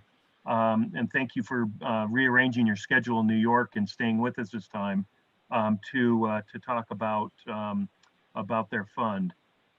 Antonio and Juan, are you with us? You've got Juan on the line. Antonio, are you on the line? I'm here. Antonio's here as well. Good afternoon. Okay, wonderful. So great. Well, good afternoon, Patrick. Patrick, thank you very much. And very candidly, the privilege is ours. So thank you for giving us the opportunity to present today. And we'd like to thank the entire board for the consideration that you're giving to our fund and firm today. As Patrick noted, I'm Juan Sabador. I am the president and a partner of Valor Equity Partners, and we are a leading operationally focused private equity firm investing in technologically driven growth companies in the United States. As Patrick noted, I am joined today by our founder, CEO and partner, Antonio Gracias. There they are, the materials. Antonio will be walking you through our materials here and introducing you a little bit about our firm, our team, and our strategy. So with that, Antonio, why don't I turn it to you? Thank you, Juan. Please allow me to echo Juan's gratitude. It's especially important for me to be here before you in Wyoming. I love your state. I first went there in 1989 to go skiing in Jackson Hole and have been fortunate to have a place there since 1998. So my family has really built many, many wonderful memories in the Tetons and driving through your state. And Thermopolis is one of my favorite places in America. So I'm very grateful to be here with you today. Thank you. If we just go with the presentation, perhaps just flip through to the first slide, that would be great. Thank you. So just a little about us. We've been doing this for 25 plus years across 63 different platform investments. We have 52 people at the firm now. 15 of them are operations. Another 15 or so are in investments. And then together, we have been working 20 plus years together as partners, three of us, going all the way back to the beginning when we ran our own companies and grew them in the technology area. Our operations professionals focus on three things: growth. This is helping companies scale at the front end. Lean, business process improvement when kind of things break as you grow. And the third is data science. This is, I'd say, all the high-end analytics that underpin both growth and lean. And if you think about us and how we might fit in your portfolio, we're investing in technology companies with an operational strategy. So think about things that are technology-enabled or high technology that are growing very quickly and need help operationally as they scale. We provide them both capital, and most importantly, we provide them with access to our operating teams to help them as they grow. Because of this, we have an interesting deal flow. As it notes here, 100% of our investments from Fund 4 and 5 have come in through direct relationships. We find ourselves often being referred to investments by earlier stage investors, venture capital investors, who are taking more risk and achieving higher returns, but have higher loss ratios. They send us, and we cover these firms. They send us investments very, very regularly. We also have a series of entrepreneurs that also refer investments to us, and the best referral is from someone you already know is good, right? So we are always asking our best CEOs who they think the best entrepreneurs they know are that we could help get to know. We spend a lot of time getting our companies. Our average duration of investment in our pipeline is over 6 months. So we spend 6 months, a year, sometimes up to 2 years, getting to know companies, understanding how we can help them before we make these investments. Our returns are driven really through top line growth, so high scale companies and operational improvements. There's no financial engineering on here. We are not a buyout firm. We do not use leverage in our investments or direct investments. There may be working capital lines, things like this, but there's really not significant leverage in our companies. Everything we're doing is driving our returns based on the equity return of the company. Again, we're doing it a long time. We started in 1995 with one little company that we ran and built, And we've been through lots of cycles and built value through those cycles. You see that and look at the track record. And we'll tell you how we do that here as we go through the presentation. Next slide, please. So our strategy, our strategy Fund 5 will be the same as Fund 4. And what we're doing is developing dialogues, as I mentioned, with lots of companies and leveraging our relationships for sourcing, as well as our internal research group. We have an internal research group that has 2 people internally, and then we have an outsource in India that has 4 or 5 people in it. We think of our strategy as looking for companies that are, we call it pro-entropic. It's kind of a fancy term for they do better when things get worse. As you think about what we're investing in, which is really companies building new markets and in disruption, looking for companies that are disrupting markets on both product and cost.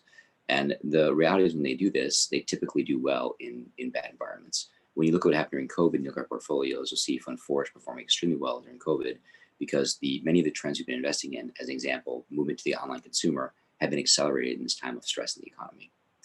So the things we're looking for really are durable, non-slow companies that are tech-enabled or technology-focused, that are disrupting markets or building new markets. It's very important for us to build alignment with our management teams. We are non-control investors, so we spend a lot of time, let's say an enormous amount of time upfront, understanding the needs of our companies and how we can be useful to them. And our relationships get built really by the work we are doing operationally.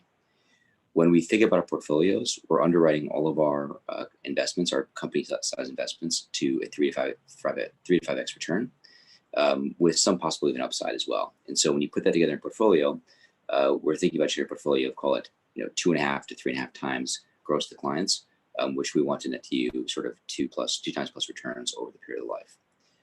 We're balanced this portfolio so it's resilient, and we go overweight into our highest performing companies. You'll notice as you look at our data that we typically start with a smaller check. It could be 25 million. And then as our winners are doing well, we deployed more people into the field to help these companies, and we know more, we add more capital.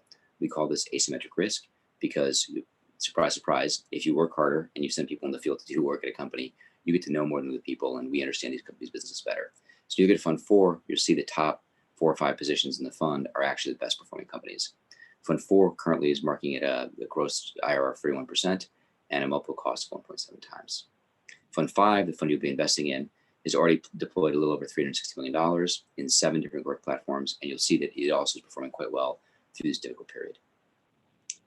Next slide, please. So how do we do it? I think there's sort of 5 key elements to our strategy, which we have laid out here for you here. The first is lead gen. We are very good at finding the right companies for us, and I'd say convincing them we're the right partners for them, because we can add value operationally. Often you find us investing with people that really want what we have, and then we can come in and build a real partnership with them because we are actually adding value operationally. Information, we spend a lot of time building information advantages, particularly as we scale our companies. On the front end, we invest in sectors we know well. We have deep expertise in these areas. We have our own internal research group that does research on our companies. Once we're in a company, we are deploying operations teams into these companies, and they're reporting back information to our investment teams. So we see how they manage their performing over time, and then scale our positions. Scale, this is extremely important, right? So we are all about companies at this scale. We're looking for product market fit that already exists. So think about a company that's already got revenue, it shows good gross margins, and it's scaling up to profitability. That's our sweet spot. That's what we do really, really well, because we know how to do that from our own time as operators, and also from our operating teams that go in the field. The fourth thing we think about is insurance. When something goes wrong in a portfolio of 15, 16 companies, 18 companies, something will always go wrong. We have people internally, including myself, who can drop into operating roles inside the companies and sort of make sure things go well. And we started out way in the early days in the 90s is doing turnarounds. We're still capable of having these drop-in executive roles when necessary. And this helps us to mitigate negative surprises and mitigate the downside of portfolios. And finally, I'd say selection. We are very deep in our verticals, and we have great networks in those verticals. When we're looking for companies, we map every sector we're in. We look at the spaces very carefully, get to know all the people we think are relevant, and have professionals assigned to these sectors that go deep understanding them when we then find a company. Next slide, please. Here are the returns. So you can see each one of these funds is at least top quartile. So our pre-fund tracker, this is myself, Tim Watkins, John Shokin, partners still at the firm today, 20 years plus partnership between us, really buying and building industrial companies one at a time and tech enabling them. And then we did an SBIC fund in our Fund 1. was 2003 vintage, also top quartile. Fund 2, 2007, was a $3 million fund. This also top quartile. You can see the net returns here declined 3.7 times. Next slide, please. So Valor R&D is our venture capital allocation. We initially made venture capital investments off our balance sheet to actually create lead gen sourcing for our main growth funds. And this allocation done quite well from 2005 to today. We've now folded this into the funds beginning with Fund 4. So when you see Fund 3 tracker 2013, you see here presented with the R&D tracker that existed in that period.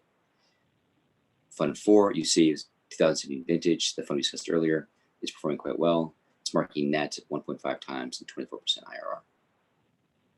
Next slide, please.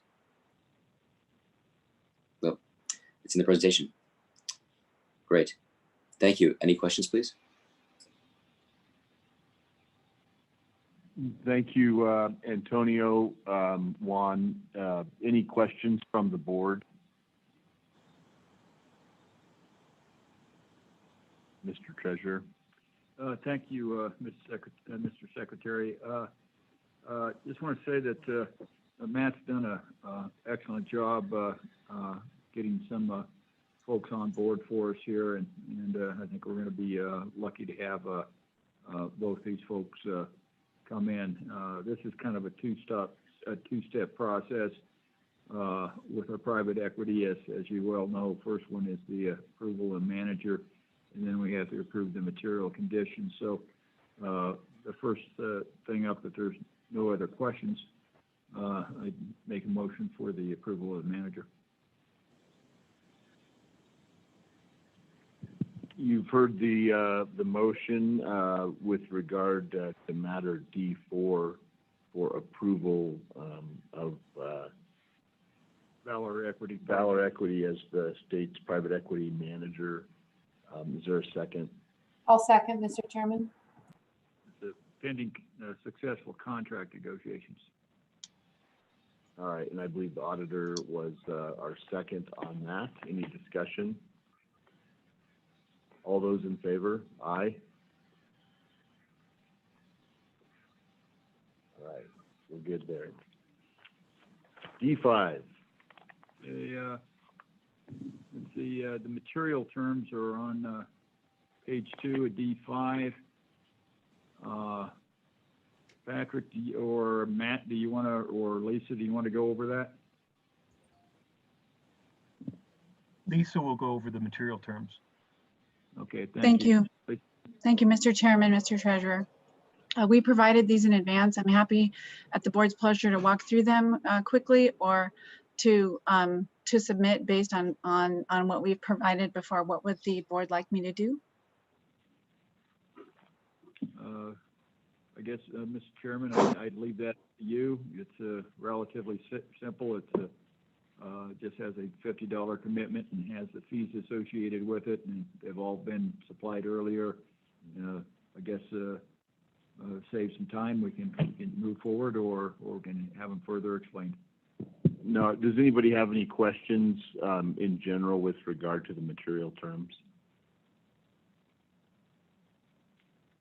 All right, then I would just entertain a motion, Mr. Okay, Treasurer. Mr. Chairman, the motion would be that the board approve the material terms of the state's investment in the private equity fund managed by Valor Equity Partners. You've heard the motion. May I have a second? And the superintendent has the second. Any discussion? Did I see a hand raised or no? All right. All those in favor, please say aye. Aye. And I'm an aye, so that's unanimously adopted. Mr. Chairman, the next manager, GTCR, that's Golder, Thoma, Creasy, Rauner. I don't believe they're available now, so Patrick, do you want to have Matt give us or Josh give us a heads up on these guys? Yeah, Mr. Chairman, Mr. Treasurer, yes, Matt is going to fill in for him. He has been working, trying to get invested with this group for 10 years. So he knows them very well from his time in Chicago. But also one thing I just did want to mention that I failed to mention before, that both of these firms and the material terms and conditions were unanimously approved by the IFC last Friday also, just FYI. So with that, Matt, I'll let you go in with the GTCR. Matt, Good afternoon. Mr. Chairman, members of the board, good afternoon. My name is Matthew Smangash. I am the Senior Investment Officer over Alternative Investments for WSTO. I'm here this afternoon to talk to you about Golder, Toma, Cressy, Ronner, heretofore known as GTCR for the sake of brevity. I will attempt to both cover the slide deck that was furnished by GTCR, so I will read off of those slides if that is okay with everybody. So if we go to slide 3, GTCR is raising $6.75 billion for Fund 13. It is my belief that GTCR has the resources to take the current environment and create transformational change using their tools to acquire, transform, and exit across their verticals. If you look at their track record since 2000, which is, they have consistently been a best-in-class organization in their space. Given the dislocations we're seeing in their space in middle market buyout, I see no reason for that to not persist. This is a best-in-class buyout strategy that has over 4 decades, and specifically over the last 20 years proved that time and again. Slide 4. GTCR is one of the oldest private equity firms in the United States, and it operates out of a single office in Chicago. It's comprised of 90 individuals, roughly half of whom are investment professionals. They have an experienced and organizationally consistent structure that allows for them to execute their process. Over that time, they've invested $18 billion over that history. For slide 5 and 6, they have a process that they adhere to strictly and have an experienced team with extraordinary depth in their domains and industries where they focus. The firm's investment team is supported by in-house valuation, analytics, legal, and compliance teams. So what's their differentiation? What do they do differently that makes them better? They have something called the leader strategy, which the firm defines as finding and partnering with exceptional management teams in their core domains to identify, acquire, and build market-leading companies through transformational acquisitions and organic growth. This is what they consider to be highly differentiated, and it's fundamental to understand how the firm originates investment opportunities, evaluates transactions, and drives improved operating performance in order to increase the strategic value of their portfolio companies. The key driver to this is the combination of research-based investment thesis development and recruitment of exceptional management leaders to achieve those business transformations. They believe it is the process of combining those two elements that distinguish the firm's approach to private equity investing. They principally execute the leader strategy behind established successful management teams, typically acting as the control private equity investor in leveraged acquisitions for mature and cash flowing companies. In their 4 core domains, if you go to slide 8, you will see that they are TMT, financial services and technology, healthcare, and growth business services. And within those sectors, you will find basically a rich ecosystem of things with great recurring revenue and strong margins and the ability to really affect their strategy well. If you go to slide 9, you'll see that they leverage their domain expertise in their 4 sectors and use a research-based thesis development process to determine which sectors exhibit meaningful tailwinds and attractive market dynamics. They're looking for the good long-term growth, the recurring revenue, the stable cash flows, the high cash returns on unleveraged net assets, and transformative opportunities through acquisitions. Management startups are a huge part of what they do. And it's really about testing and understanding management across their core domains and sectors and partnering with them. And doing this repeatedly in some cases. I'm going to go to slide 10, and I'm going to give you a quote from their former managing partner, Phil Canfield, which is a nice way to think about how they do this. And he said, if you think about investments, there's 2 things that are important. There's the business that you're buying or the deal, and then there's who's going to run it. And most of private equity spends most of their time thinking about the deal. What business are we going to buy? What are we going to pay? How much debt we're going to put on it? How are we going to structure it? And who we're going to sell it to? And we spend, and he said, we spend most of our time thinking about who are the best people in a particular industry? How can we create relationships with them? How can we get to know them? How can we actually vet and verify that those leaders have the opportunity to drive real value creation and real transformation? And then we use our capital to find ways to get them in charge of businesses. We use our capital to basically help them grow those businesses through acquisition. There's a bunch of manifestations of it. It's basically we're kind of a people and relationship first focused firm because we've just seen over the years that a great leader can drive a great outcome. So we spend all our time thinking about that. And we think about the deals as somewhat fungible, and price matters a lot and positioning matters a lot. But if you have a great leader and you can get him in charge of a well-capitalized business, he can really create some value. And I think of that as basically the core thesis of their things, but it's not all that. They look at add-on acquisition. If you go to slide 11, you'll see that undermanaged businesses are another place where they see a chance for big performance improvement and assets where add-on acquisitions are available and can add value. And they then use their skilled operational teams to drive revenue growth and integrate companies into more durable and adaptable companies. And this is a huge, big bulk of their process. So if you go to slide 12, you'll see that they're a specialist in finding add-on acquisitions and platform acquisitions to help drive their core strategy. And for those that might not know, a platform acquisition is just an acquisition that a firm makes to enter an industry with the intention of acquiring other smaller entities in the industry. So you take a great management team with a vision, and you gobble up some of these smaller entities, and you turn them into a durable firm that will command a higher multiple. And I want to stress, if you go to slide 13, that this is a rigorous, repeatable, consistent process that they've done over 40 years, and it's afforded them so much success over its long history. And I am free. Thank you so much for your time, and I'm free to take any questions. Any questions for Matthew from the board? Seeing none, Mr. Treasurer, I know we've got material terms as the next thing, but we want to tackle these things. Yeah, let me get to it here. I was so involved with Matt's presentation, I skipped over and got to the other section there. Okay, so the recommendation, Mr. Chairman, would be as recommended by the Investment Funds Committee that the board select Goldman, Thoma, Creasy, Arauner, GTCR Fund 13 as the managers for the private equity manager allocations conditioned upon successful contract negotiations. All right, you've heard the motion. May I have a second? Second. Okay, the auditor seconds that. Any discussion with regard to the motion? All right, all those in favor, please say aye or give me the thumbs up. All right, and I'm an aye, so that has been adopted. D7, Lisa, did you want to have do you have anything to say about the material terms, or who from your shop would address that as necessary, Mr. Treasurer?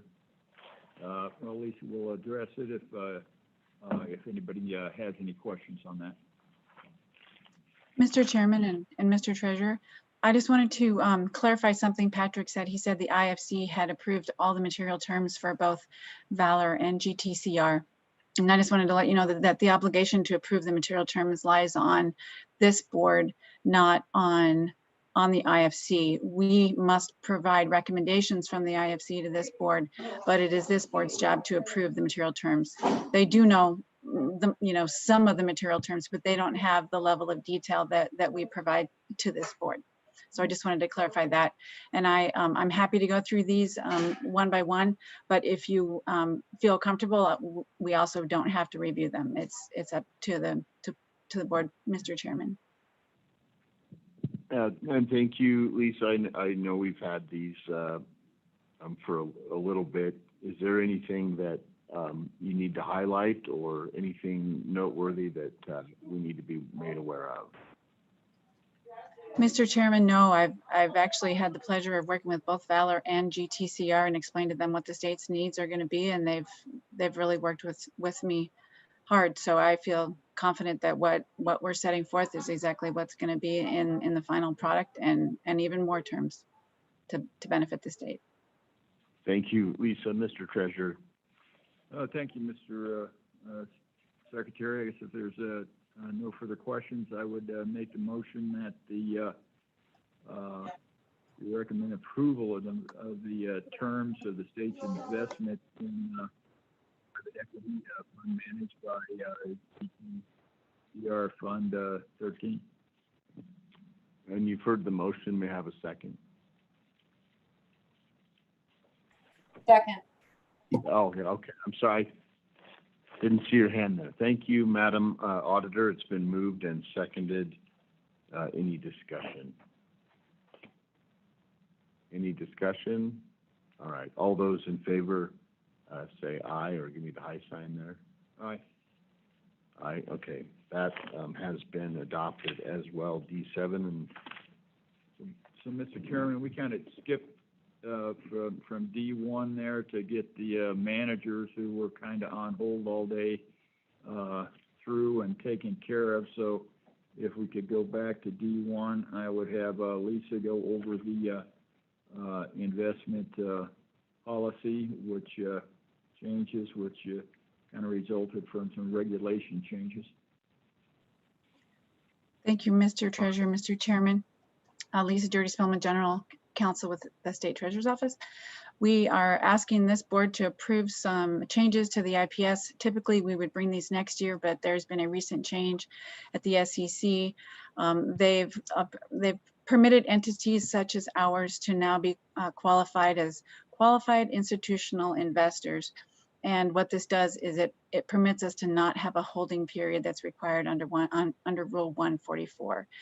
And we have investment managers that wanted to potentially deploy this before we would typically bring this for changes annually. And that's why we're asking the board to accept these changes. We presented this information to the IFC and worked with RVK on it, and it was fully recommended and approved by the IFC at their September 25th meeting. In addition, there are some changes to the duration policy, and I will let Patrick Fleming, CIO, address that.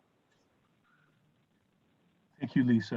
Mr. Chairman, members of the board, the other issue that we're bringing forth here is just the duration policy that we have, which is a little bit nonsensical, because what we are requiring our managers to do is take on more risk than many times what they want. So if the duration is a certain percentage, what we're saying is you cannot have a greater duration by 20%, which makes all the sense in the world because that's taking on more risk. But if they want to reduce their duration, they're not able to by more than 20%. And so what's happened, which we've talked about in other meetings, is that many of the durations have extended in this period of low rates. As the durations have extended, it is forcing this IPS statement here would then force a firm that might want to take less risk to have more risk than what they're requiring. So what we're proposing is obviously to reduce the risk and not allow them to take more than the 20% above, but to allow them the flexibility, especially at these times of zero interest rates, to be able to take lower risk in times of uncertainty that we're facing here in the next few months and further.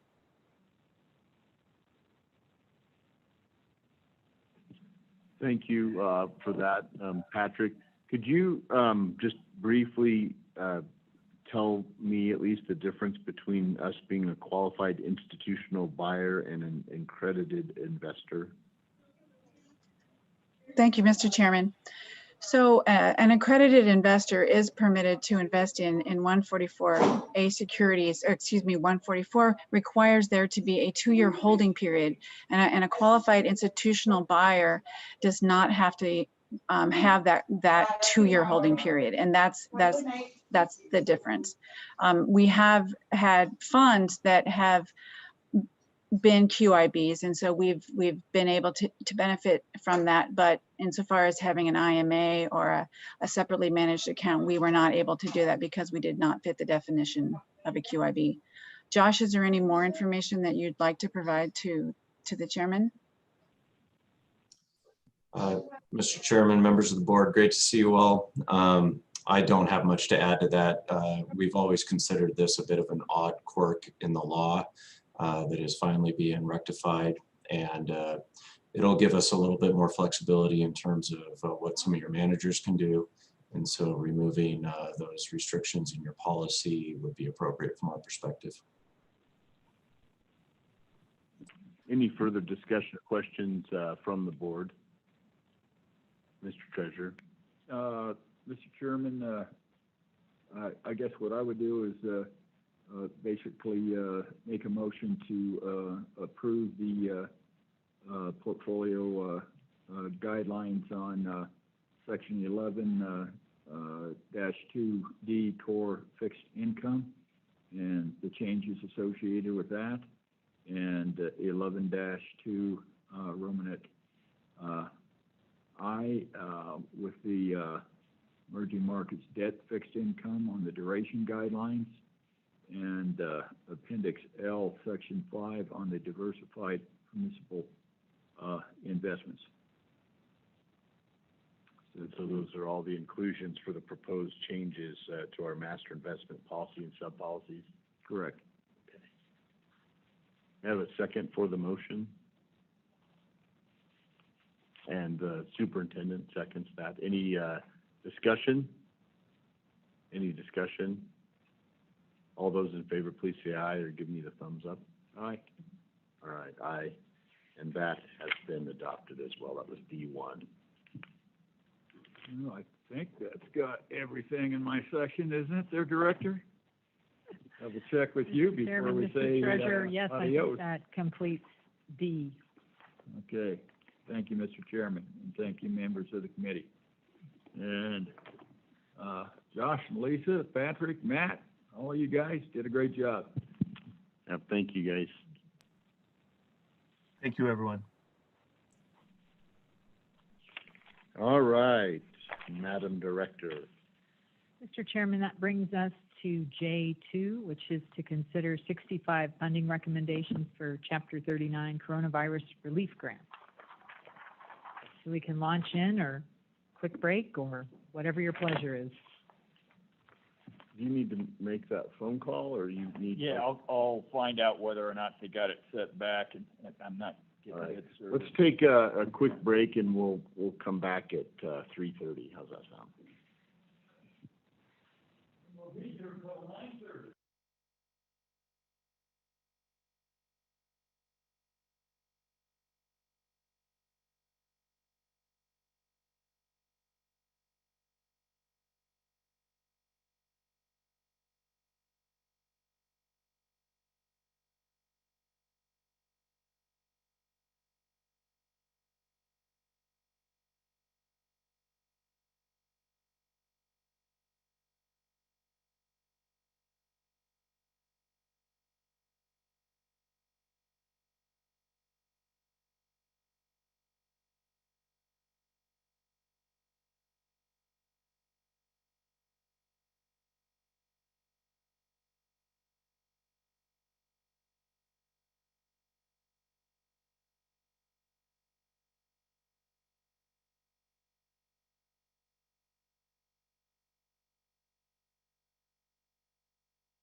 do we have the superintendent and the auditor on board out there?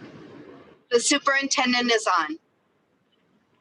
Okay, and I see the auditor, and I'm here, and so we have a quorum, and the treasurer will join us soon, I believe. So, Madam Director. Mr. Chairman, as I mentioned, this is J2, consider 65 funding recommendations for Chapter 39 Coronavirus Relief Grants. And as we have done in the past, we have provided the board with the materials in advance and have briefed each of you individually prior to the meeting. At this time, I am prepared to propose some consent lists if the board would so desire. Please proceed. Okay.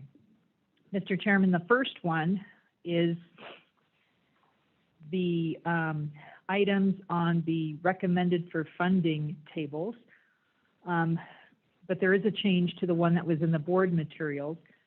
And I think Pat Miller hopefully is on the line, but apparently there has been some further discussion with the Northern Arapaho tribe, which would remove number 15 off the recommended for funding, and the other recommendations for the Northern Arapaho tribe, and put them on all of the funds on the payroll. Am I stating that correctly, Pat?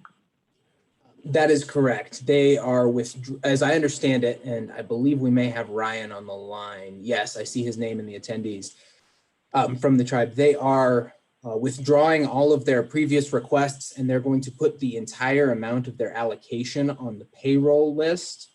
And then we will work with them on the back end to get all of that paid up. So, Mr. Chairman, the proposed consent list for the recommended funding would be items 1 through 14, 16 through 21, in the amount of, if my math is correct, $2,863,643. Is that correct, Beth?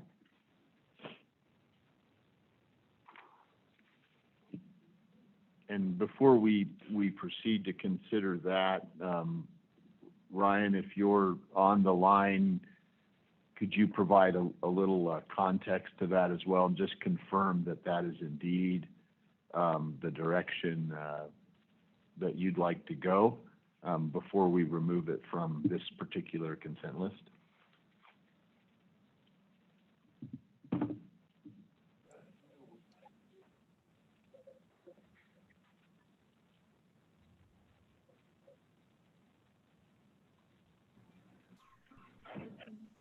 Good afternoon, everybody.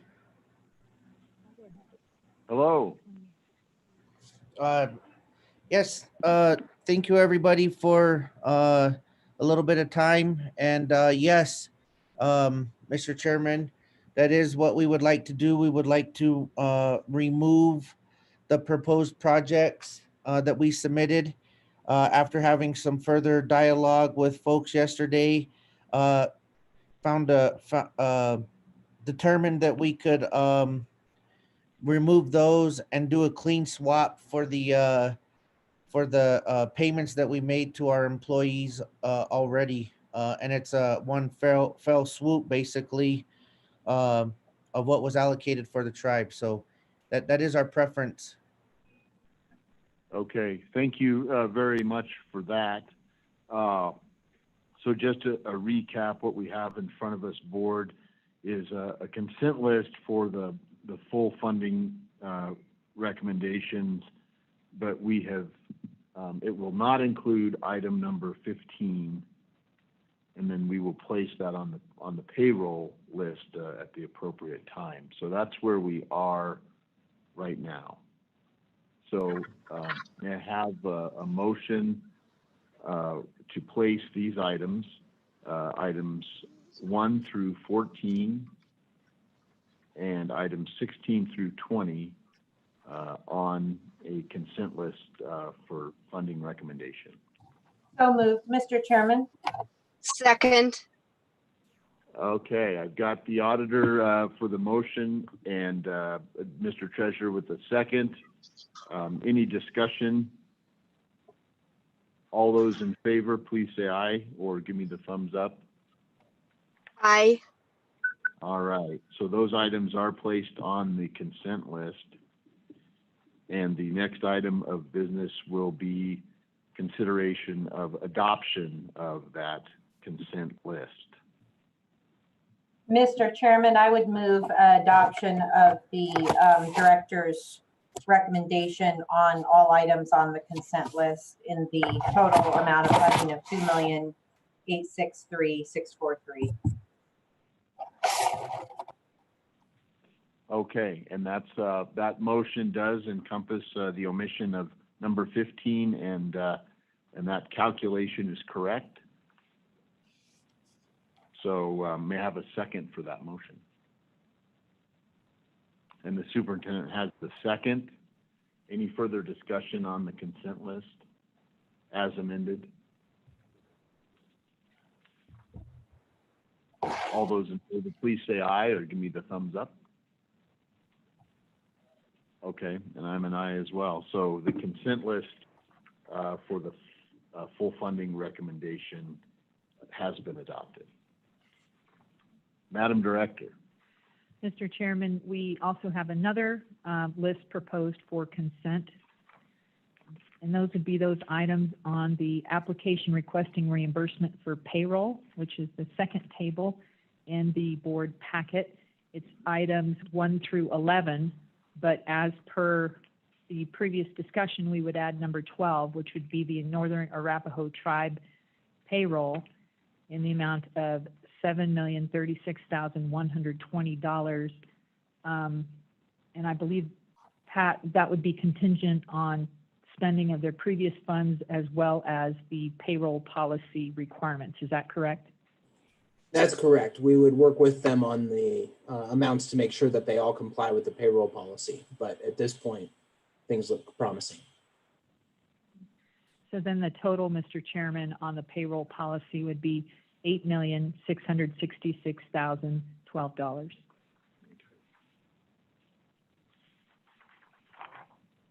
All right, may I have a motion to place items that were on the payroll, items 1 through 11, and we're adding the Northern Arapaho Tribe in the amount of $7,036,120 for a total of $8,606,012. So moved, Mr. Chairman. Okay, you've heard the motion. May I have a second? And second by the treasurer. All those in favor say aye or give a thumbs up. Aye. All right. So those items have been placed on the consent list. The next item for consideration would be adoption of that consent list. May I have a motion? Mr. Chairman, I would move the director's recommendation on all items on the consent list, items 1 through 12, in total funding amount of $8,666,012. May I have a second?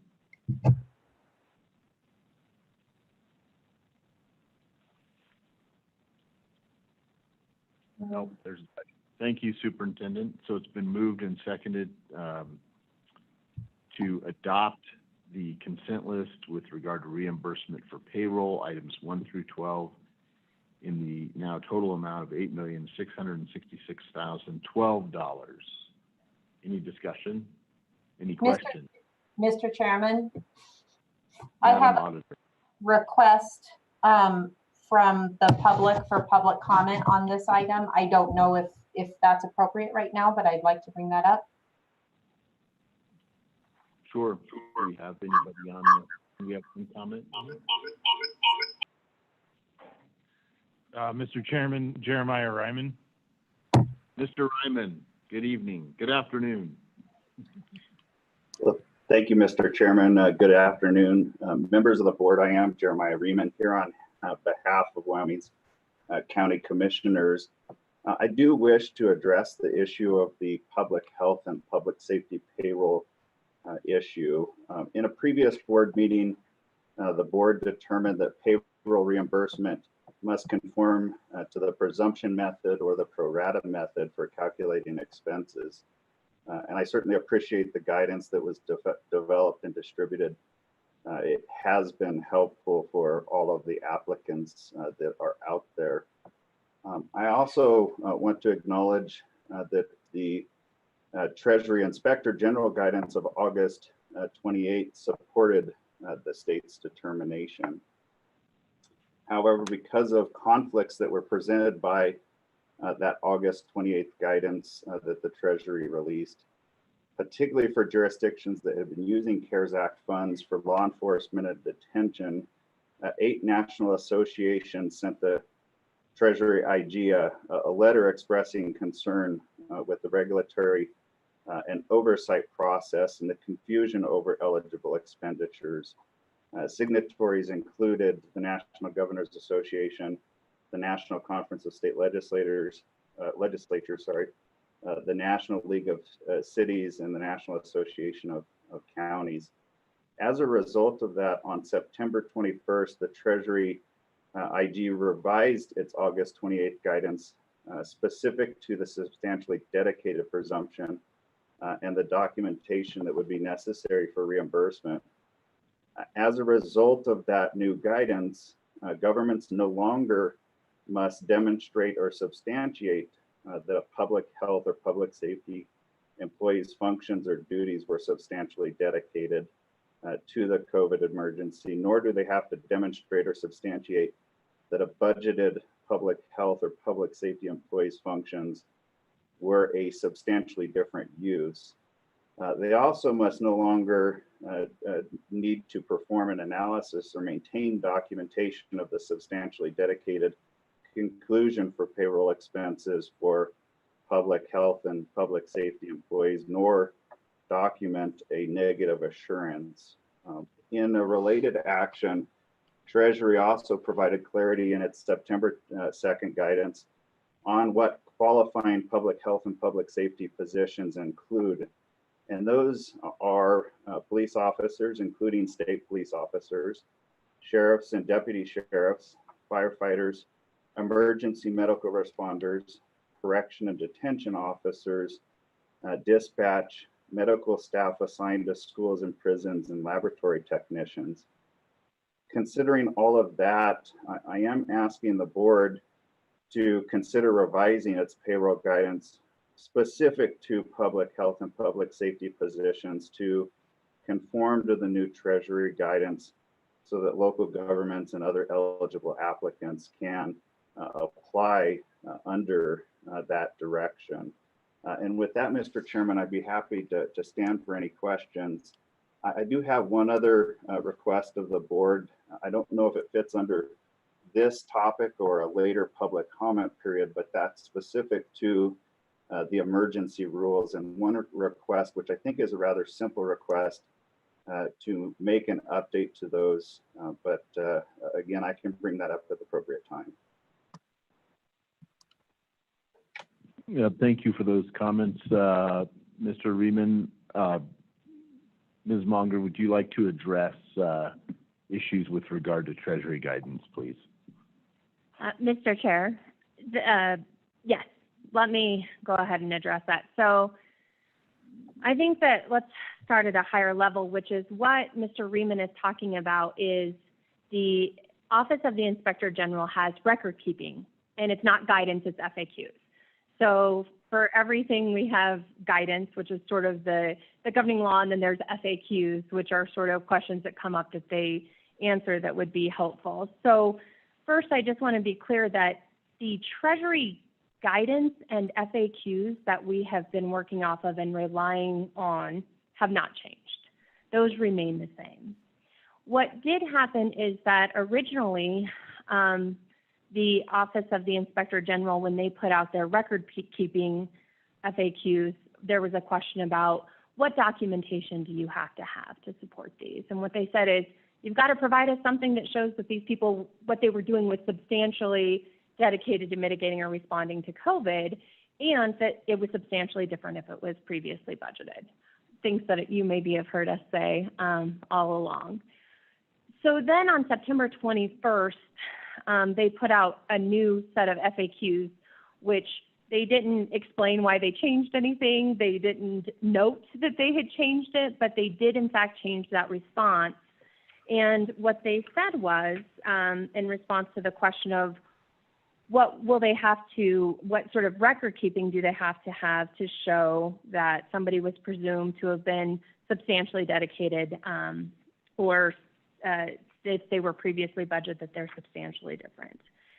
And so what they do say is what Mr. Riemann said about the government will not have to demonstrate this, but then it goes on to the part that we have always sort of pointed to, which is that unless, and this is what this board has determined, and I think as indicated in the Treasury guidance, as an administrative accommodation, governments may presume that public health and public safety employees meet the substantially dedicated test, unless the chief executive or equivalent of the relevant government determines that the specific circumstance indicate otherwise.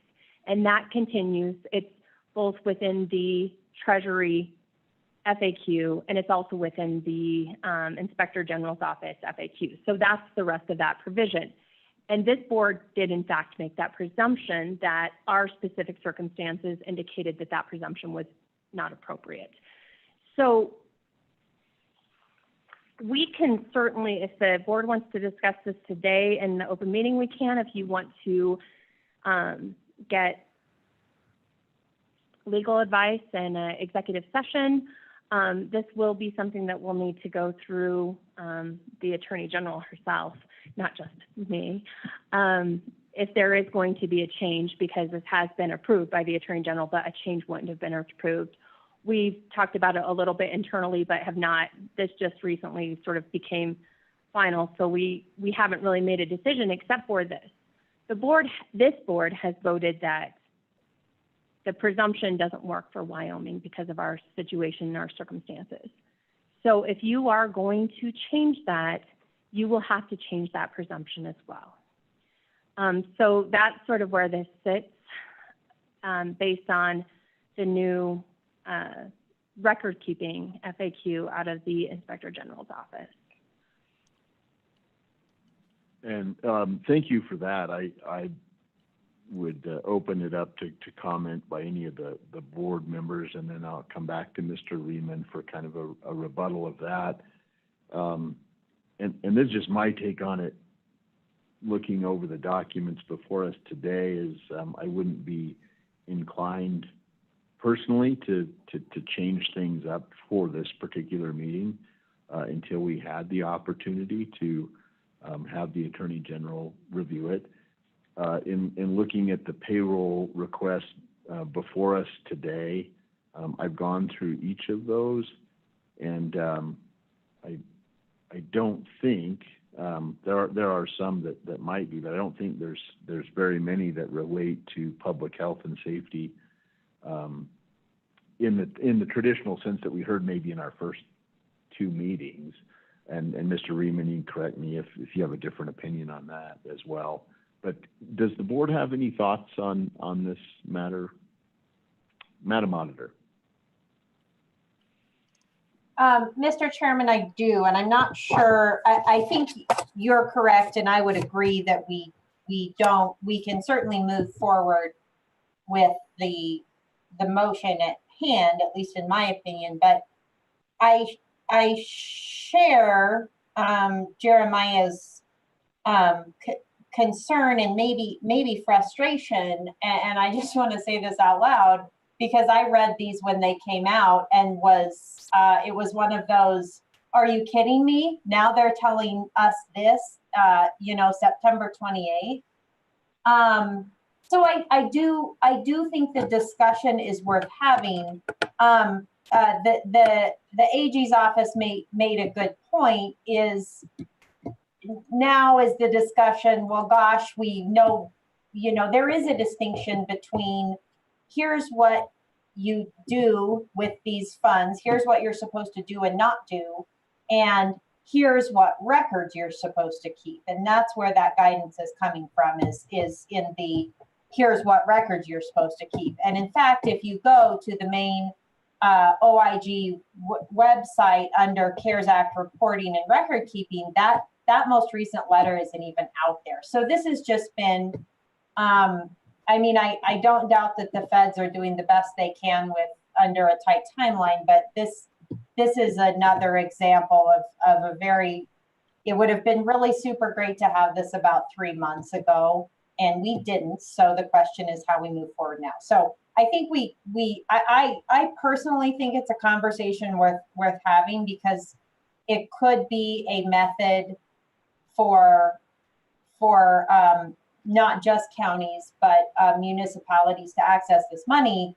But just being very realistic at this point, this is getting late in the game. So I do think it's a conversation worth having, but I think that the payroll, the motion that's before us, I think is, I certainly wouldn't want to put any of that on hold while we try to figure that out. And I guess my 2 cents is we can always add more. We can always add more later. It's hard to subtract. Mr. Treasurer. Well, Mr. Chairman, I agree. I'd like to have some information from the Attorney General, even if it's a little O opinion. It doesn't have to be a big O opinion, you know, but find out a little bit more. And the federal government, and frankly, I don't think you can trust them as far as you can throw them, because I think you could have a situation where they'll change what they want for records on 3 weeks from now, or on November 4th. So I think that although the presumption might be nice to have in a lot of circumstances, I think that we probably should move slow on this, and then when it comes in and we've got all of our money that's been returned to us, where people haven't spent it, and we know what we actually have in the pot, and all the construction that is probably drying up right now, but until that's all dried up and we can look at it, and then we can say, okay, let's give these guys a month to go ahead and work with this presumption rule. I'm sure they'd have it all put together in a nice bow by the end of December. So I think there's time to do that, but I think that we get a little bit more information. But I recall different programs where years after, not just days after, but years after, they changed people who had thought that they had complied with everything and had actually gotten a stamp of approval by the government that they've complied with all of the rules, that 3, 4 years, 5 years later, they said, oh, by the way, you owe us this money back. So, I think we have to be careful. Superintendent, did you have any observations or comments? Okay, that's a no. Mr. Riemann, I wanted to get your thoughts after hearing that round of discussion, please. Thank you, Mr. Chairman, and I want to acknowledge this is a very fluid situation. This whole thing has been very fluid. I think we're going to see even today that the House might act to bring forward another relief package, which could have an impact on this. We'll see how the Senate and the President react to that, but it is very incredibly fluid. As I mentioned in my earlier comments, the board made a determination, and the Inspector General's FAQ certainly backed up. And from that perspective, I was wrong in terms of the approach that I suggested previously. But that changed on September 21st, and it changed on all of the fronts relative to this public health and public safety perspective, whether that's the documentation, whether it's the presumption. And I just wanted to briefly talk to the point that Ms. Monger had, and that in that FAQ that the Treasury put out from the Inspector General on August 28th, it certainly had this provision in there that you had to have documentation and financial records that came with the determination that the board made. But if you look at the specific change that was made in the September 21st document, it goes from being a paragraph talking about what is needed relative to the determination that you made, and it then changes it to say that there is no documentation of the negative assurance needed of the chief executive or equivalent is required.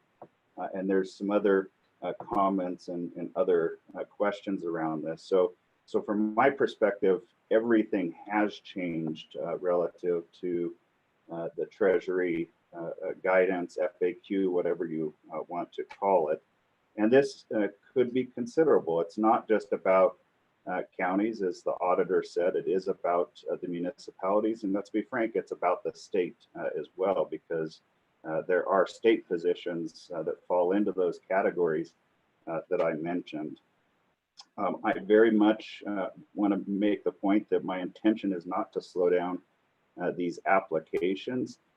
My intention is to try and draw some changes in the guidance that was put out relative to this issue, so that the applicants that have been approved either today or in the past can take advantage of these changes.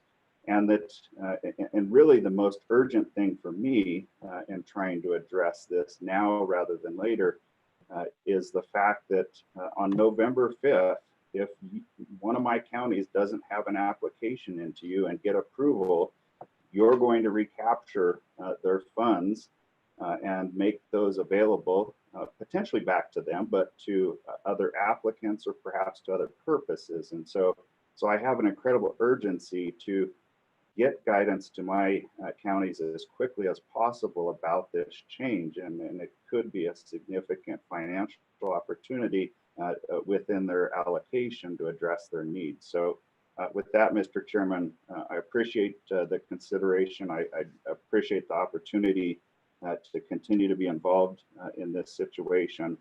And hopefully we can come to a favorable resolution that could benefit all of us. Thank you, Mr. Riemann, and certainly those comments are well taken, and we appreciate you bringing those forward because it's certainly something I think we can take a look at in a timely manner because time is of the essence, as you said, and we definitely want the political subdivisions to be able to, take advantage or have the benefit of these funds to the largest extent possible. So you also had mentioned briefly addressing some emergency rules, and I wasn't sure if that was, I thought I had heard that, but maybe not.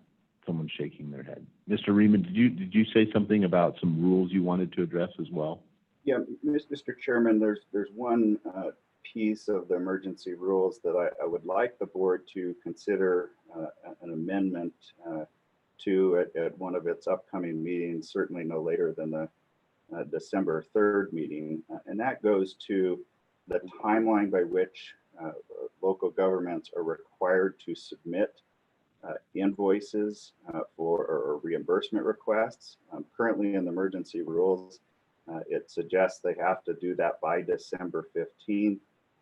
Treasury has indicated that it is possible for costs to be incurred or the expenses to be reimbursed up to 90 days past the December 30th timeframe. And so I'm concerned about the unnecessary burden we're placing on local governments to get everything in before or by December 15th, when in fact we have time into 2021 to address that issue. It's my understanding in talking with staff that the reason that change wasn't made was due to the fact that there are a number of considerable number, and I'll admit that, of agreements that are already on the street with the December 15th timeline, and it might require amendment. I would suggest that's a minimum, it's a one paragraph amendment that would be going out to all those agreements that would potentially give them some additional time to get their reimbursement requests into the office. And all I'm asking is if we could push that date to January 31st, that would give the local governments an additional 45 days, and state lands would still have 60 additional days to process all of those. So again, it's not something that has to be taken up today, but certainly I'd like to do that before the December 15th to relieve some pressure off of all of these entities. Thank you, Mr. Riemann. Ms. Monger, any comment on that?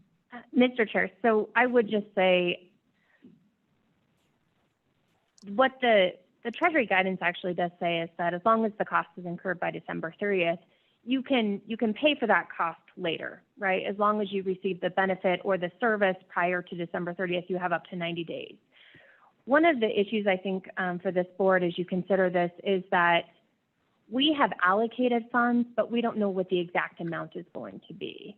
If you allow these, if you say, okay, we're going to allow you to do your invoices up until January 15th or January 30th, we're actually not going to know how much money was spent until that time.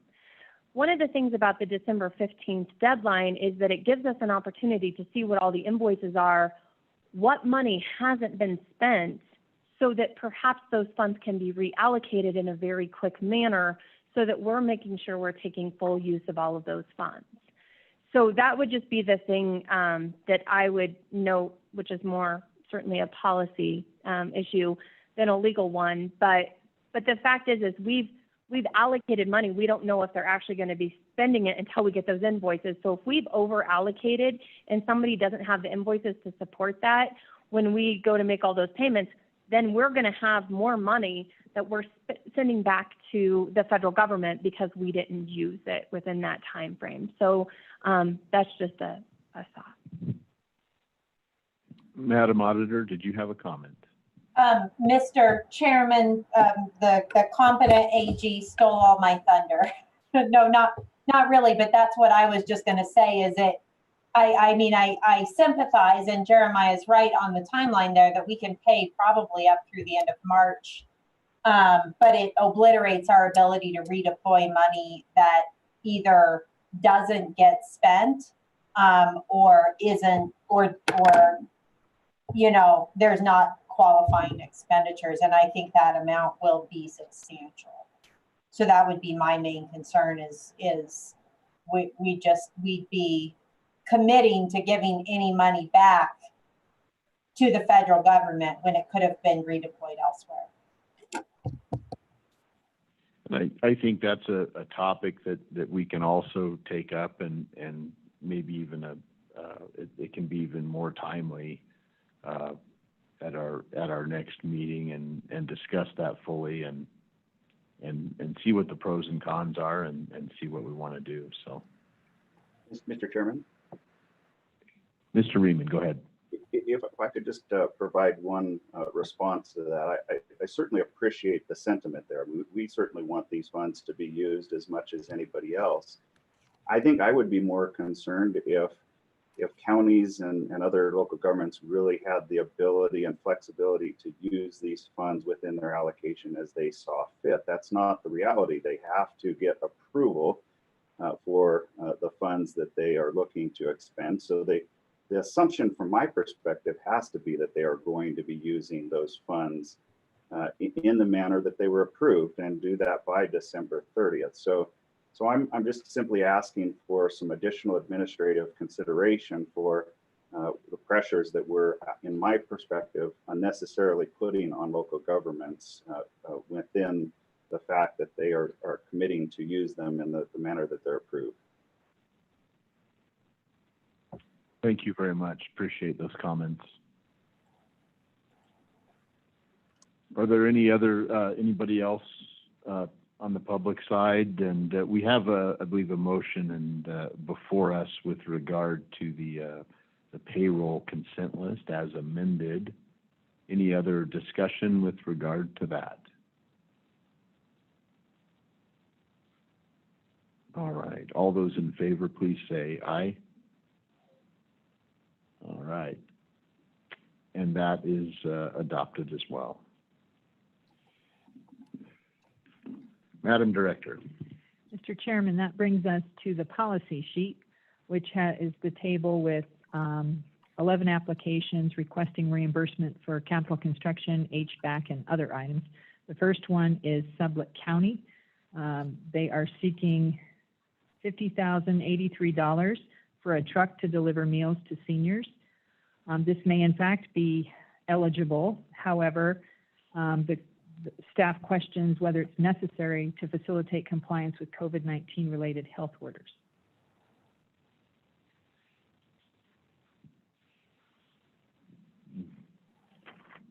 Ben, do we have anybody on the?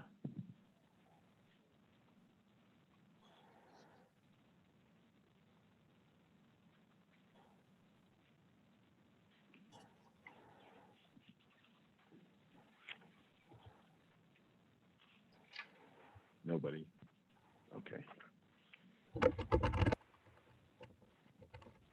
Board, what's your pleasure with regard to Sblc County?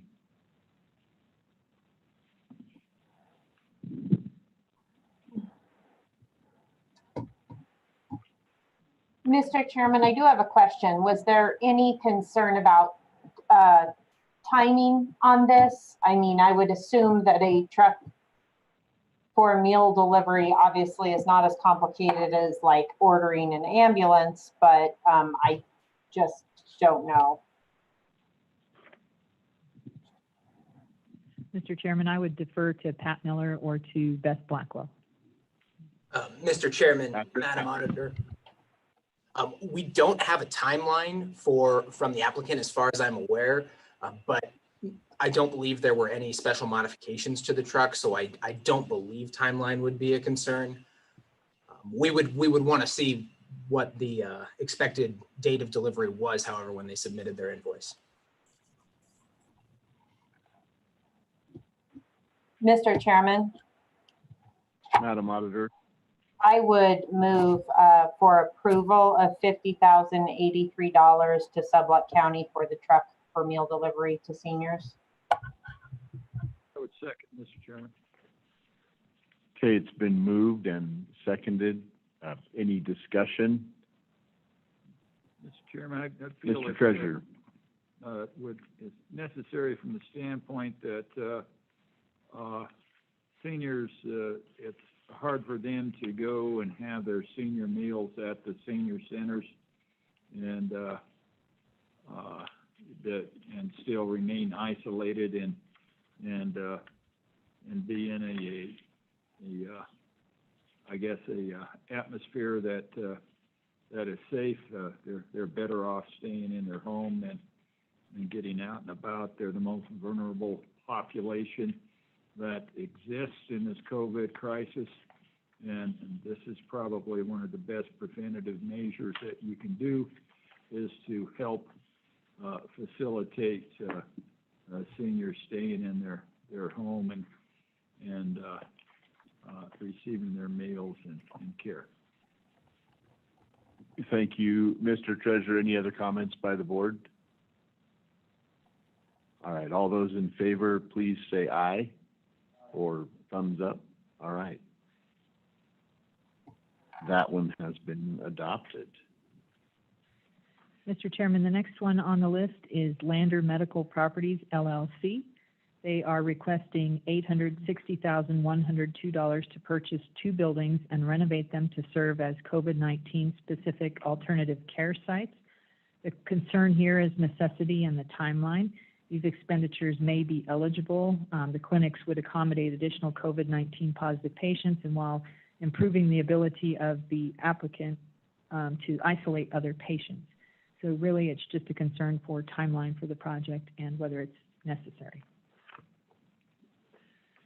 Do we have anyone on the line to address from Lander Medical Properties, LLC, to address this request? Mr. Chairman, Ryan Hedges. Mr. Hedges. Yes, thank you, Mr. Governor afternoon. and board members. So Yeah, as I think I discussed with you guys in August, the last meeting, that we are one of the main providers for COVID testing in the county.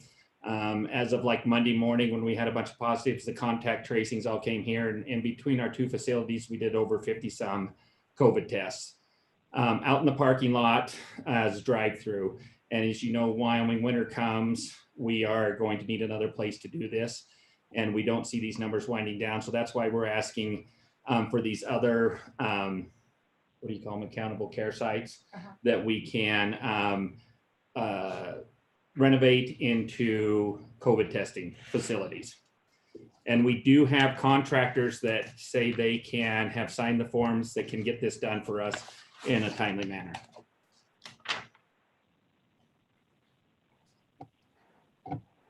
I was looking just briefly for the total square footage of these two buildings.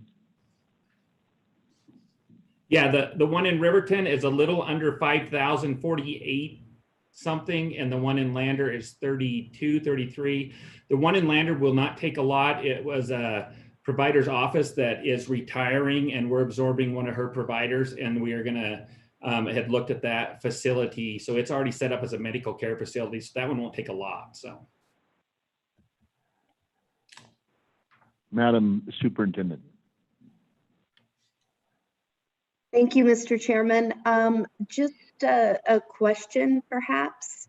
You know, you talked about how this isn't going away anytime soon. However, our need to test in alternate facilities like you're considering purchasing may not last quite so long. I know a lot of communities are kind of doing makeshift buildings or makeshift facilities in gymnasiums or what have you. Is there an option to rent and renovate, or what is the purpose for purchasing if perhaps these buildings might sit idle in the future? Mr. Hedges. Yes, I'm going to let Dr. Firth address that one. Mr. Chairman, members of the board, thanks for listening to us today. One of the sites we were able to purchase is actually cheaper than renting it. I believe the negotiated cost was only $100,000, so it actually is a better investment in the long run. Additionally, you know, as Mr. Hedges said, winter is coming, and we're currently seeing all these patients in the parking lots, and we can't sustain that through winter. So by purchasing these buildings, we can renovate them into kind of urgent care sites. And then when we do kind of make it through this coronavirus wave, we can still maintain them as urgent cares. And we also plan to maintain them, as the CDC has asked, as warm sites for the next wave, whether that be another H1N1 or flu or adenovirus. There's always the next pandemic. And if we do this correctly, the way that your funding would allow us to do, we will now be prepared to kind of address whatever the next pandemic is by having these warm sites available that we can quickly kind of back up and get into a space where we're ready to see all of these patients separate from our regular care patients. And that's the biggest issue we're facing, and the reason that we're trying to do these in the parking lots. We can't safely bring patients with coronavirus into our clinic and expose all of our other patients that are just there for cancer treatments or to have their blood pressure monitoring or their diabetes checked on. We're putting other patients at risk by doing that. And so by being able to operate two different sites, we drastically improve the quality of the care that we're delivering to Fremont County. And by purchasing these, we're able to sustain that going forward and continue to have an urgent care site for whatever the next pandemic may be, and be prepared to answer those issues. Madam Auditor. Mr. Chairman, just a couple questions. So one of my comments, and I think you kind of answered this, but not that $860,000 isn't a lot of money to me, but it seems fairly inexpensive to purchase and renovate two buildings for medical purposes. So maybe just a little bit more color on what they're going to look like. And I guess were you planning on purchasing these buildings anyway, pre-COVID? I mean, were these part of a pre-COVID expansion plan, or has this just come into your planning since the pandemic? Yeah, thank you for those questions. No, neither one of these buildings were planning to be purchased prior to COVID. These are, our brainstorm of our best way to kind of manage this pandemic going forward and in response to this pandemic. None of these things were on the horizon for us beforehand. And I guess the other part of your question kind of seemed like maybe why so little funding for two buildings, but one is that we were able to purchase one quite cheaply. Like I said, I think it was originally listed for $250,000 and we were able to get it for $100,000. And it's fairly easily renovated because it's essentially a shell with office spaces inside that we can move very, very easily. The other space that we were purchasing is an existing clinic. And so the renovations on that are much simpler and much faster. And I think that kind of speaks to our community that we're so proud to serve. A lot of the reason this is coming together so quickly is that our community is rallying around us, and contractors are willing to kind of get things done and do it as cheaply and quickly as possible because they want to be prepared for winter as well. And Mr. Chairman, just a quick follow-up. Go ahead. Where is the facility going to be in Riverton, just out of curiosity? 609 East Madison. It's actually, the Voc rehabilitation is in the basement of that building at the moment, so.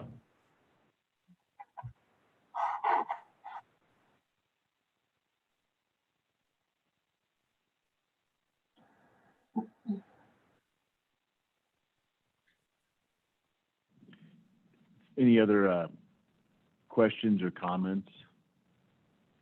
I had just one question. How long have these buildings been vacant? And are the current owners of these buildings affiliated in any way with Lander Medical Properties, LLC, or any of their families? No, the one in Riverton been semi-vacant. It's got a couple leasers in there right now. They are, one is moving out, has built their own. So it's been semi-vacant, but it's been on the market for quite a while. The one in Lander, Dr. Pearson's office, she retired in August. And so it's been there. She just approached us. We took her PA. She approached us, says, do you want the building? And when we're first like, no. And then when the COVID, the pandemic came in, we're like, yeah, that would be a perfect site to do our offsite COVID testing and everything related with COVID, especially when wintertime comes.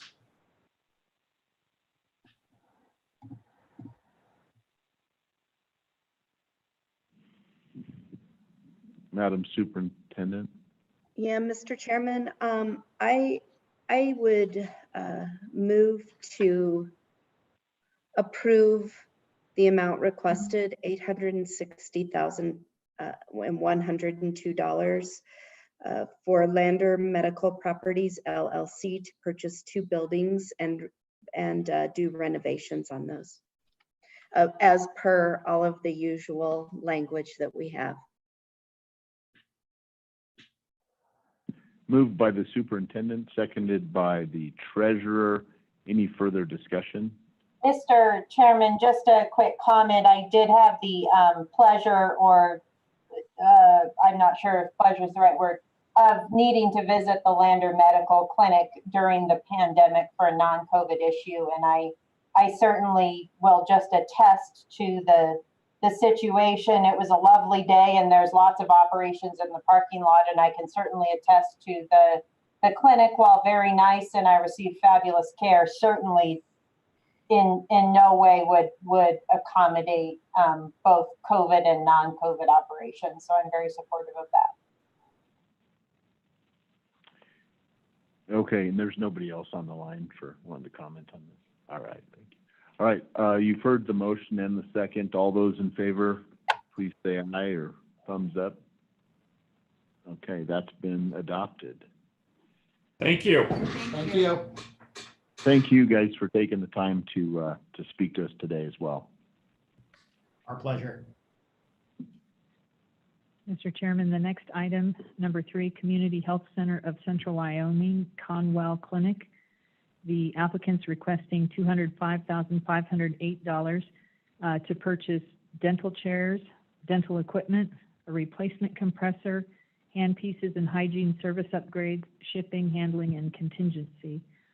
The question, or let's see, one of the items that the applicant mentioned was that patients should be positioned in a dental chair in a certain way during appointments to reduce the aerosols in the course of treatment. Apparently that's one of the CDC guidelines. We were unable to confirm that.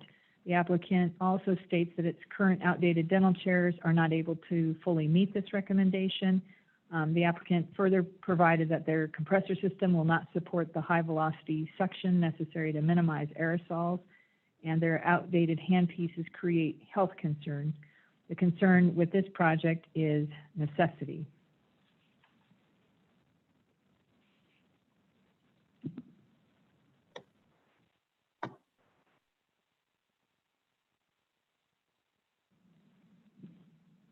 And board, there's nobody currently on the line to speak to this. Do you have any questions of the AG's office or the director? Everyone's shaking their head now.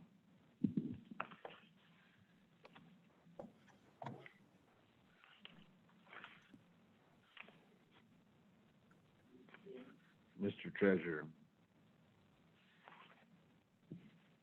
I certainly think most, if not all, dental visits probably give a very good opportunity for the transmission of COVID. And if you're going into an office or working in an office where they don't have the necessary capacity to, I guess, have a compressor, it's not so much different than negative pressure on in a room. It basically accomplishes the same thing. It keeps down the aerosol of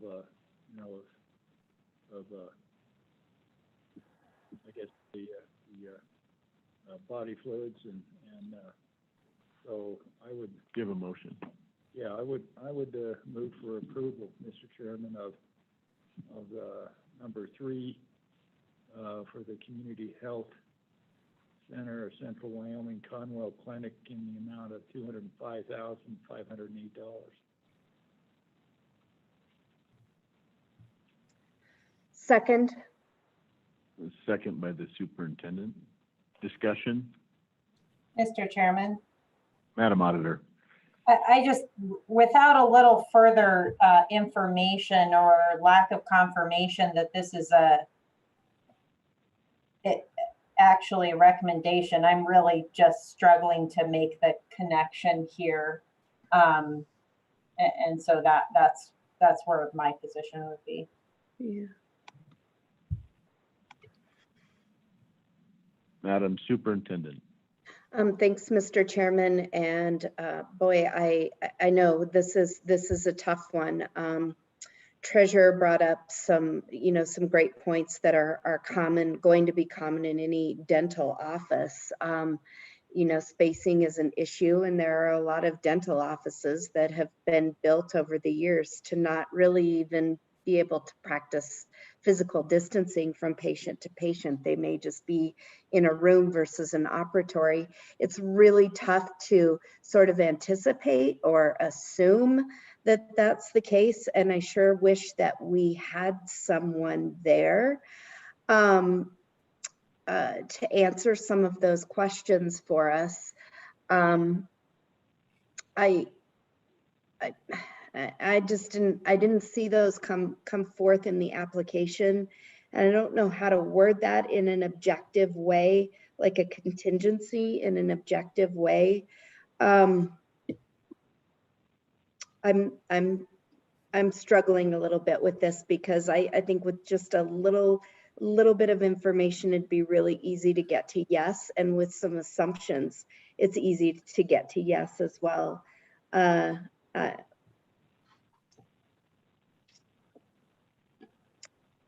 hoping that my diatribe brought someone from the dental office onto the phone. I doubt it though. No, we don't have anybody Okay. on to address this. Any further comment? What was the question, not a comment, Mr. Chairman? What was the contingency amount in this 205,000?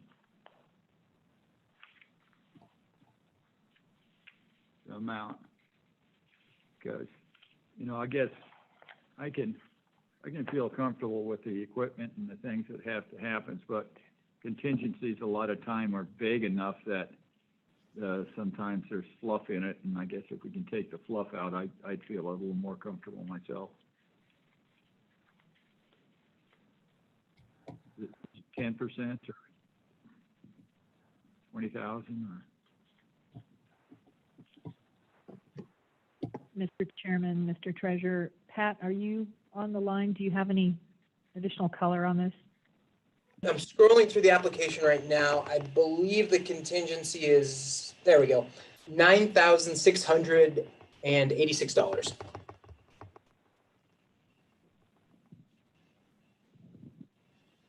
Ms. Munger.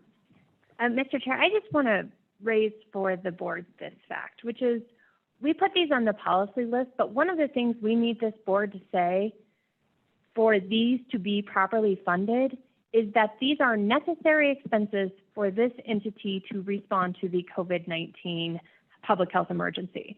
So what this board is going to have to say is these chairs and this compression system are necessary for this dental office to respond to the COVID-19 public health emergency. So I just want to be clear as we're talking about this, that that is the standard. And one of the reasons we put this on the policy list is so that somebody other than the AG's office is making that determination, but you have to make that determination. And it would be helpful if you had some basis to support that determination. And thank you. It's always helpful to have a friendly reminder with regard to the standards under which we have to review these. My personal thought on this was, I mean, it's different than your traditional, medical health care when it comes to COVID. So I too was having trouble finding the nexus here. I've come to know that everything is related to COVID if you really wanted it to be, but this just doesn't seem to be, in my opinion. I guess, Mr. Chairman, I just remember the last time I was in the dentist's office and they had the air thing in there, and then they put the water thing in there, and it's like the spray hit, and I think it went like 3-4 feet out. And I'm saying to myself that, in looking at it in respect to COVID, that's a dangerous situation, not so much for the patient if they have COVID, but for the hygienist and the dentist, it's something that that's pretty dangerous. So if they've got an old compressor, that's one thing. The other thing, and I share your concern about on some of these things about possibly where they're asking just for an upgrade in its equipment that they probably want to replace anyway. And so that being said, that's one aspect or one way to look at it, and the other aspect is that dental services are inherently dangerous because they're essentially with the transmission factors associated with this, it's almost like an invasive process. Thank you, Mr. Treasurer. So there's a motion before us, I believe. So all those in favor, please say aye. Aye. Those opposed, no, or thumbs down on the screen? No. Okay, and I'm a no on that one as well.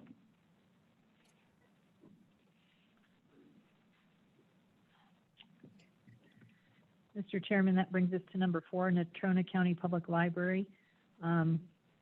The applicant is seeking $400 for meeting room rentals. The question for the board is whether or not the expenditure is necessary to respond to the COVID-19 public health emergency.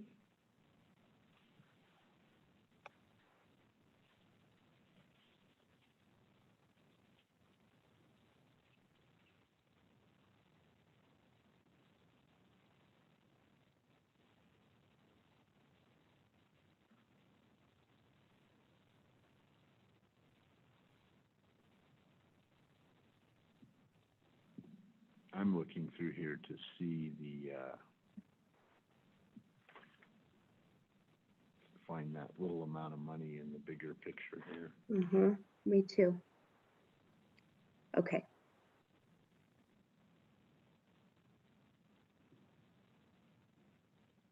Oh, there it is.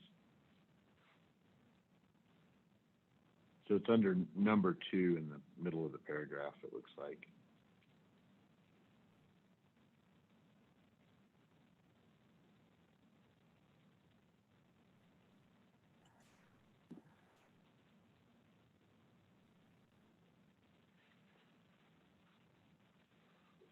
For discussion purposes and just so we have an affirmative vote, somebody want to make a motion on this, and then we'll talk about it and vote on it. Mr. Chairman, Superintendent. is someone from the library on the line to visit about this? Sorry, I'm shaking my head, and then I realize you probably can't even see me. No. Okay. Yeah, okay. Thank you, Mr. Chairman.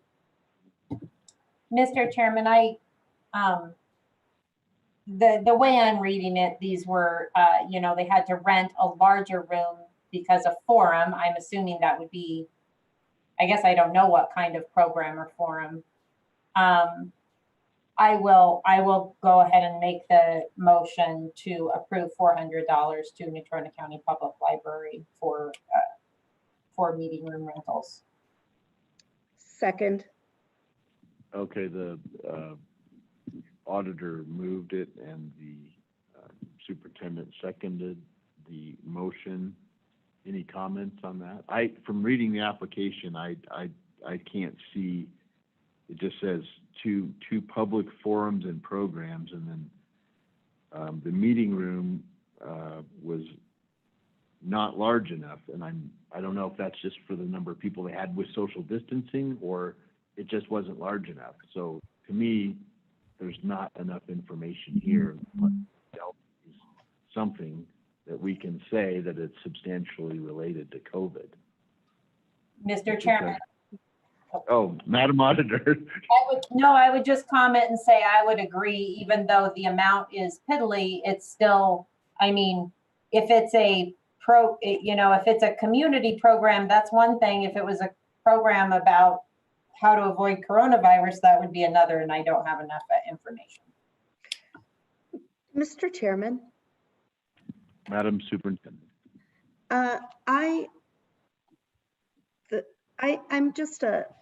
I'm having a little trouble following this based on the fact that it's split. In some of the guidance that we received from the Attorney General, the request is split into the $400. Oh, and in our public packet. And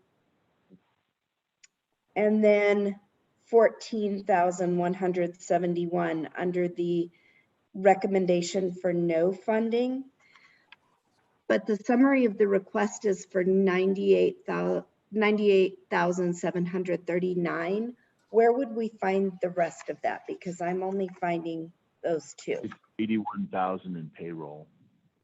Oh, thank you. And that was, so the 81,000 in payroll, we peel that off and we've approved that on the consent list, correct?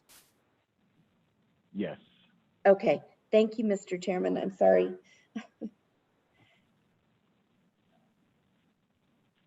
Any further discussion on the motion before us? Yeah, Mr. Chairman, I think I think I am going to be a yes on this, as I have reviewed actually this one pretty carefully, just because of the subject matter. You know, I think libraries are public spaces where you know, we needed to do what we needed to do to accommodate people safely, and I disagree with the notion that it's tangentially or the recommendation that it's tangentially related to the response to COVID. I actually think that part of the response is not just in health, but it's also in keeping communities safe by having conversations, etc. And so I think I can support this for that reason. Thank you, Superintendent. Any other discussion? All right, all those in favor, please say aye or give you the thumbs up. Aye. Madam Auditor, I didn't see your thumb. That is correct, Mr. Chairman. That I didn't see it? Yes. Oh, I gotcha.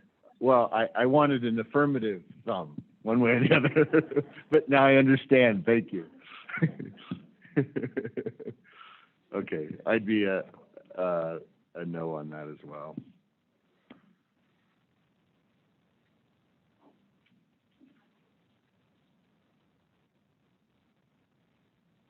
I thought I did, or, well, no, I have.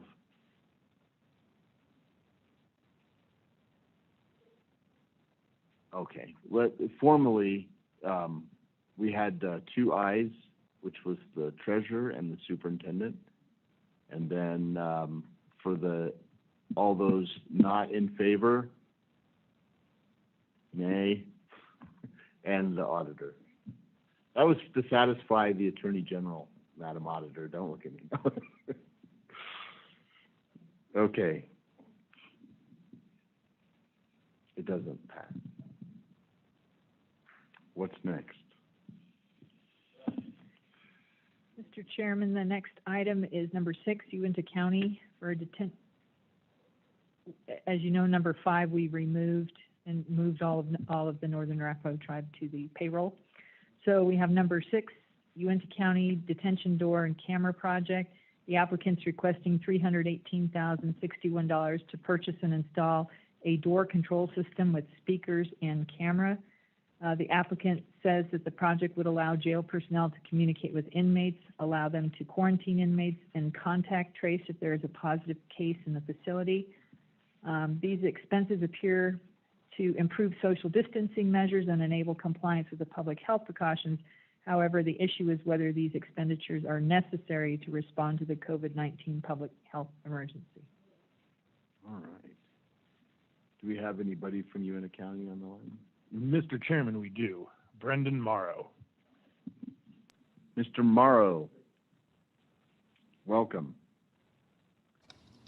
Thank you, Mr. Chairman and Board. Can you hear me? We can.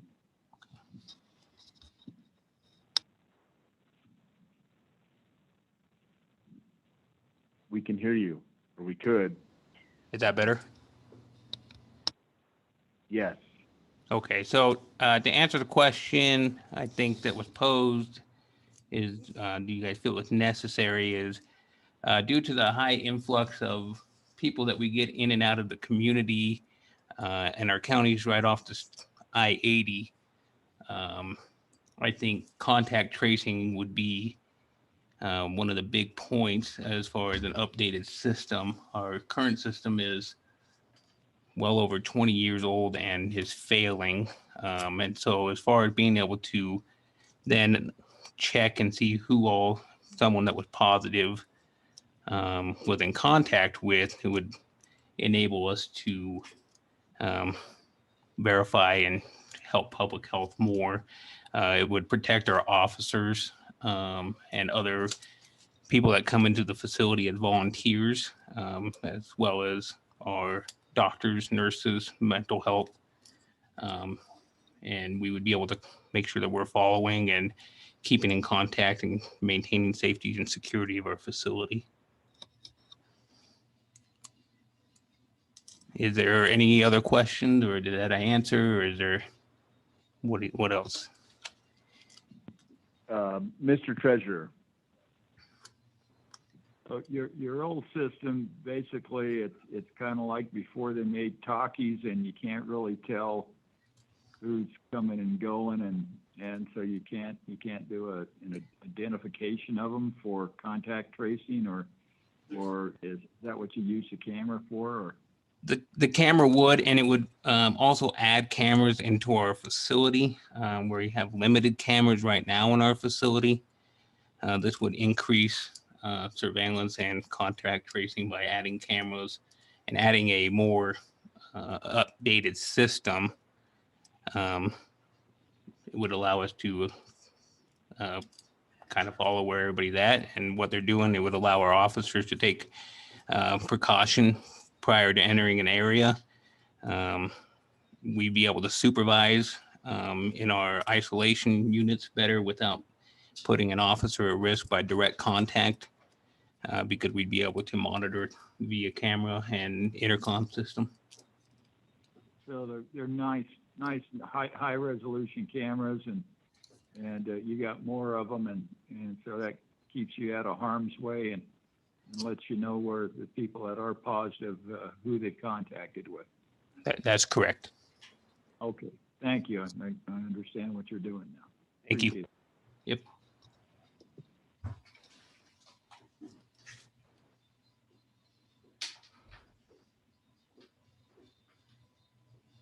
Madam Auditor. Mr. Chairman, a question for staff, or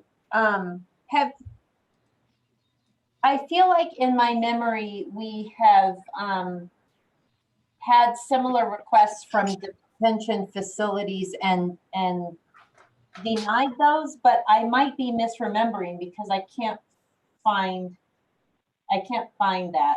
So I may have made that up. So maybe if the director could help me with that. Mr. Chairman, I would defer to Pat Miller, and I know Beth's double checking here too. Pat, do you have any information in this regard? Mr. Chairman, Madam Auditor, I am not aware of any similar requests. I believe we've had a request from a detention cleaning robot, but this struck me as unique when we saw it come across the application pile.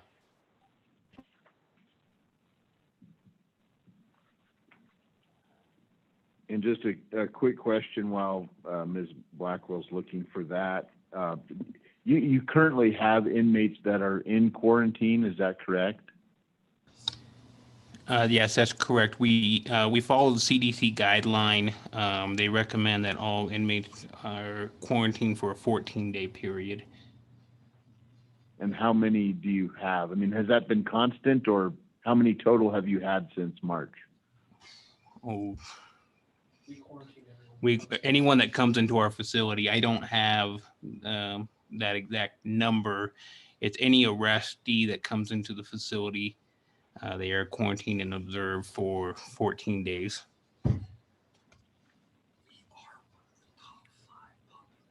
We are one of the top 5 most populated jails in the state of Wyoming. Thank you. Mr. Treasurer, do you have a motion?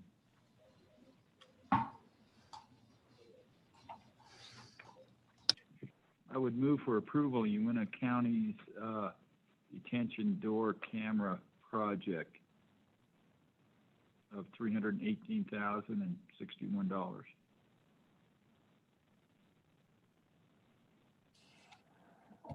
And do we have a second? I think the superintendent's still there somewhere. Yep. Oh, there's Second. Oh, there's a second. Mr. Chairman, could I Discussion on the motion. Mr. Chairman, Madam could I Auditor, go ahead. ask another question, please?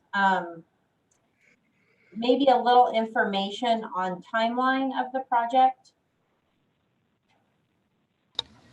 The company we had to a bid, they did tell us that they could have this completed by the December 15th,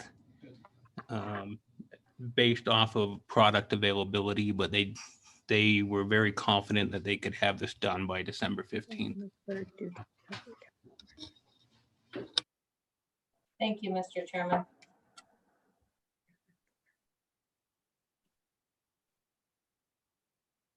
And I think, you know, the question was raised and the answer with regard to the requirement for quarantine, to me, makes this much more substantially related to COVID, because that's the requirement they have. And clearly, you know, keeping people separate in quarantine is related to these doors and the control center and the cameras in my mind. So I think that's how it relates for me. Any other comments on the motion? All right. Question? All those in favor, please signify by saying aye or the thumbs up. Aye. And I'm an aye, so that's 4 ayes. Thank you very much for your patience today and for calling in and giving us information and answering our questions. Thank you guys very much. We are on the next one too, so I'll stay on the line if there's any questions for that one as well. Mr. Chairman, the next item is also Uinta County Electric Cell Check System and 3 extra wands. The applicant is seeking $5,080. The question is whether or not the expenditure is necessary to respond to the public health emergency. Applicants looking for $2,995 for an electric cell check system. The deputies must do hourly checks on inmates and must log them in a space or in a system. The electronic system would allow deputies to check inmates without contact instead of the current system. Applicants also seeking $2,085 for 3 extra wands for the electric cell check system. The additional wands are required so that deputies do not have to hand off a wand to another deputy when their shift ends. Again, the question with both of these are necessity to respond to the public health emergency. Thank you. If you want to kind of give us the rundown of this request, we're listening. Okay, so the wand system, what it does is the officer will go to our segregation units, which would house our quarantine inmates. This then just does the officer would basically wave the wand in front of a box that would generate a log in our computer for liability purposes, that we did in fact check on the inmate and made sure that they were safe. We are required to do physical checks hourly on inmates that are in a isolation or quarantine situation, whether that be a visual check via camera, check using the intercom system, or a check in person, which is preferred to show that we are physically checking on the inmates in our facility and ensure that there are no serious health issues or and if they need anything. So this would just, what this does is it generates a log and it kind of holds us a little bit more accountable in the facility. It shows that we were checking on the people appropriately and we weren't being negligent. So just a couple of questions. To physically check on them, Do you have to open the door or do you look through a window? So we would go to the cell door window with the COVID response, just a physical check visual. We can communicate with them through the door. And then this wand system, we just wave the wand and it generates, like I said, a documentation that we checked on this individual. Now, correct me if I'm wrong, it just sounds redundant to me. Do you, with the wand system, are you going to check on them more frequently than once an hour? We typically do, yes. We are more frequently in the pods and checking on them. Hourly is the minimum requirement, but we are in the pods more frequent. I guess I don't really understand. If you have to check on them physically once an hour, it seems redundant to me to have something that you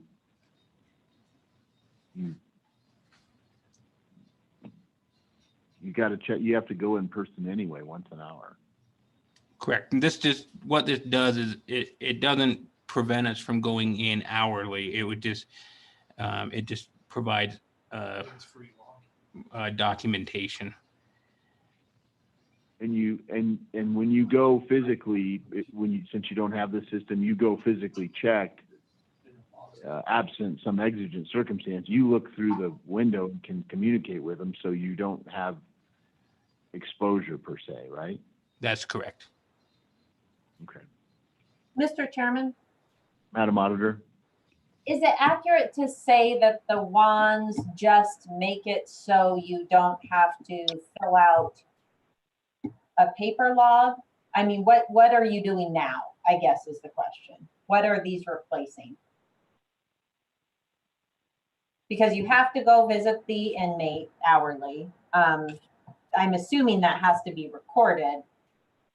And so I would be assuming you're doing it on paper now, or correct me, please. So this would just more. Let me see. This will just enable us so we don't have direct contact. We don't have to open the cell door. We will be checking on them hourly, and then the other side of it is you don't have to go in and physically type out a log, and therefore have to sterilize your workplace more frequently. This will just generate a log by waving the wand. So, Mr. Chairman, a follow-up is the intent to relate this to COVID by saying officers would, it's more that the wands are protecting the officers from each other in this scenario. Is that accurate? I would say yes. Okay, thanks. I think that helps me understand it a little bit. Sorry for any confusion. Any other questions or comments? And I don't think we've moved this yet, so I'll need a motion so we can have an affirmative vote. Mr. Chairman, I'd move the approval of the electric cell check system and 3 extra wands for Uinta County in the amount of $5,080. I'll second, Mr. Chairman. All right, moved and seconded by the auditor. Further discussion? All those in favor say aye or give the sign. All those opposed? I'm a no on that. Nay. Okay.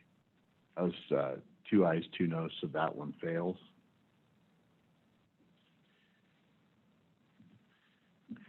Well, once again, thank you very much for taking the time to call in and answer our questions. We appreciate it.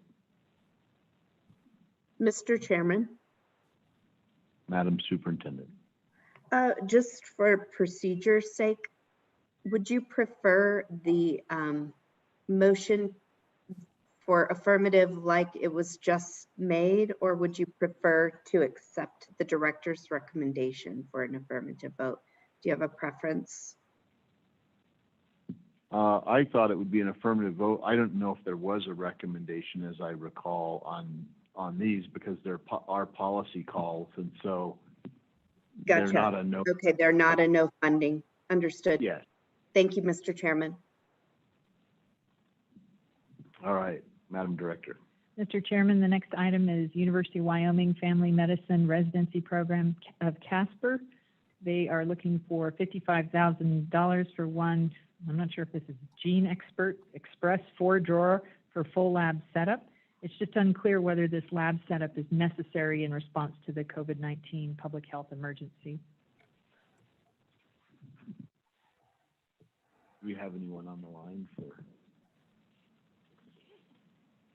Mr. Chairman, we do. Mel Schwartz. Thank you, Mr. Chairman, and the board and Madam Director. These lab platforms, and you'll see them on the, I believe on the, because we have 3.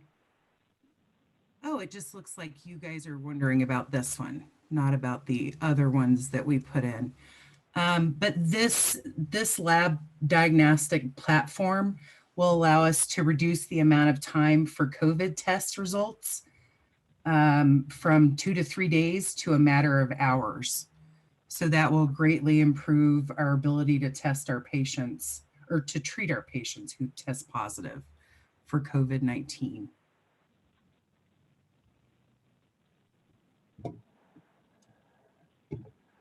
Mr. Chairman, may I ask a question?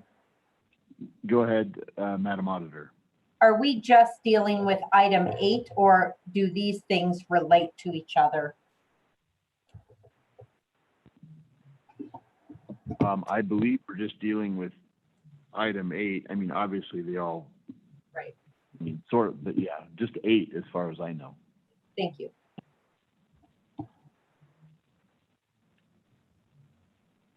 And Ms. Schwartz, were we clear that we're on item number 8? Were you? Yes, sir. Yes, sir. Okay. Board, do you have any questions for Ms. Schwartz on this particular item? Yes, Mr. Chairman. Ms. Treasurer. Just wondering about the methodology or that the test is taking. Is it an antibody or is it some other type of test? It is okay, and I'm looking here. This is not an antibody test. Okay. This is just a pure diagnostic test for COVID, but not antibodies. Thank you.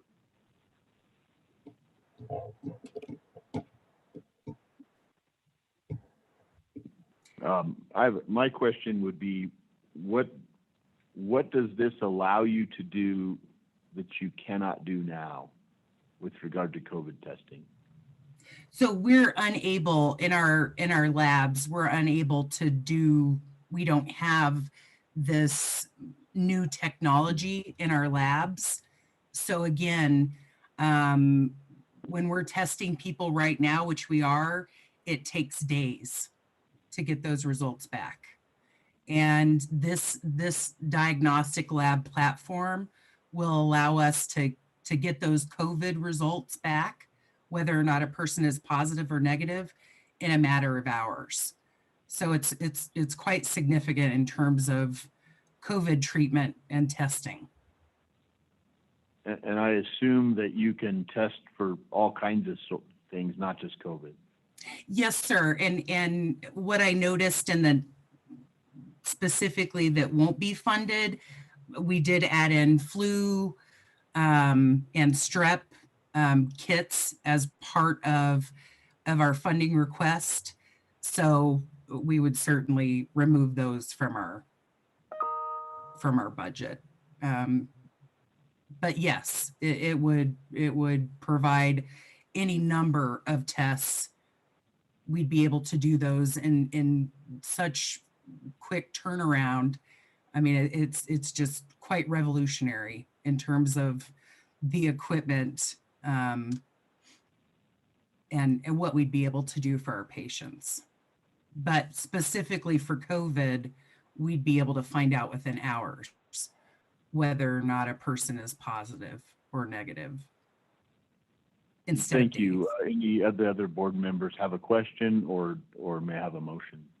Mr. Chairman, I would, I think that we all need quicker testing, but maybe Laramie more than anyone at this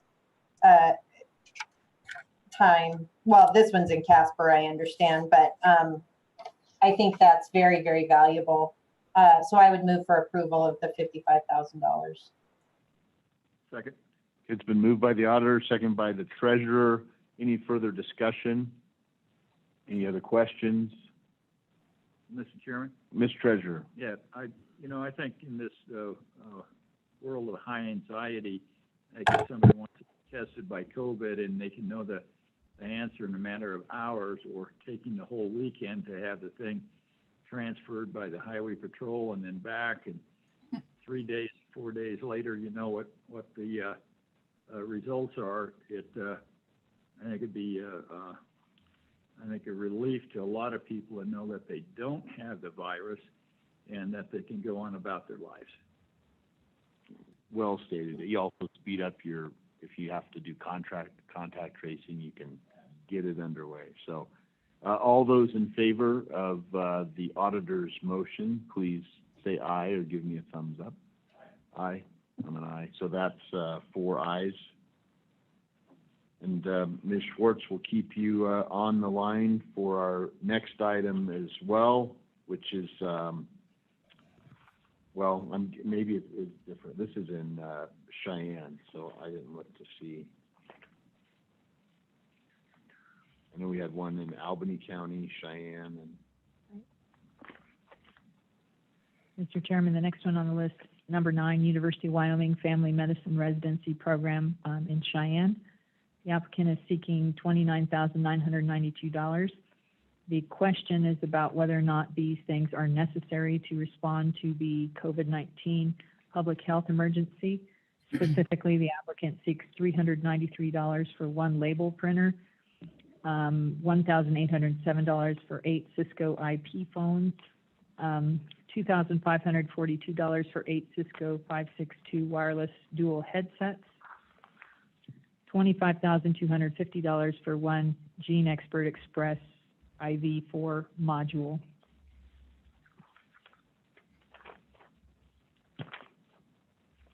Thank you, Mr. Oh, I'm sorry. Sorry, you didn't. No, go ahead. I was just making sure that you were on all of these because they were in different locations, but I see that you are. So please go ahead. Thank you, Mr. Chairman and Madam Director. This for the Cheyenne Clinic, our COVID label printer is something that we'll be able to use. We do our COVID testing outside now. That'll help me explain the wireless phone sets in a minute, but the label printer, we don't have one for Cheyenne.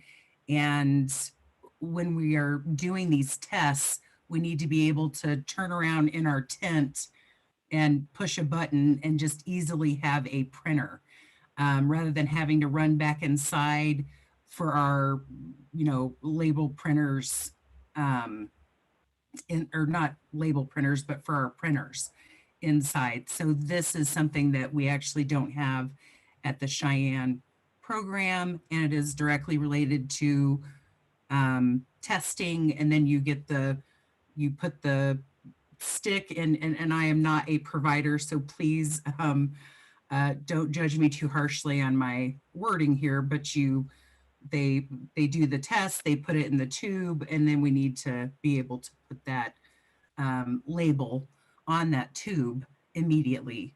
The wireless Cisco phones and headsets, those all go together. Those are really important for us right now because we are separated more than we've ever been to minimize the risk of exposure of COVID. So what we have going on is we've got tents outside each of our clinics, and we do our COVID testing in those tents. And So of course, when you're outside or you're in a mobile respiratory clinic, and the respiratory clinic is done, well, I'll save that for the next one, number 10. But we're doing a lot of work outside just to minimize the risk to our staff and our patients who are not suffering from respiratory illness, which of course, as you guys know, may or may not be COVID until they're tested. So all of those things are happening outside.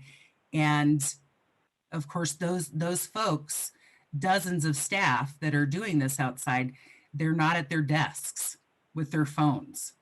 And, we've got a pretty old phone system, but they're certainly not wireless phones. So this would help in terms of COVID testing and treatment. It would help our nurses be able to call our provider and say, hey, this is going on with this patient. We're testing them for COVID. They're in our respiratory clinic. Or we've just tested this patient. We've got some other concerns. Maybe they might need to be immediately taken to the hospital. We don't know. But that wireless function would really help communication between our staff and our providers and our staff and our patients who may call. So that is the justification in terms of how it directly relates to COVID. And then that the Gen Expert Express IV module, that is considerably less money than the one in Casper, because the Casper clinic, it's the same kind of setup. It's just and I won't go into the weeds on this, but every lab has a different, our Casper lab is a full CLIA certified lab. So that means that we can do, in Casper, we can do some in-house results, and we don't have to send everything out. The lab in Cheyenne at the Cheyenne clinic is a CLIA wave lab, which means it's got some functionality, which is great, but we don't need the same kind of lab diagnostic platform in Cheyenne as we do in Casper, but it does the same thing. It will allow us to reduce the COVID test results from days to hours. Thank you, Ms. Schwartz. Superintendent. Thank you, Mr. Chairman. Ms. Schwartz, are you planning on having a different setup once the winter weather hits, or are you planning to maintain sort of this distance lab testing outside using tents? My basic question is, will you still need this during the winter time? Yes, we will, because what we'll be doing when it gets really cold, the way we have it set up in our facility in Casper, it's got the room and the architecture that allows us to, I guess, barrier off an entire wing of the clinic in Casper, and that option is not available to us at the Cheyenne Clinic building and the Laramie Clinic building. So what we are doing in Laramie and, excuse me, let me get some water, sorry. What we're doing in Laramie and Cheyenne is we are using mobile clinics.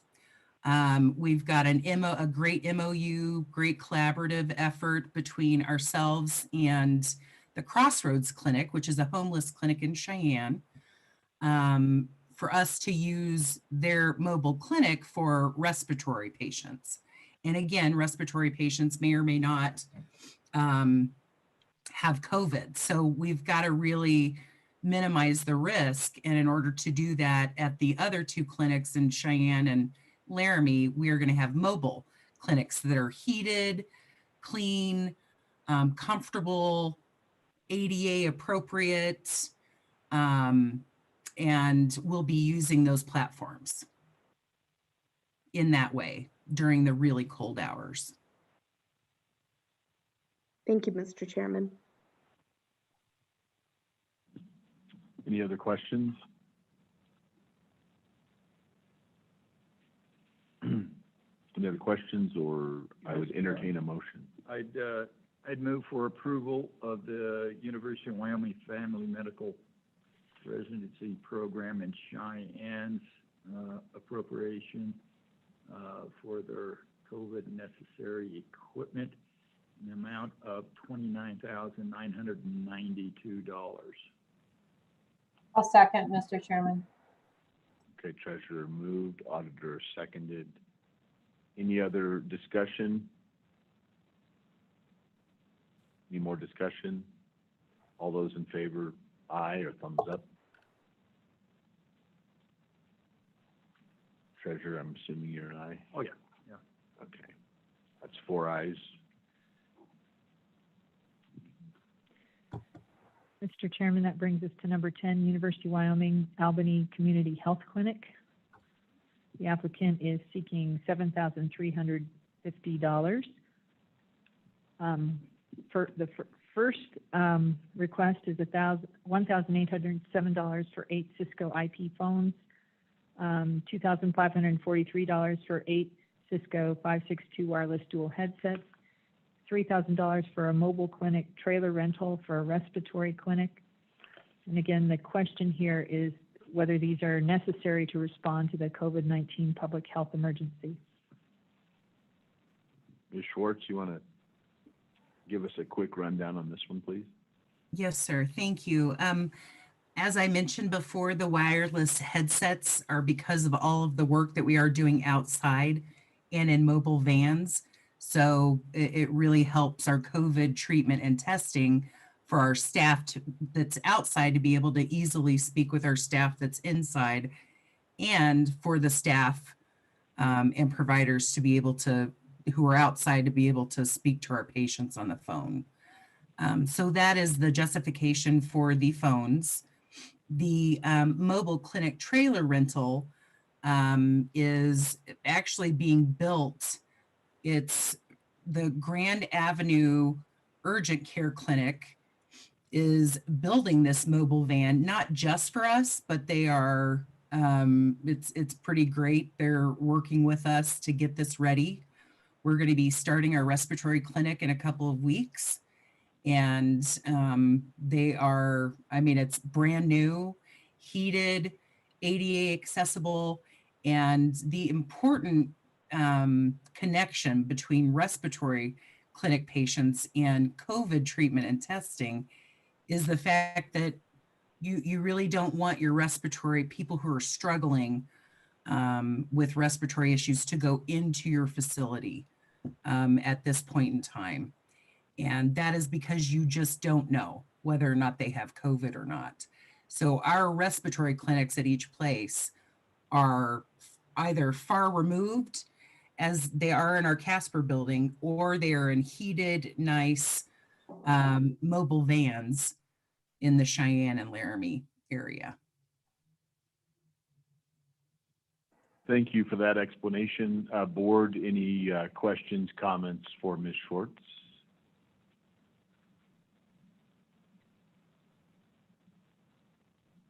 Mr. Chairman, Madam Auditor. I would move approval in the amount of $7,350. We have a motion and second by the treasurer. Any discussion? Any discussion? All those in favor say aye or thumbs up. Aye. And I'm an aye, so that's 4 ayes. And that one is adopted. Thank you, Ms. Schwartz, for your time this evening and your patience, and for answering our questions. Thank you so much, everyone. Thank you. Should I stay on for this last bit? I probably should. Yes. For the no fund, yeah. Great. Thank you. Mr. Chairman, that brings us to number 11, the last one on the policy list. Campbell County Public Land Board for Camplex remarketing The applicant is seeking $100,000, and you may recall that this was before the board at the last meeting. The ask was from the county's budget. This is a joint powers board between the county and the city of Gillette. I believe that the applicant reached out to the city of Gillette, and the city of Gillette has agreed that this Camplex remarketing request could come in under its allocation. But essentially, the $100,000 is for a videographer, equipment to conduct virtual events and tours, software programs that can offer online attendance options, outdoor event shelter, air filtration optimization materials, equipment for cashless concessions and mobile ticketing, development of messages about behaviors that prevent the spread of COVID-19, and materials to create individual outdoor entertainment pods. And again, the question is about the necessity. All right. Ben, do we have anybody on the line? Mr. Chairman, we do. Jessica Howard. Ms. Howard, are you there? Good afternoon. This is Jeff Esposito. I'm the Executive Director at Camplex, and Jessica Howard is here in the office with me. Thank you, Mr. Chairman and members of the board, for hearing us today. I'm sorry, what's your name? My name is Jeff Esposito. I just wanted to pronounce your last name correctly, and I go ahead, please. Well, thank you very much. You know, here at Camplex, we were relieved to see in the frequently asked questions when the direction showed up that funds would be available to remarket facilities. We want to thank you for not letting us fall through the cracks.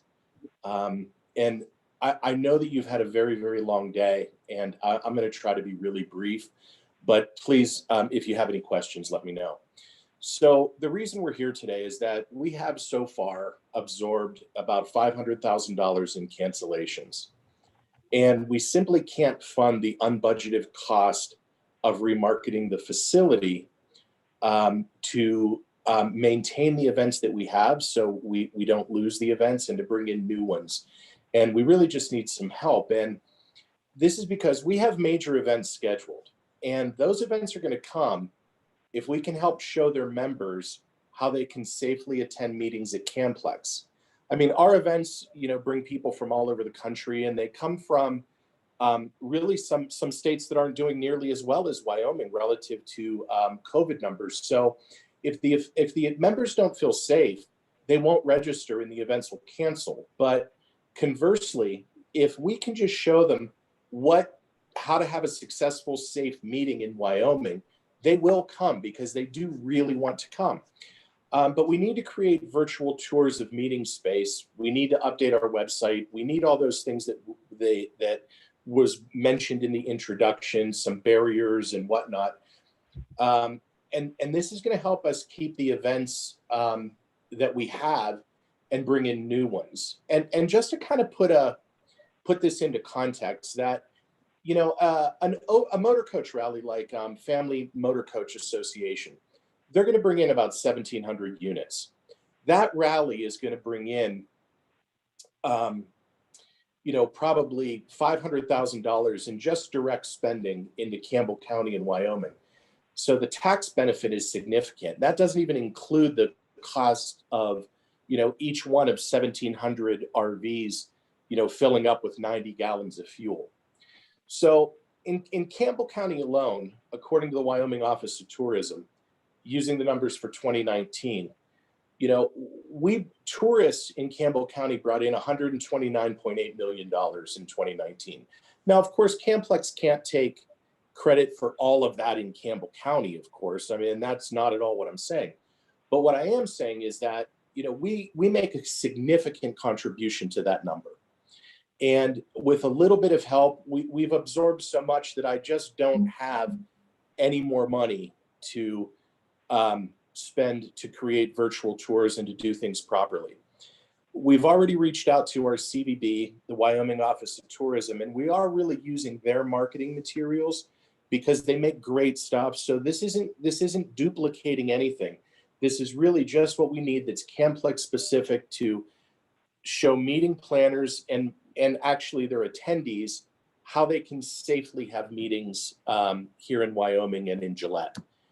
So that's kind of my brief overview, but I will certainly stand for questions. Thank you, board. Any questions for Mr. Sponzio?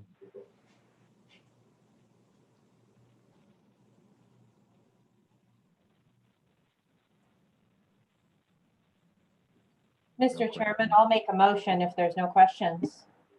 Go ahead, please. And Jeff, thanks for being here, and thanks.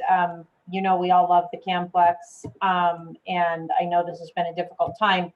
And I think this would be really something that we would maybe have a hard time making the connection, but it is very, very explicitly laid out in the guidance that this is appropriate. And it was added. You're correct. It was not originally there. So I would make the motion to approve $100,000 to the Campbell County Public Land Board for Camplex COVID response. Second.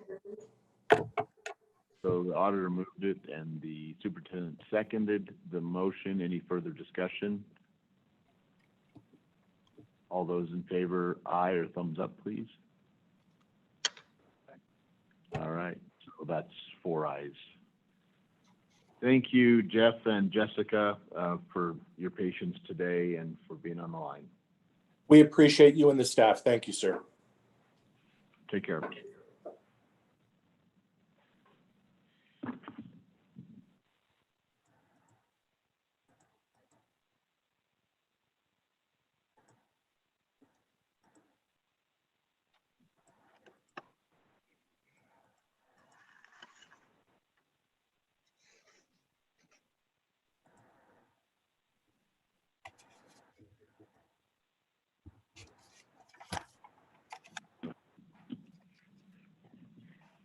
Mr. Chairman, we are now moving to the applications recommended for no funding. The first item, number 1, City of Lander, unbudgeted COVID building modifications. The applicant's requesting $150,000 to modify the municipal court building to allow for social distancing in the judges' chambers, separate entrances for staff and the public, and a larger courtroom. The board previously declined to fund this project. And additionally, there are concerns about the project's timeline and whether modifications to improve social distancing are truly necessary. Just one real point of clarification. Like I said, I wanted to, if she was going to stay on the line and was somewhere close to the top, is that why why Ms. Schwartz was staying on for one of these, I'm assuming? Mr. Chairman, they're at the end, but we could certainly move them up if you needed to.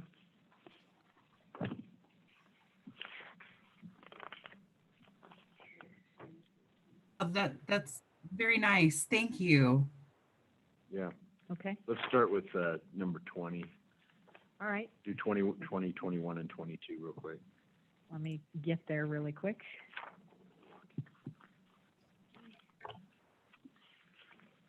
Okay.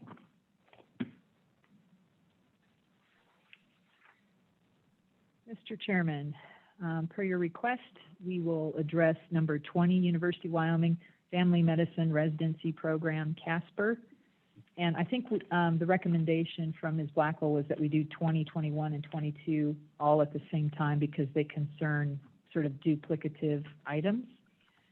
So number 20 concerns $47,805 related to Dragon Dictate software, microphones for dictation, Expert Express Flu kits, Express Flu nasal 2-start pack and control bundle, Expert Express Strip, Expert Express Strep A start pack and control bundle mini. That's on the number 20.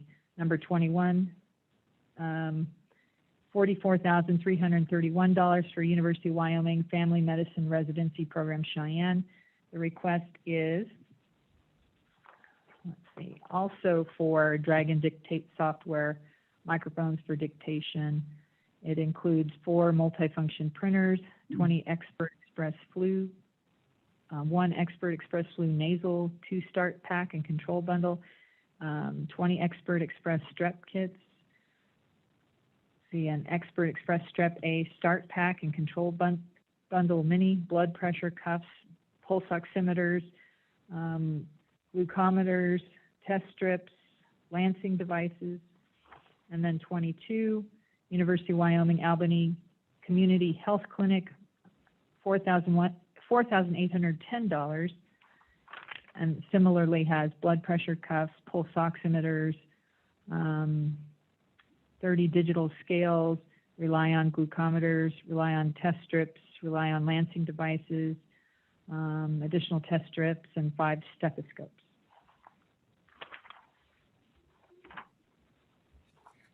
Thank you, Mr. Chairman and Madam Director. The Dragon speaking software is something that really helps our providers. We have a couple at the Laramie Clinic, and because we've been testing them out, and it really improves the provider's productivity. Now, in terms of connecting that to COVID, they would be able to, we don't have scribes at our clinic, so the providers chart their own notes.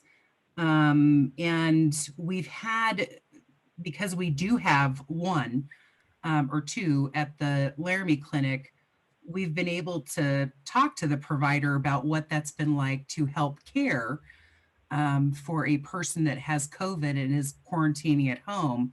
And they said it's just saved them so much time to be able to, because there's a lot of telehealth that we provide now virtually. And it just saves them a lot of time to be able to have their, have their appointment with the patient and even the in-person appointments. But of course, those are not COVID. But just having that time savings, we had one of our providers reported to us that having Dragon saved them a couple of hours because it's quite timely. As a provider, it takes a lot of time to keep up with the charts. When it takes a lot of time to keep up with the charts, then the treatment, everything is delayed to some degree because of that. And when they're able to just speak directly into this Dragon dictation software for a COVID patient that's quarantining at home, again, they're able to save hours because they don't have to open up their laptop and wait for Centricity to open up so that they can, that's our patient management system and our electronic medical system that we use.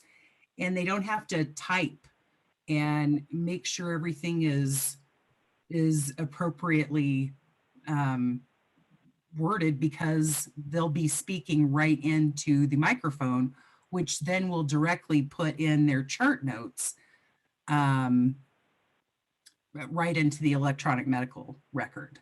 So in terms of, and certainly, full disclosure, this would be something that would be helpful for our inpatient appointments for our providers. So it's not just about what it would do for COVID patients, but certainly, as it is with the lab platforms, the ability to shorten that treatment and testing process is certainly valuable to our providers. I will say that the flu bundles, Strep A, and testing supplies, the flu, I was talking to our CMO, and, flu has a lot of respiratory, not strep, but flu. When you have the flu, you have a lot of respiratory illnesses. So it would be helpful for us to know whether or not it is the flu or if it's COVID. Now, strep, not so much. Again, full disclosure. We added that. That's part of the package But we can certainly purchase the strep kits for those lab platforms on our own. I guess I'm just trying to be honest and say I don't know that I can make that connection. Flu, however, is different because of the symptoms you have that can mirror COVID. So it is directly related to if we're going to test the person or treat them for COVID or the flu. So that's number 20. Number 21, the additional parts there that aren't included on 20 are the blood pressure cuffs, the pulse oximeters, and let me just go with the blood pressure cuffs and the pulse oximeters. I know it's late, and I'll try to be succinct here. Those things we are requesting that funding because if we have a patient who lives below the poverty level, and we have about a significant number of patients who are poor and vulnerable at our clinics, about 47%. And so they already have an issue purchasing strips, purchasing blood pressure cuffs for themselves for their at-home care. So when we do a telehealth appointment, of course, they're not coming in. So if we have a patient who's been identified as being positive for COVID and that they're at home because they can't go out once they've tested positive, if they are our most vulnerable patients, then it would be really good for the provider and the patient because they would be doing their appointments, their follow-up appointments and treatment via telehealth for that patient to be able to take their blood pressure, to take their oxygen levels, which is a pulse oximeter. So, and I know in this, and I don't see them here, but we also had glucometer strips. So how is their blood sugar? All of these things, and we're certainly learning as we go, as is the CDC, but you know, people who have diabetes are at higher risk, high blood pressure, higher risk. So knowing how they're doing in that respect is really beneficial for the provider in terms of treatment and for the patient who has COVID and is stuck at home for those appointments.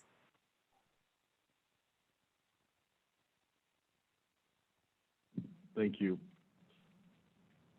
Board, any questions for Ms. Schwartz on either 2021 or 22?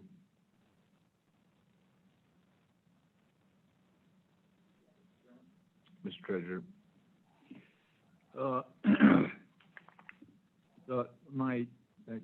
I guess if I was going to take the Strep A testing supplies off, but I don't know, can you give us numbers that would, if we wanted to take that off, essentially round these things up, or I mean round them down, so we got an off point? Yes, so the strep, let me just look and it is a little bit, really I'm trying to move fast for you guys.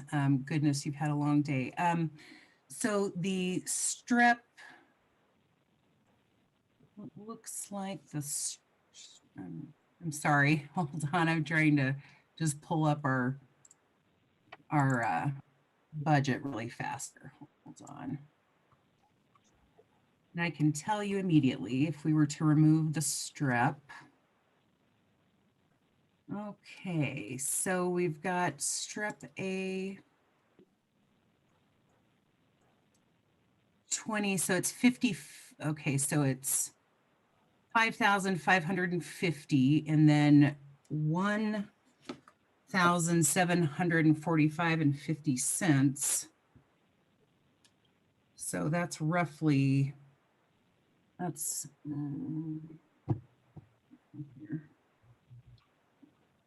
72.96.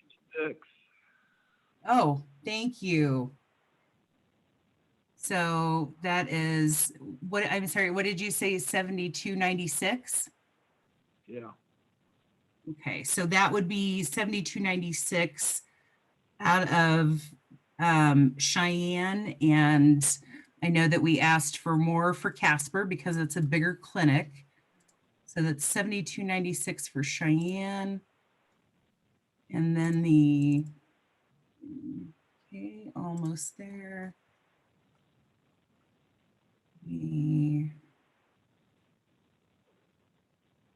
Actually, it's less. We asked for less. We asked for, it looks like half. So it would be approaching 11,000 total for the strep kits.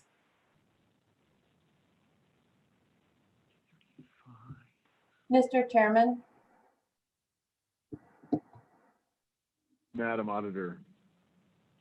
in general, I could get comfortable with where I think the treasurer is going, but I would comment, I can't get comfortable with the flu tests either. I mean, I understand that if someone comes in, it's helpful to eliminate that they don't have the flu or confirm that they have the flu. But I first off have a concern with really in good faith connecting that to COVID. If someone comes in with flu tests, with flu symptoms, they should be tested for flu regardless whether COVID exists or not.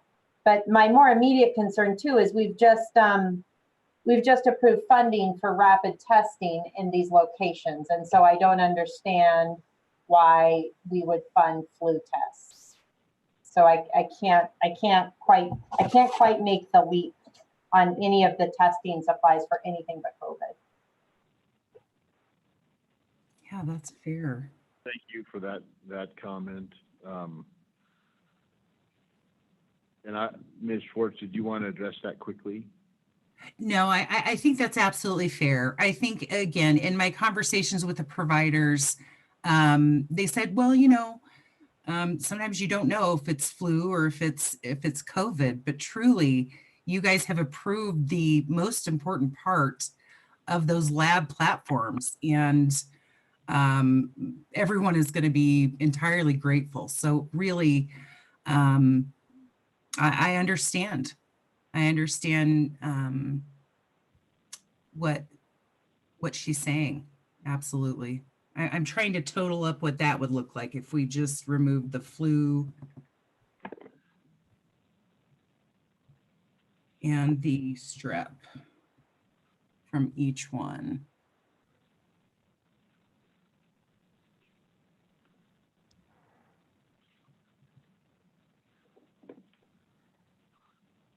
$745. So it looks like it would remove about 10,570 from the Casper budget.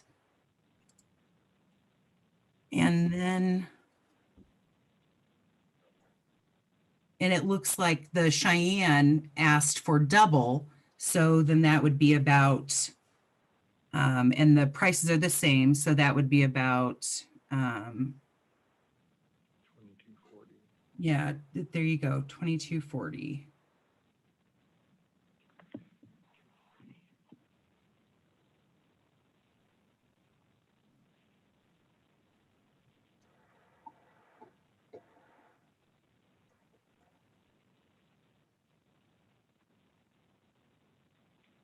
So how much from Cheyenne?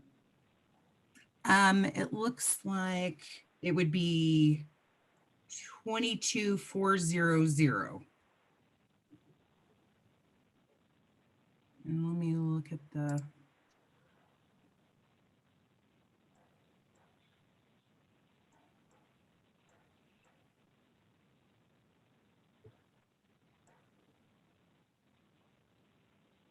And then 10,000.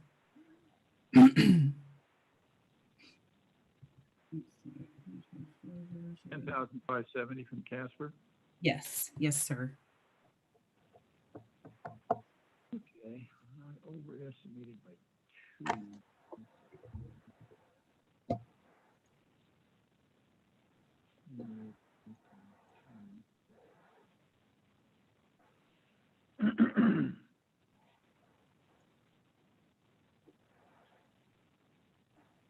Mr. Chairman, I got some numbers that are within a couple dollars, if you want them. You can feel free to make a motion. Just so you kind of know where I am on it. Well, go ahead and make your motion. Yeah, well, Mr. Chairman, for Casper, you cut out the flu and the strep A, you get down to $29,939. And so that's just for the Dragon and the microphones.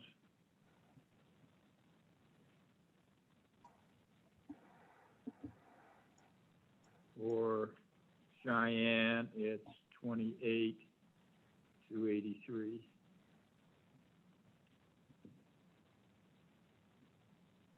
And I guess what I'd say is that, you know, I'll second any motion that somebody wants to make on it.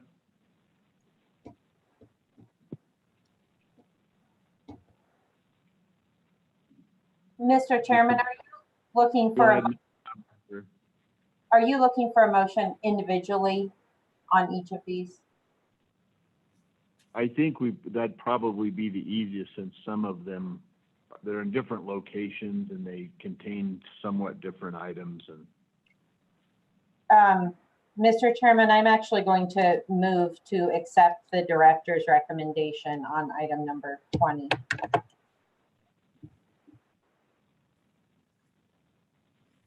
Second. okay, and so what I understand that to mean that's a recommendation of no funding. It's been moved and seconded. Any discussion on the motion?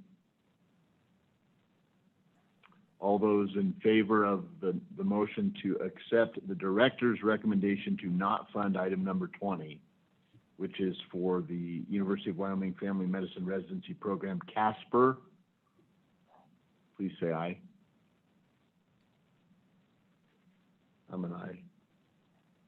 Mr. Treasurer, no. Okay. So the motion was adopted to accept the director's recommendation. We have a motion for number 21. Mr. Chairman, I would move to accept the director's recommendation on number 21 as well.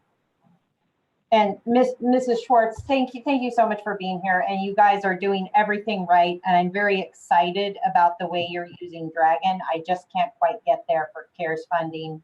And I think, as you've said, we funded the most important direct things. And so I hope that is helpful.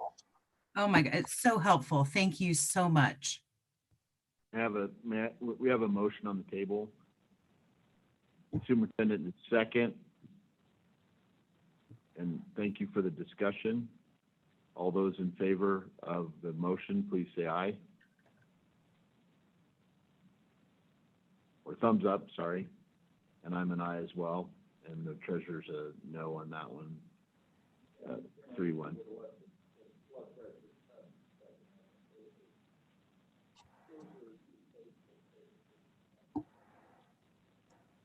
And item number 22, Madam Auditor.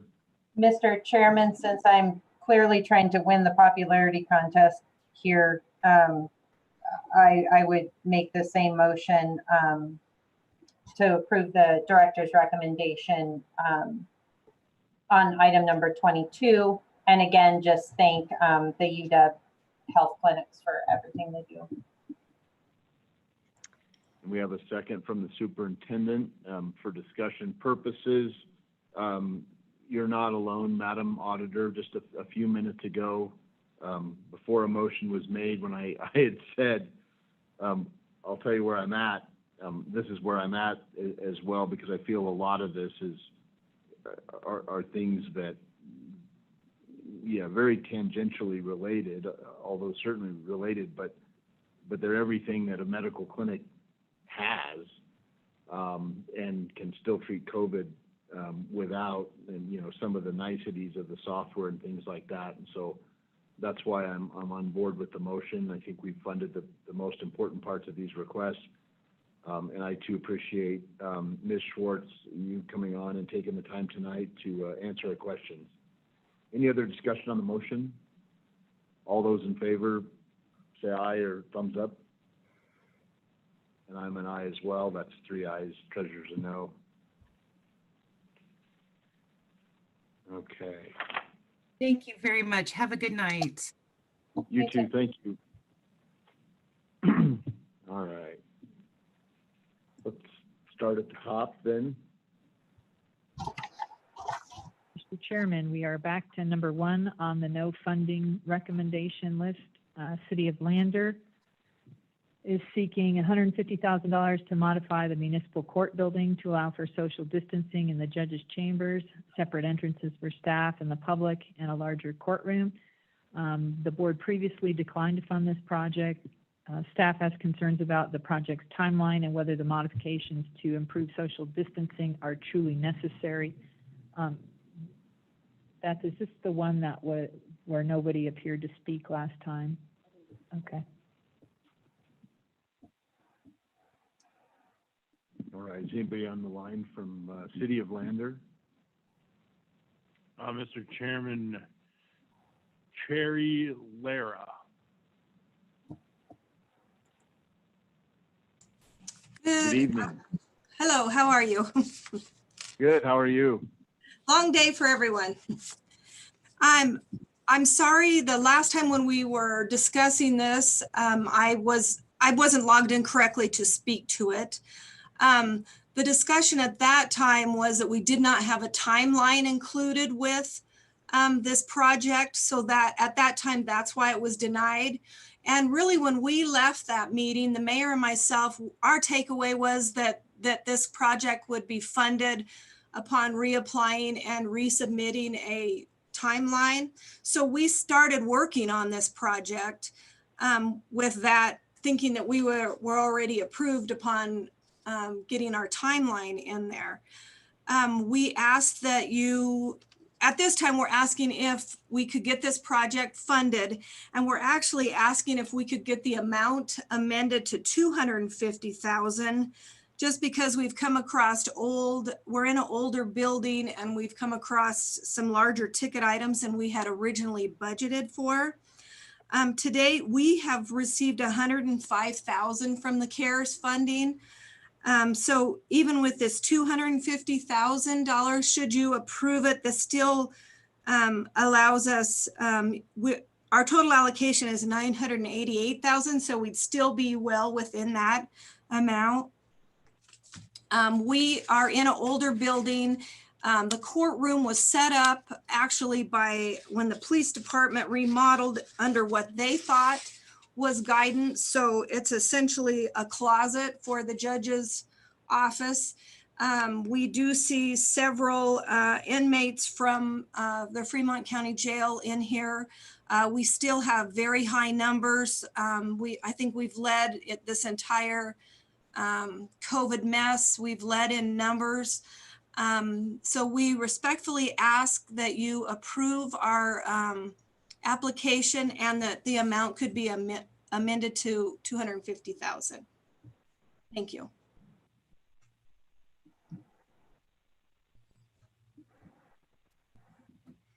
Mr. Chairman, Madam Auditor.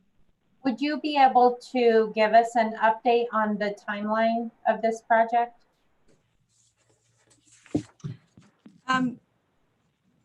Can I speak to that? Yeah, Yes, go ahead, Laura. Yes. You are who I was speaking to.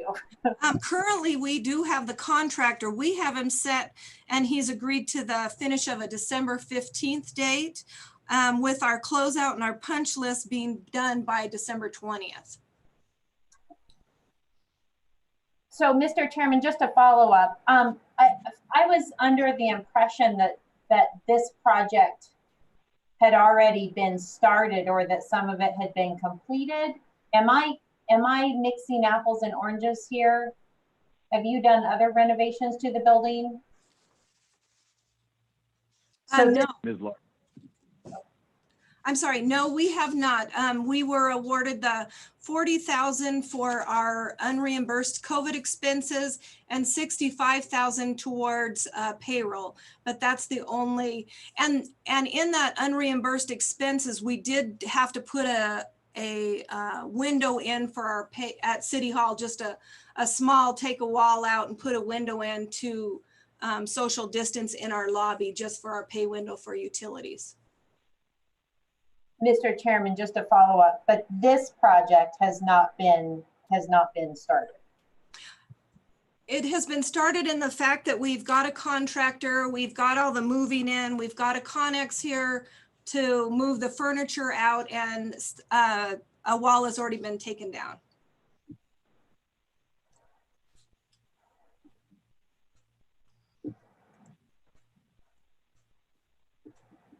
Mr. Chairman, another follow-up. So so if funding was not awarded, how would the city of Lander proceed? Well, we probably would move the furniture back in, put a piece of carpet down on a small wall that was taken out, and we wouldn't be able to do the project at this time.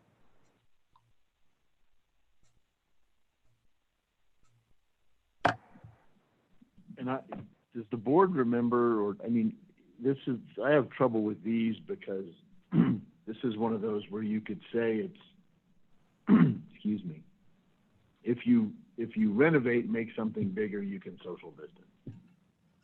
Oh, yeah, that's what we're supposed to do for COVID, but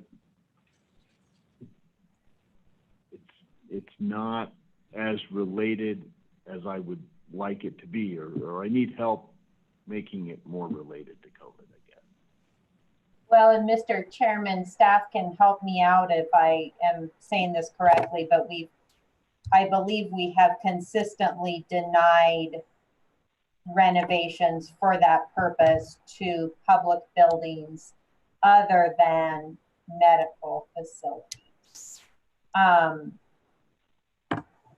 So I think I'm having trouble making that leap as well.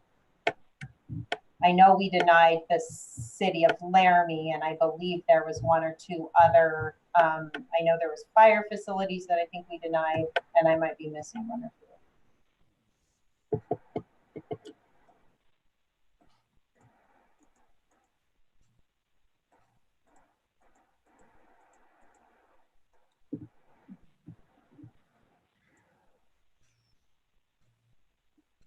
You know, this is it. We're so, as a municipality, we are so limited on making our projects work for this CARES funding.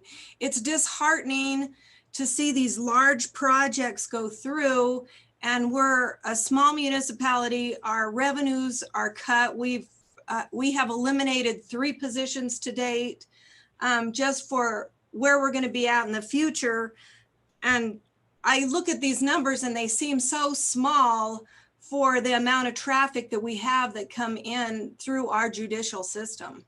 And not to mention that our judge is a federal judge. So her exposure and our setup is so inadequate for her safety and the safety of the employees, and the other defendants and attorneys, because it's such a small area. So the federal government pays the city of Lander rent, or how does that work? No. She just happens to be a judge because we live in a small area. She's a judge in several areas and several of the Fremont County cities and towns, and is a federal judge. Maybe a magistrate? Yes, Teresa McKee is her name. Mr. Treasurer, go ahead. Yeah, the question, have we, I thought we funded some stuff up at the Casper office building or someplace else. I'm not sure that had to deal with the judges. Okay. Yeah. Well, Mr. Chairman, let me try to get you where you need to be. Let's imagine this room, and it's got 8 rooms in it, and you walk in the door and you can't social distance, and you take those walls out and you rearrange them so you can social distance in some of them. I think that's probably what they're saying, that when you walk in the judge's room, it's so small that it's dangerous for a prisoner to be in there to do any contact or hearing or for whatever reason, and with counsel and other people, and actually have a social distancing. I misunderstood then. I didn't think this was a courtroom, but it is a courtroom? Yes, it is a courtroom. And it is exactly how he described it. We're just trying to move a wall out to make that courtroom larger and make her office larger. Okay. That makes more sense. Then, Mr. Chairman, I'm frustrated too, because this to me is a direct result of COVID. You need the social distance in these areas. And we spent $100,000 for video equipment for marketing, yet you can't spend for social distancing for the court system. It just, No, I think we it's can. mind-boggling. We did, is our point, is we did. And now that we know it's a court, like people actually come in as not litigants, but criminal defendants, then we have a precedent of funding those is the point. So do you have a motion? Mr. Chairman, I would move that $250,000 be approved for the unbudgeted COVID building modifications for the city of Lander. And do we have a second for that? Mr. Chairman, I'll second it for discussion purposes. Very good. Go ahead, please. Mr. Chairman, I'm a little unclear about the precedent that was set funding other similar projects, because I guess I would say exactly the opposite. I believe that we have denied a very, very similar project. I can't remember which, for the same purpose. I'm wondering if I could get some clarification on the precedent, and maybe I'm not envisioning this project correctly. Context to add. Mr. Chairman, Madam Superintendent, at the August 27th meeting, the board approved funding for Sweetwater County for adaptive reuse of its commissioners' meeting rooms to conduct required government activities, modifying existing 23 by 29 room to accommodate social distancing guidelines as the new norm, update technology so that live meetings can be held in conjunction with video conferencing. It includes costs associated with reconfiguring asbestos abatement, carpet, concrete. This is required before county commissioners can conduct live meetings. That's one courthouse that you have funded, and there is another one. Let me find it. Mr. Chairman, I've got it. It was Campbell County, and I think you make an important distinction. We have consistently funded court modifications. We have, I believe, consistently not funded general government building renovations to allow for social distancing. Okay, Mr. Chairman, thank you for that clarification, and I would agree, because I was thinking of buildings, entryways, waiting rooms, etc., in public areas that we have specifically not funded, and this is different, and so I appreciate establishing the precedent. Thank you for the discussion. Any further discussion on the motion? All right, all those in favor say aye or thumbs up, and I'm an aye, so that passes 4 ayes. Thank you very much. Thank you. Thank you. Thank you. Mr. Chairman, I understand that number 2 has been withdrawn, so that brings us to number 3. And number 3, the applicant Memorial Hospital of Carbon County. They're requesting $14,373 for 3 freezers and 2 refrigerators to store the anticipated COVID-19 vaccine. As you recall, the vaccine is not available at this point in time, and the board has denied similar requests from others related to a vaccine freezer. Anyone from Memorial Hospital? Mr. Chairman, Kenneth Harmon. Mr. Harmon, good evening. Thank you. Can you hear me? We can. Please proceed. Well, I was not aware that you had turned down others for a similar request. If you've already got a precedent, we respect your previous decision, so we'll withdraw that as well. Thank you. But I do want to express appreciation for the ventilator and for the hoods for our Abbott Now test machines that you previously approved, and all of the time that you guys are spending. I mean, I've sat through, I think, 3 or 4 of these meetings with you over the last couple of months. This is a monumental task you're doing, and I don't think you guys get enough thanks. You know, if I ever ran for election, I would say I would do it, but I would never be on the Slib board because this is amazing, the work you do. So thank you very much. Well, you're kind, Mr. Harmon, and we appreciate all you're doing in Carbon County as well. So thanks for waiting so long, and your patience, and also your understanding in the difficult job and sometimes the precedent we set, and it changes depending on the guidance we get and the timing of other things. So we really appreciate you as well. Thank you and good night. Just- Although you actually have 19 more to go, so. Yeah, you have a good evening as well, sir. Yeah. Thank you. Bye. Just a brief comment on this issue. I think that people are coming forward with it because they, I think they believe that they have that need, and that need is going to be sooner rather than later. And I think that the vaccine is going to be in limited resources or limited supply to start with, and the people that are prepared for it are the ones that are most likely are the ones that are going to get it. So I just hope that at some point in time we realize that we have to make some preparations for our healthcare providers to have that, whether it's December 15th or 1. Thank you, Mr. Treasurer. You make a good point. Madam Director. Mr. Chairman, that brings us to number 4, Sblc County. Sblc County is seeking $735,997.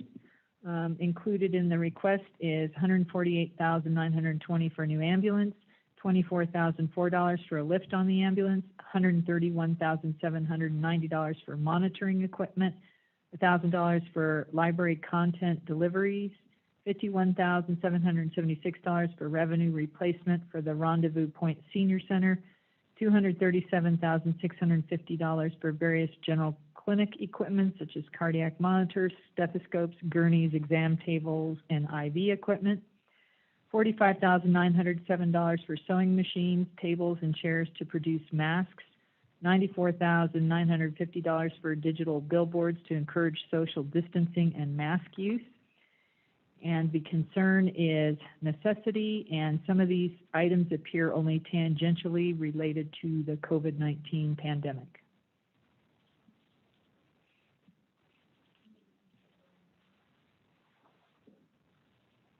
Currently, we don't have anybody on the line from Sblc County.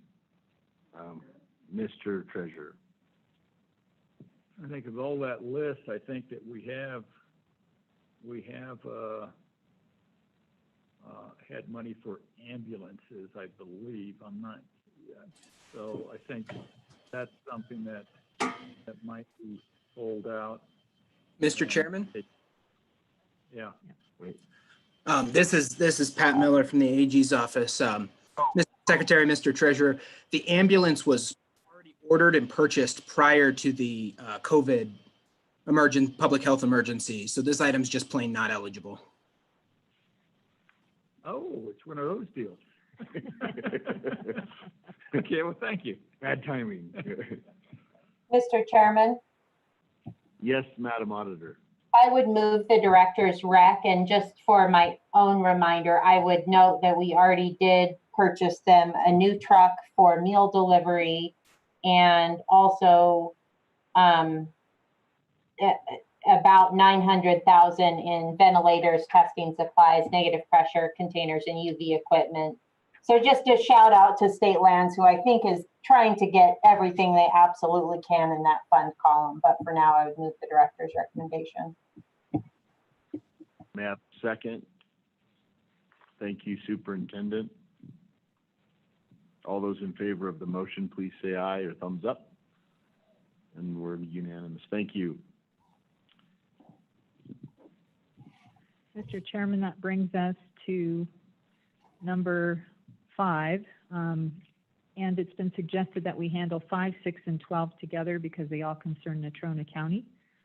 So number 5 is a request from the Natrona County Sheriff's Office Emergency Management Division. They are seeking $76,420 to purchase 6 portable cell network-based camera systems to allow socially distanced monitoring of public parades, events, and protests.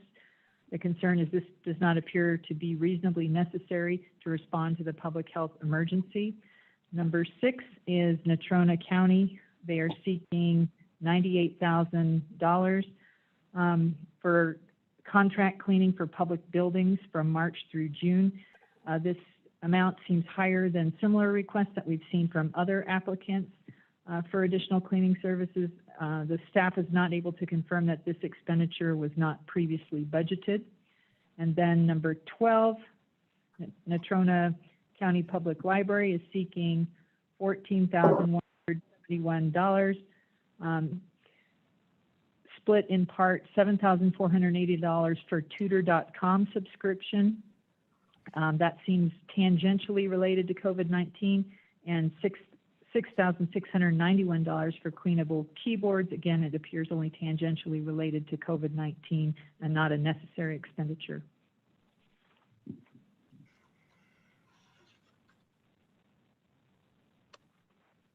All right, we don't have anyone on the line from Natrona County and these entities within the county. Have a motion? Madam Superintendent. Thanks, Mr. Chairman. Are we going to vote on all 3 of these together? Or one at a probably put all time? of these in. If you don't think, I think you could put all 3 of these in one motion. Okay, I'm not ready to make a motion, but I did want to talk about number 12, the Natrona County Public Library and the subscription to tutor.com.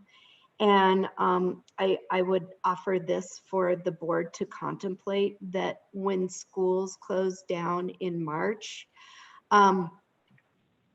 their tutor.com is one way that, and then libraries subsequently closed down, and tutor.com and other programs like that assisted students through the pandemic. So if we're thinking about a medical response to COVID-19, then this may be tangential.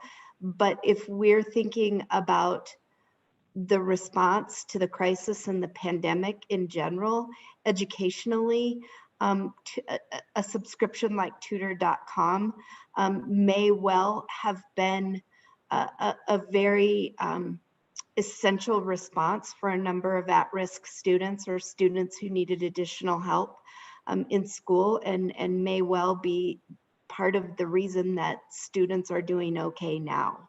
So I would offer that you know, as I think about in my education world about a response, a direct response to COVID-19, this is it. It's supporting students as a direct result of the pandemic.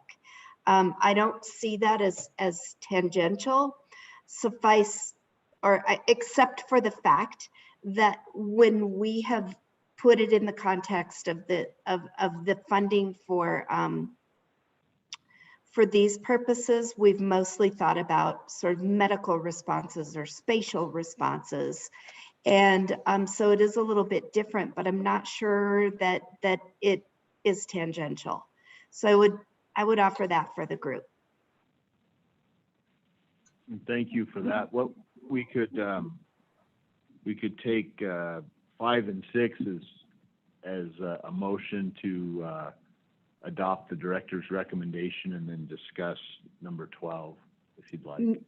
Mr. Chairman, I would move to accept the director's recommendation on numbers 5 and 6, Natrona County Sheriff's Office Emergency Management Division Technology Project in the amount of $76,420 and Natrona County cleaning contract in the amount of $98,000. The treasurer seconded that. Any further discussion on that motion? All those in favor say aye and or thumbs up. Aye. Okay, that director's recommendation passes. And then on number 12,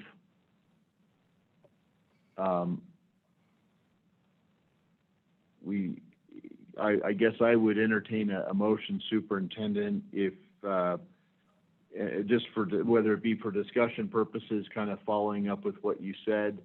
Great. I guess it would be we would either do it in 2 steps, either way. If we so it doesn't matter really which way we go. Okay. Ms. Monger, I see you moving to the front of the room, and maybe you could save us all a bunch of trouble. I don't know.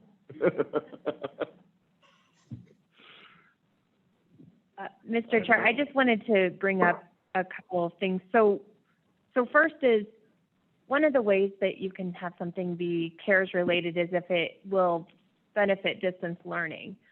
It would be helpful if we had somebody from the library to say that this was necessary to assist with distance learning. And that's really what we're looking for. The other thing about a subscription is that you have to receive the service within the covered time frame. And the way that we've been viewing things like subscriptions is that we can pay for subscriptions up through December. But if this is a year-long subscription, then what you're doing is you're paying for something in which you're getting the benefit after December 30th. So that's just a couple of points of clarification, perhaps. So it'd be nice if we knew if that was for the year or what the keyboards were. Is that broken out at anywhere in the? Mr. Chairman, this is Jim Peters at the AG's office, and they did provide the information that this expenditure was for 12 months. The start date of the subscription was August 1st, and it will expire July 31st. And they made it clear that this service is not available in a month-by-month subscription. So, I'm sorry, give me those numbers again, or the months again. It is for August 1st, 2020 through July 31st, 2021. And can we break that out at all? How much for the keyboards? No, but the keyboard's out of it. 14. Give me that number again.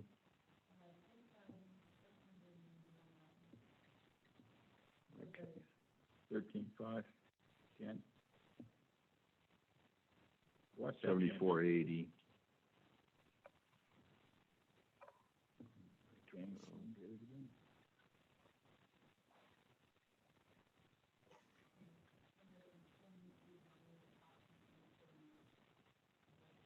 Okay. Times 5.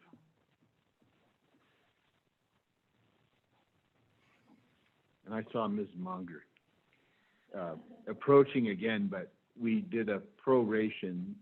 We took out the keyboards and then prorated the subscription to end at the end of the year, and it would be $3,116. And Mr. Chair, I just was going to add that, again, we don't have them here to say that it was necessary, but I guess this board could sort of say that it was a necessary expense for the Natrona County Library to purchase this. I think that maybe telling about it is the fact that they did purchase it. It sounds like it's not something that they are trying to get now. It's something that they did get and then are seeking reimbursement.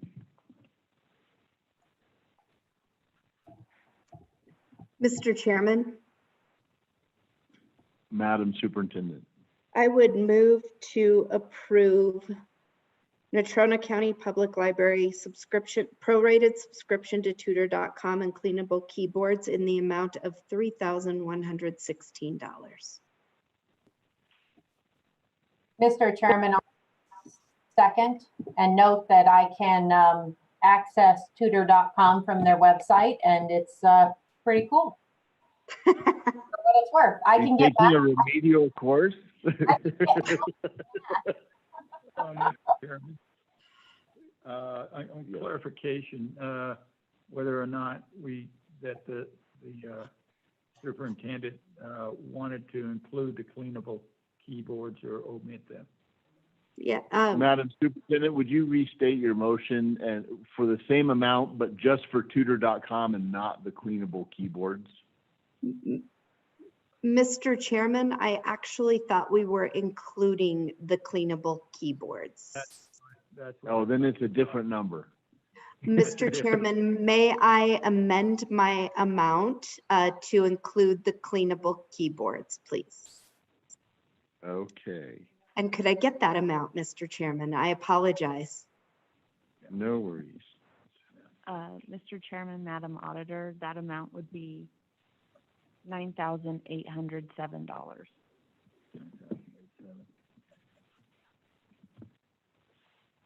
Go ahead. Or so amended, and if your second is okay with that, Madam Auditor? Okay, so we're all good there, and 9,807? 9,807. Okay. all those in favor, thumbs up and aye. Aye. I'm an aye on that as well. All right, so that's And number Mr. Chairman, if we have to pay that one back, it's money well spent. we might be able to find that. Yeah. Okay, how's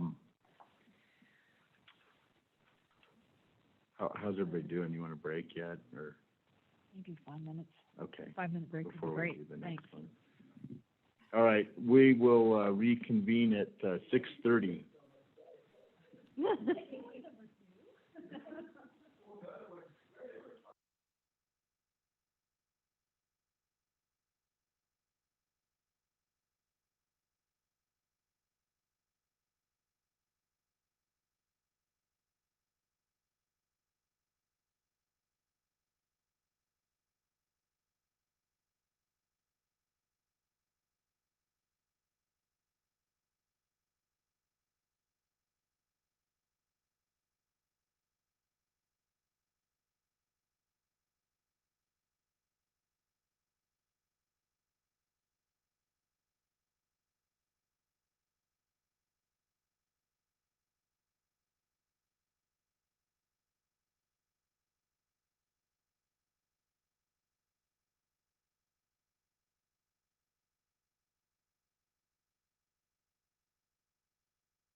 Okay, Mr. Chairman, I was waiting on you.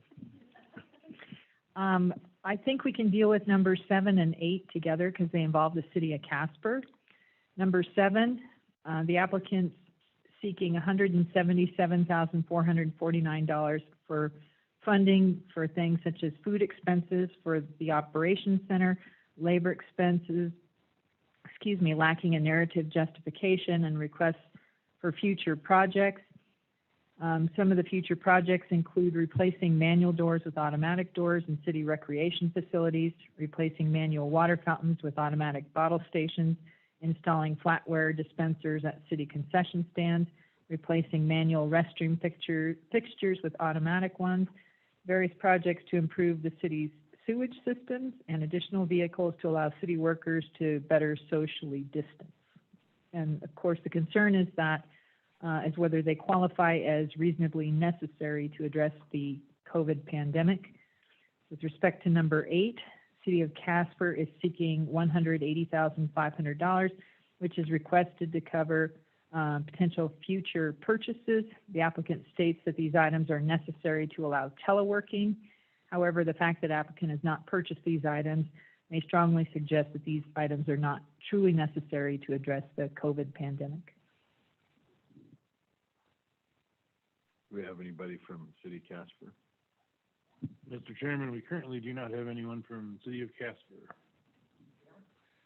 Mr. Treasurer. I got a question Wait. here. Oh, go ahead.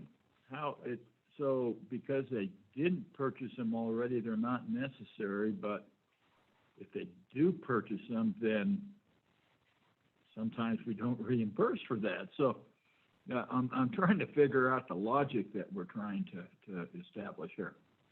Mr. Chairman, Mr. Treasurer, the thought process here is the fact that we've been teleworking for almost 6 months now, and some of the items that they already purchased, we did recommend for approval.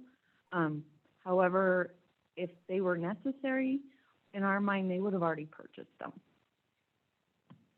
So that's kind of if that makes sense.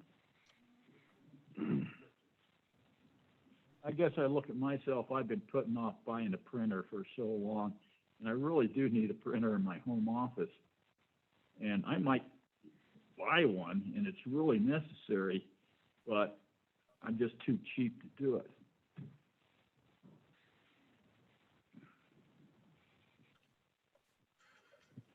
Mr. Chairman, Mr. Treasurer, I honestly believe that's a question for the city to answer, and why they haven't purchased these items prior to now. I can't answer that question. We have one. Okay. Mr. Chairman, it appears there may be someone from the city of Cheyenne on the line. They chatted that they are Zulima Lopez. I don't know if you all have that or if it was just to me. I'm not sure who that is, but looks like she's on the line. Yeah, Mr. Bump has somebody online. Is it Casper or? Mr. Chairman, Zulima Lopez. Ms. Lopez.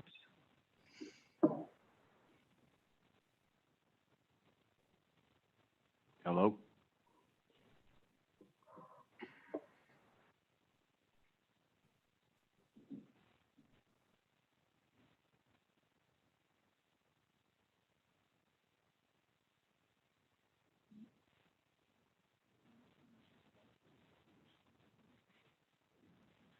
Is anybody from the city of Casper out there?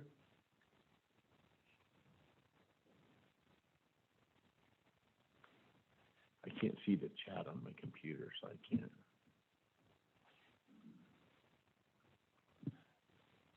Ms. Lopez, you're on. If we can't hear you though.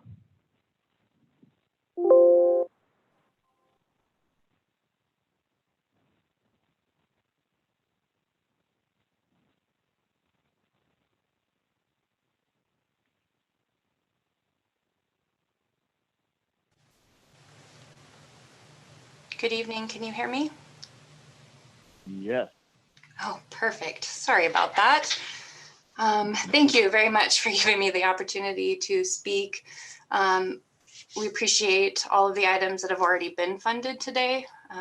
I know it's been a long day for you guys. I've actually been listening on the call all day, so I appreciate the time that you've invested in this. As far as the question regarding technology purchases that we haven't made to date, when the pandemic first arrived in Natrona County, we actually closed our City Hall facility to the public, but allowed our employees to stay at work to work. And so at that time, we did not have to have remote workers except for a few who requested to work remotely because they were high risk in the event that they contracted COVID. We reopened our facility to the public for limited hours in mid-August and have reopened September 21st for full-time hours to the public. Since that time of our limited reopening, we've actually had to quarantine a whole work group here at City Hall because of a positive in that work group.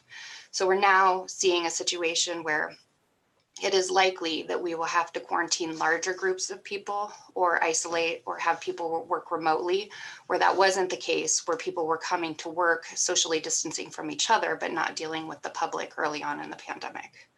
So that's why a lot of these purchases have not been made, and we are requesting some additional support to beef up our systems so that we can accommodate more people working from home, which we anticipate will definitely be happening based on some increasing cases here in our county.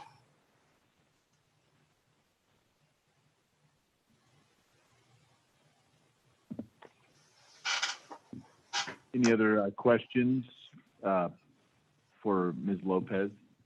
Madam Superintendent, or Madam Auditor, sorry.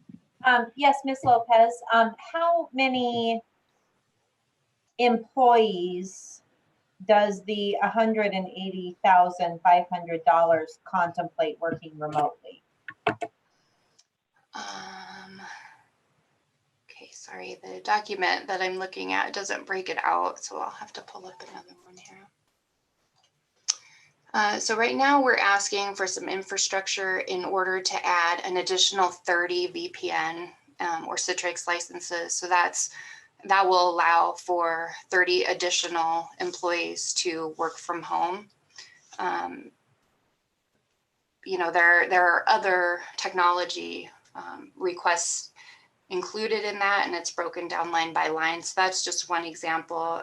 Also providing laptops for employees to work remotely, because we have a limited number of those laptops, but there, for instance, in City Hall are 110 people. So if we had to close the facility due to an outbreak, or if we had to quarantine large work groups again, there wouldn't be enough existing laptops to enable those people to work from home. So really what we're looking at is to be able to support about 100 remote workers out of our City Hall facility and other city facilities that could accommodate remote work.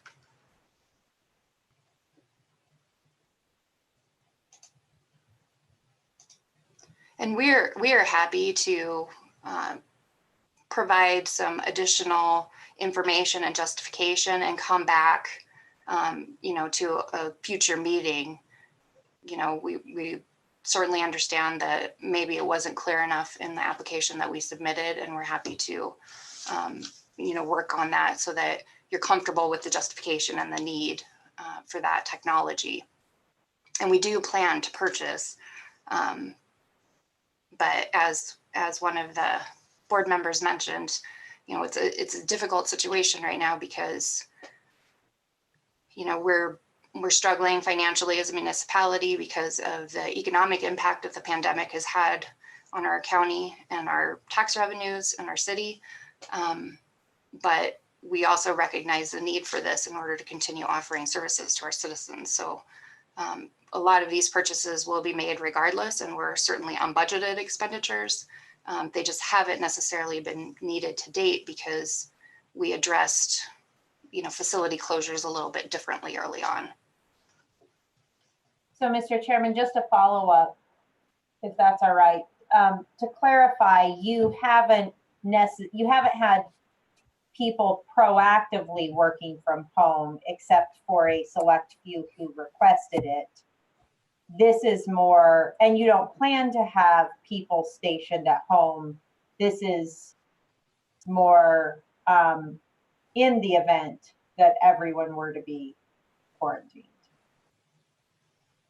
Correct. Although we have had situations where we've had to quarantine, 7 or 8 individuals at one time, and that work group was not adequately prepared to do that because they hadn't been asked to work remotely before, at least not for any long amount of time. And so, Mr. Chairman, how did you deal with that? Did you have enough laptops or and whatnot to accommodate them? I'm sorry, can you repeat the question? How did you when you had to quarantine 7 or 8 people, were you able to scrape together enough equipment to accommodate them? Yes and no. We were able to produce enough laptops for some of them to work remotely. With others, they had to supplement with Families First paid leave because we weren't able to give them the tools that they needed to work from home. And one last question, how many of the 110 people or so that work in City Hall, how many can't work from home? We would expect that most employees here at City Hall could have remote work that they did from home.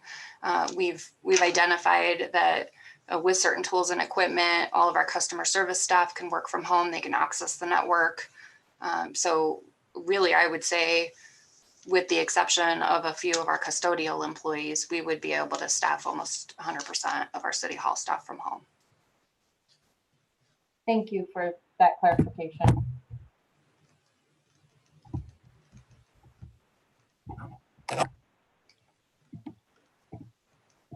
Any other questions for Ms. Lopez? Any further discussion?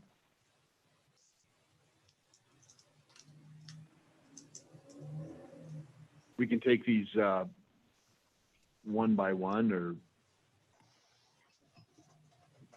however the board would like to make a Mr. motion. Chairman? Madam Auditor. Absent objections, I'll make a motion on both. I appreciate the additional dialogue. I still can't quite get there on the future and preventative nature. I think this would be very different if everyone had been working from home, in the same time period, sort of where we were all closing down and working from home. So I would move for now to accept the director's recommendation on both of those. And as these things are actually purchased, I don't think the conversation is over.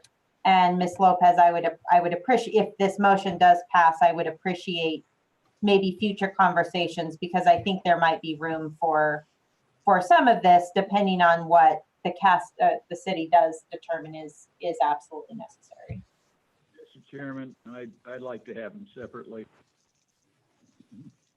I object. She hasn't made the motion yet. Oh, okay. Well, so I kind of had, just not very well. So, Mr. Chairman, I would start then by just moving that we accept the director's recommendation on number 7. Second. Moved and seconded by the treasurer. All those in favor, thumbs up or aye? Aye. Okay, that motion passes. Mr. Chairman? Number 8, Mr. Treasurer. I would make a motion for the city of Casper for future telework expenses for $80,500. I can't get to the whole concept that everybody is going to go to work, but I certainly can get to the concept that that Casper needs to spend some money preparing for the eventuality that a good percentage of their workforce is going to have to work from home. And I know when we had to order laptops for our division that it took about 3 weeks longer than we thought it would. And so it's not like they can get exactly what they need right off the shelf.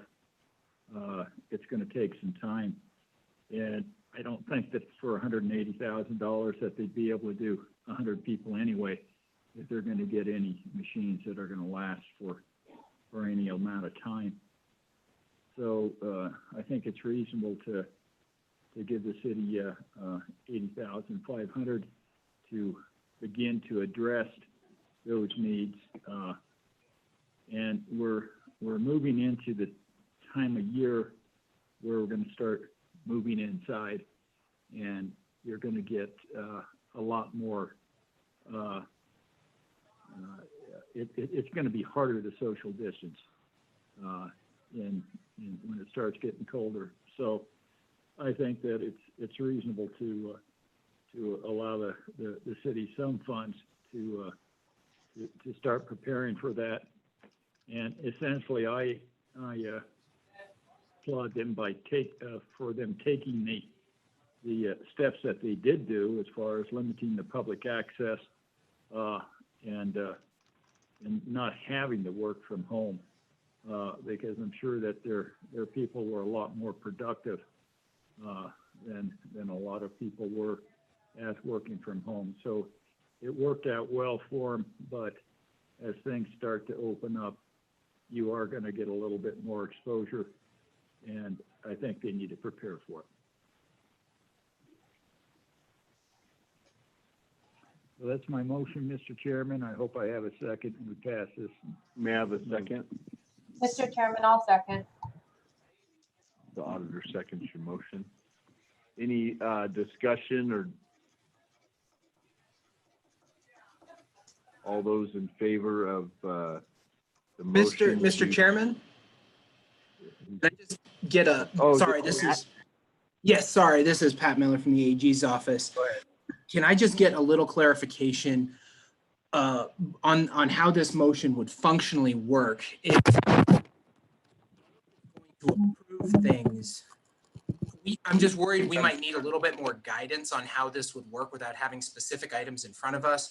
And I'm trying to prevent a situation where we have to come back to the board because we disagree with the city about whether or not something fits kind of this motion.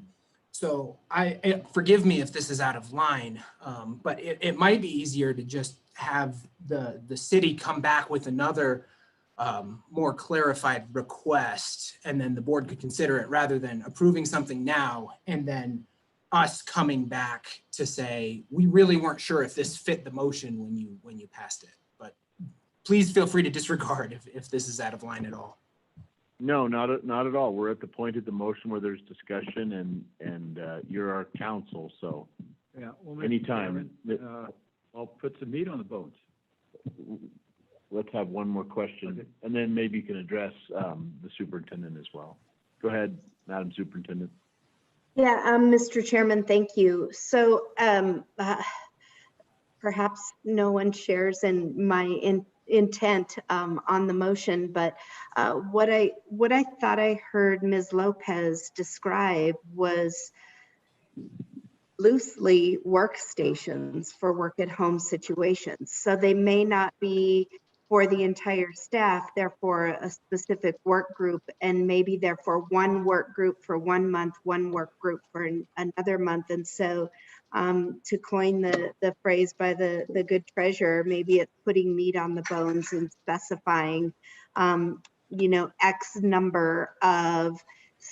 X number of work from home or telework stations for the city that could be used for different employees. And maybe I'm reading way too much into that, but that's the line of reasoning that I was following as Ms. Lopez was testifying. Thank you, Mr. Chairman. Yes, Mr. Treasurer. Okay, Mr. Chairman, you said they're going to use 30 VPN licenses, and that comes out to a total of per license 8,154.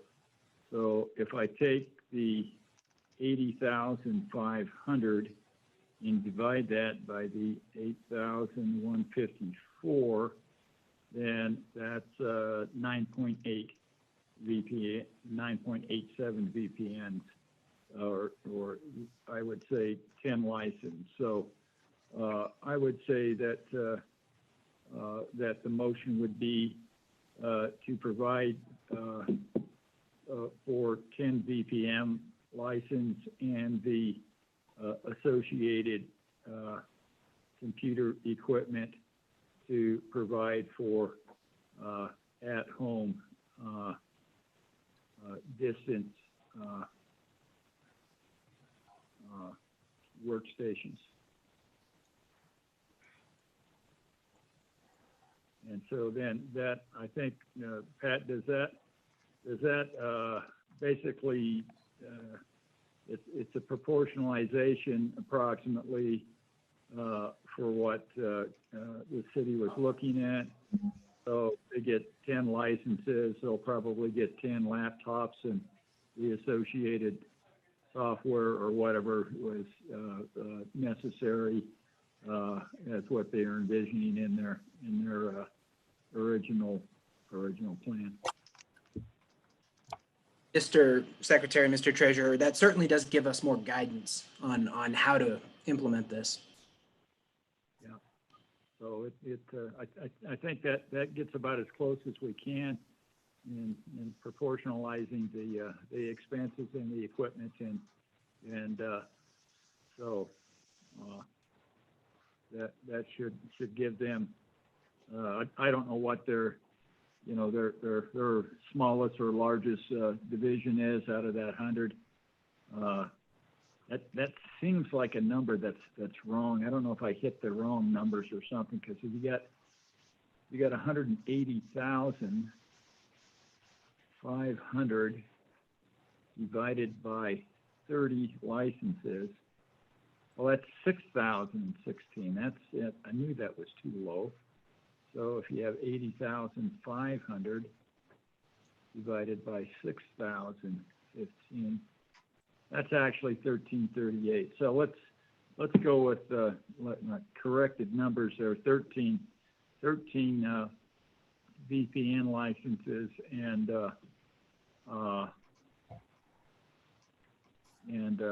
workstations to accommodate work at home.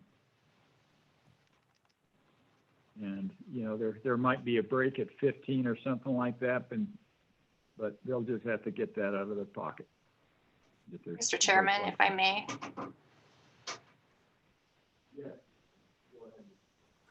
Go ahead. Sorry to interrupt, and I definitely appreciate the discussion and your intent to help us at least get started on getting the equipment that we need. But I did want to clarify, so that 180,000 includes items that are not related to remote work. So to be fair, we do have a specific request of 23,500 for the 30 network licenses. We also have a specific request for laptops and tablets. 27 devices was what we asked for, $37,700 for those items.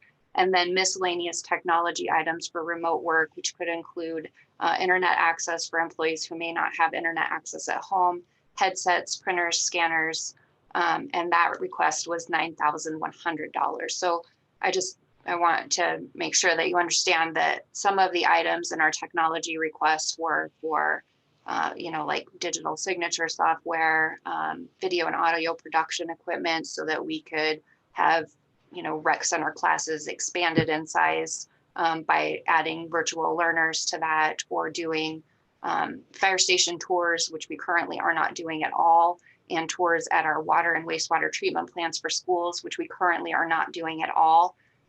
We requested some production equipment in order to do virtual tours of those facilities. So those items, again, are not related to remote work. And so I didn't want to lead you astray that the whole 185,000 was for, or 180,500 was for remote working. Well, thank you, Mr. Chairman. With that clarification, the second amenable, I would those numbers add up to 70,300. I would amend my motion to say 70,300 for 30 licenses, 27 computers, and what was the other one, Ms. Lopez? Miscellaneous technology items for employees to remote work. So headsets, printers, scanners, those kinds of items. Okay. And I'd ask Pat, does that put enough meat on the bones for you there, so we know pretty much exactly what they're getting? I believe so, Mr. Treasurer. Just so we're all clear, we are not funding the production equipment. We are not funding a kiosk, and we are not funding software. Is that your intent? That's right. Yep. Okay. Thank you. This is very helpful because I was into a situation where the city was pushing for production equipment and our office didn't think that was necessary, and we have to come back to the board. So I do think this helps significantly. Thank you. Okay. All right. Well, Mr. Chairman, I think we got something we can work with now, because it's right down to what the bare bones. All right. And I think your second was auditor, so you're good with that. Auditor? All those. And superintendent is too. Okay. All those in favor of the motion, say aye or thumbs up. Aye. And I'll be an aye. So that one passes. Number 8. What's next? Mr. Chairman, that brings us to number 9, Sweetwater County Fire District number 1. They are seeking $182,499 for portable radios.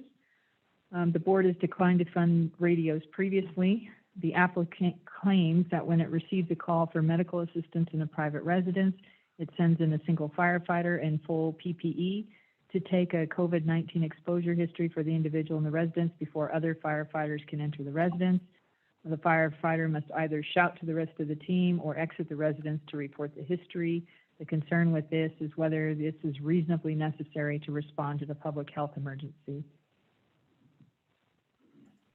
Mr. Bump. Mr. Chairman, Jake Ribordi. Mr. Riborgi.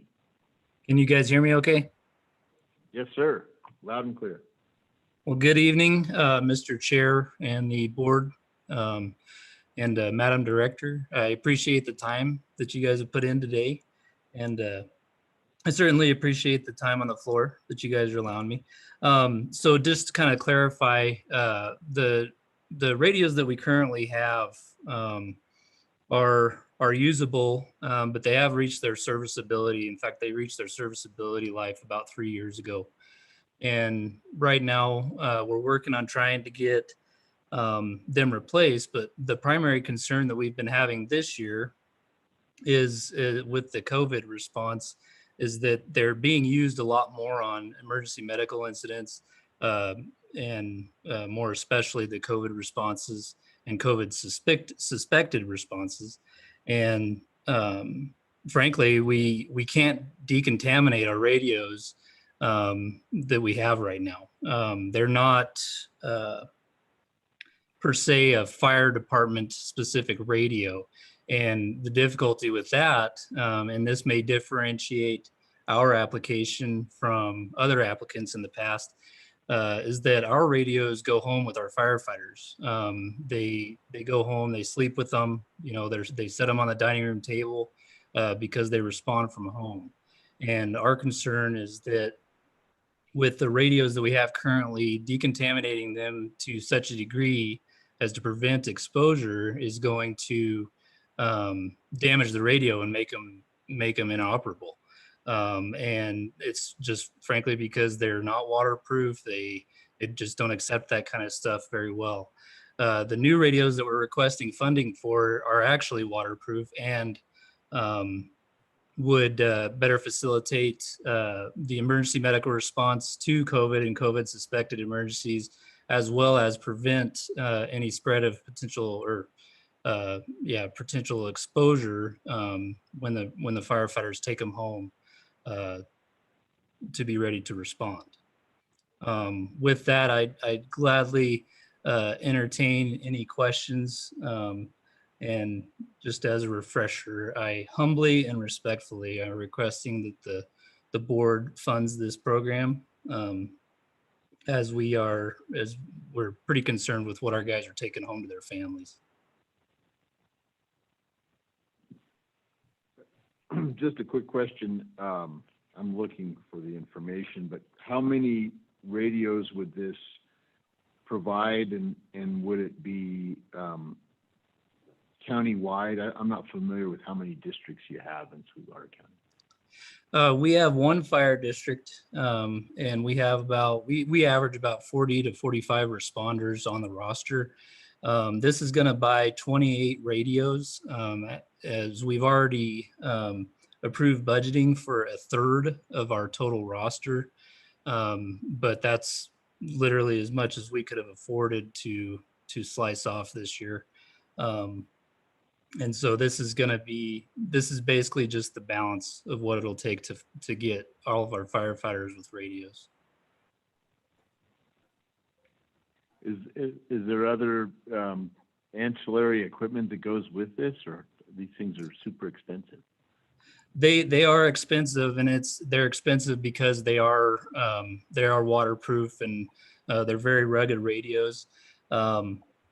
So just a little bit of background. I don't think I answered your question in full, but we are a special district outside the city limits of Rock Springs, and we cover about 2,000 square miles within Sweetwater County with special boundaries. So we are the only fire district in Sweetwater County. But yeah, they only come with the hand mic, and the rest is just the radio itself. It's a very rugged and good radio for the fire service.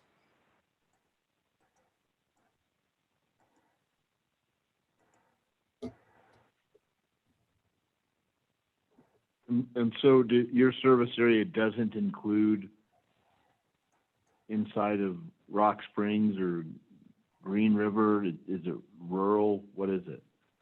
Correct. We cover all the population centers that surround the city of Rock Springs. So we have 3 or 4 population centers that reside just outside the boundaries of the city limits. So we protect the area outside the city limits to our boundary, as well as mutual aid with the Rock Springs Fire Department.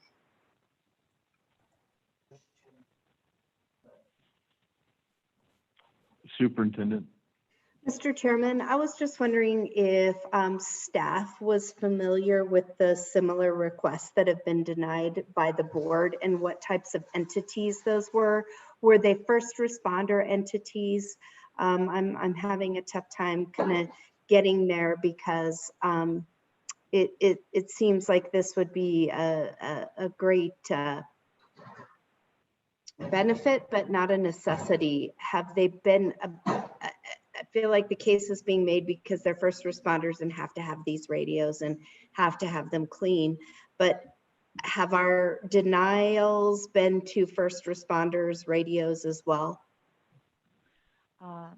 Mr. Chairman, our Superintendent, the denials, I believe, have been to first responders. I believe there was a WyoLink request that was related to a sheriff's office, I believe.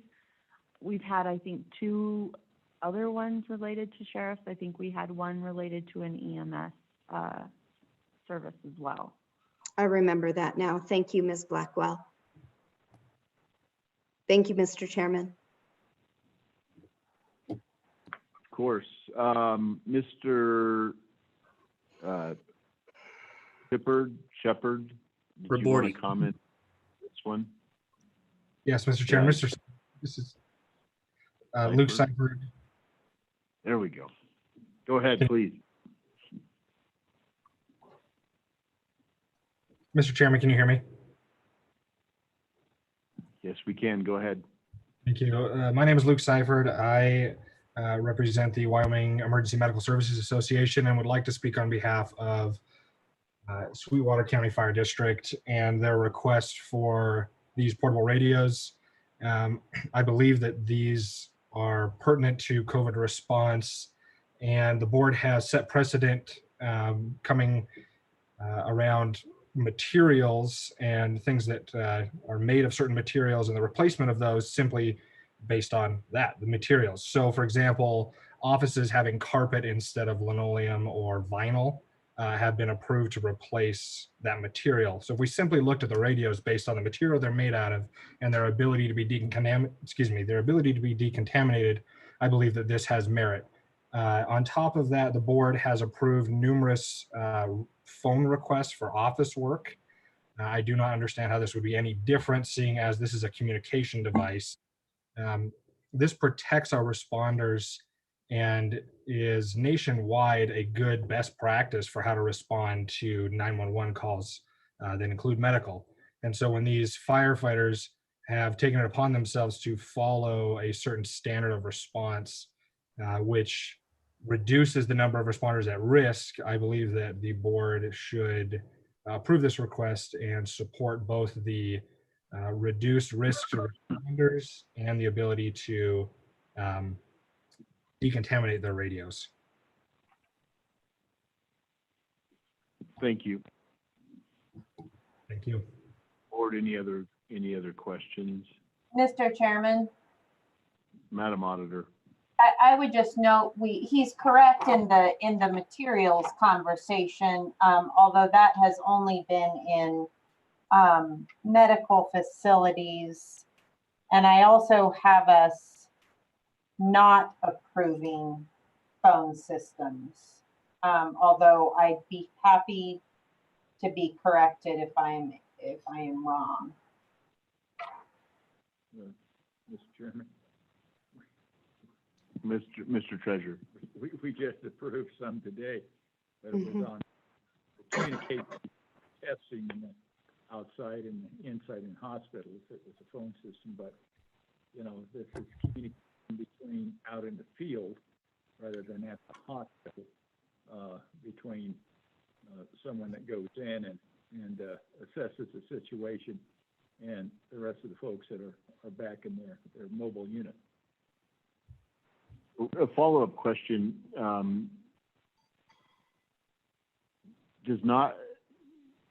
it sounded like when I read the application that there just aren't that many radios. So in other words, you show up to a call and not only because of COVID, one person goes in to figure out if this person has a significant medical history. And my understanding is there weren't enough radios so that you could just call out to the truck and say, hey, it's all clear, or don't come in. So the question is do you not have enough radios for 3 people, 4 people at a call? Or do you want radios because they can be easily disinfected and they're waterproof? It's a mixture of both, Mr. Chairman. So we've had to change our response protocols due to the COVID responses. Prior to the pandemic, we didn't necessarily have to take our radios into a structure or residence to respond to these individuals, simply because there was no biological threat in most cases. With the pandemic hitting us, we had to change that response to where we send in one guy and he verifies, the signs and symptoms or whatever, and then he kind of calls back to either recommend a full set of PPE or downgraded PPE. And the problem with that is that a lot of the houses that we respond to are very large, and usually when people are having their medical issues, they're in a bedroom upstairs around a couple corners and things like that, and it becomes very difficult to communicate. And so that's that side of it. And I tried to fill that application out to kind of provide that background out of respect of the application requirements. But the primary concern for us is that, number one, we're able to continue that operation the way we're doing it and be able to decon the radios appropriately. We have disposable masks, we have disposable gowns and all the PPE, that we're able to throw away. We can decon our uniforms and our bunker gear, okay, but what we can't do right now is decontaminate our radios.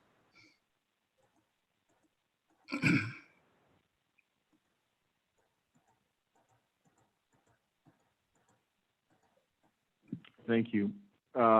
Superintendent, did you have a question or comment? Mr. Chairman, I think I'm ready to make a motion. And as much as I think this is a great idea, I'm really concerned about the responsibility that we have around the necessity to respond. This just seems exorbitant when we think about that. So I would move at this time to accept the director's recommendation for Sweetwater, to deny the funding for Sweetwater County Fire District 1 for portable radios for emergency medical responders in the amount of $182,499. I'll second, Mr. Chairman. Okay, it's been moved and seconded then by the auditor. Any discussion on the motion? Mr. Treasurer? Yeah, I'm going to be no on this, and primarily, I guess it's that it has to do with the decon and the protection of other people out in the community, primarily the first responders, families, and the other first responders. I think it's important to support our first responders, and this is directly related to the COVID, because if not but for the COVID situations, there would be no need for decontamination. And so I see it as a direct linear relationship, not tangential at all. And so that's something that it's just the normal that our first responders have. They're put in harm's way, and I think if we expect them to do our job, their job, we have to do all we can to support them. Any further comment? All right, all those in favor of the motion say aye or give the thumbs up. I'm an aye as well. Mr. Treasurer's a no. The motion's adopted.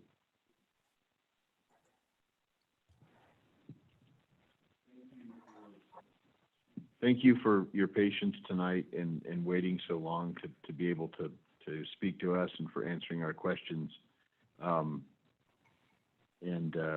Perhaps we'll talk to you again here in another month or so. Madam Director. Mr. Chairman, that brings us to number 10, Washakie County Ambulance Service. They are requesting $485,000 to install an HVAC system in the agency's office.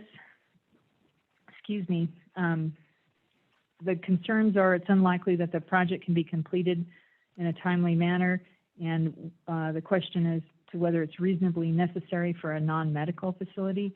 The building apparently does not have ducts or ventilation, so it's anticipated that the project would require substantial work. And the board notably has previously rejected requests for HVAC projects in non-medical facilities.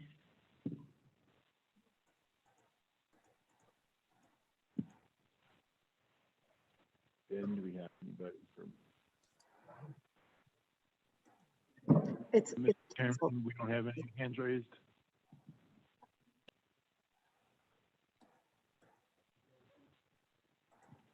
Mr. Chairman, Luke Sifford. Mr. Seifert, on behalf of Washakie County, please go ahead. Thank you, Mr. Chairman.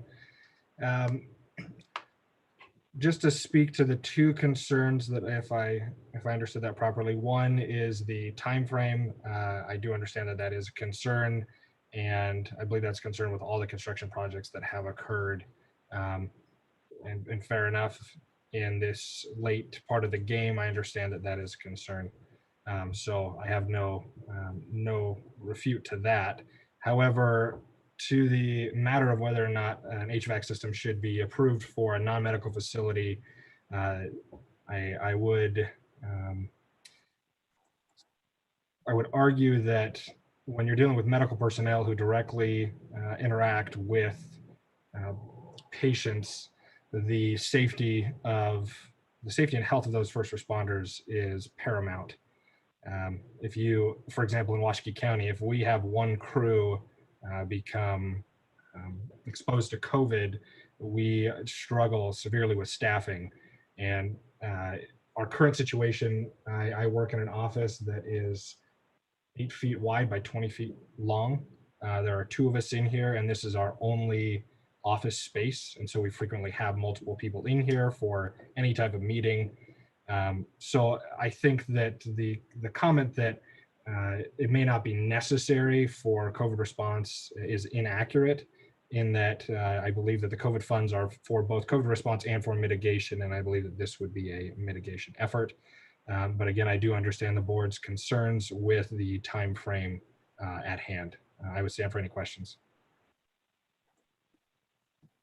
Board, any questions, follow-up questions from Mr. Seifert?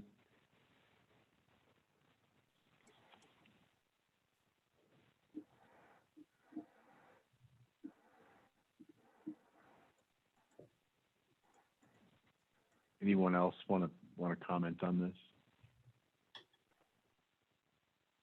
Did we lose the superintendent? Mr. Chairman? Mr. I'm here, Chairman. Mr. I'm Go ahead. just wondering, in regards to the time frame, can you tell us anything about attempts to get contractors or anything else, or where are you at in this whole process?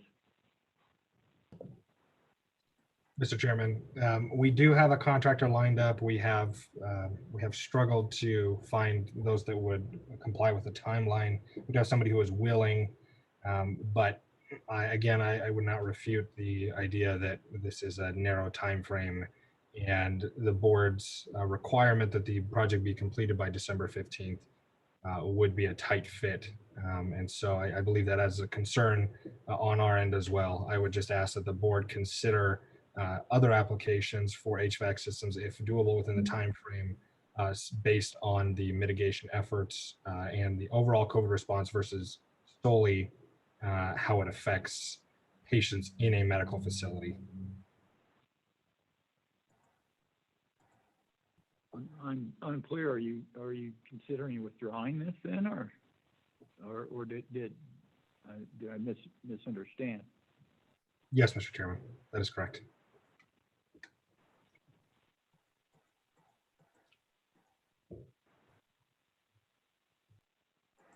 I'm sorry, Mr. Seifert, are you withdrawing the request, or we're a little confused on which part he was correct on?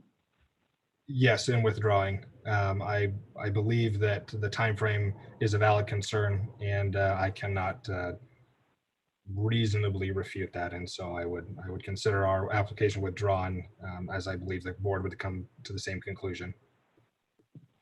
Thank you, Mr. Seifert. We appreciate your time this evening and your patience. I know you guys have a long day as well, waiting to see when you're up to speak, and so thank you for your patience. Thank you. Mr. Chairman, the next item, City of Sheridan, telework expenses, payroll, PP&E, and cleaning supplies. Notably, the applicant has exceeded its allocation. The board has already approved $1,971,219 to date, and its total allocation is only $1,465,752. However, the board may consider moving the $1.9 million amount awarded to the City of Sheridan to the Hub on Smith Help at Home, which has its own allocation of $150,000 under home health agencies.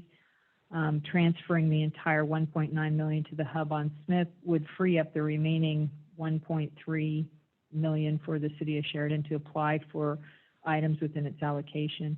This is a policy decision for the Slib, and I think there may have been some concerns about necessity with some of the items requested. Do we have anybody from the city of Sheridan? Mr. Chairman, Heather Doak. Ms. Doak, good evening. Good evening, Mr. Chairman, board members, and Madam Director. I appreciate you letting me speak this evening and for the time that you've spent on this. Our request for the city of Sheridan, this is similar to the request that we put in before for the $71,219 that was approved. That was approved the same day that the $1.9 million was approved for the hub as well. I guess our concern with this is that to begin with, these allocations were done on a first come, first served basis.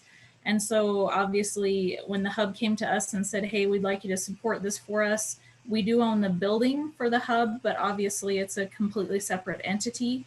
So if we would have known at that point that our allocation was only, the 1.4 million, we definitely support the hub, but we would have obviously let them know that we needed some of that money at least, and made sure that we were able to get what we needed along with what they had. So I guess our concern is that the allocation, method changed during the middle of the process, and we didn't have the opportunity.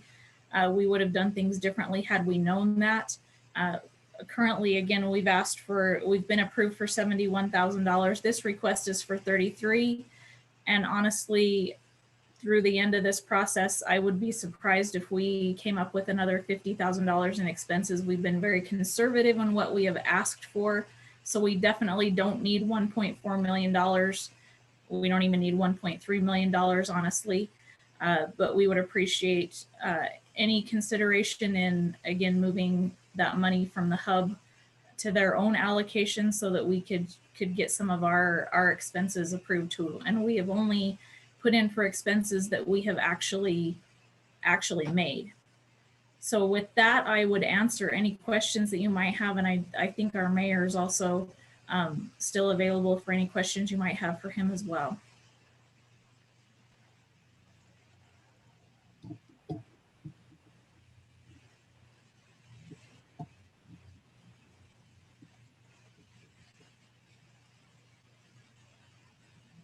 Mr. Treasurer, go ahead.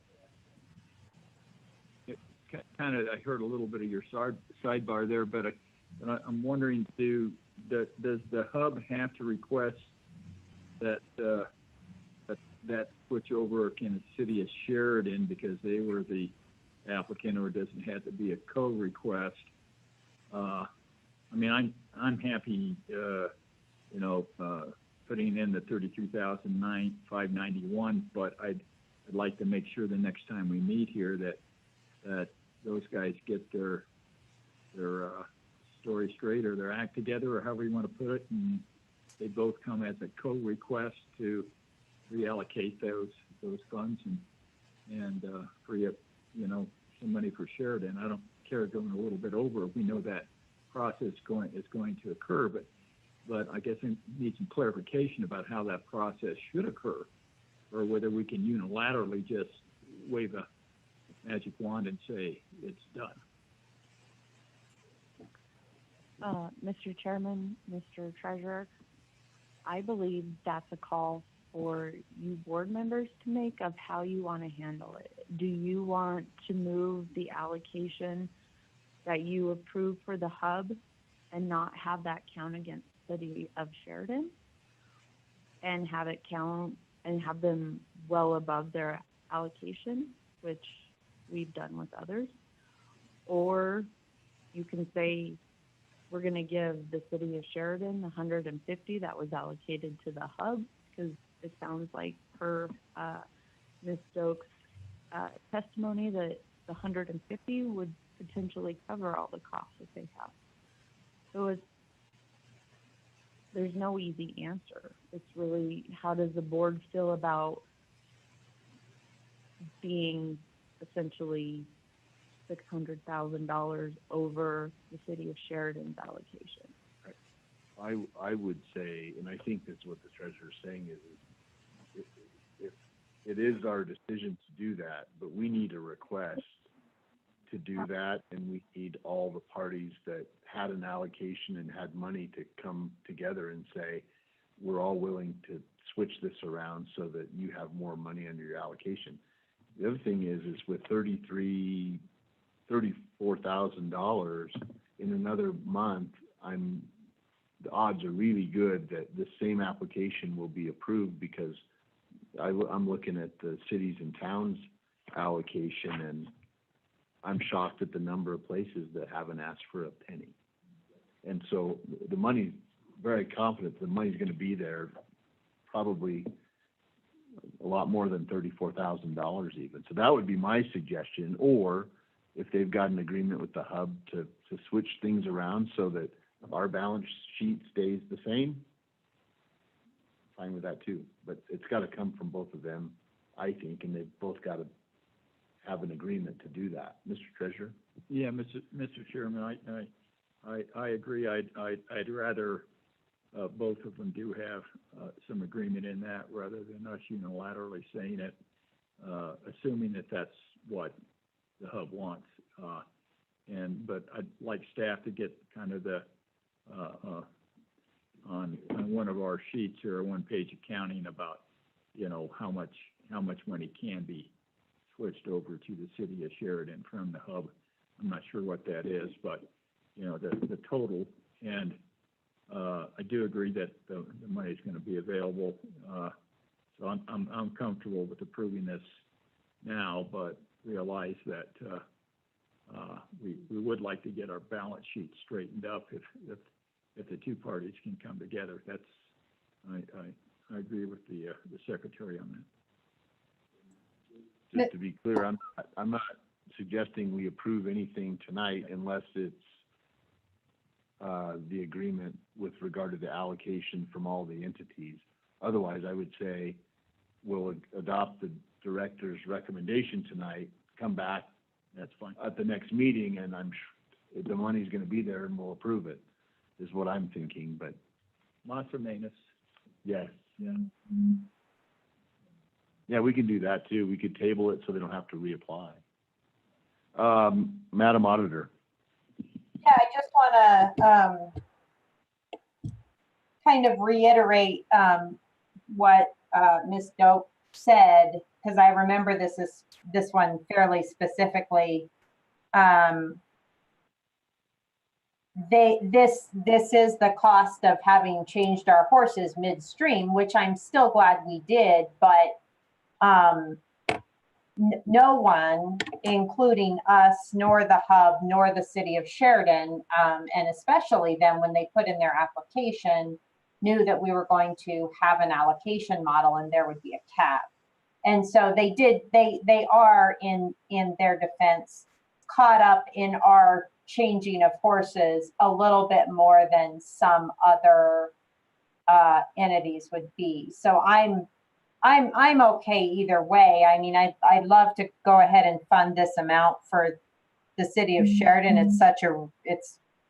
It's reasonable. I mean, the only concern, I guess, is it's a bunch of things lumped together. I feel like part of it should go on the payroll list. So, I mean, I think I'm comfortable. I'm actually comfortable approving it or waiting till the next meeting. And I know I can't speak for the whole board, but I would be very committed to funding it at the next meeting.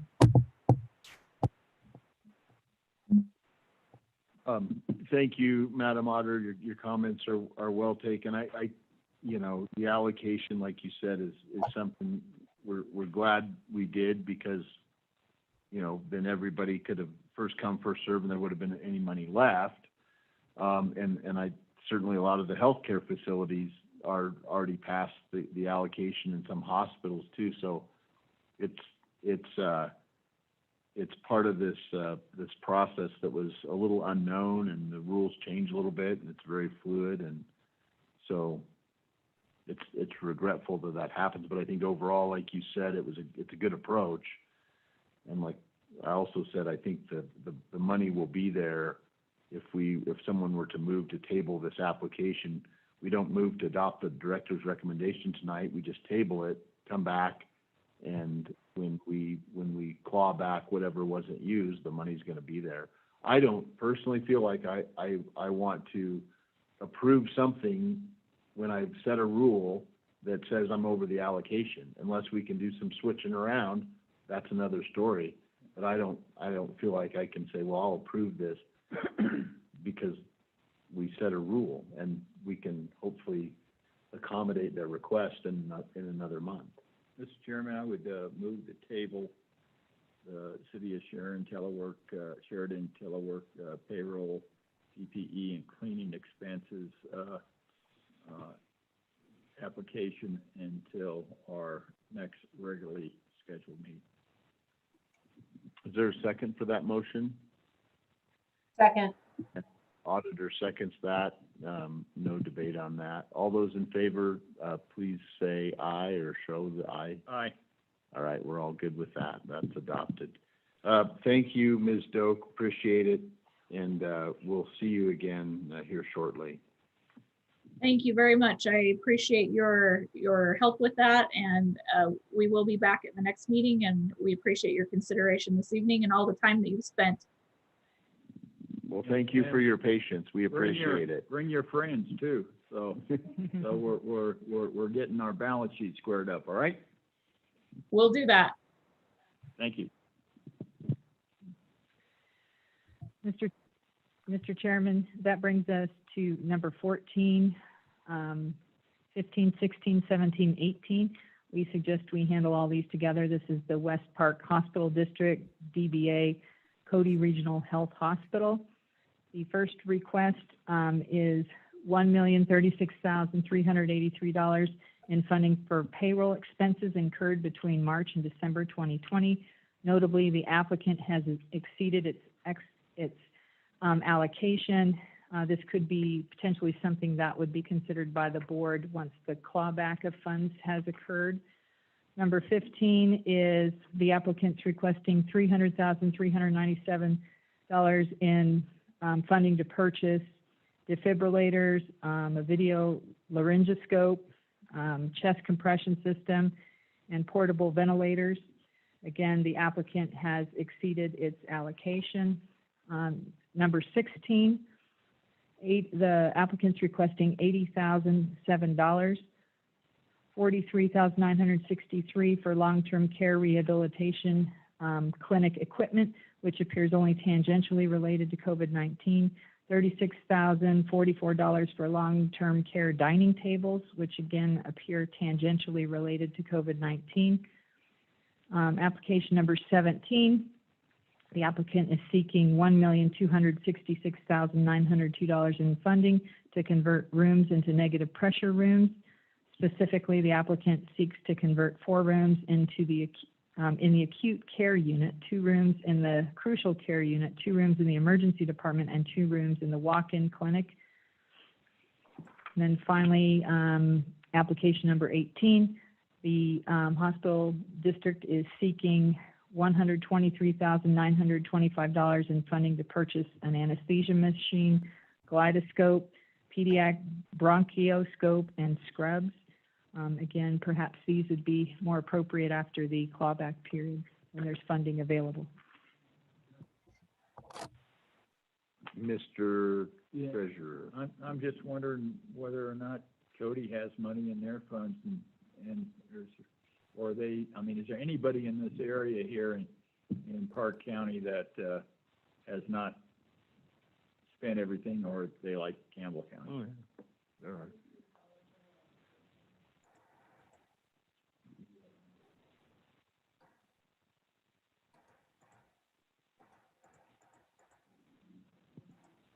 Is there anyone out there to speak to this? Please raise your hand.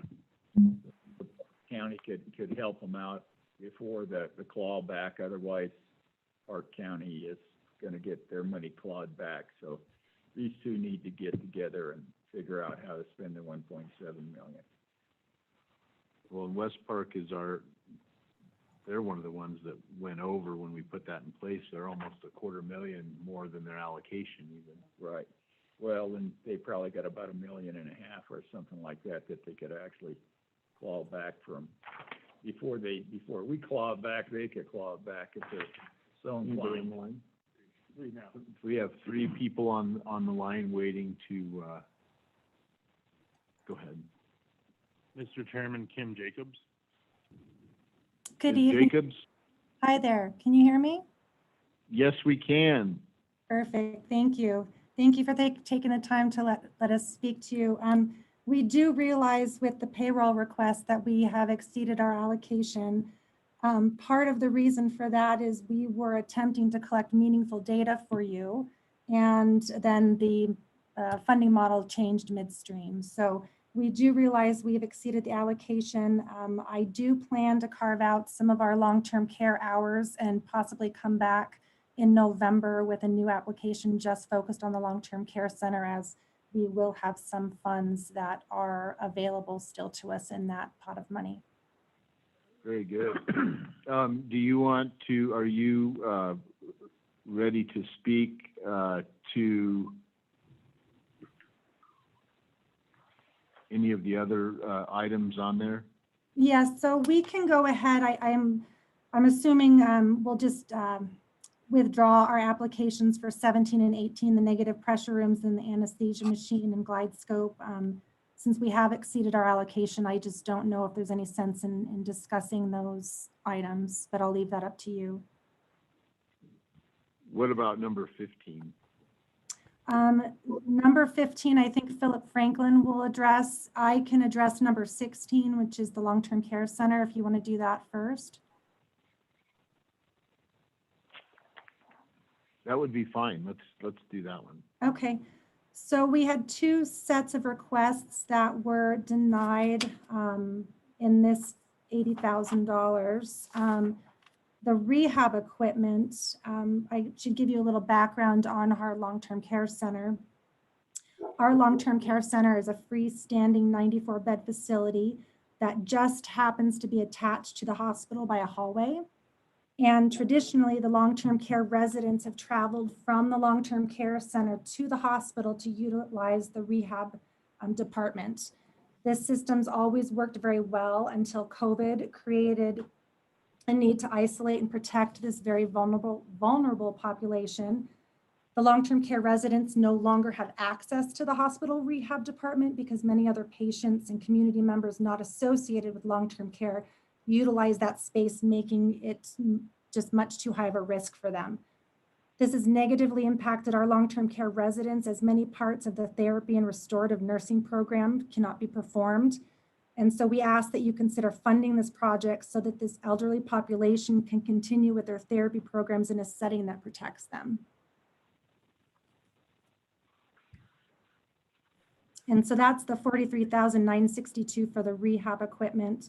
And then we also had a request for $36,044 for dining room furniture. In our dining room, our main dining room at the long-term care facility, we have long tables that traditionally seat 6 to 8 residents at a table, which they enjoy because it's their social hour. And we have had to split that up. We've had to go to two dining services, which makes it difficult on our staff as well as the residents. So the request is to purchase new tables that would allow us to socially distance the residents and go back to one dining service.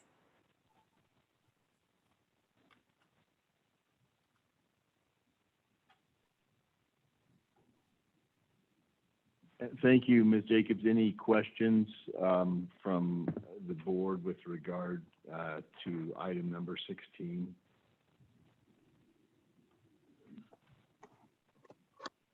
Mr. Chairman.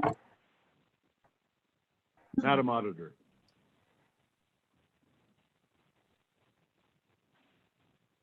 Ms. Jacobs, what are the long-term care facility residents doing for rehab right now? So our therapists go over to the rehab center and do what they can with them, manually walking, those types of things, but they do not have any equipment in the center at all to conduct other than things that they can walk over there, but they don't have any of the equipment that they traditionally use to either build strength or keep up some of their cardio, help them with mobility issues, those types of things.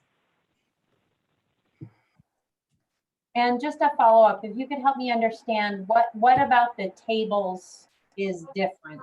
Are they just larger, or Yeah, the tables that we have are larger and they're more difficult to clean. So these new tables would be smaller.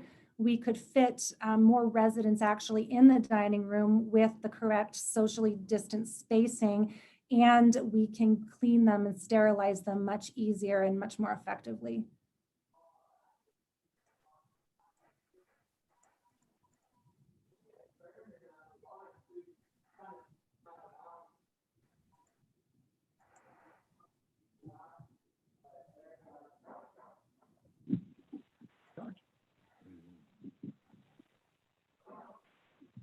Any other questions for Ms. Jacobs, or may I have a motion of any kind?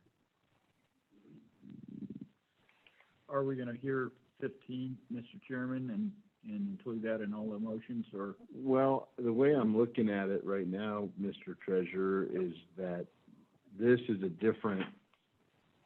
the long-term care facility, and it's got its own allocation. Oh, okay. I'm assuming, Is it over? because it's not over the limit unless you guys didn't put that on there, but I figured it was a separate facility. Technically, it's only attached to the hospital. Mhm. Yeah, Mr. they've Chair. got a application. Madam Auditor, go ahead. I would move to approve number 16 in the amount of $80,007. We have a second from the superintendent. Question being called. All those in favor, please thumbs up or aye. Aye. Aye, okay, that's 4-0, and so that's adopted on number 16. Thank you very much. You're very welcome, and thank you for your patience this evening. So to be clear, did you have someone else that was going to address any of the other items? Yes. So number 15 is actually for our EMS department. And I think that Philip Franklin, if he's on the line, was going to address it, as well as Luke. Okay. Mr. Chairman, Luke Seifert. Mr. Seifert. Mr. Chairman, Philip Franklin has asked me to speak on his behalf. He had to step out and respond to a motor vehicle collision, and wanted you to know that he was here at the meeting, but was required to step out to assist with that call. So I will speak on his behalf, but I'll also speak separately on behalf of the Wyoming EMS Association. The first thing I want to cover on the EMS application is the direct need for this equipment for COVID response. Philip and I have talked at length regarding the devices he has requested. I mean, $300,000 from the hundreds of millions that have been set apart is nearly nothing. And I would also add that the board did not allocate any money to emergency medical services agencies. However, there is $10 million, if I'm correct, there's $10 million allocated to all other entities under the August 27th allocation that was approved, if I'm not mistaken, and if I am, please correct me. So it's my understanding that the only problem with this application is simply that Cody Regional Health as a hospital has gone over their allocation.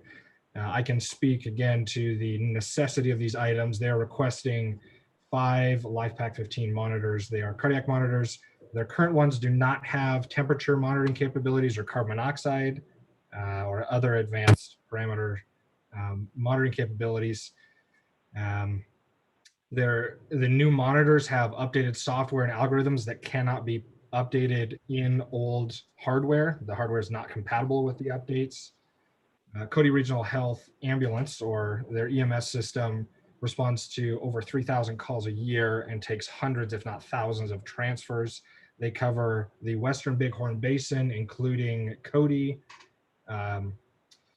They respond for mutual aid in Yellowstone National Park. They cover they've taken on the enormous responsibility of covering South Bighorn County after their ambulance system collapsed, and they cover Basin, Grable, Manderson, Hyattville, and Meeteetse. So their EMS agency covers much more than their hospital district area, and that is why I feel that this needs to be considered under that additional 10 million allocation and not under the hospital's allocation. Again, reiterating that EMS was not allocated funding and that any EMS agencies must apply under another entity. So I would stand for any questions at this time, and I'd be happy to clarify any of these items and their necessity for the COVID response. Thank you, Mr. Seifert. Who else do we have on the line? I believe Mr. Franklin did join us. Mr. Chairman, can you hear me? Mr. Franklin, did you wish to speak? Yes, sir. Can you hear me? Yes, barely. Let me try to turn it up. How about now? Is Mr. Boley on the line? Can you hear me? Mr. Boley, can you hear us? Mr. Chairman, this is Eric Boley. I can hear you. I think Mr. Francis is still trying to get through. Well, I can hear something in the background, but we can't hear him. Mr. Chairman, can you hear me now? Now we can hear you. Okay, sorry I had to step out but I appreciate the opportunity to address the board. I heard a little bit of what Mr. Seifert said from the EMS Association, and that is correct. We are EMS service, but we are owned by Cody Regional Health, and we did not have any separate allocation for EMS. One thing I was hoping the board to reconsider was the fact that we do cover a large area outside of West Park Hospital District. We cover down into South Bighorn County. We also provide, we're one of the largest services in Northwest Wyoming. We also respond routinely to the area hospitals, not only our hospital, including Washakie, South Bighorn Hospital. We provide mutual aid to Hot Springs, Powell Hospital, and also Lovell Hospital as well. I will echo what Mr. Seifert said concerning the equipment and the necessity for it. One thing that I was focused on when we wrote this grant was I'm trying to minimize the exposure to my paramedics, because in rural Wyoming, it's hard for us to recruit, as you well know. And when we lose a paramedic like we did last week, that brings a lot of problems. So the more I can minimize their exposure, especially with paramedics, they do advanced procedures, so that increases their risk factors. So I will take any questions from that point, if I can answer anything. Any questions for Mr. Franklin? And thank you, by the way, Mr. Franklin, for your service to the community and to the state. We definitely appreciate what you do out there. Board, we have the